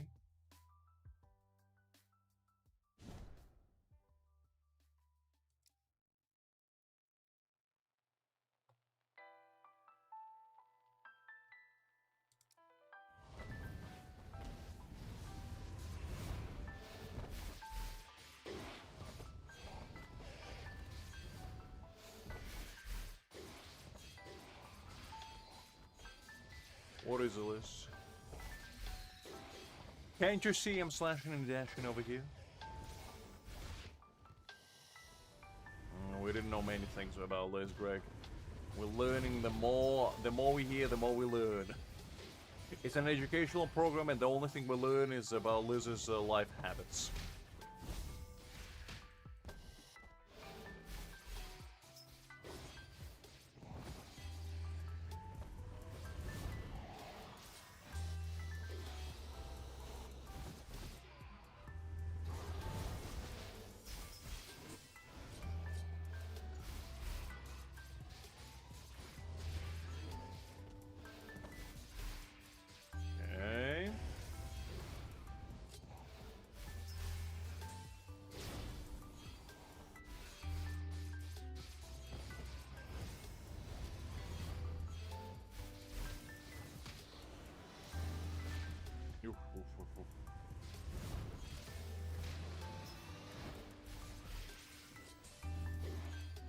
Don't worry, Chris. She'll climb out of the window.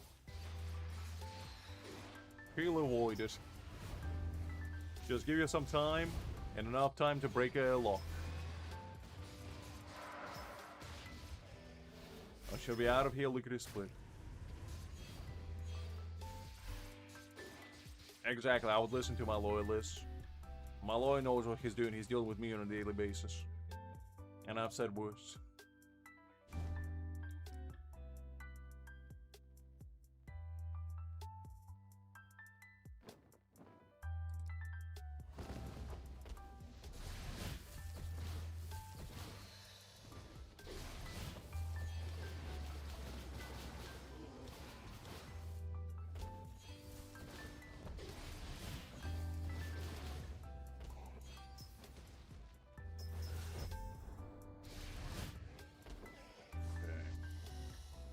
Dodges.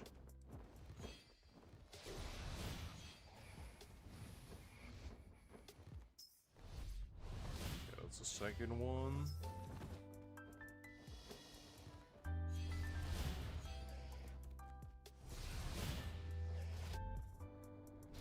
That's the third one.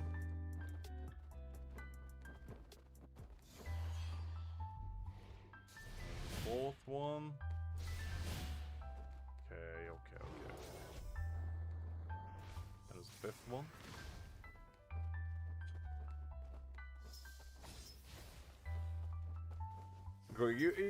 You gotta do us like this? Come on. At least say just priest. Why you gotta call us out in particular? Okay,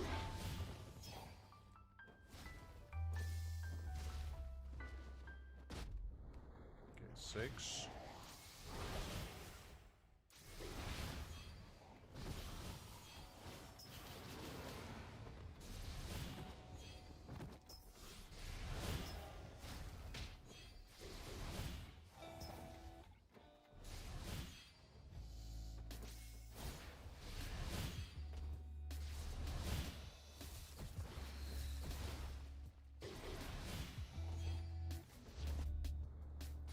7.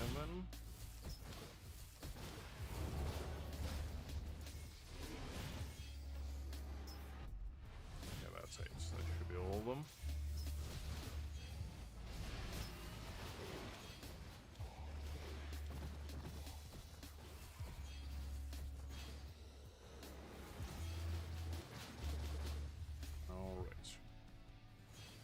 Now let's go to my favors. The big acid wire.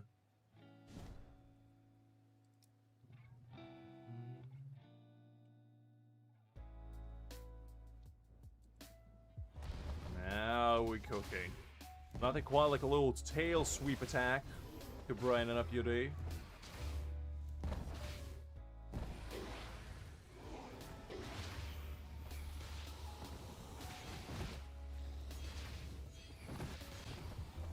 I mean, I'm just saying, it's kind of part of the deal, I guess. Since all of them do it. Greg just calling us out in particular, and I'm like, well, that's not really fair now, is it?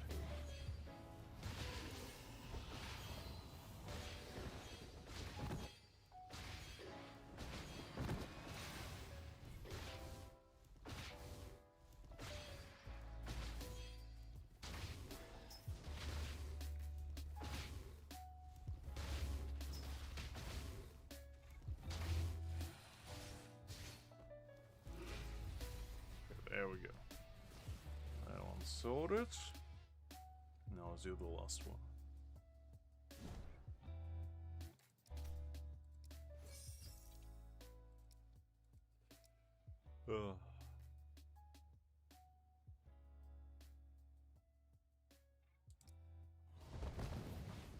Since when do I have my own language, Greg? I don't remember that kind of development. And why was I not informed of it, is a better question.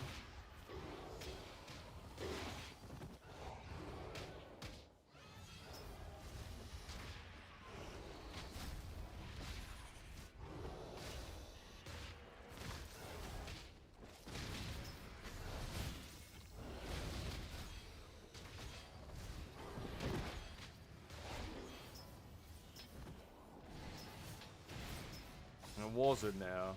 Or was it? I don't know about that.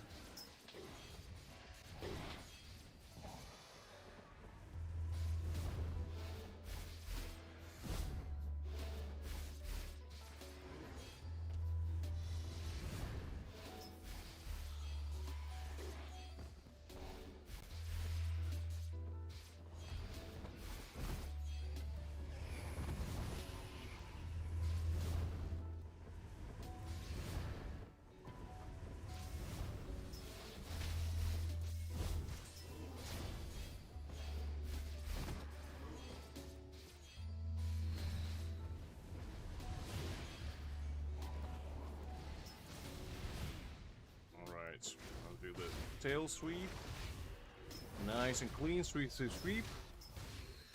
Get this place nice and tidy. Can't have the dust everywhere. What would Mr. Aizen think of me?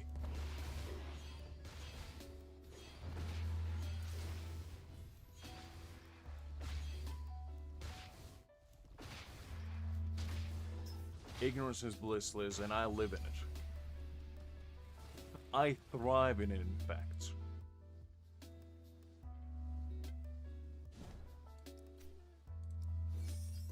Right, there we go. Now, that's all the event for the skill challenge done. We skillfully challenged our own challenges. And challenge skillfully our own skill set, which was challenged profusely. I'll tell you more. Alright, let's do this one. Let's see. Okay. And this.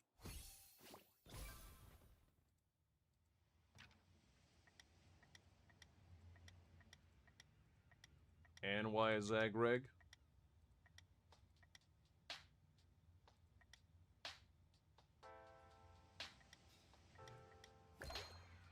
For single accounts in your area, hit Greg up. He'll hook you up. Man got it all.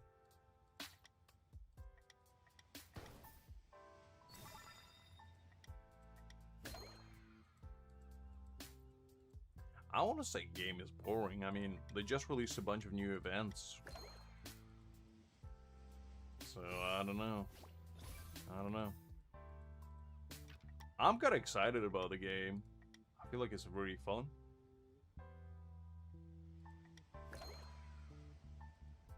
No, that's fair, Greg. That's absolutely fair. I mean, it's the same kind of reason why, you know, I don't play like Honkai Star or Genshin anymore. It's not because the game is boring, it's just we're out of it. It's one of those things. Happens to the best of us.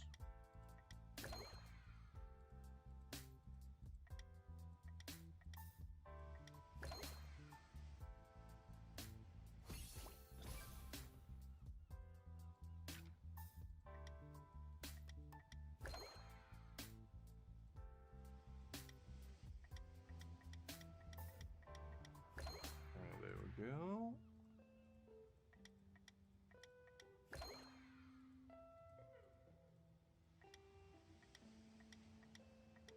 I mean, no Greg, he probably will be back in like a month. After he gets a relapse. Okay, we got milk.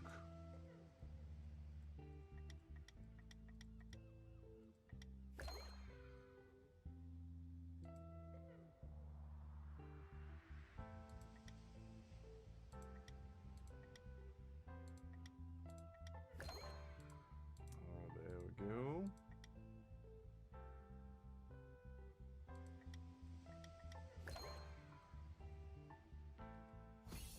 You can play with a shadow, Greg, I guess. Greg, when Rewinding Cannons comes out, you coming with me whether you like it or no, because that's probably going to be my next big game. And Neverness to Everness for now is like a, you know, an intermittent point for me. That's gonna be like the one I'm gonna lock in as much as I lock in into this game. And those are gonna be like my two main games because I smell a lot of potential in that one. I smell a lot of potential. No can. Okay, Greg, I'm gonna show you a trailer. I'm gonna show you a trailer. And you're gonna watch it with me.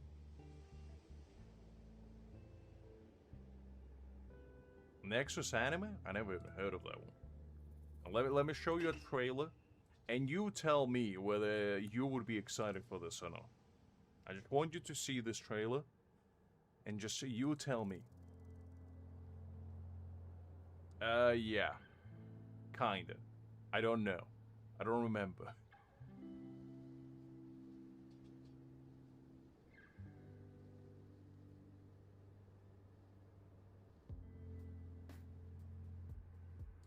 So just watch this trailer and you tell me if you've seen what I'm seeing.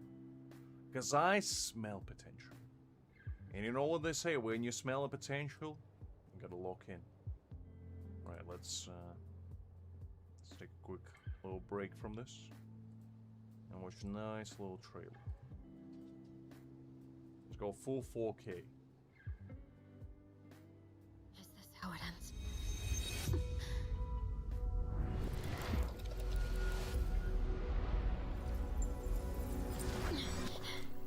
You're back!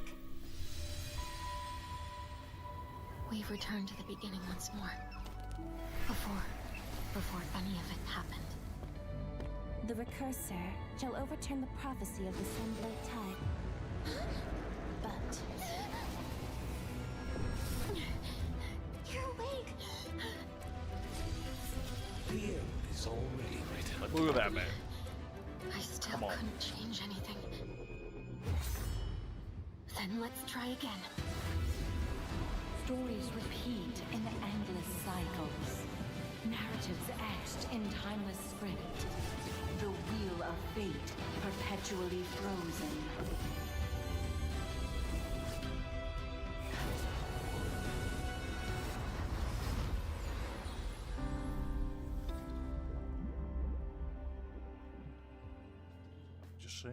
I'm just saying, this looks pretty nice. And I think there was actually some gameplay as well. Let me see if I can find it.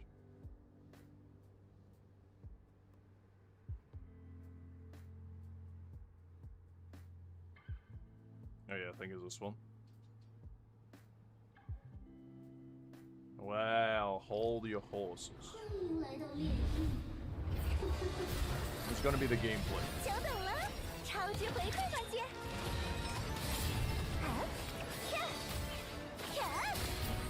There's just one character. I mean, come on. Like, Jesus Christ, what is happening?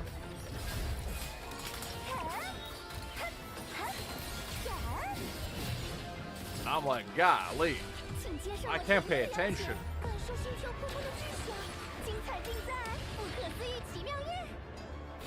Is it coming next year? I thought it was coming in this autumn.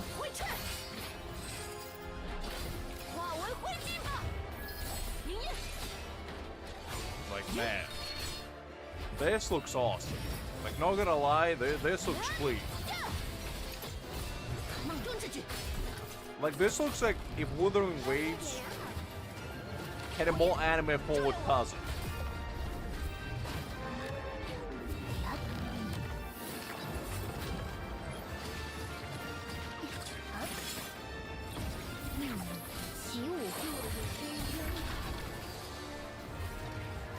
Like, the boss fights look pretty crazy, not gonna lie.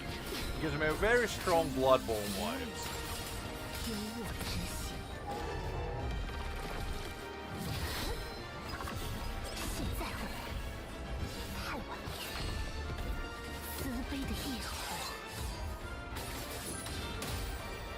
So yeah, I'm very, very excited for this.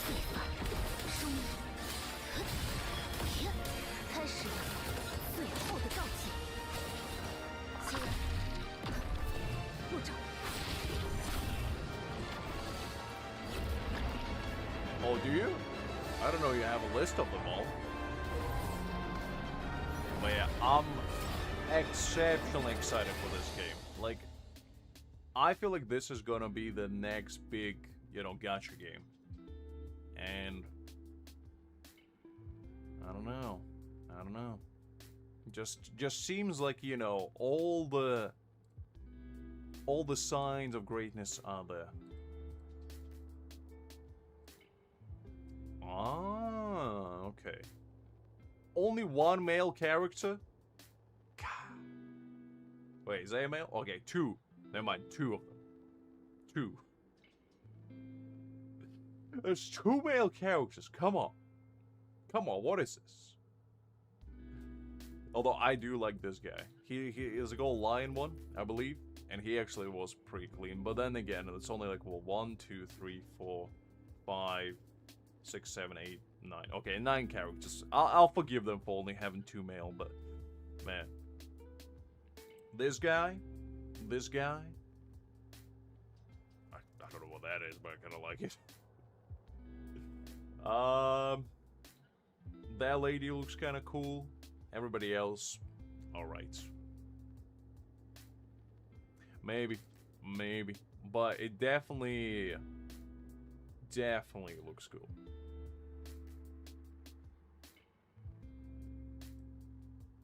Like, this Griffin guy,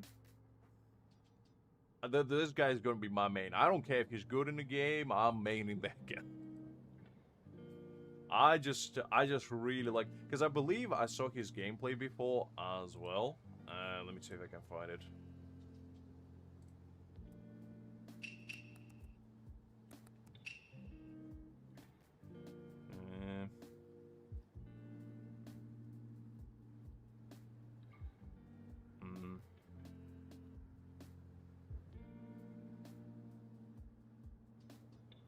Did I spell his name wrong?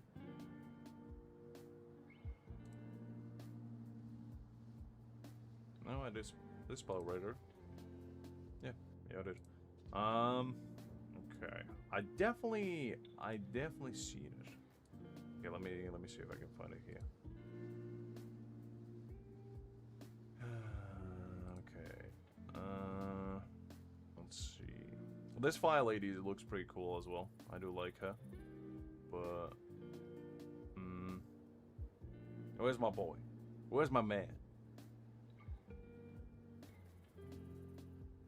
Oh, you're gonna leave him to the last. I see how it is. But yeah, okay, let's see. Look at this guy.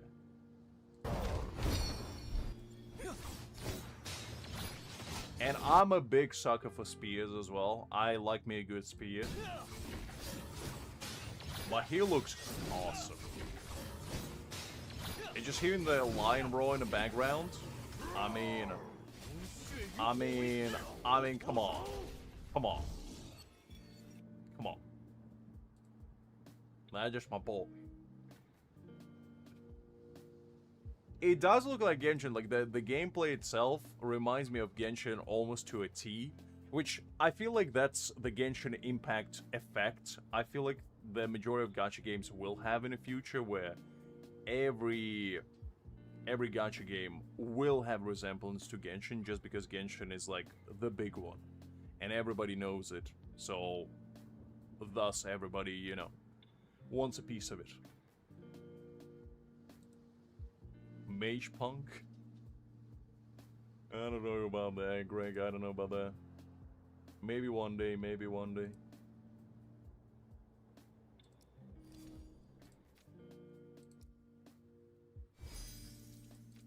The Schwalt. That's who it is, Liz.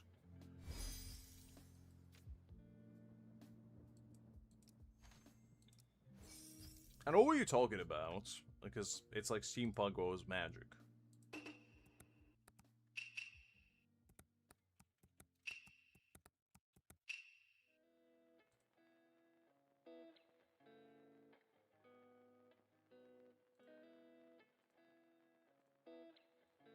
Yeah, I mean, I'm not like the biggest fan of steampunk, but I do understand what you're talking about. Like stuff like this.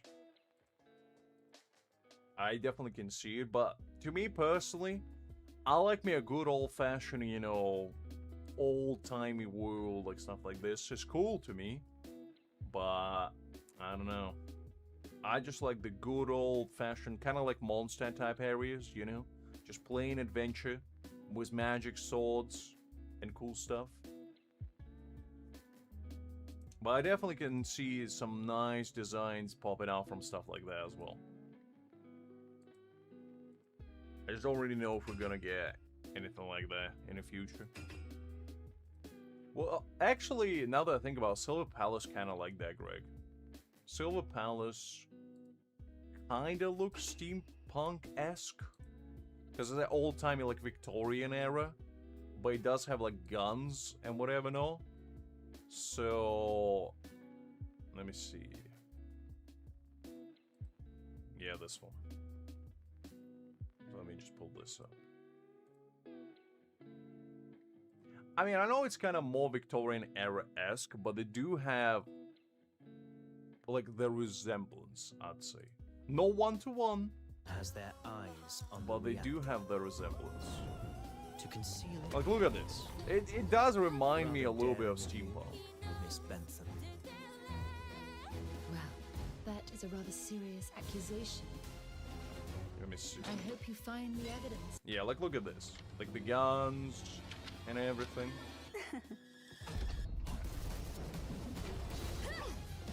This game does look pretty cool, though. As well. But, yeah, that's like the closest one I guess you could get to that kind of feel. But it's not the same. Obviously, not the same.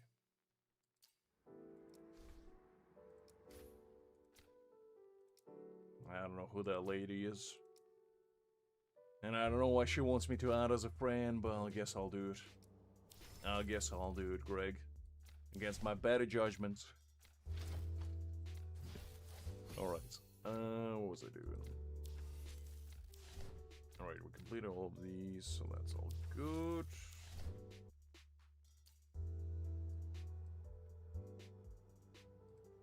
Did the game bug out? I did see the white wheel of death. Are we back? Okay, we're back. Apologies about that.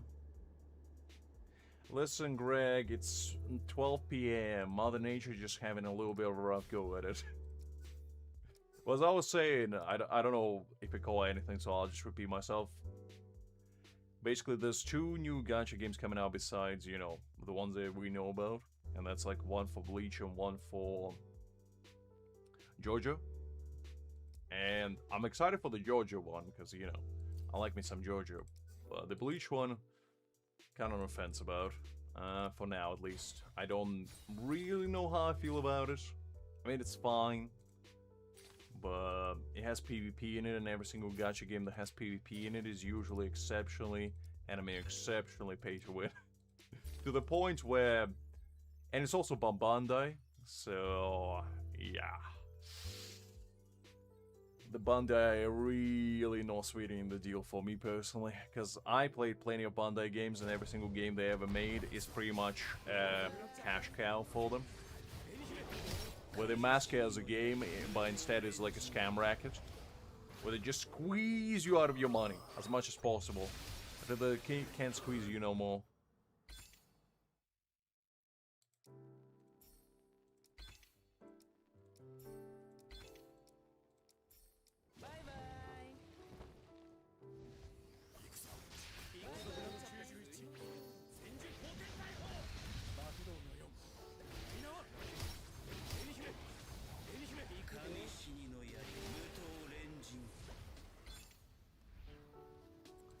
Let's go with this one.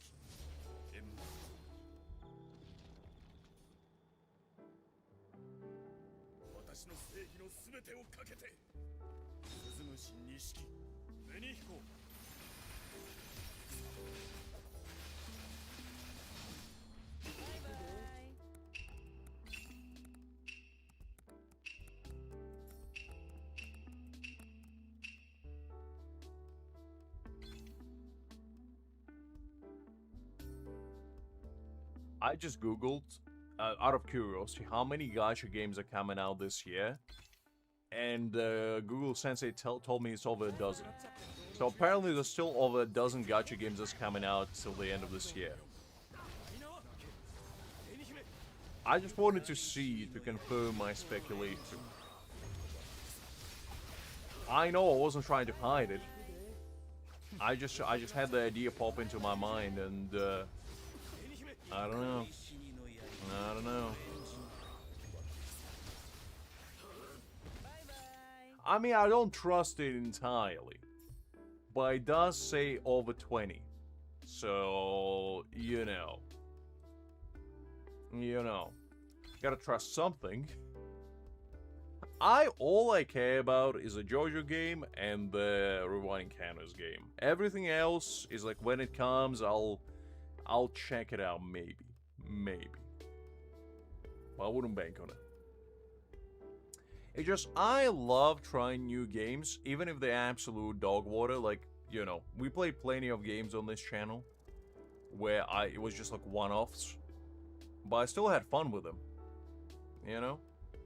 It was still fun enough.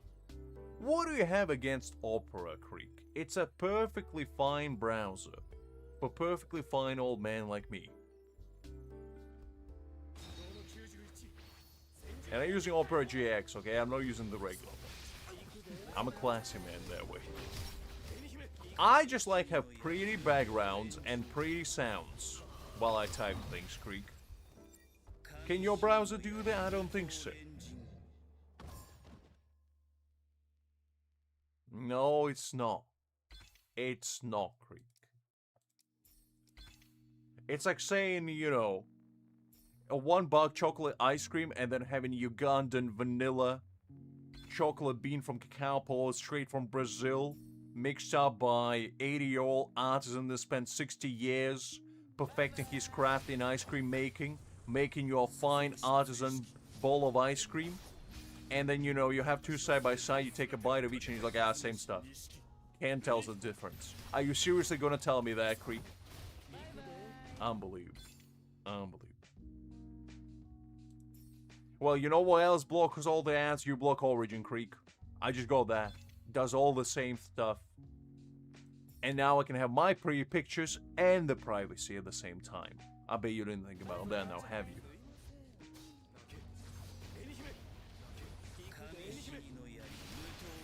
I said Madagascar and Vanilla, Liz. Madagascar, last time I checked, wasn't in Mexico. It was in Africa. Different stuff.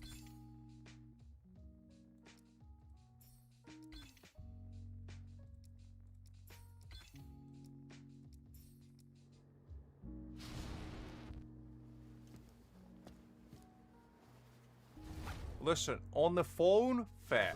On a phone is fine. On PC, no. You need to have pretty pictures in the background. If you don't have pretty pictures in the background, what is the point?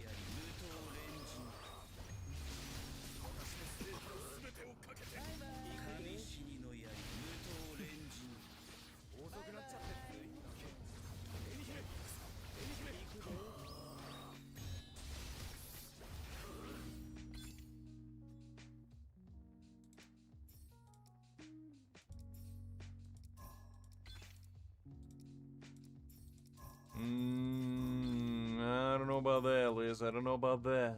You telling me they didn't just grow out of nowhere? In the middle of the island? Sounds peculiar.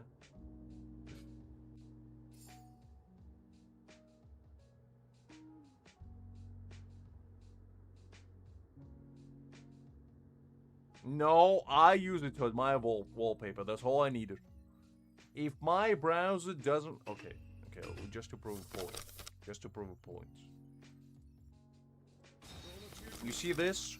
You see this? Can Brave Browser do this? Creek? I don't think so. Can it do this? While you type? I don't think so. Point proven, point taken.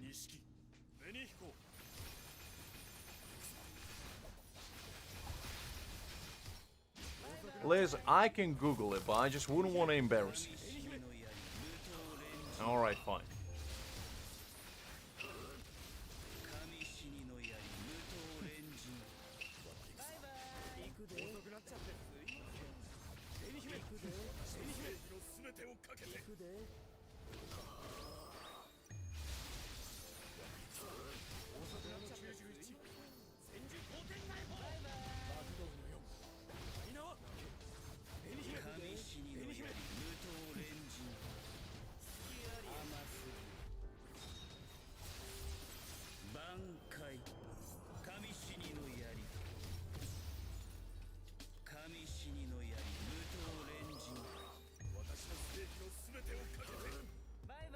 Alright, you know all this, you got me there, I guess. I didn't know that. I thought you actually originated that. You know what? I'm a big enough man to admit when I'm wrong. Fair enough. I'm sorry for doubting you. It does indeed come from Central Mexico. That's fair. That's fair. Can't really argue with that. Also, what's happening to the game? Why is it buffering?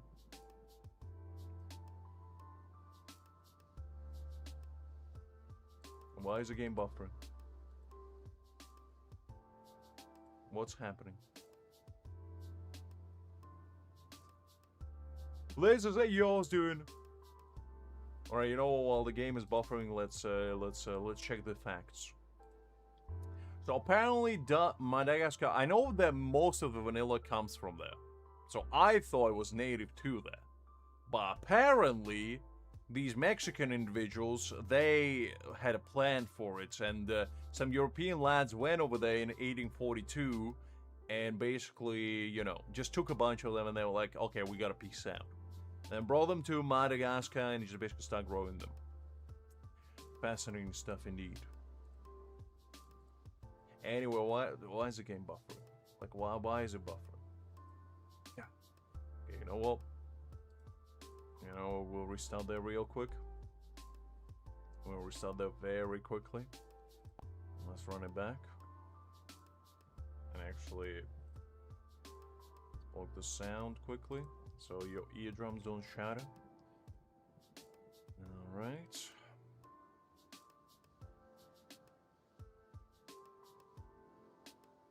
opera has nothing to do with this, Creek.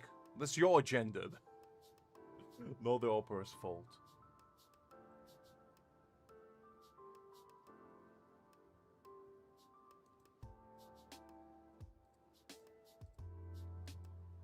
I don't know why this thing keeps popping up. I genuinely don't understand. There's nothing downloading. Like, I'm not downloading anything. Yeah, it keeps popping up. Keeps popping up.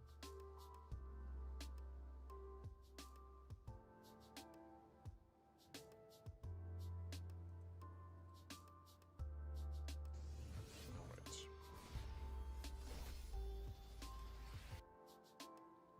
Now we can go back.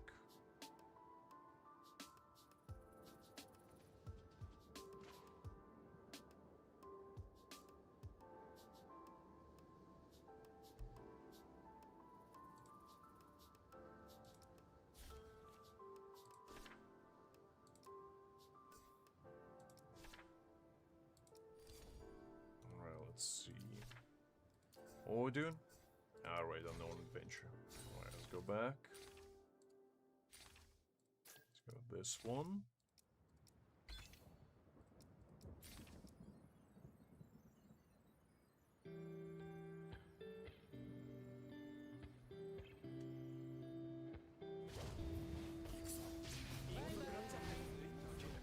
Didn't chocolate came from Brazil? I thought chocolate like beans came from Brazil.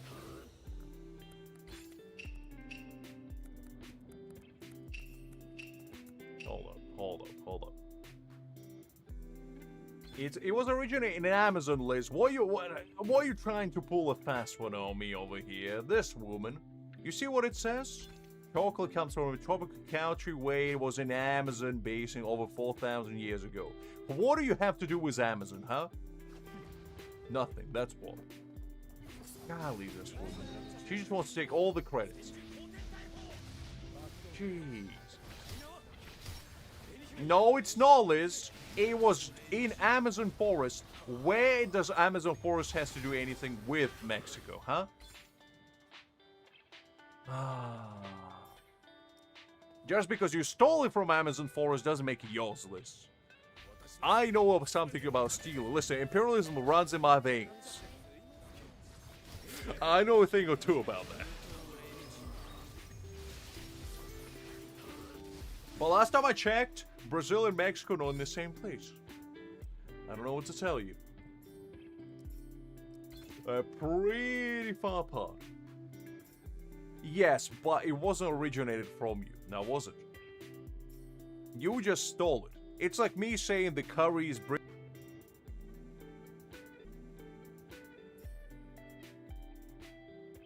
Alright, are we back?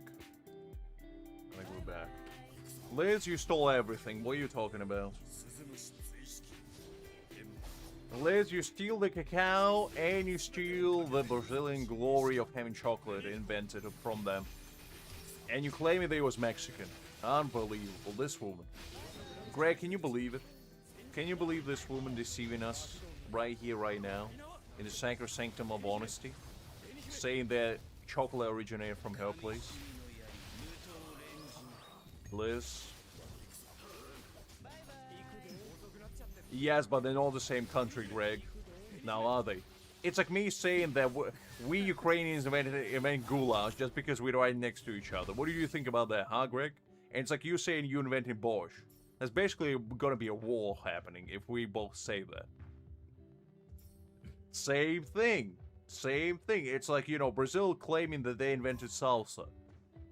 And Liz just saying that they invented chocolate. It just ain't the same, you know? You gotta stay in your lane. I mean, you got me there, Greg. You got me there. They are the same planet. Can't really argue with that. Can't really argue about that.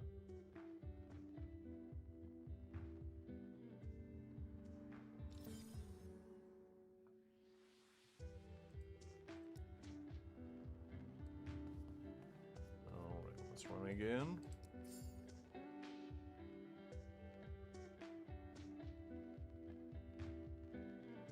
No, it wasn't, Liz. Where does cacao bean plant come from? Brazil. Brazil is the one that invented chocolate. Without them, you wouldn't have it. Just because you cooked it doesn't make it you made it. Without the actual plant, you wouldn't have it.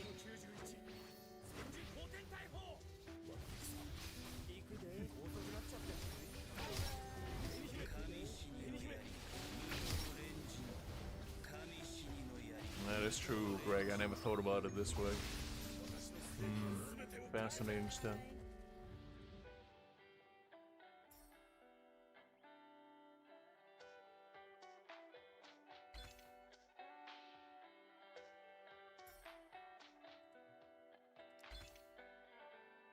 Yeah, Liz, but cacao is the real chocolate. Without cacao, you wouldn't have chocolate.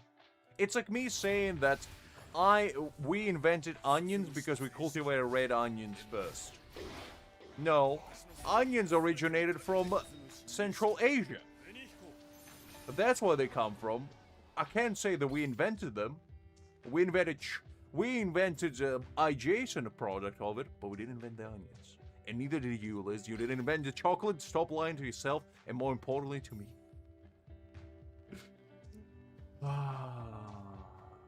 You're a thief. That's what you are, Liz. A thief, I tell you.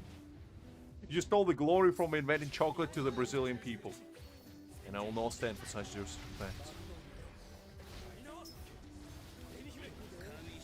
I mean, when you say it like that, Greg.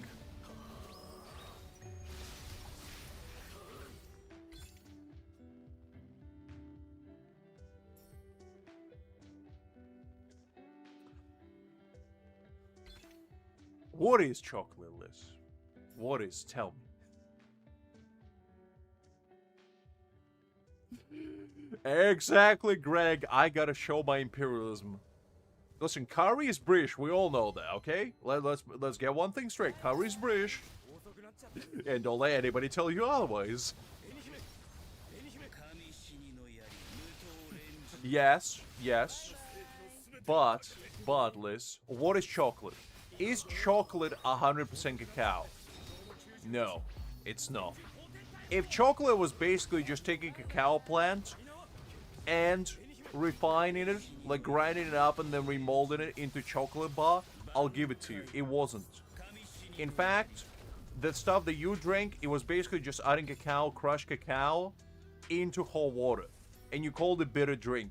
I know this, Liz. It's not inventing anything. It's like, who's to know that in Brazil they weren't doing it eons upon eons ago? It was literally invented 4,000 years ago. Mines only did it 1,500 years ago. Who's to say in those 2,500 years there wasn't anybody that did it before you, Liz? You just stole the glory? And you should be ashamed. Anyway, Greg, how you doing?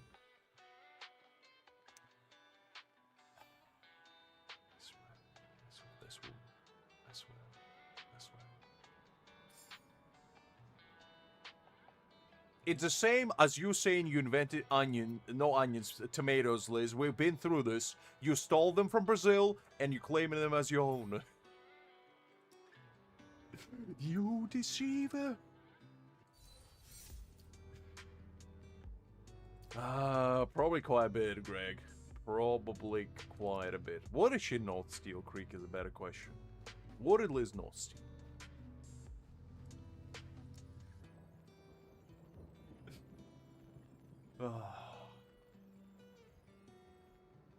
I mean, I can Google it. I can Google it for you, Greg.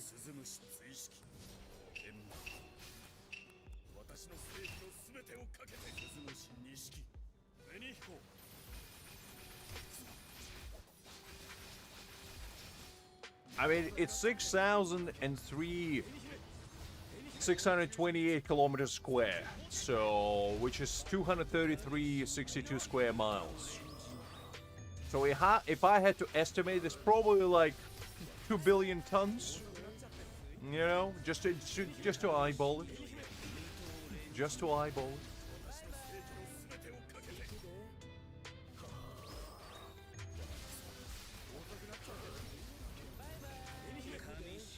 Listen, Liz, you added crushed cacao beans to water. You're a fraud and you should be ashamed.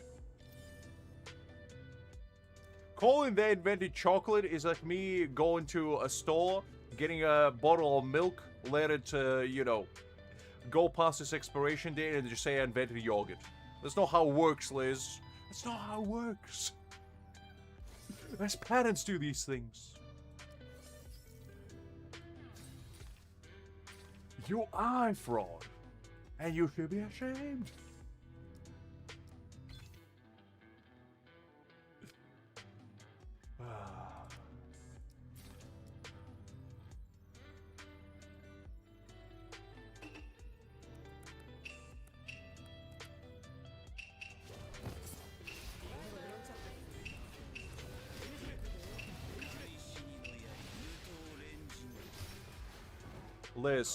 Liz, I have bad news for you. Because chocolate is British. And you know why? Okay, we're gonna break this down. So, let's say you're right. You invented cacao. Like, let's say you invented whole cacao. But you know who invented first confectionery treat in a chocolate bar form? Well, about that. What does it say over here, Liz? The first mass-produced chocolate bar was invented in 1847 in Bristol, England. Checkmate! Checkmate, cacao lover. We made it. It's ours. We invented chocolate. You're welcome. You see this? Ours. Ours. Not yours. Ours. Not yours. Ours. I'm just saying, Liz. I'm just saying. The Google doesn't lie. It says it's mine, so it's mine. Now, every time you eat chocolate, you should be thanking me, Liz, for inventing it for you, okay? I don't see you going out there in the jungle grinding cacao beans and putting them in hot water now, do you? Now, do you? But you know what you do is go to a store and buy a chocolate bar. And who do you have to thank for that? Mr. Lux over here. So you're welcome. You're welcome. And never forget it.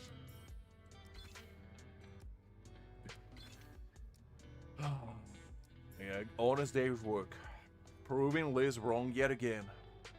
It's a simple work, but it's honest. Somebody's gotta do it. Somebody's gotta do it.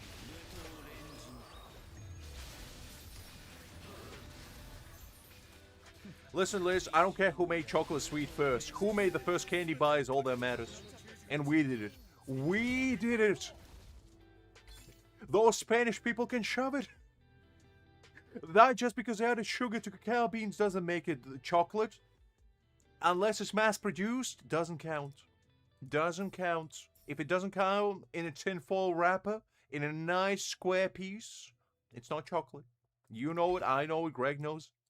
Out there in the background, shaking his head, saying, how did it go all wrong here? Why am I here? Just to suffer. Listen, Liz. All you have to do is just admit that I'm right, and that you appreciate the British ingenuity that allowed you to have your confectionery treats that can be beat. Greg, back me up. Am I right or am I right? Just say it how it is. I am correct, Liz. We invented chocolate, and you should be proud of it. You should be looking up on chocolate bar and be like, Lux did it. Lux was responsible for that one right there. Lux is responsible for having obesity rate so high in North America. He did it. He did it. He's to blame.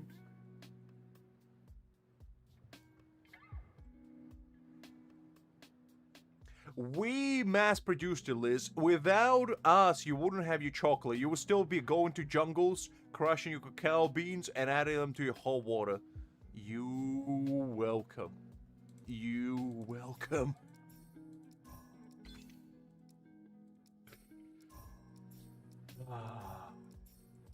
You see, Liz, what you have to understand that British ingenuity has no bounds. We invent things, and then we just share them with the world, unlike you, who just claim that you do stuff, and then never share it with anyone. I don't see you sharing your bitter drink with anyone. Meanwhile, you go to any supermarket, what the first thing you're gonna see is chocolate bars. And who do you have to thank for that? Mr. Lux over here, Mr. British man. Well, Liz, why don't you eat your cacao beans in water then, and instead you eating your chocolate bars, huh? If you so liking them. Unbelievable. Okay, Liz, you know what? You know what? How about this? I take all the chocolate from Mexico, and you can have your cacao beans with cold water. What do you say? I'll see what kind of tune you're gonna sing after that. Unbelievable. You can have your cacao beans in hot water. Yeah, but which one do you like more, Liz? Which one do you like more? A pristine bar of chocolate? Or some ground up dirt put in your hot cup? Which one do you like, huh? You tell me. You tell me. Just admit that British ingenuity prevails, Liz. You might have paved the path, but we perfected it and we engineered it to perfection. Oh. Without us, you would still be drinking your dirt water. And right now, you have a pristine chocolate bar. Pristine smoothness. Melts in your mouth. It gives you just as many cavities.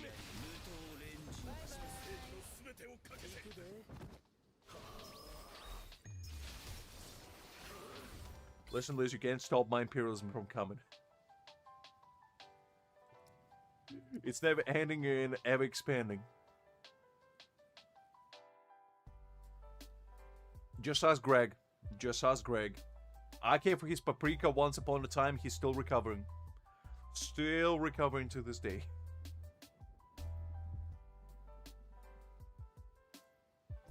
We don't really do hot dogs, Greg. You know it. You know, we don't really do that. In fact, I never had a hot dog until I was like 10 years old. Never had one. My parents refused to give me a hot dog because they were like, nope. You're not eating that mass-produced nonsense.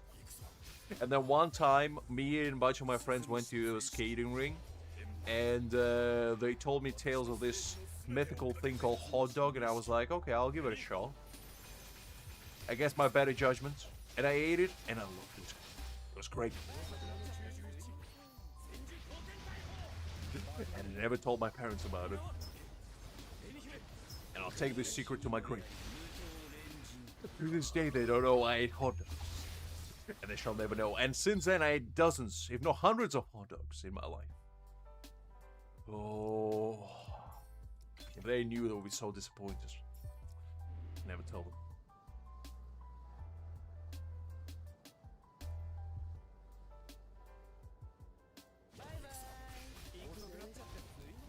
Listen, Liz. Just because you want to pretend that you're pure schmoo about your cacao, you gotta understand that our mass-produced goodness is the way to go. The refining process that we take all the good stuff and we put all the bad stuff in, that's what you live for, Liz. Don't lie to me. I know you like those Cadbury eggs. I know you're dreaming about them. So don't lie to me. Terry's chocolate orange? I mean, come on. Come on, can't be it.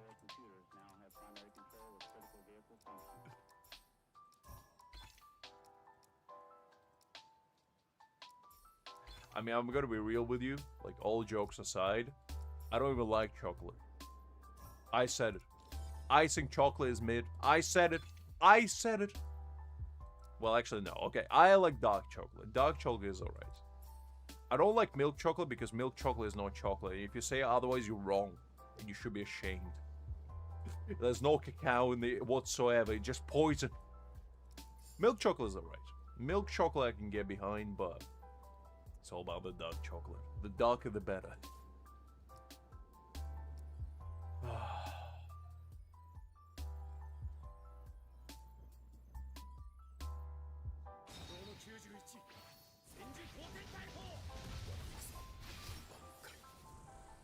Are you eating like 90% dark chocolate, Hakim? I'm talking about like normal, 60 to 70.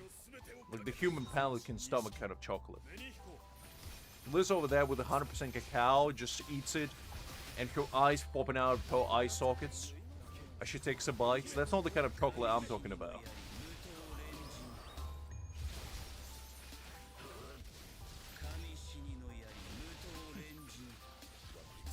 It's not a wrong opinion, Liz. It's a fact. You telling me that you would take chocolate over a nice ice cream or a nice slice of cheesecake? Like, come on. Come on. On a scale of dessert, chocolate is towards the bottom. Let's be honest. Let's call a spade a spade. Like, at the top reigns supreme ice cream. Like, we all know that ice cream is the GOAT. And then we have cheesecake. Then we have, like, you know, nice fruity desserts. Maybe some yogurt-based desserts. Then you have, like, pies. Maybe cakes. And at the very, very, very bottom, below, like, those hard, crusty cookies that you get in airplanes that have been there since 1947. Right below them is chocolate.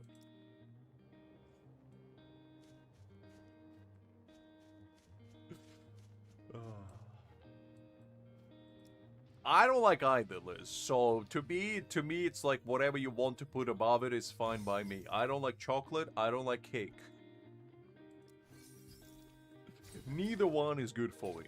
So whatever you want to pick that's above, that's fine by me. But you can't dispute the number one is ice cream. Number two, cheesecake. Number three, actually now that I think about pies, probably. I do like a good pie.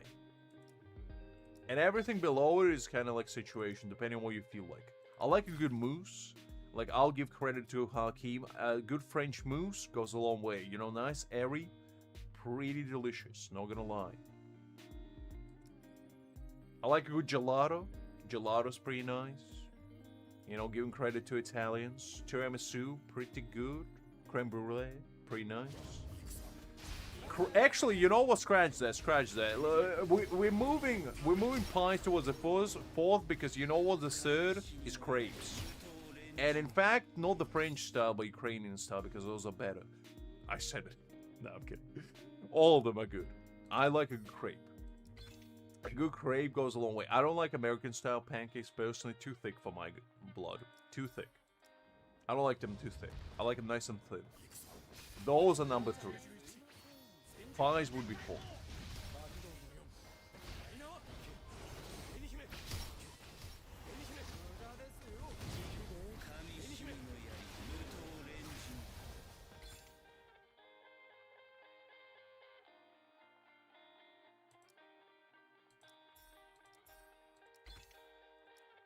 Listen, Hakim, I show respect where respect is due. I'm just saying. French desserts are pretty nice. Like, I can't say nothing about it. The regular food, you can, you know, depending on your taste, but like desserts, you gotta give it to the French. They kinda got it. Crêpe Suzette, very nice. I had it. Very delicious. And just stuffed with, like, you know, cream, Nutella, you name it. I had it. Yeah, I don't really like big, thick pancakes. I just feel like it's too much dough. It's too much dough. The point of a nice crepe is the fact that it's nice and thin. So, you know, it doesn't feel like you're eating too much. And you can fill it with whatever you want as well. You can make savory ones, you can make sweet. You can do whatever you want. It's kind of like customized at all. In fact, when I was a kid, my grandma would make a bunch of crepes. She would stack them up on a big plate and then give us a bunch of like fillings. It would be like ranging from jams to sour cream to like fried mushrooms with like onions. Basically just a bunch of fillings. And we would sit on a table and basically everybody would grab a pancake and just fill with whatever they wanted. And it was great. One of my fondest experiences. Kind of brings the family together over a big plate of crepes. It's great. My favorite was like apricot jam with some sour cream. I remember that was like one of my favorites personally. It just, apricot was like sour cream just goes so well. It makes it like a creamy, citrusy, you know, nice, tangy flavor. Very nice.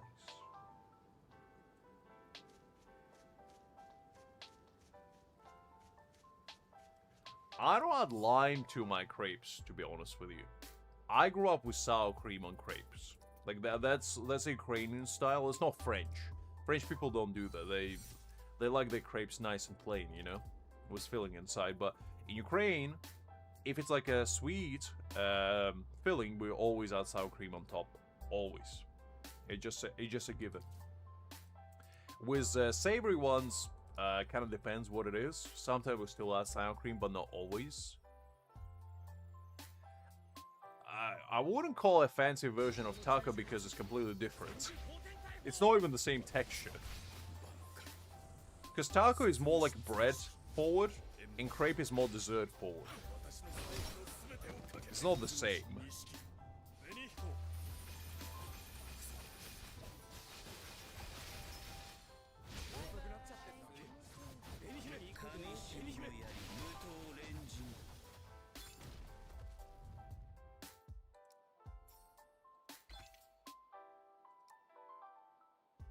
I mean, in France, they do have crepe Suzette, which is basically like orange pancakes, which are flambéed as well.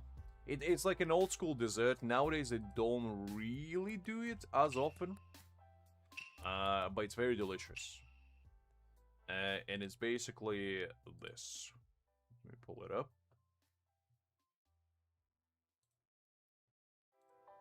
So this is crepe Suzette, and basically this was like all the rage apparently in the 80s and 90s. And it's just a bunch of crepes with some orange liqueur and like orange zest flambéed on the table side and served to you like hot. And usually served with a slice, not a slice, but like a scoop of ice cream as well. I had this when I was in France, and let me tell you something, it's good. It's really good. And usually sometimes they add like caramelized oranges on there as well. And or just like the sauce. But it's absolutely delicious. Usually I don't like my pancakes wet. I like them like closer towards dry. But like crepe Suzette is a very big exception. It's great. Love it. I'm a big sucker for like citrusy flavors to begin with. And like orange just goes so well, I feel like. Because it adds a nice sweetness, but also sourness, in a way.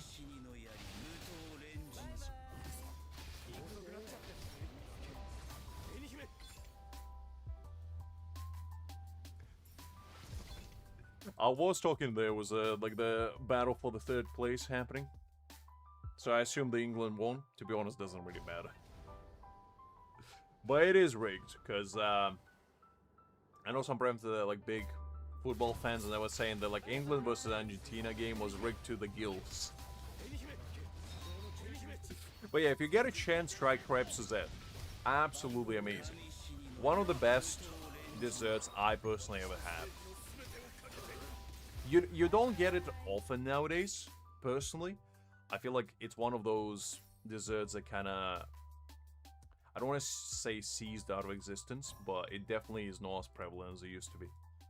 But it's still very good if you can get it. I mean, it is how it is, Hakim. It is what it is. Happens. Happens.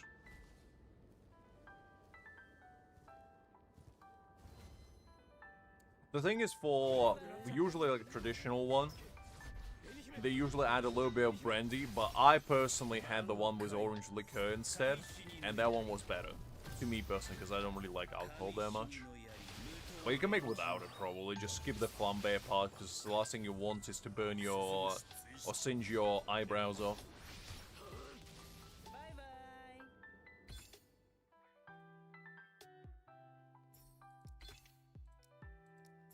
I never made it myself, so I don't know how taxing it is to actually make it.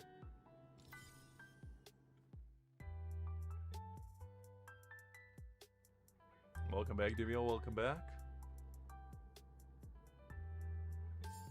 Ooh, you reminded me of those. I completely forgot about that, actually. Yes, yes. I did have these as well. I do like them too. Like these ones. Because I am a big fan of waffles in general. And French waffles are pretty nice as well. Not gonna lie.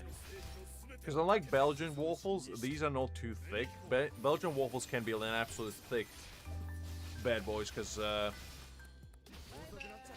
you look at these, and you're like, man, this is a thick boy. Like, one of these is enough to satisfy you for the rest of the day.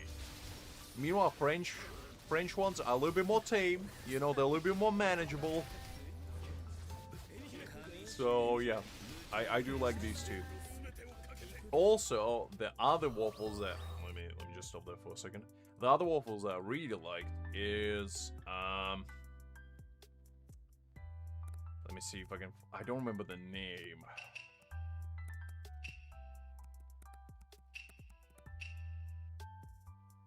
These. Yes.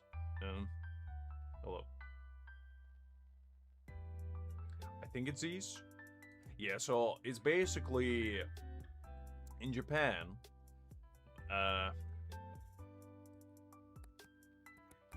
let's see if I can find it.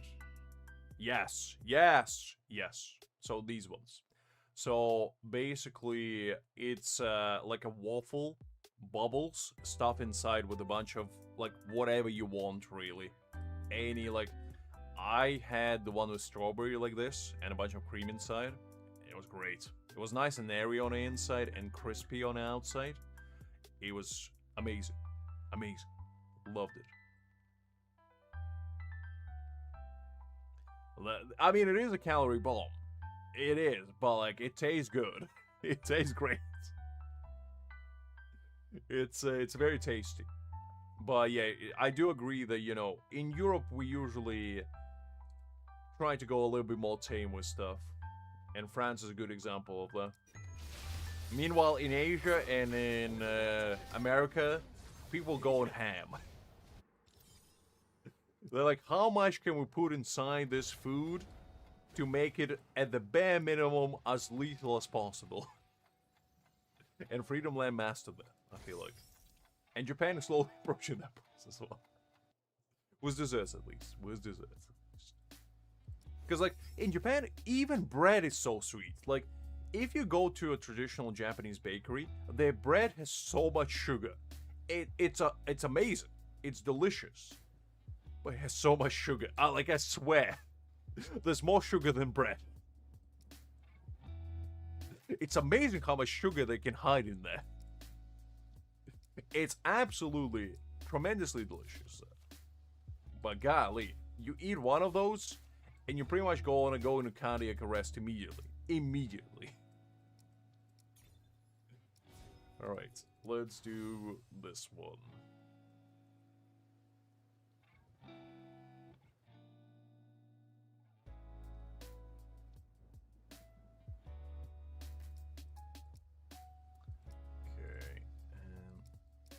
This. Let's go that. That should be fine.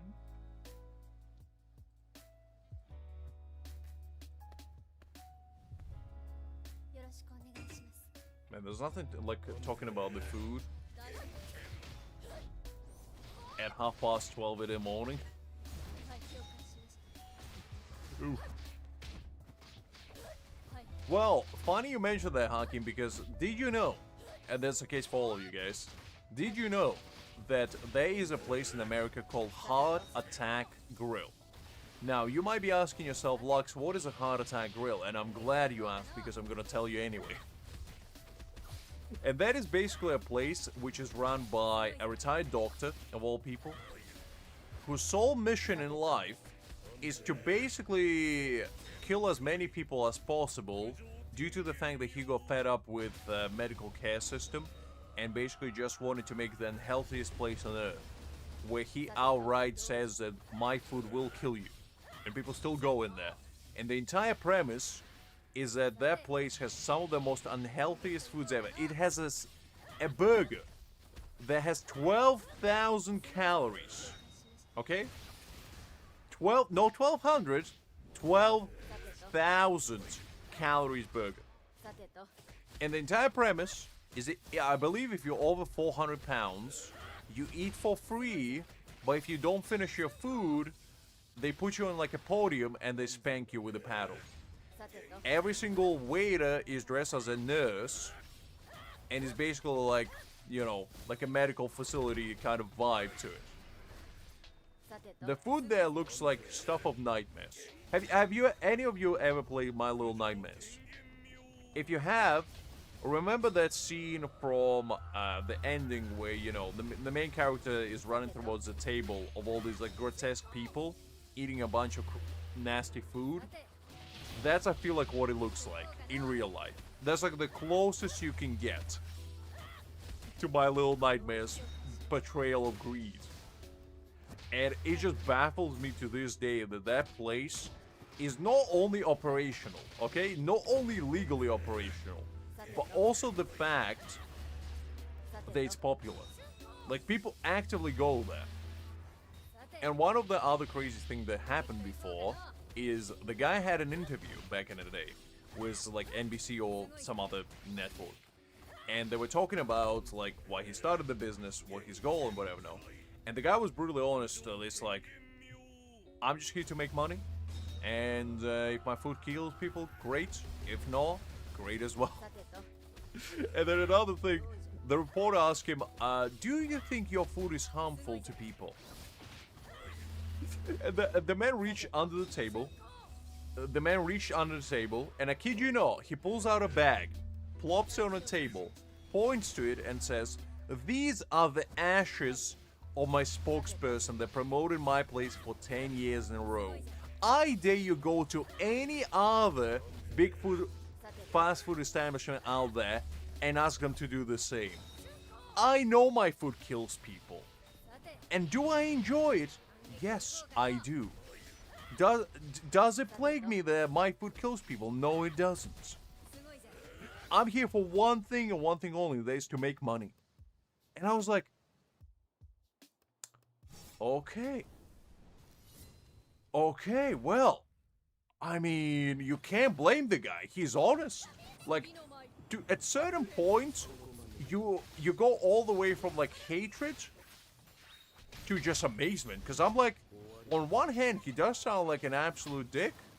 But on the other hand, how can I hate the man that's brutally honest about what he does? Because it's like, if I saw the interview, and the next day I go to his restaurant, fully known well that their food may or may not kill me, it's kind of on me at that point. It's like, you know, I can't really blame the guy, because it's like, he said it. He said it was going to happen. I just didn't listen. So it's like, can you blame him? Because if he showed up there and be like, nah, you know, my food is healthy, I just want to help out people. No, that's not what he said at all. He said it will kill you. If you eat this, you will die. And they still go. And they still go. So it's like, who's to blame? Who is to blame? But that's just amazing to me that, like, those kinds of places are, first of all, legal. Because I would assume the government would have regulations on, like, the actual food you can serve for people to eat. Like, you would hope that there's a strict regulation where you can't serve somebody a 12,000 calories burger. Like, not only morally, but physically. Just be like, can we stop at like 2,000 calories per burger? That's a lot of calories already. That's your daily intake. And you're gonna multiply that by the factor of 6? No, you're not allowed to do that. If that was in here, in, like, Europe, we would have shut that thing before it even could start. We would have completely erased it from existence on day one. We would have been like, what are you serving? 12,000 calories burger with large fries on the side? Which is what they do. They cook their fries in lard. Which is, like, one of the most unhealthy fats out there. So, yeah. We would have shut it down immediately. It wouldn't even go past, like, cutting the ribbon.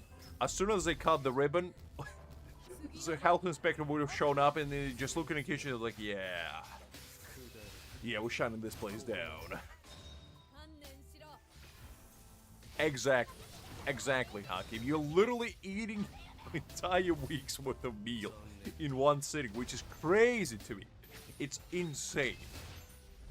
Like, I just don't understand the appeal of it all, because don't get me wrong, like, I understand food, you know? I like food. Everybody does. Like, there's no person out there that hates food. But, at certain points, is your love for food stronger than your ability to walk?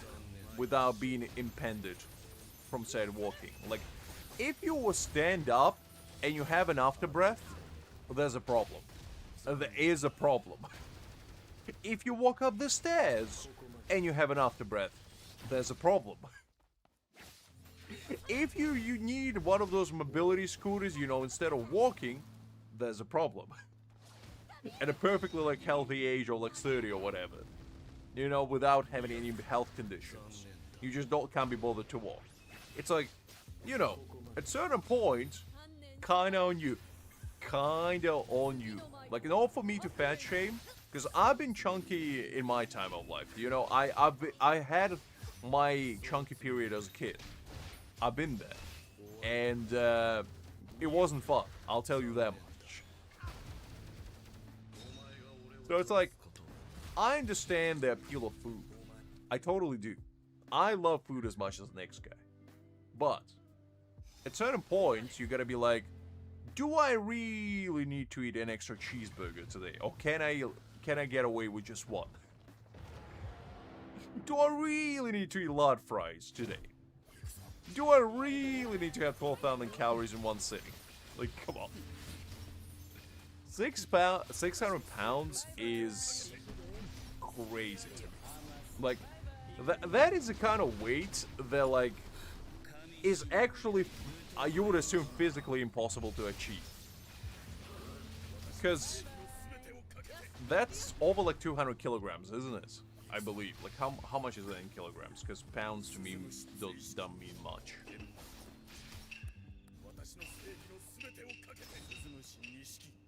That is 272 kilograms. 272 kilograms. That's as heavy as probably one of those, like, little Beetle cars. You know, the kind that has, like, one seat? That's probably as heavy as that. Golly. That is tremendous. Like, at my biggest as a kid, I was about 105 kilograms. And that was when I was, you know, doing judo. I was really, really big. But I wasn't, like, healthy big. You know, I wasn't, like, ripped or anything. I was just overweight. But I only was overweight until, like, the age of 13, 14, somewhere there. And after that, I got a hold of myself and was like, no, we gotta fix this. And you know what the awakening point for me was, personally? Is when I was... I believe when I was playing... No, I remember what it was. When I had to go to a changing room with the guys, and I had to take my shirt off, I felt embarrassed. And that feeling, I didn't like. I was like, I don't like this feeling. I don't like being embarrassed on my body. And after that, I went to the gym the same day and started working out. Because I was like, nah.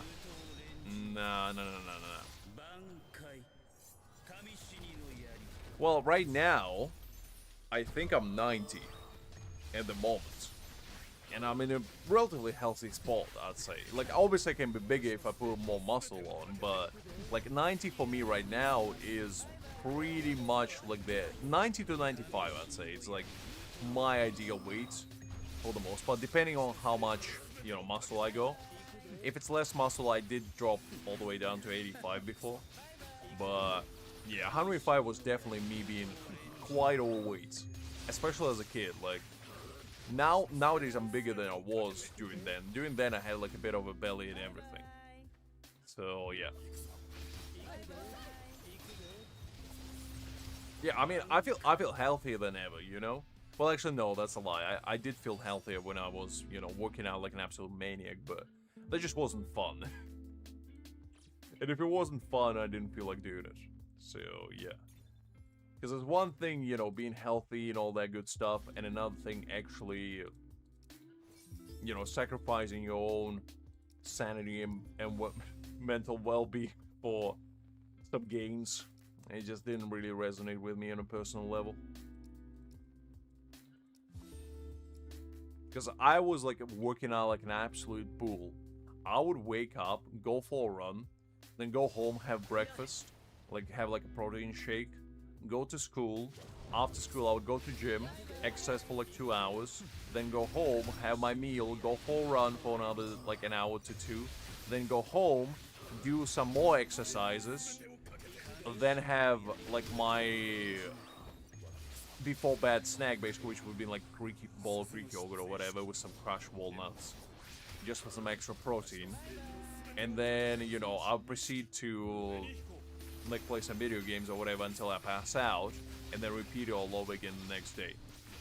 So I was crazy about my physique for like solid 2 years, between like the age of 16 to 18, I'd say. And I was looking good. I was really looking good. But it came with a price. And I just felt like the more I was doing it, by the time like 2 years passed, I was actually miserable. Like genuinely. I was looking good, I wasn't feeling good. Because like I wasn't able to do stuff that I enjoyed, which is like play video games, go hang out with my friends. I wasn't able to eat anything that I wanted. I'm not talking like, you know, eating fast food or eating like greasy food or anything like that. Like even something as simple as having, you know, like a chicken cutlet or having like a bowl of mashed potatoes. You know, it's the simple stuff that's not everybody just treats like a comfort food. I didn't allow myself to have. The only thing that I ate for those 2 years was some stir-fried rice with some steamed vegetables and a chicken breast. Sometimes I would swap chicken breast for like a piece of salmon or something. But it was basically all I ate for 2 years. And for dessert, I would have a bowl of Greek yogurt, some honey, crushed walnuts.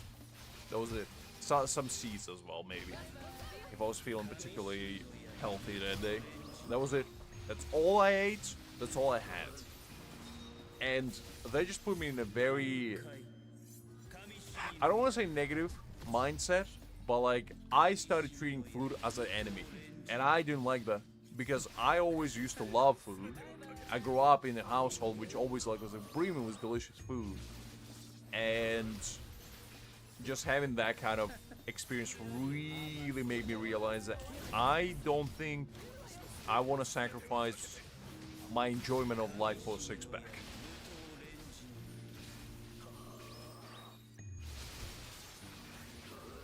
No, that's true. That's true, Hakim. I did have an occasional cheat day. But, like, the entire process of me being, like, you know, exercising so repeatedly, and at the time I was, you know, playing basketball as well, quite substantially. I was going to, like, tournaments or whatever, and also I had to actually keep up the physique. But I also made it my own goal to, like, you know, achieve my dream physique, basically, quote-unquote. And I did. But to maintain it, I had to put even more work because it's easier to gain a physique than to maintain it. Which is the weirdest part about it all, because you would assume the hardest part is actually attaining it. But no. Because if you get it, and you don't keep up with your regime, you're gonna lose it. It's like with everything, you know, if you don't keep practicing, you're eventually gonna get rusty, and the six-pack is gonna turn into a one-pack. And that just wasn't fun for me personally, so I was like, you know what?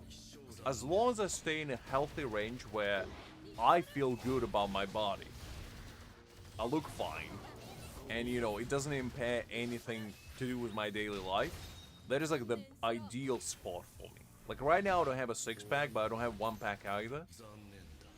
So, you know, it's kind of like in between. Like I feel like a healthy in between. So, well, that's kind of what I'm doing because I'm still active. I'm not like letting myself go or anything. I still go for a run every day. I still like do a little bit of yoga here and there for my back. I eat relatively healthy, you know.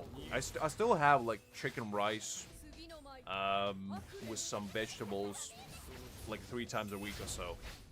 But instead of, you know, just having it religiously, I do occasionally treat myself to like, you know, a nice bowl of mashed potatoes with like some sausages or something. Or, you know, a nice pizza every now and again. And when I say every now and again, I have it like every half a year or so. But, you know, I still have it. Or, like, you know, if I feel like I want a dessert, I might have a slice of cheesecake here and there, you know? Greek yogurt is basically my main dessert. Like, I have Greek yogurt 9 times out of 10. Crushed walnuts, honey, some mixed seeds. Sometimes I get like a healthy cereal, and if I want like extra crunch, I add like a handful. It's usually the one with like dried fruit and whatever, no? So I add a little bit of that.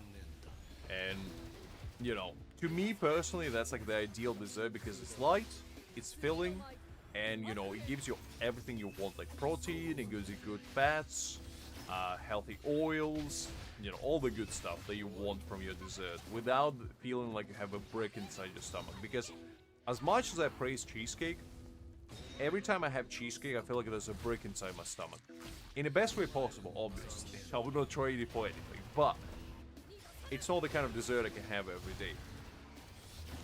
Not only due to health reasons, but due to mental reasons. Because having cheesecake every day is, oh, that's rough. That's it, it's rough. Ice cream though? Maybe. No, I had bananas as well, forgot about that. I had bananas, pears, and apples. That's what I do. I completely forgot about fruit. So I chop up 1 banana, 1 pear, and 1 apple. Because those are like the 3 fruits that I feel like give you the most. Like pear gives you a lot of good fiber. Banana obviously gives you a lot of protein and potassium. And apple just gives you all the like general vitamins and minerals that you need. Kind of like the 3 goats basically of fruit based on nutritional value. Sometimes I add like a sprinkle of blueberries as well, if I feel like it. But that's like my go-to. And that gives me a lot of like healthy sugars as well, which like maintains, you know, the sugar levels and all that. No. Well, I don't think so. I know it's an American joint, but I don't think we have it. I would, listen, if Cheesecake Factory was a thing over here, I would be in a very rough spot, because I would be there every weekend. I would be like that. Because I remember Googling, okay? And I don't know if it's real, but I believe a lot of their cheesecakes are like over 1,000 calories for a slice. And that's crazy to me. Like, let's check out their menu. Okay, let's see. Just out of curiosity. So, let's explore full menu. Let's see what they have to offer. So, I believe they have over like 150 different calories. No calories. Dishes. And let's say even this like little house salad, let's see how many calories it is. Does it say how many calories on it? Okay, it doesn't say the calories. I want to know how many calories this thing has. Does it say anywhere? No, it doesn't. Ah, man.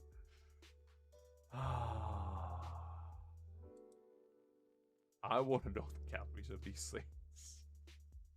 Because, like, look at the amount of food they have. This is me just scrolling down.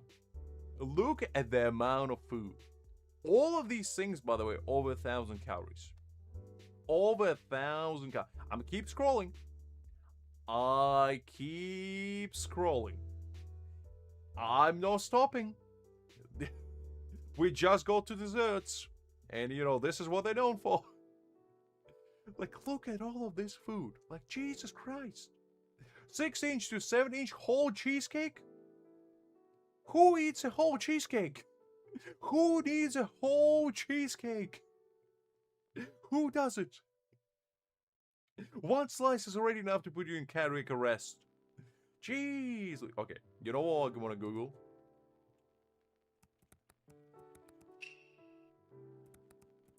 Most caloric food. I just want to know what they're cooking with. Okay, so the most calorie-dense savory item on the menu is bistro shrimp pasta, containing over 3,000 calories in a single portion. The ultimate dessert, the ultimate red velvet cheesecake, clocking around 1,580 calories per slice. Per slice. Jesus Christ. How much calories do you need? What is happening? Okay, there we go. So this is their menu already. Hold up. So now this is where it all counts. Let's see. So this is a drinks. No, nobody cares about the drinks. The drinks are whatever. Okay, small plate snacks. 1,150 calories for Korean fried cauliflower. I thought cauliflower is supposed to be healthy. How do you make it 1,150 calories? What are you putting in there? Are you injecting it with lard? Fried zucchini, 1,000 calories. Crispy fried cheese. Okay, cheese. Yeah, fair enough. I can see how it's going to be 1,000 calories because it's fried. How do you make vegetables that heavy? What are they adding? Quesadilla is 1,120 calories. Quesadilla is literally 2 pieces of bread with cheese. How much bread or cheese do you have in there? What are you doing with it? Jesus Christ. Golly. Fried macaroni and cheese. Why would you fry macaroni and cheese? It's already caloric enough. Why would you fry it? Whose idea are these? 1,760 hot spinach and cheese dip. 17,030 calories for a cheese dip. A cheese dip? Why? Why are you having so much calories in a cheese dip? If I'm getting a dip, I'm not expecting it to be that calories once a day. Jesus Christ. Buffalo Blast? I don't even know what that is. Why does it have so much calories? Okay, we're up to the heavy hitters. Factory nachos, okay? What is a factory nacho and why is it 2,670 calories? What is it doing in their factory, okay? Is what I want to know. The last time I checked, all nacho is a bunch of tortilla chips with some guacamole, some salsa, maybe some cheese sour cream, maybe some beef, I don't know, whatever you want to put in there. How is it clocking their menu calories? How is that possible? How? Just how? And then, you can get spicy chicken for $2,930. Or, some calor pork for $288. How? How? Okay, you know what baffles me? Okay, this is messed up. So, buffalo wings, right? 1,120 calories, right? However, how does Korean fried cauliflower is 1,150? How is that possible that cauliflower is more unhealthy than chicken? Fried chicken at that. How is that possible? Lee. Alright. Cheese flatbread. Just a flatbread. Just a bread with a piece of cheese on it is 1,000 calories. A cheese on bread is 1,000 calories. How? What cheese? What cheese are you using? Are you putting like a block of mozzarella cheese on it? Oh man, oh man, oh man. All these Kahlua pig flatbread. Oh, why is this? It's like, I don't see a single thing on here. Green salad, 130. Okay, if I ever go to Cheesecake Factory, that's probably what I'm ordering. Just green salad, just get me out of there. French fries, 530. Just French fries. Just a side of fries, 530. Just side of fries, nothing else. Sweet potato fries, 510.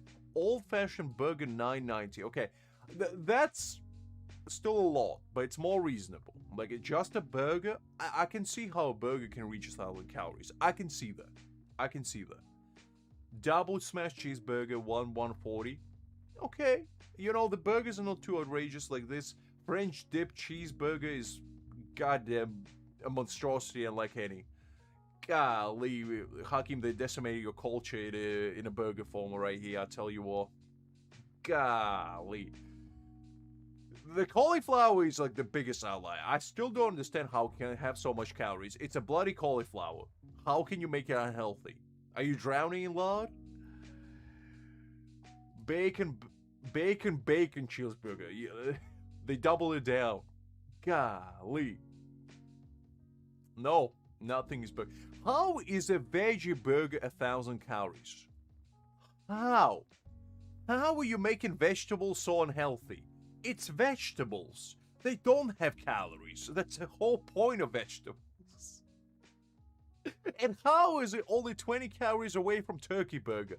How is that possible? And how is it more calories than old-fashioned burger? How are you going to take a regular burger and make it healthy while also making it more unhealthy than a regular burger? How is that possible? How is that possible? I don't get it. I don't understand. It's a mystery. What is going on? Listen, Greg, we talking about cheesecake factories and, you know, it's abandoned calories intakes. Join up. Chinese chicken salad, 1630 calories. Bad calories, 920. I didn't even notice these factors over here. Cholesterol, 80. I don't know what that means. Sodium, 2,960 milligrams. Jesus Christ. How much sodium do you need? Golly. Ooh, Jesus Christ.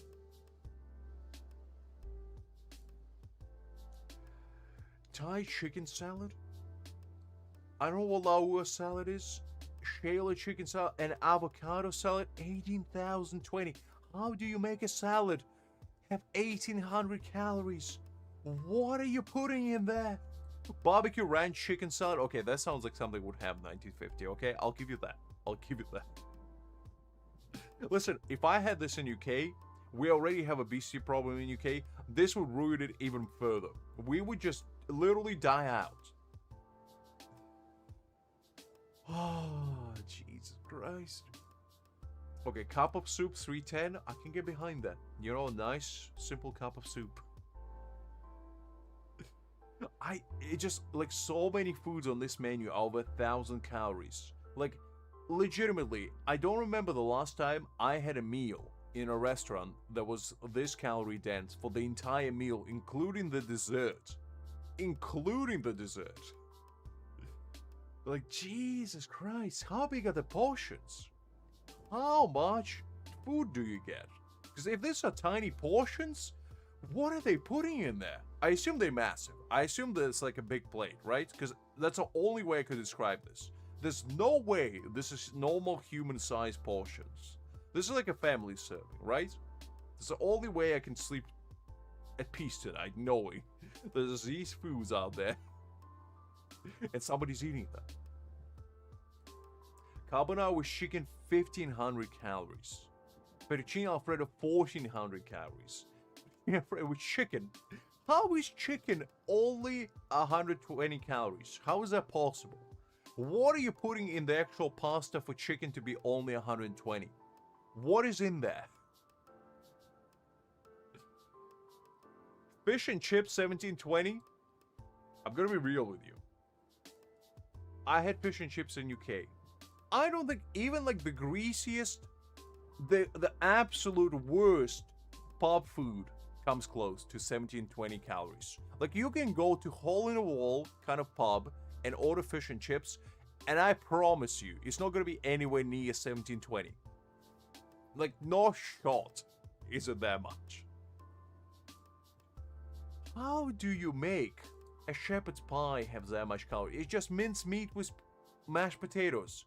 It's literally the least caloric food out there. How do you make grilled salmon 940 calories? How is that possible? It's just a piece of salmon that you're grilling. What are you putting on there? I just put like half a stick of butter. Just for the love of the game. Just be like, let's put some butter on there. It's too healthy. Too much healthy fats. Golly. Herb crusted fillet of salmon, 1,150 calories. I'm afraid to see what the desserts look like. I'm genuinely afraid. Like, I have fear inside me right now that I cannot describe. Chicken parmesan sandwich, 1,800 calories. Golly. The taco. Chicken tacos, 1,400 calories. Liz, how many calories are in a taco in your place? I would assume like 200, maybe 300, right? you mind to explain how can you make taco that unhealthy? Because that's amazing to me. Like, genuinely, that's just perplexing. How is that possible? I have no idea. Golly. I assume, for my sanity's sake, I assume this is American menu. If this is like European menu, we are screwed. We are screwed.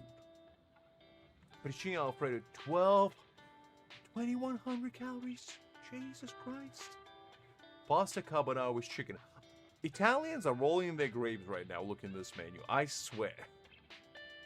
Louisiana chicken pasta. I don't know what that is, but I'm too afraid to find out. Fish and chips again. How is a grilled salmon so high? Like, how do you make grilled salmon 1,200 calories? Like, I'm genuinely baffled by that. It's a piece of salmon. Like, how? How is that possible? Sesame crusted fresh Hawaiian fish. Salmon. 1,700 calories. You know what? Let me Google that. I just want to know. I just want to know what it looks like, because there's no shot. There's no shot. No, this is not. No, this is not what I'm looking for. How? Okay, so I assume this is what it is. How is that 1,700 calories? How?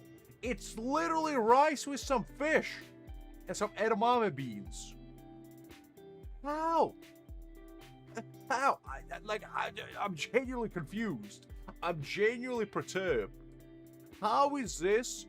Like, this is, I assume, that this one. Where was it? Yeah, crusted, like, fish, right? How are these? How are these more than 1,400 calories? How is this 1,400 calories? What are they putting? How do you make salmon unhealthy? That's what I want to know. How do you genuinely go from one of the healthiest things out there to making it unhealthy? Like, how? How is steak and fries more or less unhealthy than a piece of fish with some vegetables and rice? Like, genuinely, how is that possible? I don't understand. I don't understand. Golly. How do you make sauteed spinach? Spinach, 650 calories. Do you just douse it in butter? Do you just put like literally a stick of butter on there and just let it rip?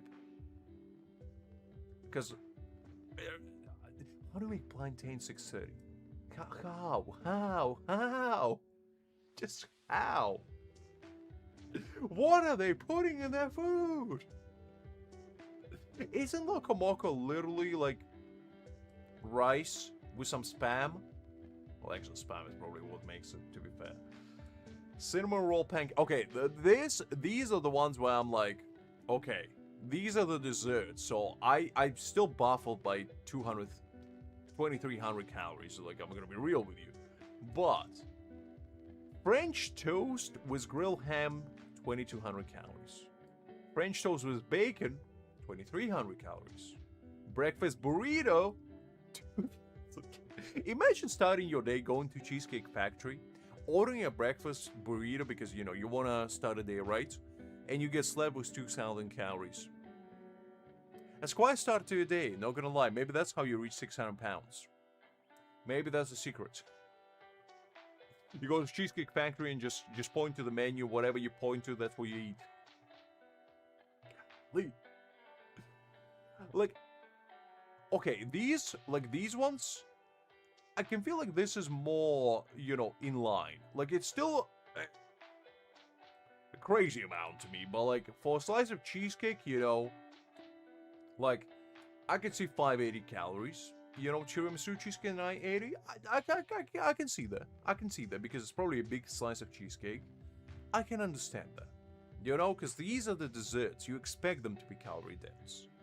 However, how do you expect a slice of carrot cake to be 1,700 calories? carrot cakes is supposed to be the healthy version of cake, right? Am I right or am I crazy? How do you make a 1700 calories per slice? Just how? Just how? How? Okay. I go a little bit too ahead of myself.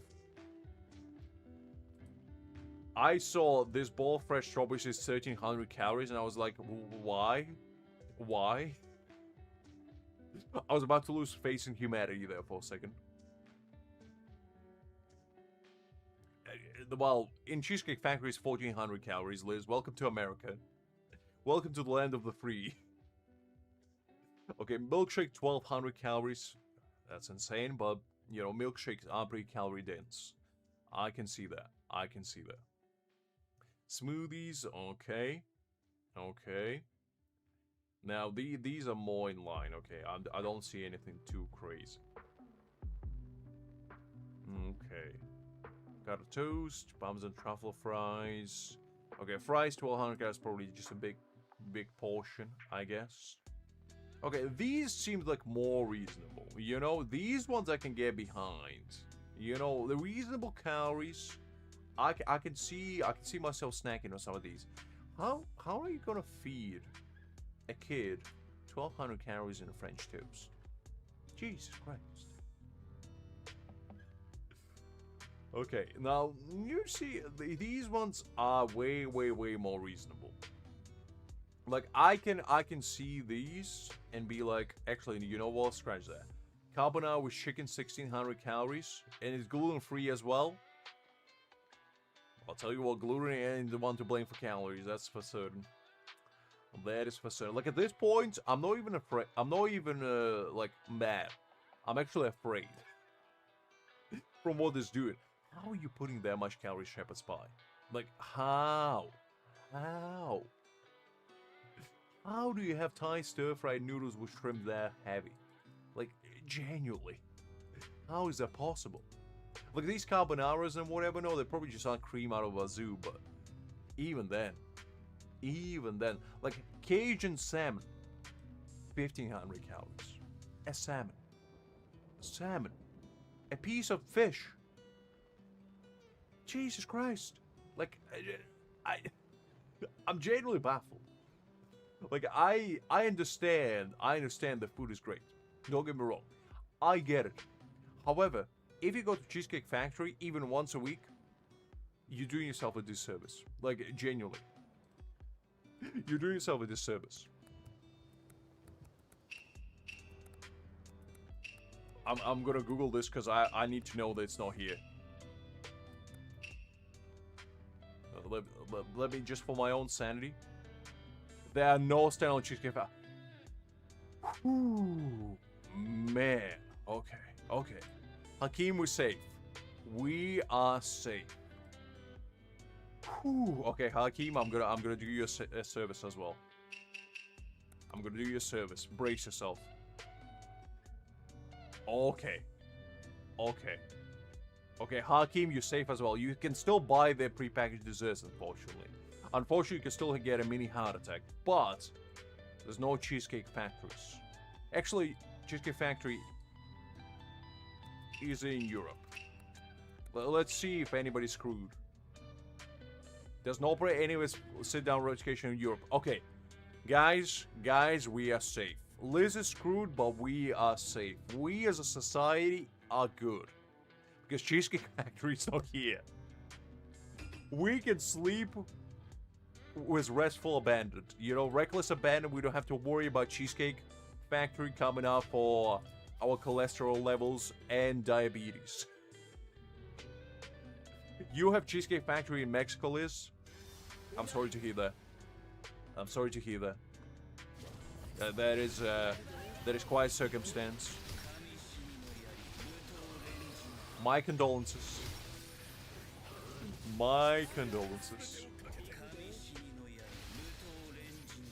It's okay, Liz. You are welcome to Europe at any given point. You know, a land of free cheesecakes. I just imagine Liz is like surrounded by a bunch of cheesecakes. And she's like, leave me behind! While snacking on one. I can't get out of here. They're too good. The cheesecakes envelop me. I'm becoming one with them. Trust me, Liz, we're already running. That's why we ran all the way to Europe. Far, far away from the cheesecake menace. I mean, I'm genuinely baffled by a slice of cheesecake being 1,500 calories. I had some nice cheesecake in my time. Some very, very nice cheesecake.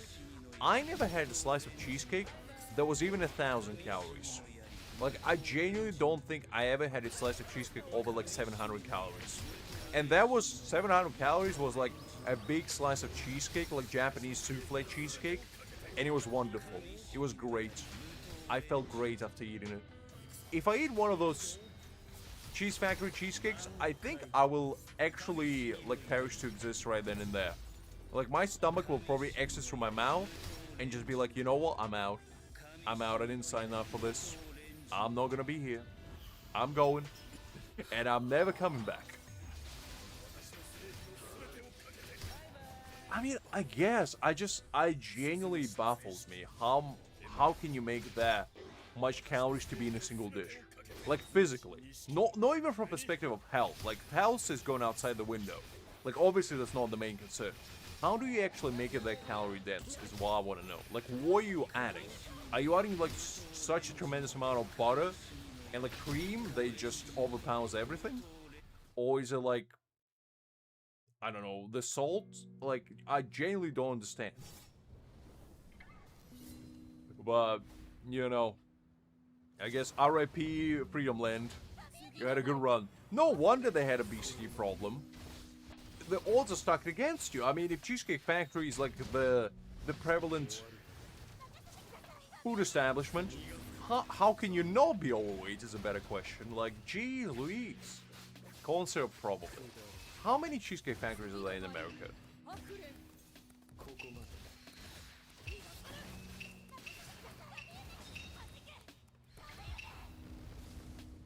There is 216 locations in America alone. Actually, no, hold up. In the United States, but in actual America, incorporated, it's 370. There's 370 location in America. No USA, America as in continent. That is scary. That is horrifying, genuinely. To think that you have that many Cheesecake Factories. There's probably one in every state. There's probably at least, well, actually, now that I think about it, there's probably like 4 in every state. That is horrifying. That is scary. Like, Jesus. At certain points, you just gotta look at your menu and you gotta ask yourself a very important question. Are what we're doing is morally wrong? And if the answer is yes, I think you should legally and morally stop. Just stop right there, take a step back, look yourself in the mirror and be like, am I proud of the man I'm becoming as the owner of this establishment? And the answer should be no.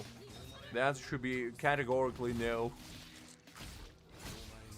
But unfortunately, I feel like the owner of this place didn't do that kind of self-evaluation. And that is unfortunate. That is unfortunate. Because I complained about, you know, foods in UK being too calorie dense before. Like, whenever I go to, like, a cafe, sometimes I go there and I'm like, man, this is quite calorie dense. I'm looking at the menu and I'm like, 700 calories for one dish? That's quite a lot of food. And meanwhile, you know, here in the Freedom Land, they're just popping off with, like, 2,000 calories per dish, and I'm like, you know what, maybe Britain's not too bad. Maybe Britain's not too bad.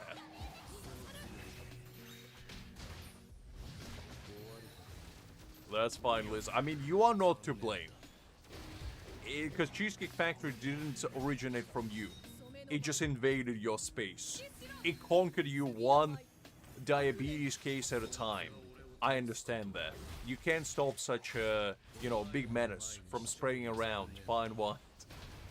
And you know what the worst part is? I'm sure the food is bomb. I'm sure the food is absolutely delicious there. Because, like, how can it not be? You know? It's a goddamn cheesecake. However, that is a problem. That is probably the problem. Exactly, Greg. Exactly.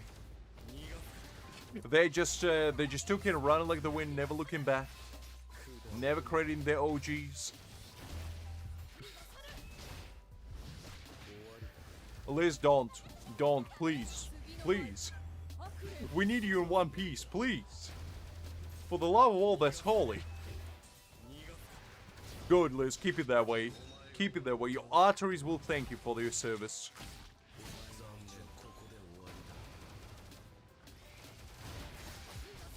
Yeah, well, all the fast food essentially originate from US for the most part. It's crazy. I mean, I believe I seen Five Guys before. I've seen Wendy's. I've seen Taco Bell. I've seen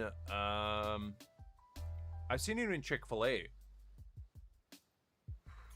Burger King obviously quite prevalent. Subway, McDonald's. I think I've seen majority of KFC. I think I've seen majority of American fast food chain, like the big ones at least, in UK. Chick-fil-A only has, I think, like 3 locations, but it is that.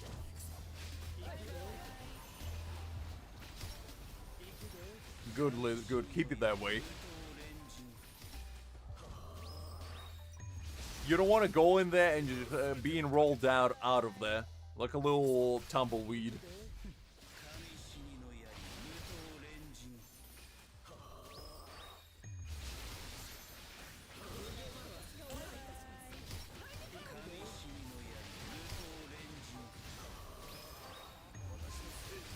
Because, like, I love food, and I have one meal a day. But my one meal a day is very big. Like, I have a big plate of, like, rice with, you know, some tuna, some vegetables. It's a big portion. And even that doesn't come close to 2,000 calories. And it's a ton of food as well. So, I don't know. I don't know.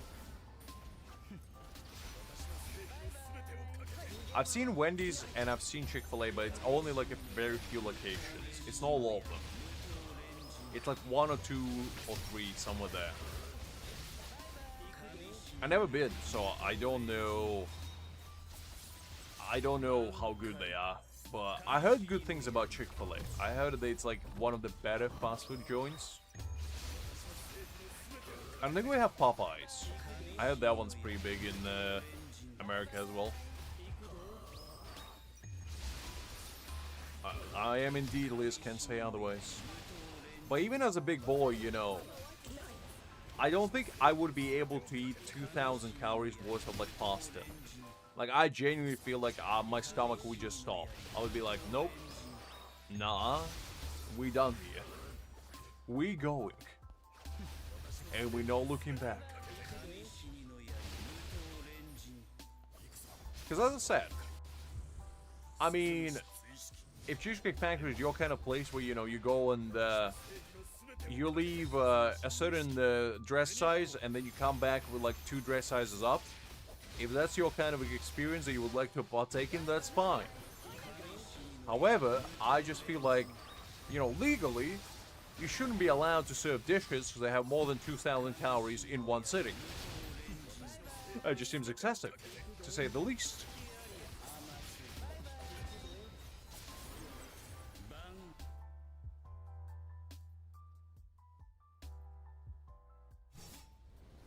Well, I've been practicing lately Japanese philosophy where you eat until you're 80% full. And the whole reason behind it is if you eat until you're fully full, you never actually, you feel like, you know, bloated, you feel heaviness. But if you eat 80% full, first of all, it digests the food quicker, so you don't feel hungry as much. And second of all, it actually allows you to not feel like you have a brick inside your stomach. So I've been kind of practicing that, and to be honest, it has been working out pretty well.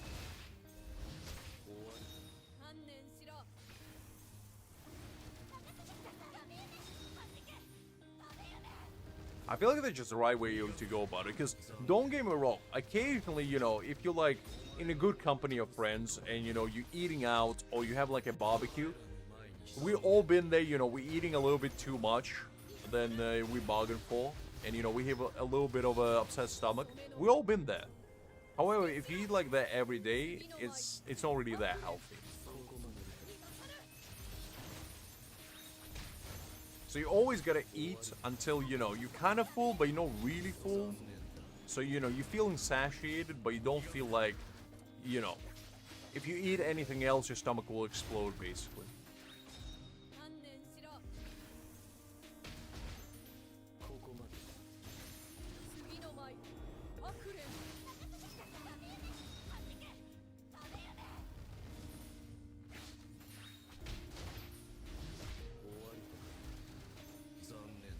I'm just telling you, those Japanese people got to figure it out.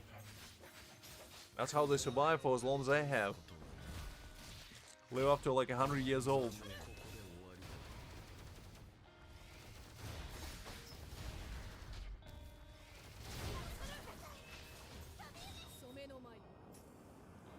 Then again, for me personally, I don't eat like a lot of unhealthy foods. I don't really fry anything. Like, I only do like stir fries in olive oil, just because it's healthy oil, and I mean, I have some like rice crackers occasionally, like not every day. I have them like once or twice a week, and I eat some peanuts, I guess. But like, I wouldn't classify as unhealthy, to be honest, because they just dry roasted. There's no oil in there, and they just add like some chili powder on there, just for a little bit of kick. And I just chow down on those, and those are like, and a little bit. I have like a box of cereal, I guess, I add to my Greek yogurt occasionally, but no like, you know, Cocoa Pebbles or like Fruit Loops. It's like, you know, healthy cereal with a bunch of B vitamins, some good minerals in there, a lot of fiber, and some dried fruit in there.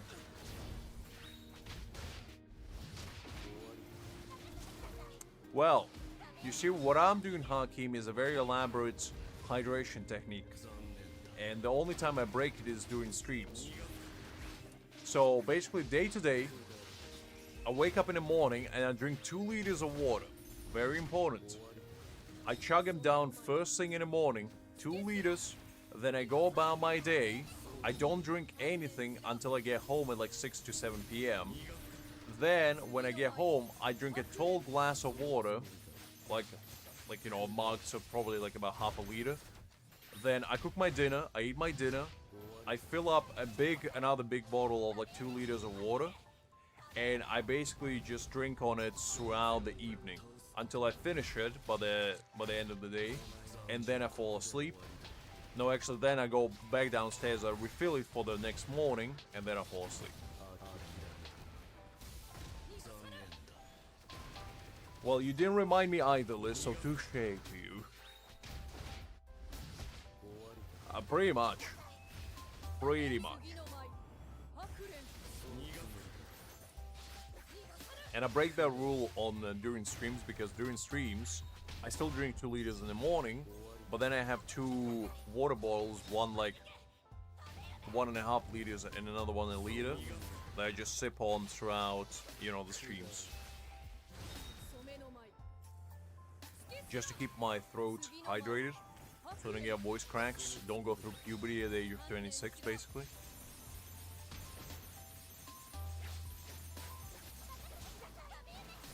I think it's just due to the fact that I got used to it, and it also just keeps me hydrated.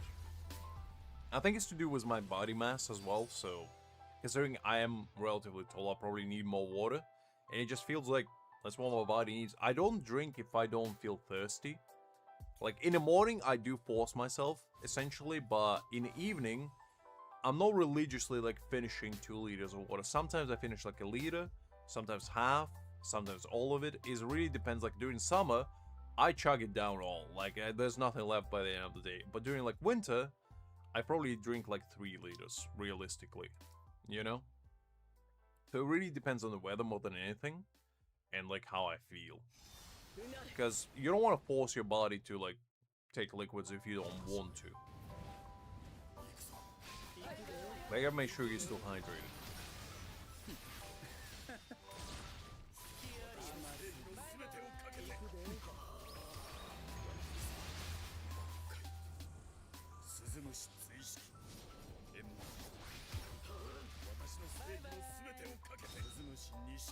Because I do know some people that actually force themselves to drink like a gallon of water every day, whether they want it or not. And I'm a true believer that you should never force yourself to drink more than you want to. Because your body knows best. And if your body tells you need like only 2 liters, so be it. If your body tells you need 5 liters, so be it. It just listen to your body.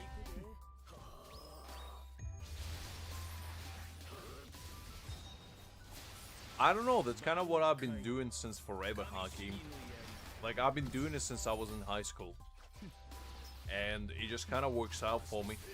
I literally just chug it out. As soon as I wake up, like, first thing I do is I reach for my water bottle and I just chug it down. I just do it. I just do it. I don't know. I don't feel discomfort from it either. It's actually refreshing to me. Because, like, there's nothing quite like, you know, waking up first thing in the morning and then just chugging down a bunch of water. You feel rejuvenated. Like, obviously, maybe not drink 2 liters like I do, but, you know, a little bit of water first thing in the morning after you wake up is a good thing. I would highly, highly recommend. Like, even if it's just a glass, you know? You don't have to do Lux style.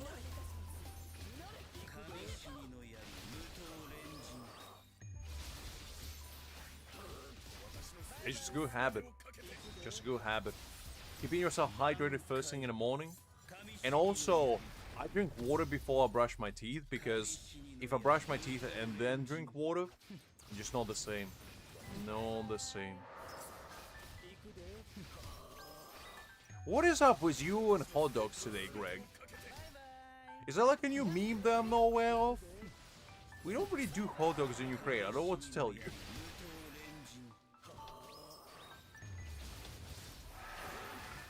In Ukraine, we usually eat like a nice plate of mashed potatoes with some sausages, some nice gherkins on the side, maybe a couple fried eggs.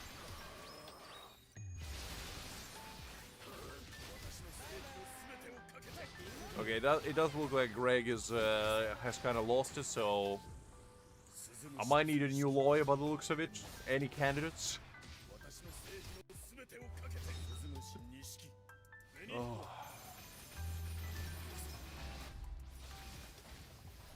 I mean, I'm sure he had some calories, Hakim. He's just so minuscule that I don't think he recognizes.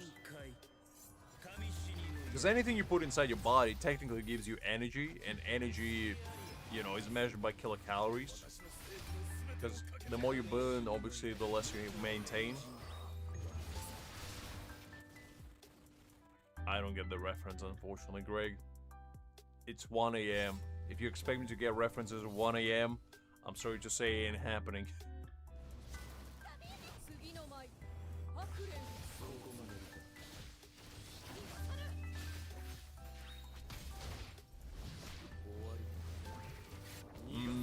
I mean, you know what? I mean, when you say it like that, Liz, I wouldn't trade him for the world.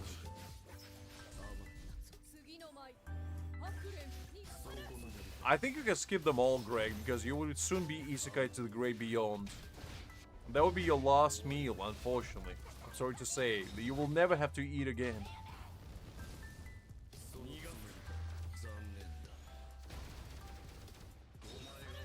Greg is the kind of man that expects you to give you the full calculated breakdown of the number of pies.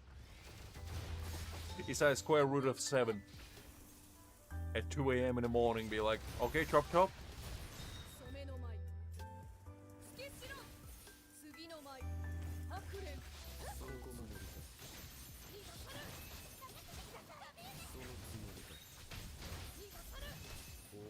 It's fine, Greg, it's fine, I get it. I know Limp Bizkit. Look.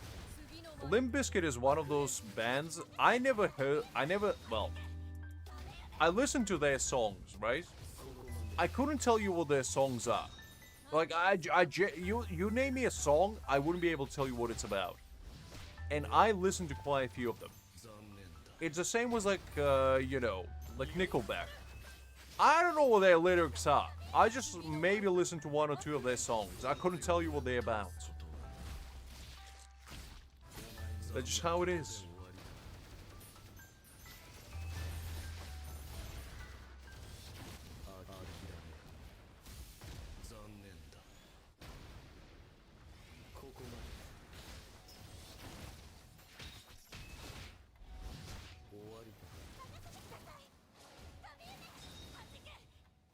Ah, I see, Greg. So you're showing the support. No wonder you're throwing Zol's reference at 1 a.m. in the morning. The man is an undercover agent of the Biscuit Gang.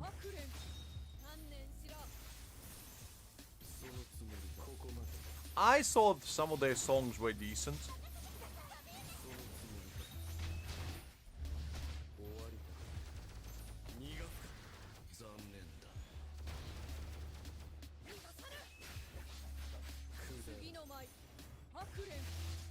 Only you would be exciting hearing Nickelback and be like, okay, time to think list. I couldn't tell you a single one of their lyrics. All their lyrics is like so outlandish. Their music is fine, but the actual lyrics, golly. 1OK Rock, I can get behind that. Sleep Talking, I can get behind that as well. To be honest, Sleep Talking is not one of my favorites personally. I appreciate it, but it's not my personal genre of music. But I can still give it a, you know, a good listen to. I just gotta be in a certain mood to do so. Because to me, music is basically a background noise in a lot of cases where it just helps me to distract myself from whatever I'm actually doing. I never nowadays just sit down and listen to music, or this very rarely. In a lot of cases, I listen to music A while I read, B while I work, or C while I like edit or something. That's basically the only three circumstances where I listen to music. No, I never heard of those, Greg. I don't keep up with like the newer bands, to be honest.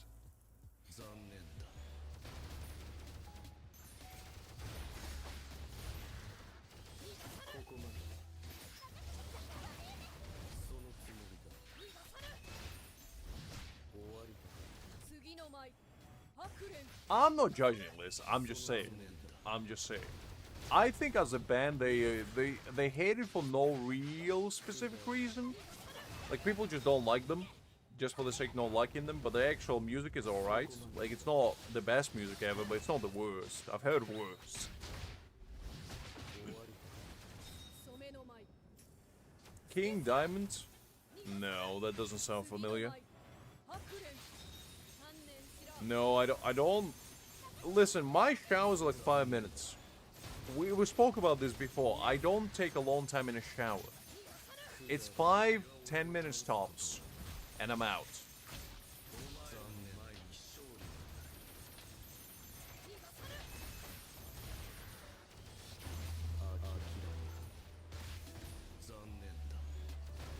I believe the whole shtick about Nickelback back in the day, and granted, take it with a grain of salt because it's 1 a.m. and my brain is deflated already like a pop balloon.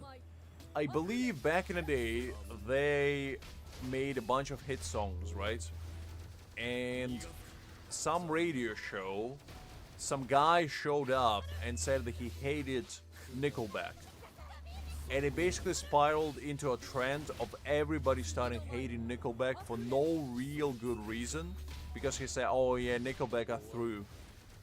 Those guys suck.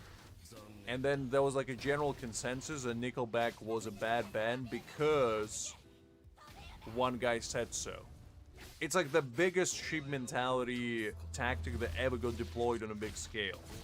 And then their radio show got played basically throughout the entire US. And then everybody in the US started hating, you know, Nickelback, and then it got spread out to Europe, to Asia, basically everywhere.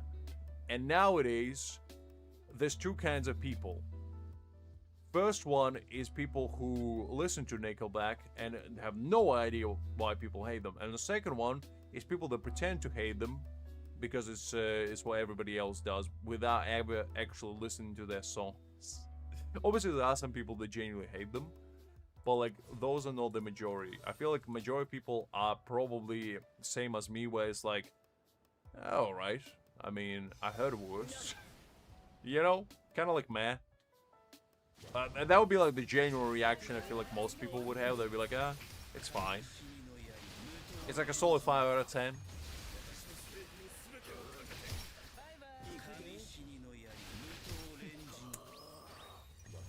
Oh, Greg, you and your dad jokes. You know what? That was a good one. That's a good one.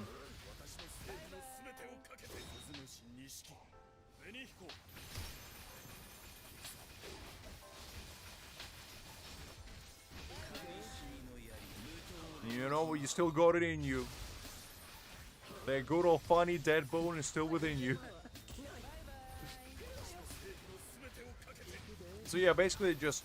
Like, Nickelback is one of those bands that just were in the wrong time in the wrong place. And basically hated on because they were popular. Which just shows that our society kind of sucks. In that regard, but, you know, it is what it is. Absolutely, Greg, absolutely. The best time to make that joke, some may say. Because what better time than, you know, first thing in the morning on Sunday morning.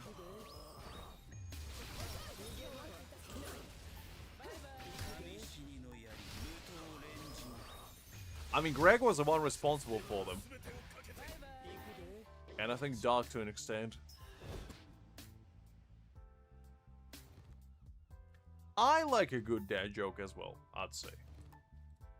Like, there's something about a dad joke, you know, that just makes you chuckle. Maybe not laugh, but at the bare minimum chuckle. And I feel like that is worth something.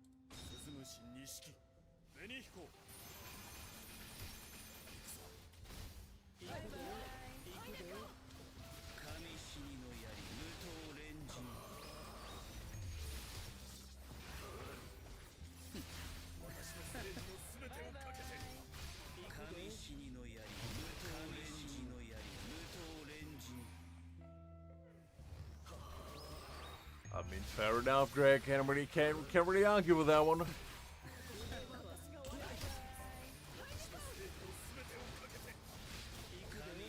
Good timing.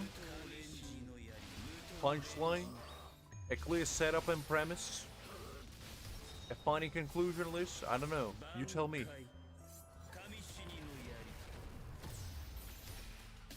A well-timed scream.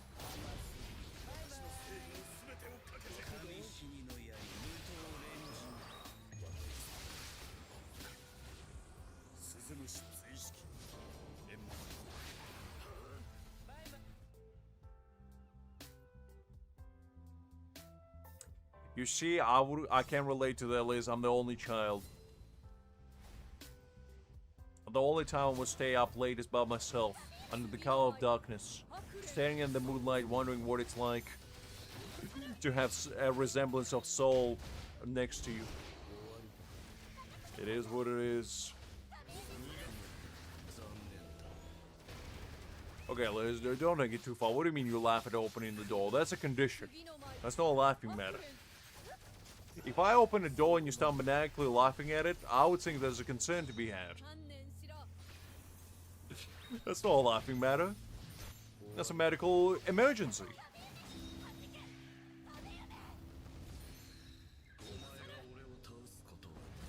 I appreciate that, Greg. I appreciate that.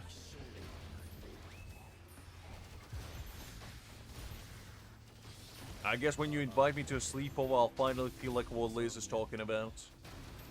I'm gonna keep opening the doors, and you're gonna keep laughing at them, and we're gonna have such a good time because it's clearly what Liz portrays as the funniest thing ever. And I just want to experience it, Greg. I want you to open the door and for me to feel joy for once in my life.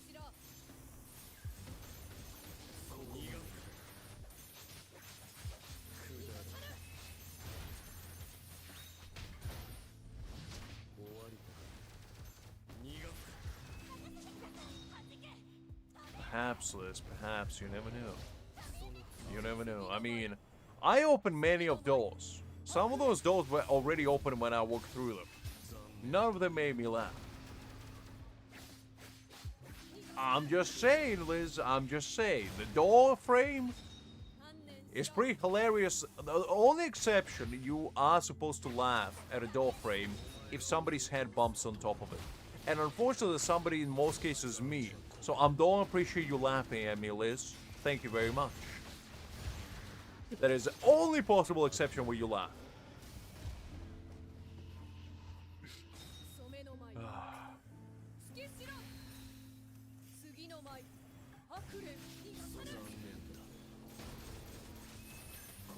Well, I'm ahead of you by 2 steps, Liz.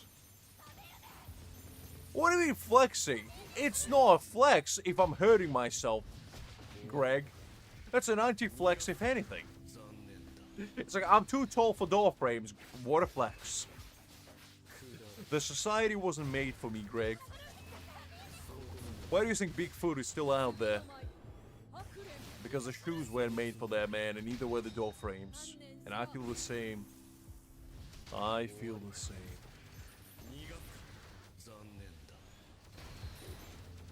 Exactly, Greg, exactly. How do you think Shaq feels? The man sees a door frame and gets like Nam flashbacks. Like, no. No! Not again! No! It's like crawling down through them, like in Sesame Street.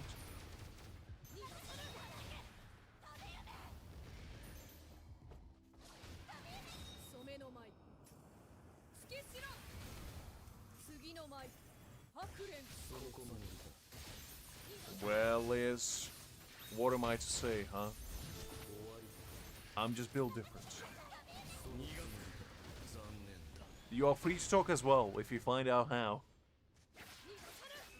Liz just pops out of the corner. Anyway, as I was saying, the door frames. Oh, Jesus Christ!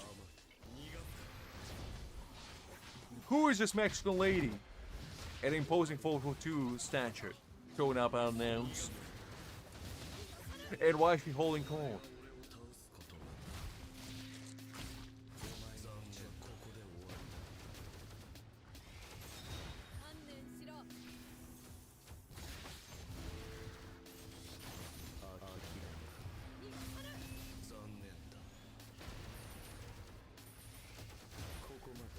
That's fine, Liz. That's fine. Are you doing anything exciting?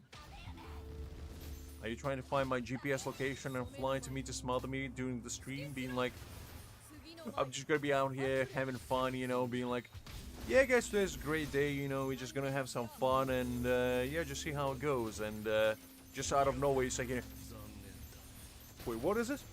Oh, who are you? Just, no, no! Help me! I get attacked! Wait, 4'2" lady, no! She's putting God in my head! And that's the last time you hear of me. Never to be seen again. Just how it be. Just how it be.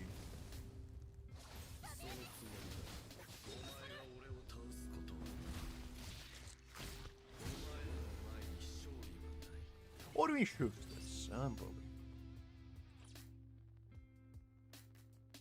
Well, exactly. I'm too privy to your plans, Liz. You can get a 1 step ahead of me. I'm 3 steps ahead of you. Just from the mere physical circumstance of my 1 step is 3 of yours. Just how it be. I didn't make the rules. Mother Nature did. I just enforce them.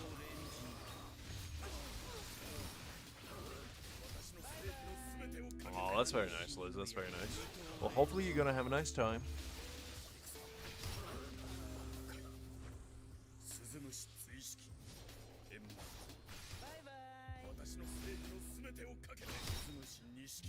I never said you were, Liz. Let the record show I never said you were.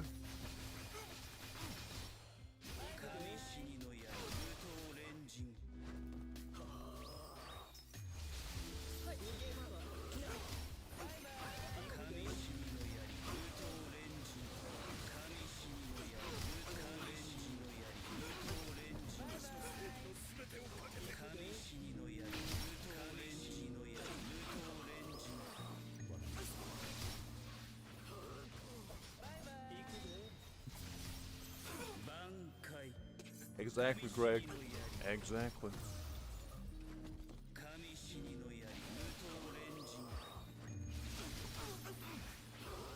Look, Liz, I'm just saying, it's just the way nature decided things. It's not my fault. It's not my fault.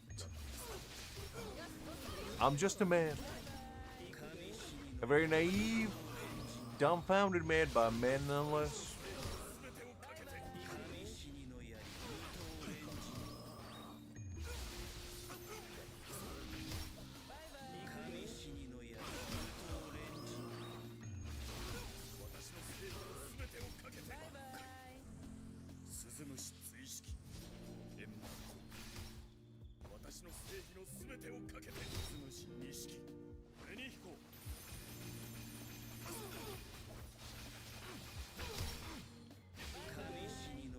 How small of a step are we talking about? Do I need to walk on my tippy toes? Like a little ballerina?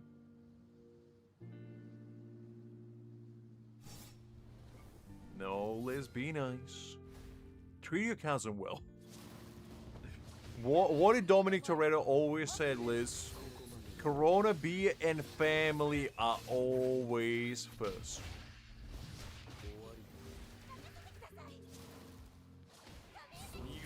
Am I right or am I right, Greg? Back me up on this.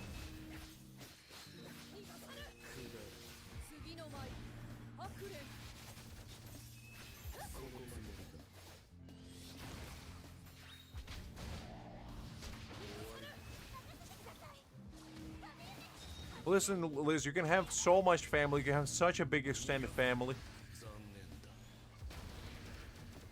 Good, Greg, keep it that way.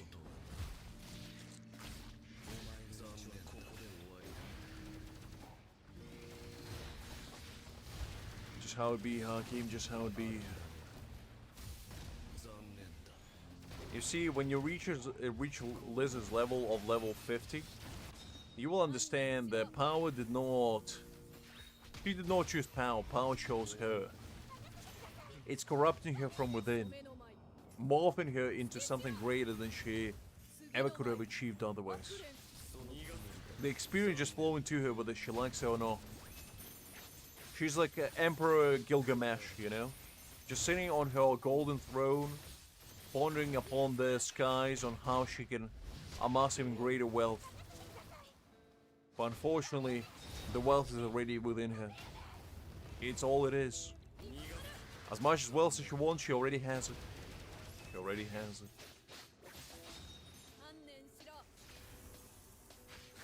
That's fine, Greg, that's fine. Don't worry about it.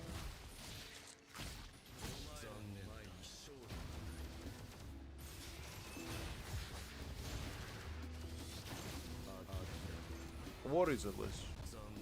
What would you like to say?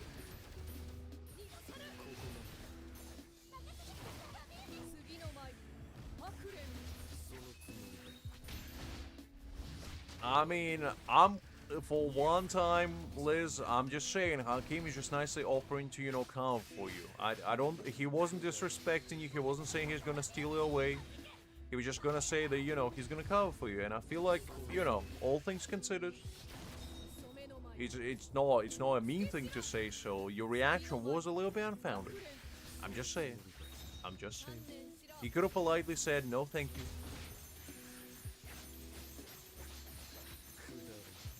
I'm just saying.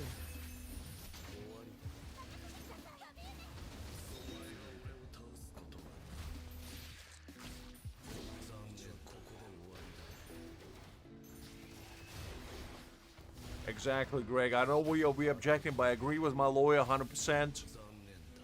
Greg, what are we objecting? Do you know? You don't? That's alright, that's alright. We object nonetheless.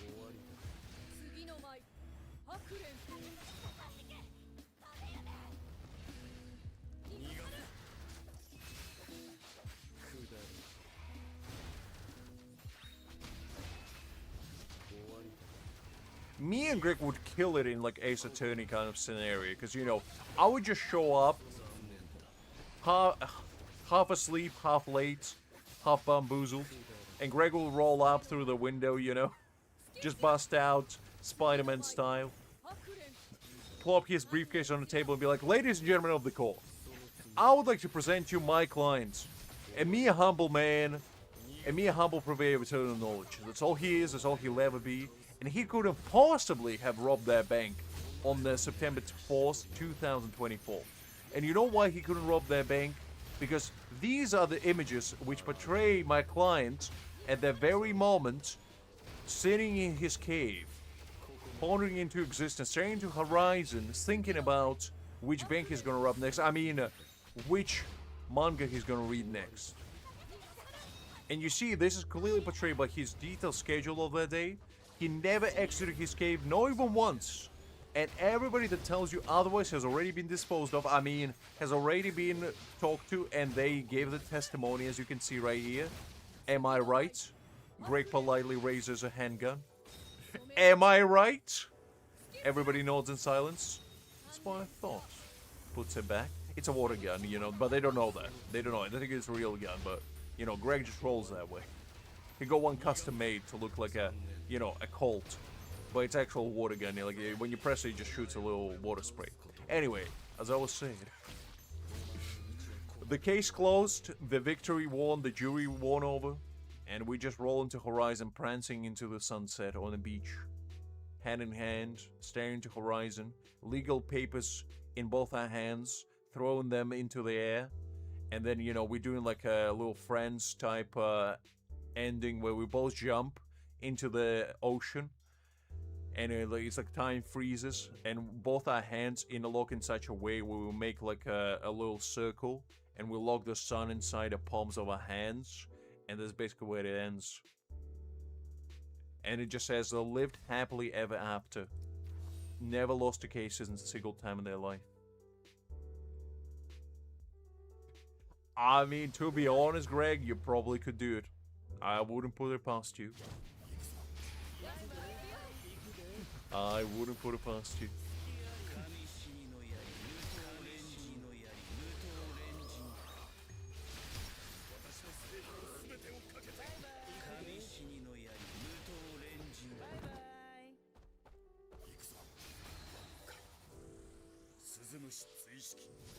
Exactly, listen, don't you ever forget it.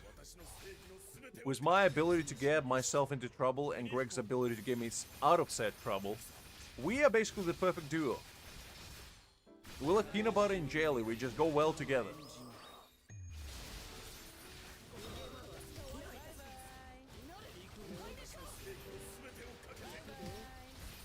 Look, Liz, you just gotta find your own Greg. You know? Like, you can ask Sadvik to be your sidekick, but I'm just saying. A bromance is something you can never force. It's something you can only achieve through years upon years of very meticulous messing up and cleaning up after each other. It's a very meticulous process and takes years, sometimes centuries, sometimes even eons to achieve.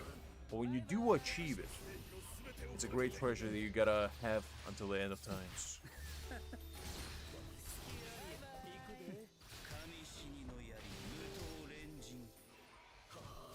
And you see, that's exactly why Greg is my lawyer, because a man forgets everything he says as soon as he says it. And without one brain cell combined, we just make a great duo. Just great duo. We say things and then we forget about them. And when somebody's asking us what we said, we just like, excuse me? What do you mean I said something?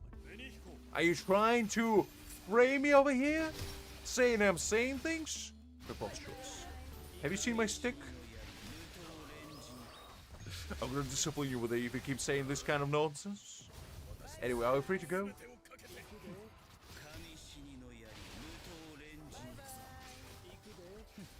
Greg, it was established a long time ago that Liz has a harem, okay? It's a canon by this point. We don't know how big said harem is. It could be 0 for all we know, but it's a harem nonetheless. You might have only air within said harem, but let me tell you, it's a glorious harem. She's living that protagonist lifestyle to the T. To the T, I tell you. Indeed, Greg. Indeed. And that's why you're my lawyer, Greg. That is why you're my lawyer.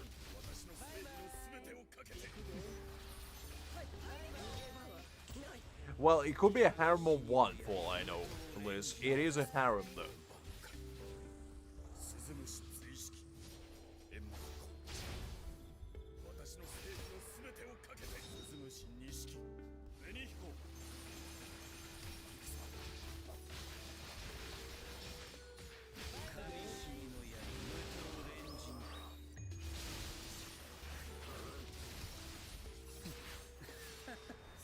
Listen, Liz, craziest things have happened.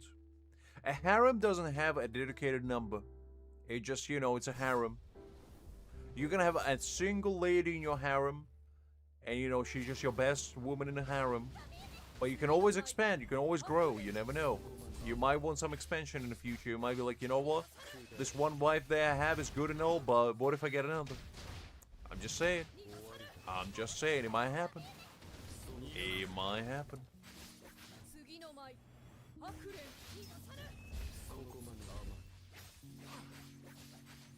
Look, Liz, I'm just including all the fictional characters that you include in your harem. Because if we're talking about real people, fair enough. But if we're talking fictional, I mean, your harem is as big as the universe itself. Who you know have in there is a better question than who you have.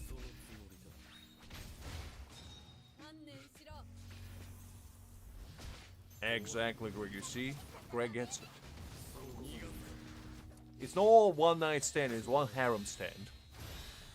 Where one lady just makes a final stand.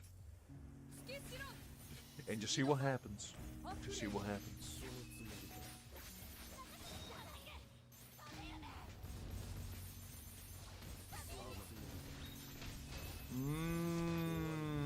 I see, Greg, that's fascinating. That's a very peculiar friend. I bet he made annotations and everything. The man went full CSI mode to explain you why you should watch it and why it's the greatest anime ever. I see, I see.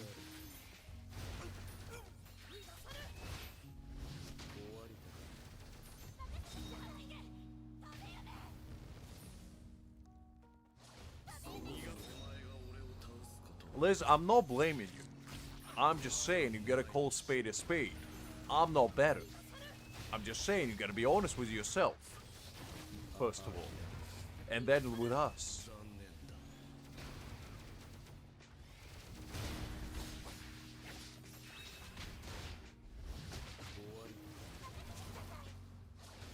I mean, listen, Greg, when a man is that passionate about a subject, all you can do is just listen up and pay attention. I get that. I get that.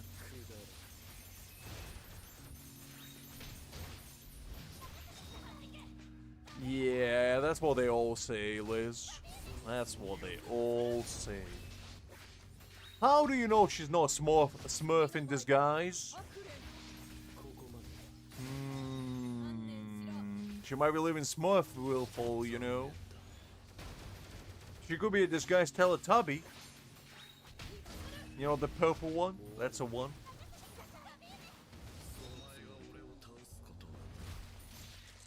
She could be a very tallly oversized hedgehog that's pretend to be human.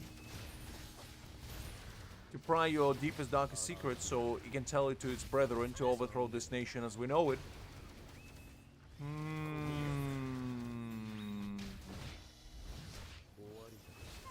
Listen, Greg, I'm just saying. If your wife has a TV inside her stomach, there's a problem. There's a problem. I'm not implying anything, I'm just saying. If you have a television, telecommunicated device inside your stomach, there's a bigger problem at hand.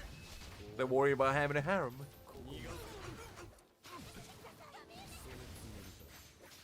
Listen, Liz. We are all mere figments of your imagination. None of this is real. This is just a fever dream that you've been having for the past 5 years. Just how it is. Just how it is.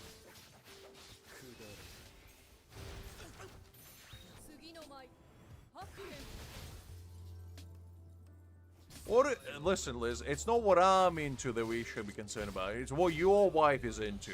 And what you subvertly are into as well. Because you know what they say, happy wife, happy life. If your wife wants to have a television communication device inside her stomach, so be it. So be it. No shame in getting married to a Teletubby, I'm just saying. If it makes you happy, so be it.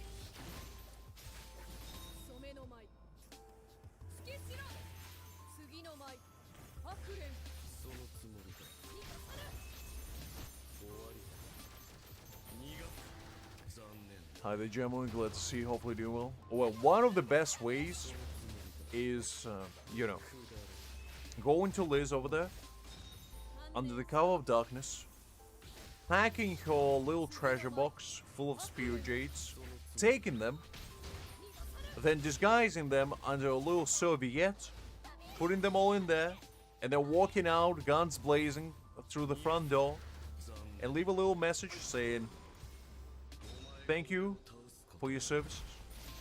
Postscriptum. The rug is kind of dirty. Please clean it up." Then leave that note on the table side. Go out. Spend all those spirit jades the same moment you acquire them. And then redo it all over again the next day. If you want the real answer though, do the events. Do the events. And that's the best way of getting them. It's a big treasure box, you can't miss it. It's on the first floor, Jamoy. You can see it right there. It's a big glowing yellow box. Liz doesn't know how to hide her treasures. She displays it right in the middle of the living room. I told her to hide it, she never listens. She never listens. She says that what am I too afraid of? Who would dare to step into my domain? Now I keep saying, Liz, somebody's gonna do it one day. Somebody's gonna do it, and she never listens.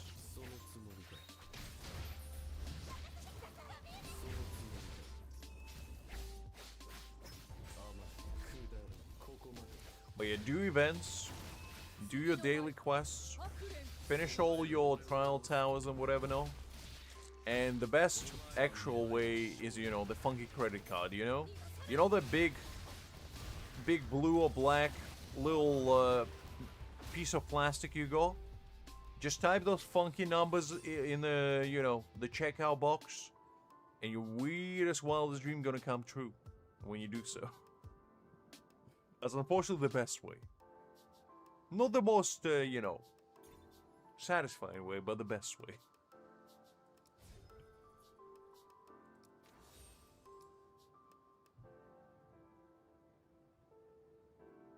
Listen, I gave the answer. What do you mean, Liz?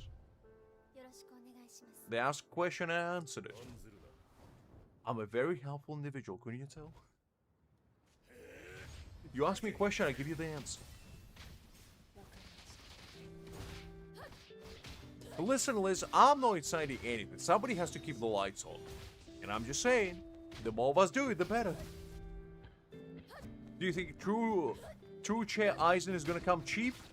They're gonna bribe Shueisha at least 3 times to make them happen, Liz. And somebody's gonna pay for those bribes. You know, Kuba's looking for the new super yacht, and somebody's gonna pay for it.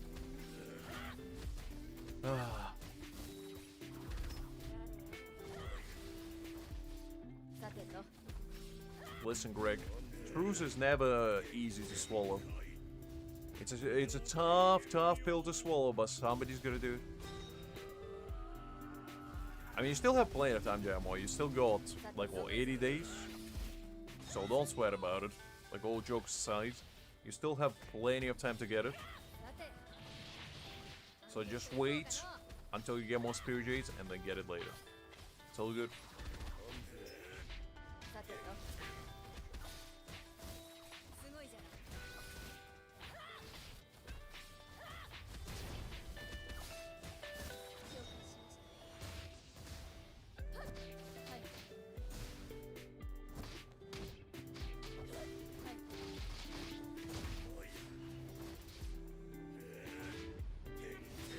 I mean, you're not wrong, Greg.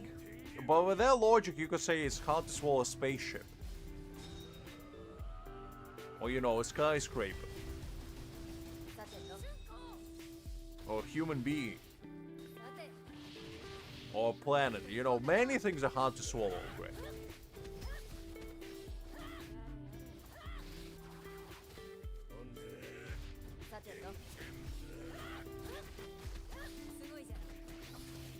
Listen, Liz. From one deep-seated creature to another. What are you talking about? The last time I checked, you had beef for Aizen. What does that make you, huh?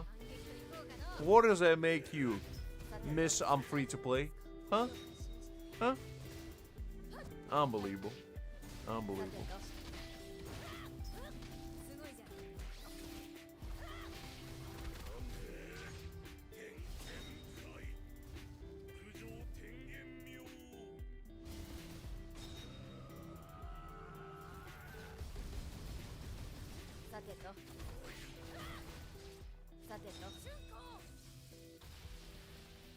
You spend all the coins, Liz. All the coins you have, you spend them all.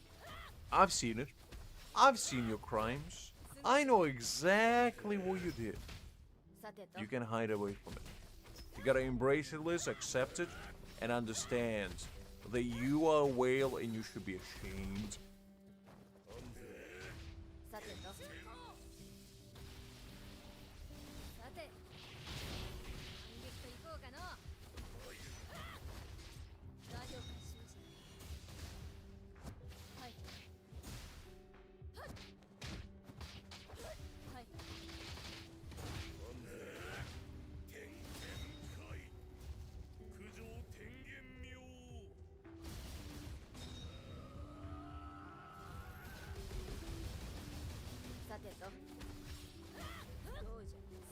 Well, somebody's got to keep the ocean afloat, Greg. Might as well be me.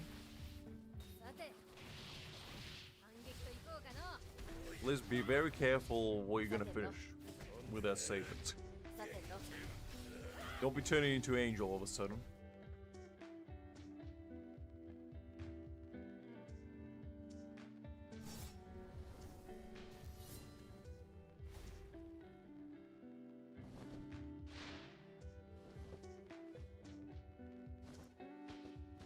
B4 True Shikage is pretty good generally.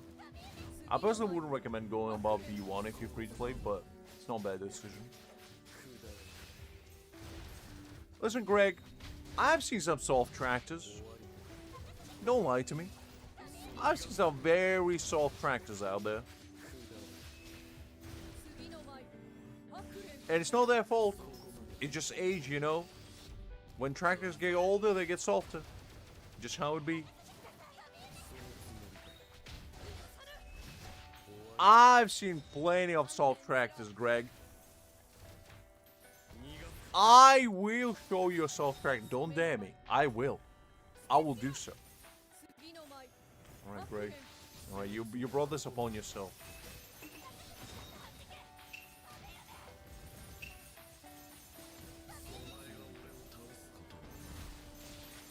Alright, Greg, are you ready? Are you ready to understand the errors of your way and recognize that you are wrong and the soft tractors are real? Brace yourself because you're not ready for this. Alright, Greg. There's a soft tractor right there. You see this? You see this tractor right here, Greg? You see this? It's as soft. It's as soft as it gets. You see the smiley face? It's laughing at you, Greg, and your hubris for disrespecting the softness.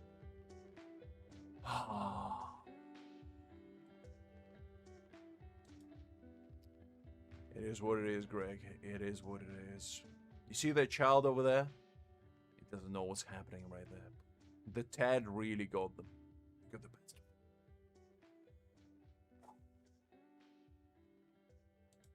What else was softless? Don't challenge me on proving something is softless. I prove Greg wrong, I prove you wrong.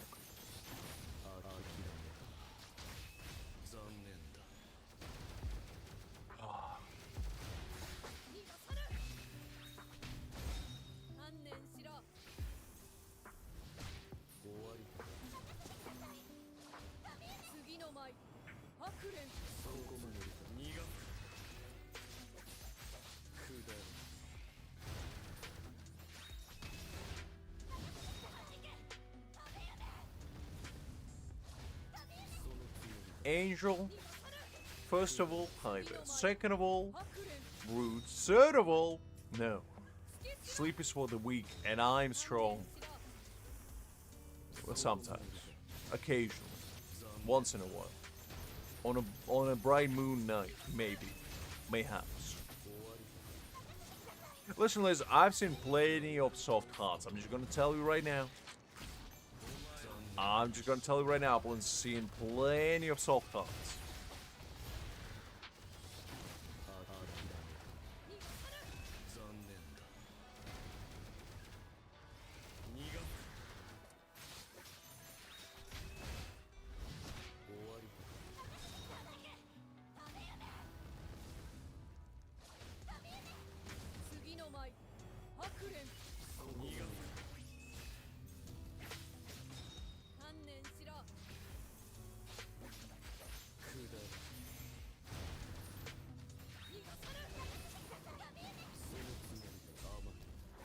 How do we get to the softness? But you know what? Discovering how soft things are. You know what? Let's go on. What else is soft? Tell me. Tell us. Tell the world. Tell the universe itself. Scream it from your lungs. On your rooftop. Well, that's just a fact, Liz. You can't be saying that because everybody knows that. That's not a very fun fact. A fun fact is something nobody knows about. Everybody knows that I got moosh for brains. That's nothing new. Golly. Let's try.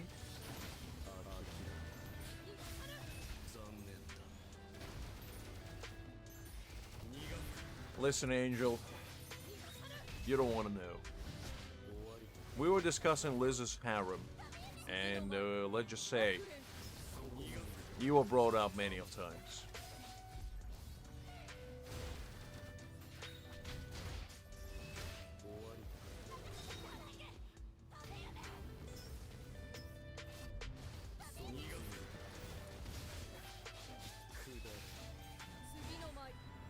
I mean, you're not wrong, Liz, but I just don't understand how is this relevant to the conversation at hand. Everybody knows that. This is not a new fact. I wear it as a badge of honor.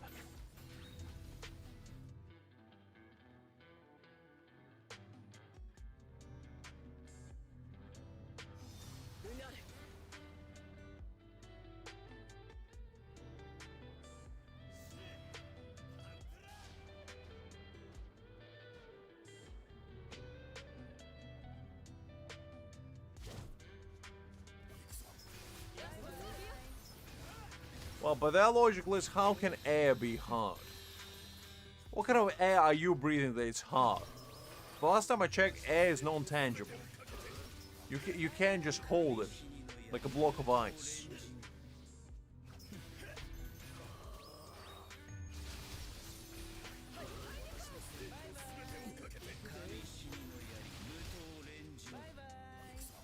So whose brain is hard over here, huh?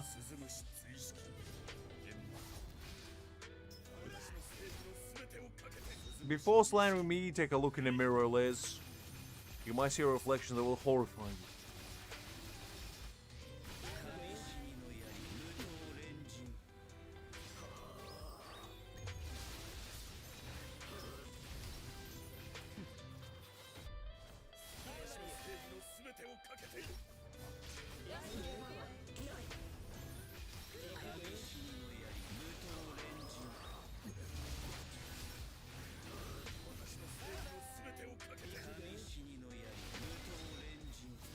Listen, Liz, that's a weak attitude. I never cried a single time when I cut an onion. Do you know why? Because I pretend there's just water vapors coming out of my eye sockets. I never say it's tears. Whenever somebody asks Lux, what is that water coming out of your eyes? And I just say, I just excrete the excess water from my eyelids. Thank you very much.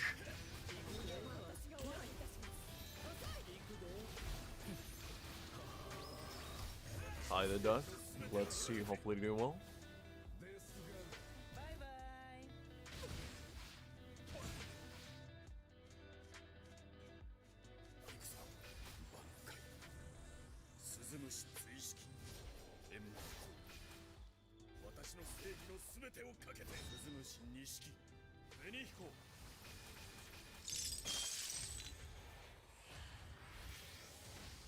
Listen, Liz, I just assumed. What can I say?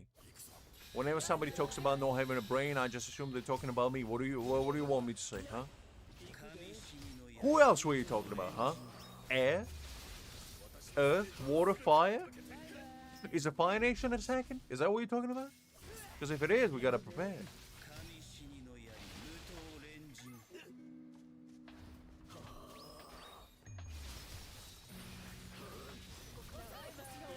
I mean, I'm gonna be honest with you guys. I feel like this brain thing is too overrated. I mean, I'm gonna be honest with you. I mean, I survived with that one for 26 years and still going strong. Still going strong.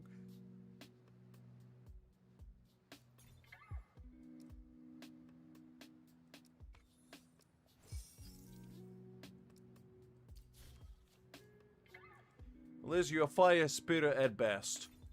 At best. The only thing you can bend is your knees.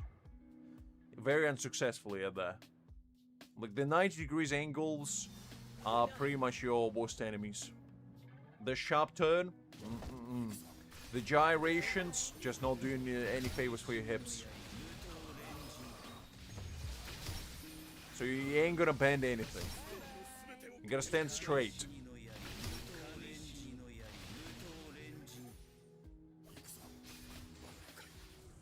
30-degree angle at best. At best.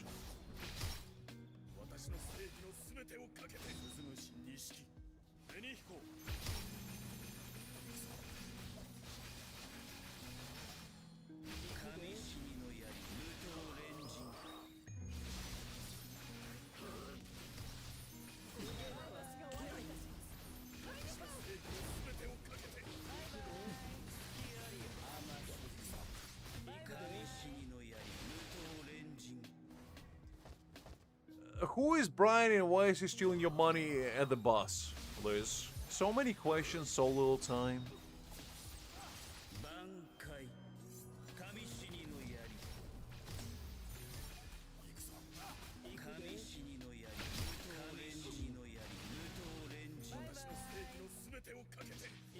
I feel like Liz got infiltrated by CIA and they basically just typing messages through her phone.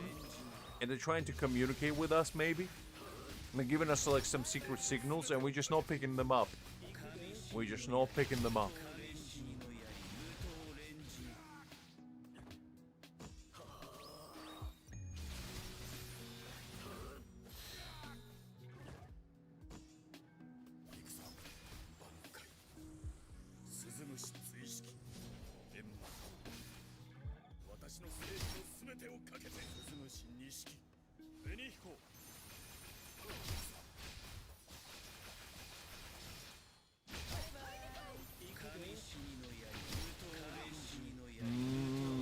I don't know, Liz, I don't know. I just have my suspicions, is all I'm gonna say. I'm not saying you is not you, but what if you is not you? But you is you when you know you. And when you is you, you know you. When you're hungry. Get Kit Kat. Or Snickers, or whatever it was.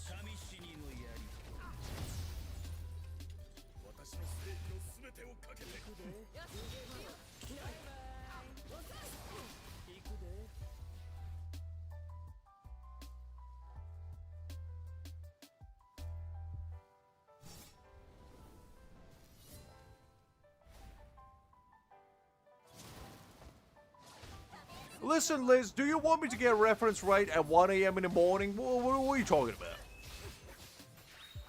Listen, I said Snickers afterwards. What do you want me to do? Do you think I remember my chocolate bars? No. No.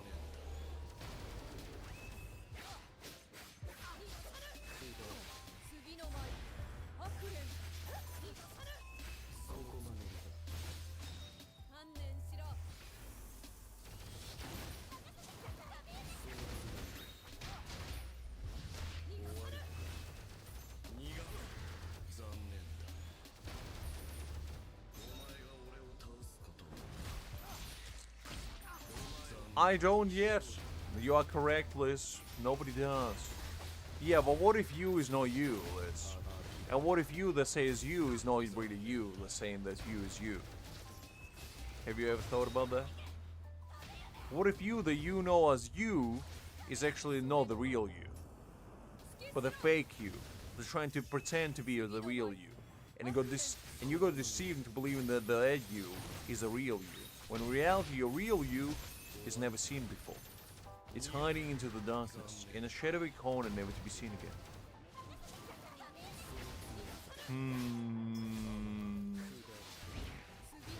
I don't know, Liz, I don't know. We did have the once upon a time imposter impersonating you, so I'm just saying, I'm being vigilant. I'm being careful. And I'm just trying to make sure that you say who you are is. And you is you. And if you are no you, you gotta have your Snickers. Because you are hungry. And as we all know, Snickers sells everything. Especially hunger.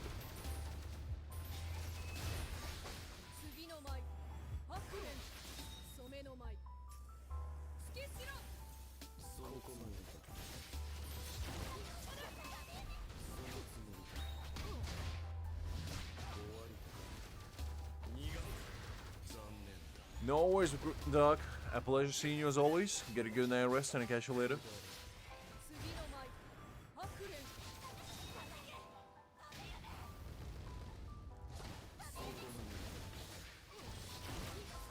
I do say Snickers, no? I mean, I might be mispronouncing it, I don't know. I'm no chocolate bar connoisseur. Even though we invented them, I have no idea.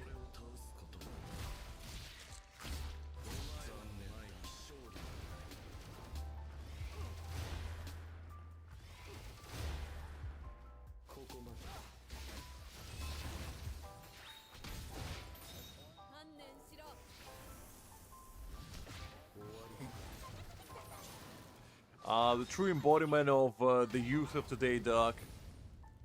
Respect that, respect that.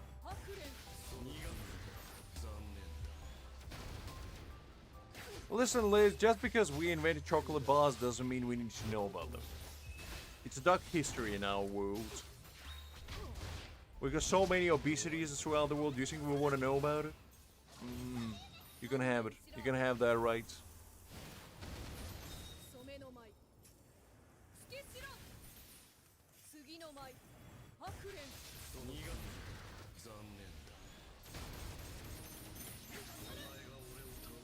I mean, to be honest, you gotta have it to lose it, Greg.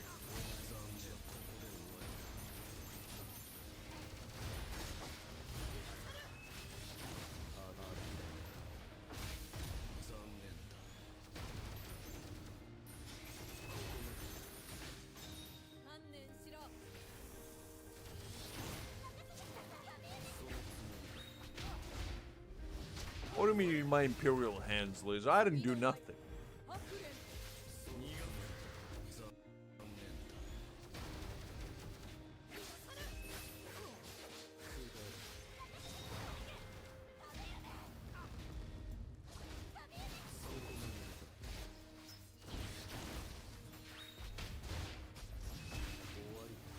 Doc, she's on to you. She's challenging your authority. I don't know who licks or kicks is, but they sound like fine gentlemen if I do say so myself, and I do say so myself, I do dare say so.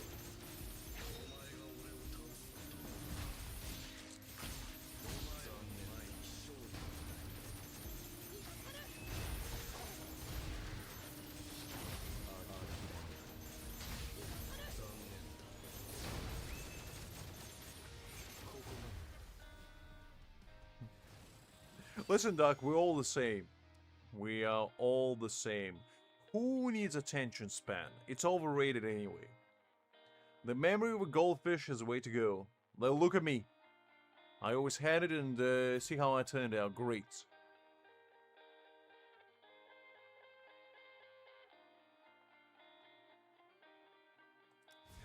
Exactly, Greg. We don't talk about those guys. They're stain on my pristine reputation.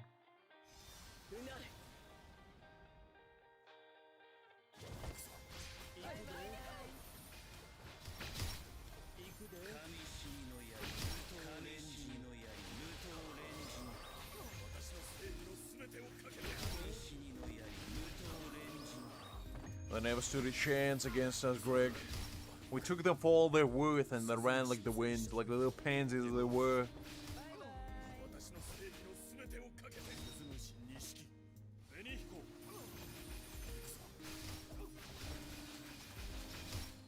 I don't know if Lux is streaming, Liz. I don't know. You need to ask Mr. Lux about that. He might not be able to corroborate that. Depending on the, you know, where I need to be in court tomorrow, I wasn't here. You know? Or maybe I was, depending on the, you know, the way we're gonna spin the story. Just really depends.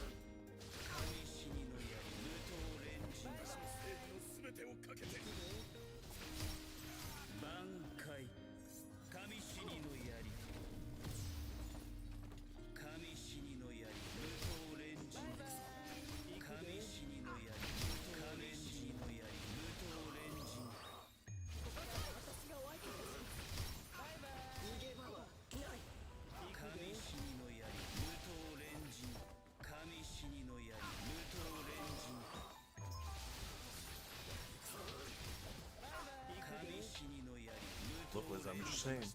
I'm just saying. I just noticed that we've been live already for 11 hours. Golly.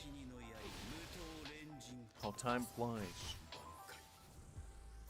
When you're losing your mind at 2 a.m. in the morning.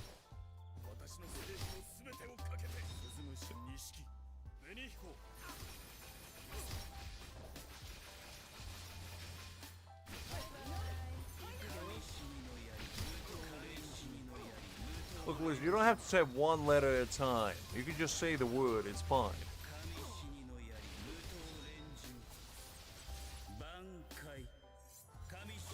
Okay, let's stop XP farming. Golly, I know you do.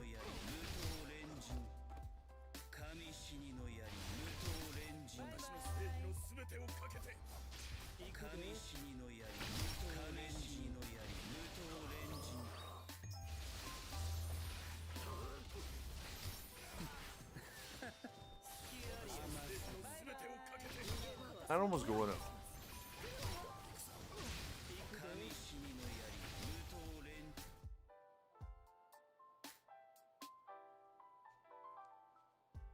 What do you mean you're in need of arm? Why do you need arms?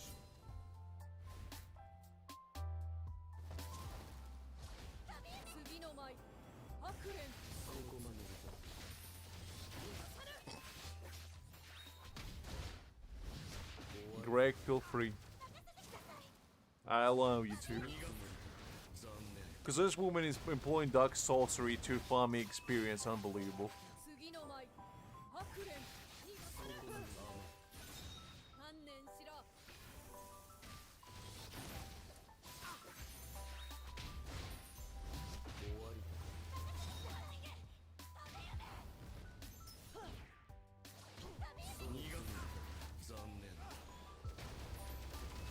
Liz, do you really think I'm reading all this chat one letter at a time? Because if you think so, you'll be 100% gosh dang correct.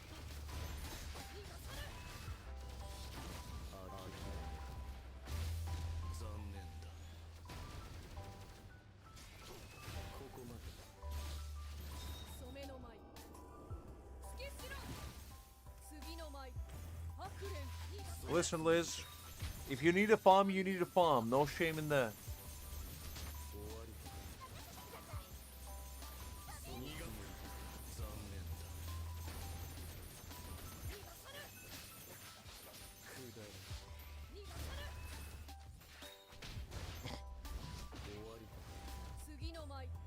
I mean, don't we all, Greg? Sometimes you gotta do what you gotta do, you know? I just life for it.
It's fine, Gray. I will be rounding up soon enough as well, because it's already 2:30.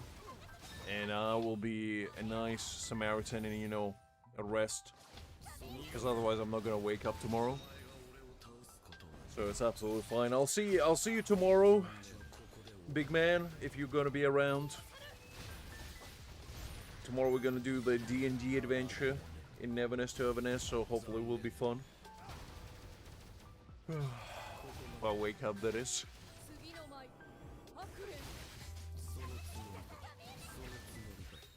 We'll see. No worries, Greg.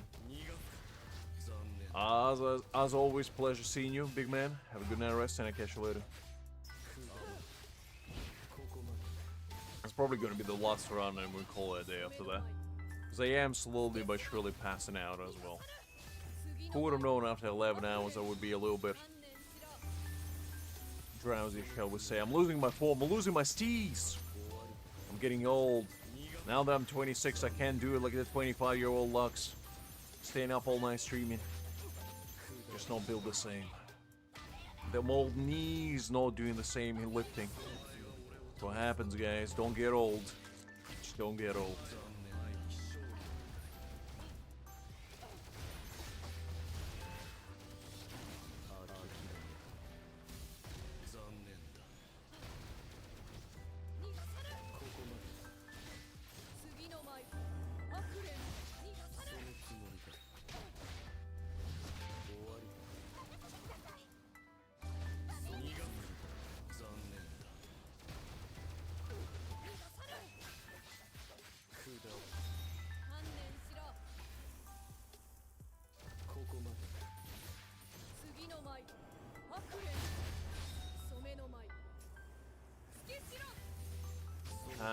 Perhaps, you never knew. You never knew.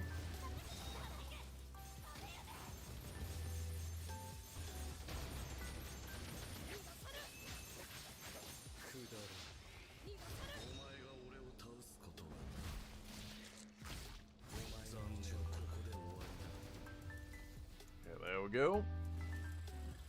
And I think at this, we're probably gonna call it a day, because it's already kind of late for yours truly, and since I will be streaming again today or tomorrow, I don't know, depending on how you see it, I guess.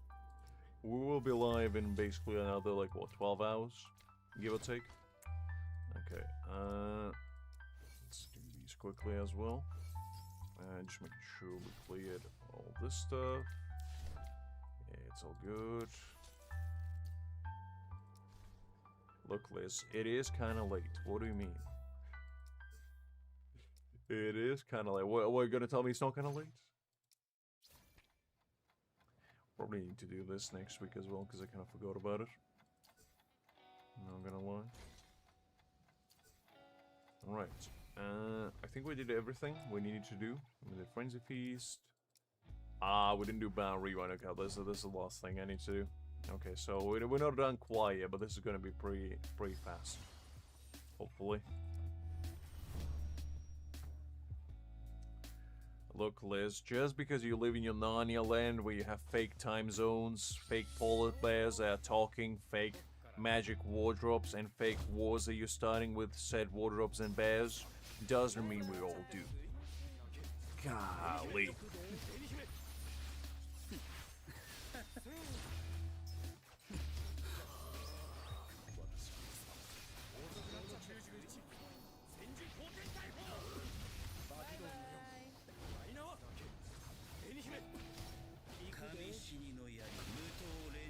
You didn't say you wanted to do with me, Liz. What do you mean?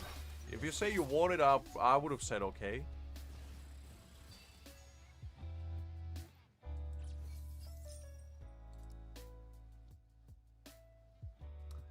Well, I just wanted to make sure that you didn't have any sus intentions, Liz. You said, okay, and I quote, you said that you were going to reallocate all my spirit jades to your possession. And you telling me there wasn't a sus activity? Unbelievable, this woman. She's playing wolf in sheep's clothing over here. Pretending she wants to battle rewind with me while robbing me blind. I know your schemes. I don't know, Liz. There's always a little truth behind every joke. I don't know.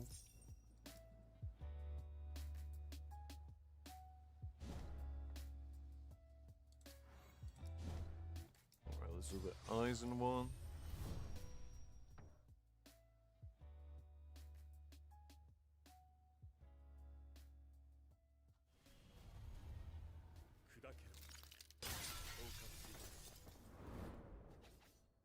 Yes, Liz, because you want to make your intentions known. You wanna, ensure that I feel fear down deep into my boots. And I shaken them like nobody's business.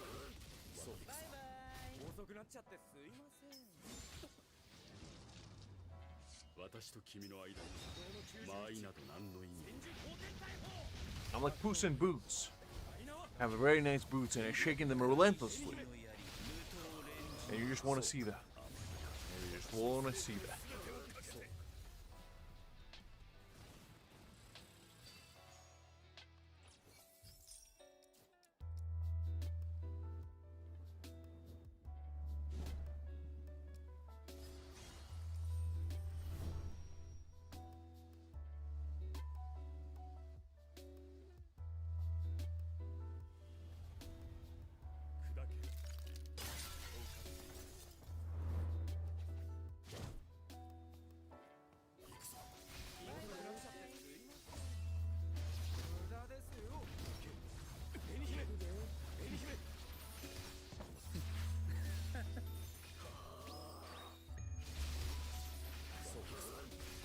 Mexican Chivo. Wow, Liz, wow. What a way to describe yourself. Alright, you know what? Can we argue with that? Fair enough. Now remember, you said it, not me. So you can't blame me for laughing. Alright, that being out of the way, I think we're probably gonna call it a day. Yeah. We got 2 more of these to run, I guess. We could do that. And then we will be calling it a day.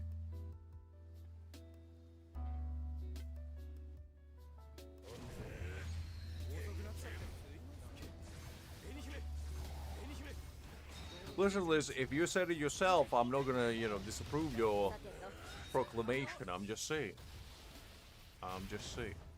I wouldn't have said it that way, but you have. So that's your burden to carry.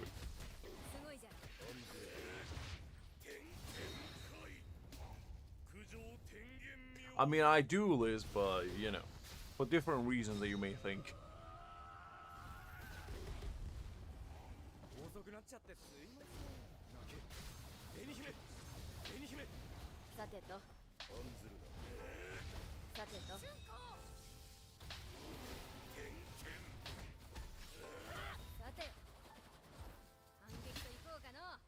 Alright, let's see. Did we get anything exciting to finish the stream on a high note? Perhaps? Let's see. That's for me to decide and for you to find out, Liz. Okay, we got this one, which we might roll right now. Like, let's do a quick, nice roll, and just see what happens.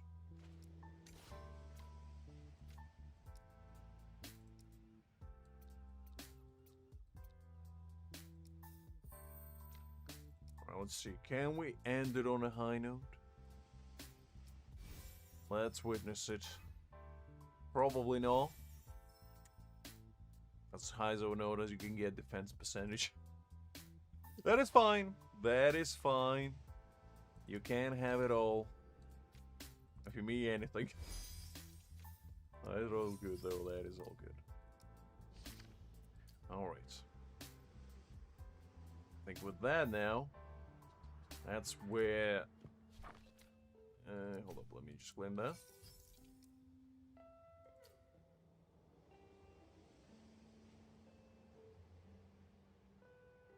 I don't know what drawing you're talking about, Liz.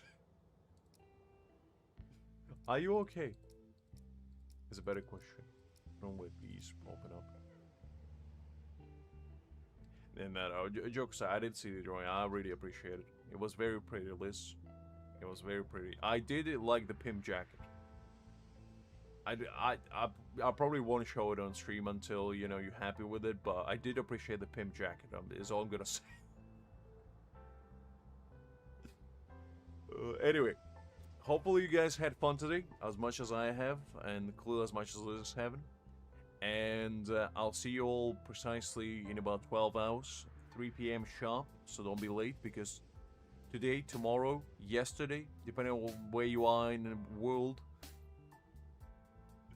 is we're gonna be going to Neverness to Everness and basically, you know, doing the D&D event and see how it goes.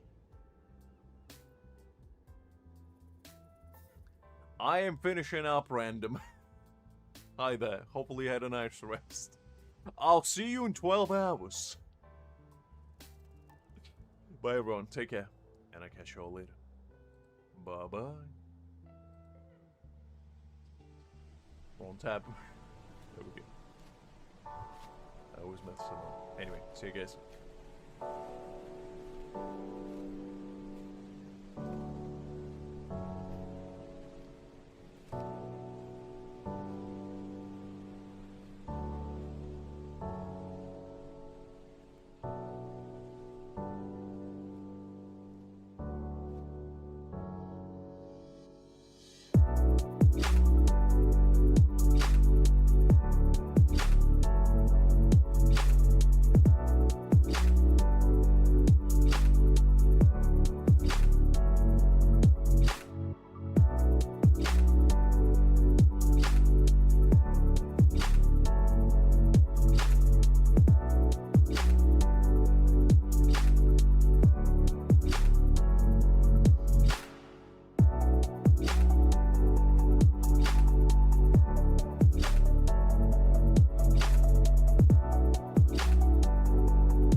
This woman here alone.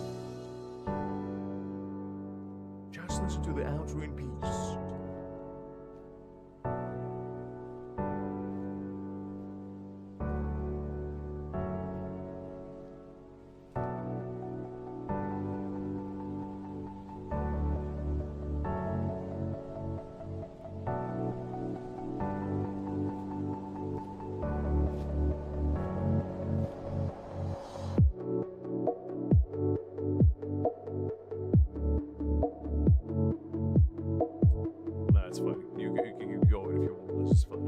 Just kidding. It's all good. It's all good. You do your thing, Liz. You do your thing.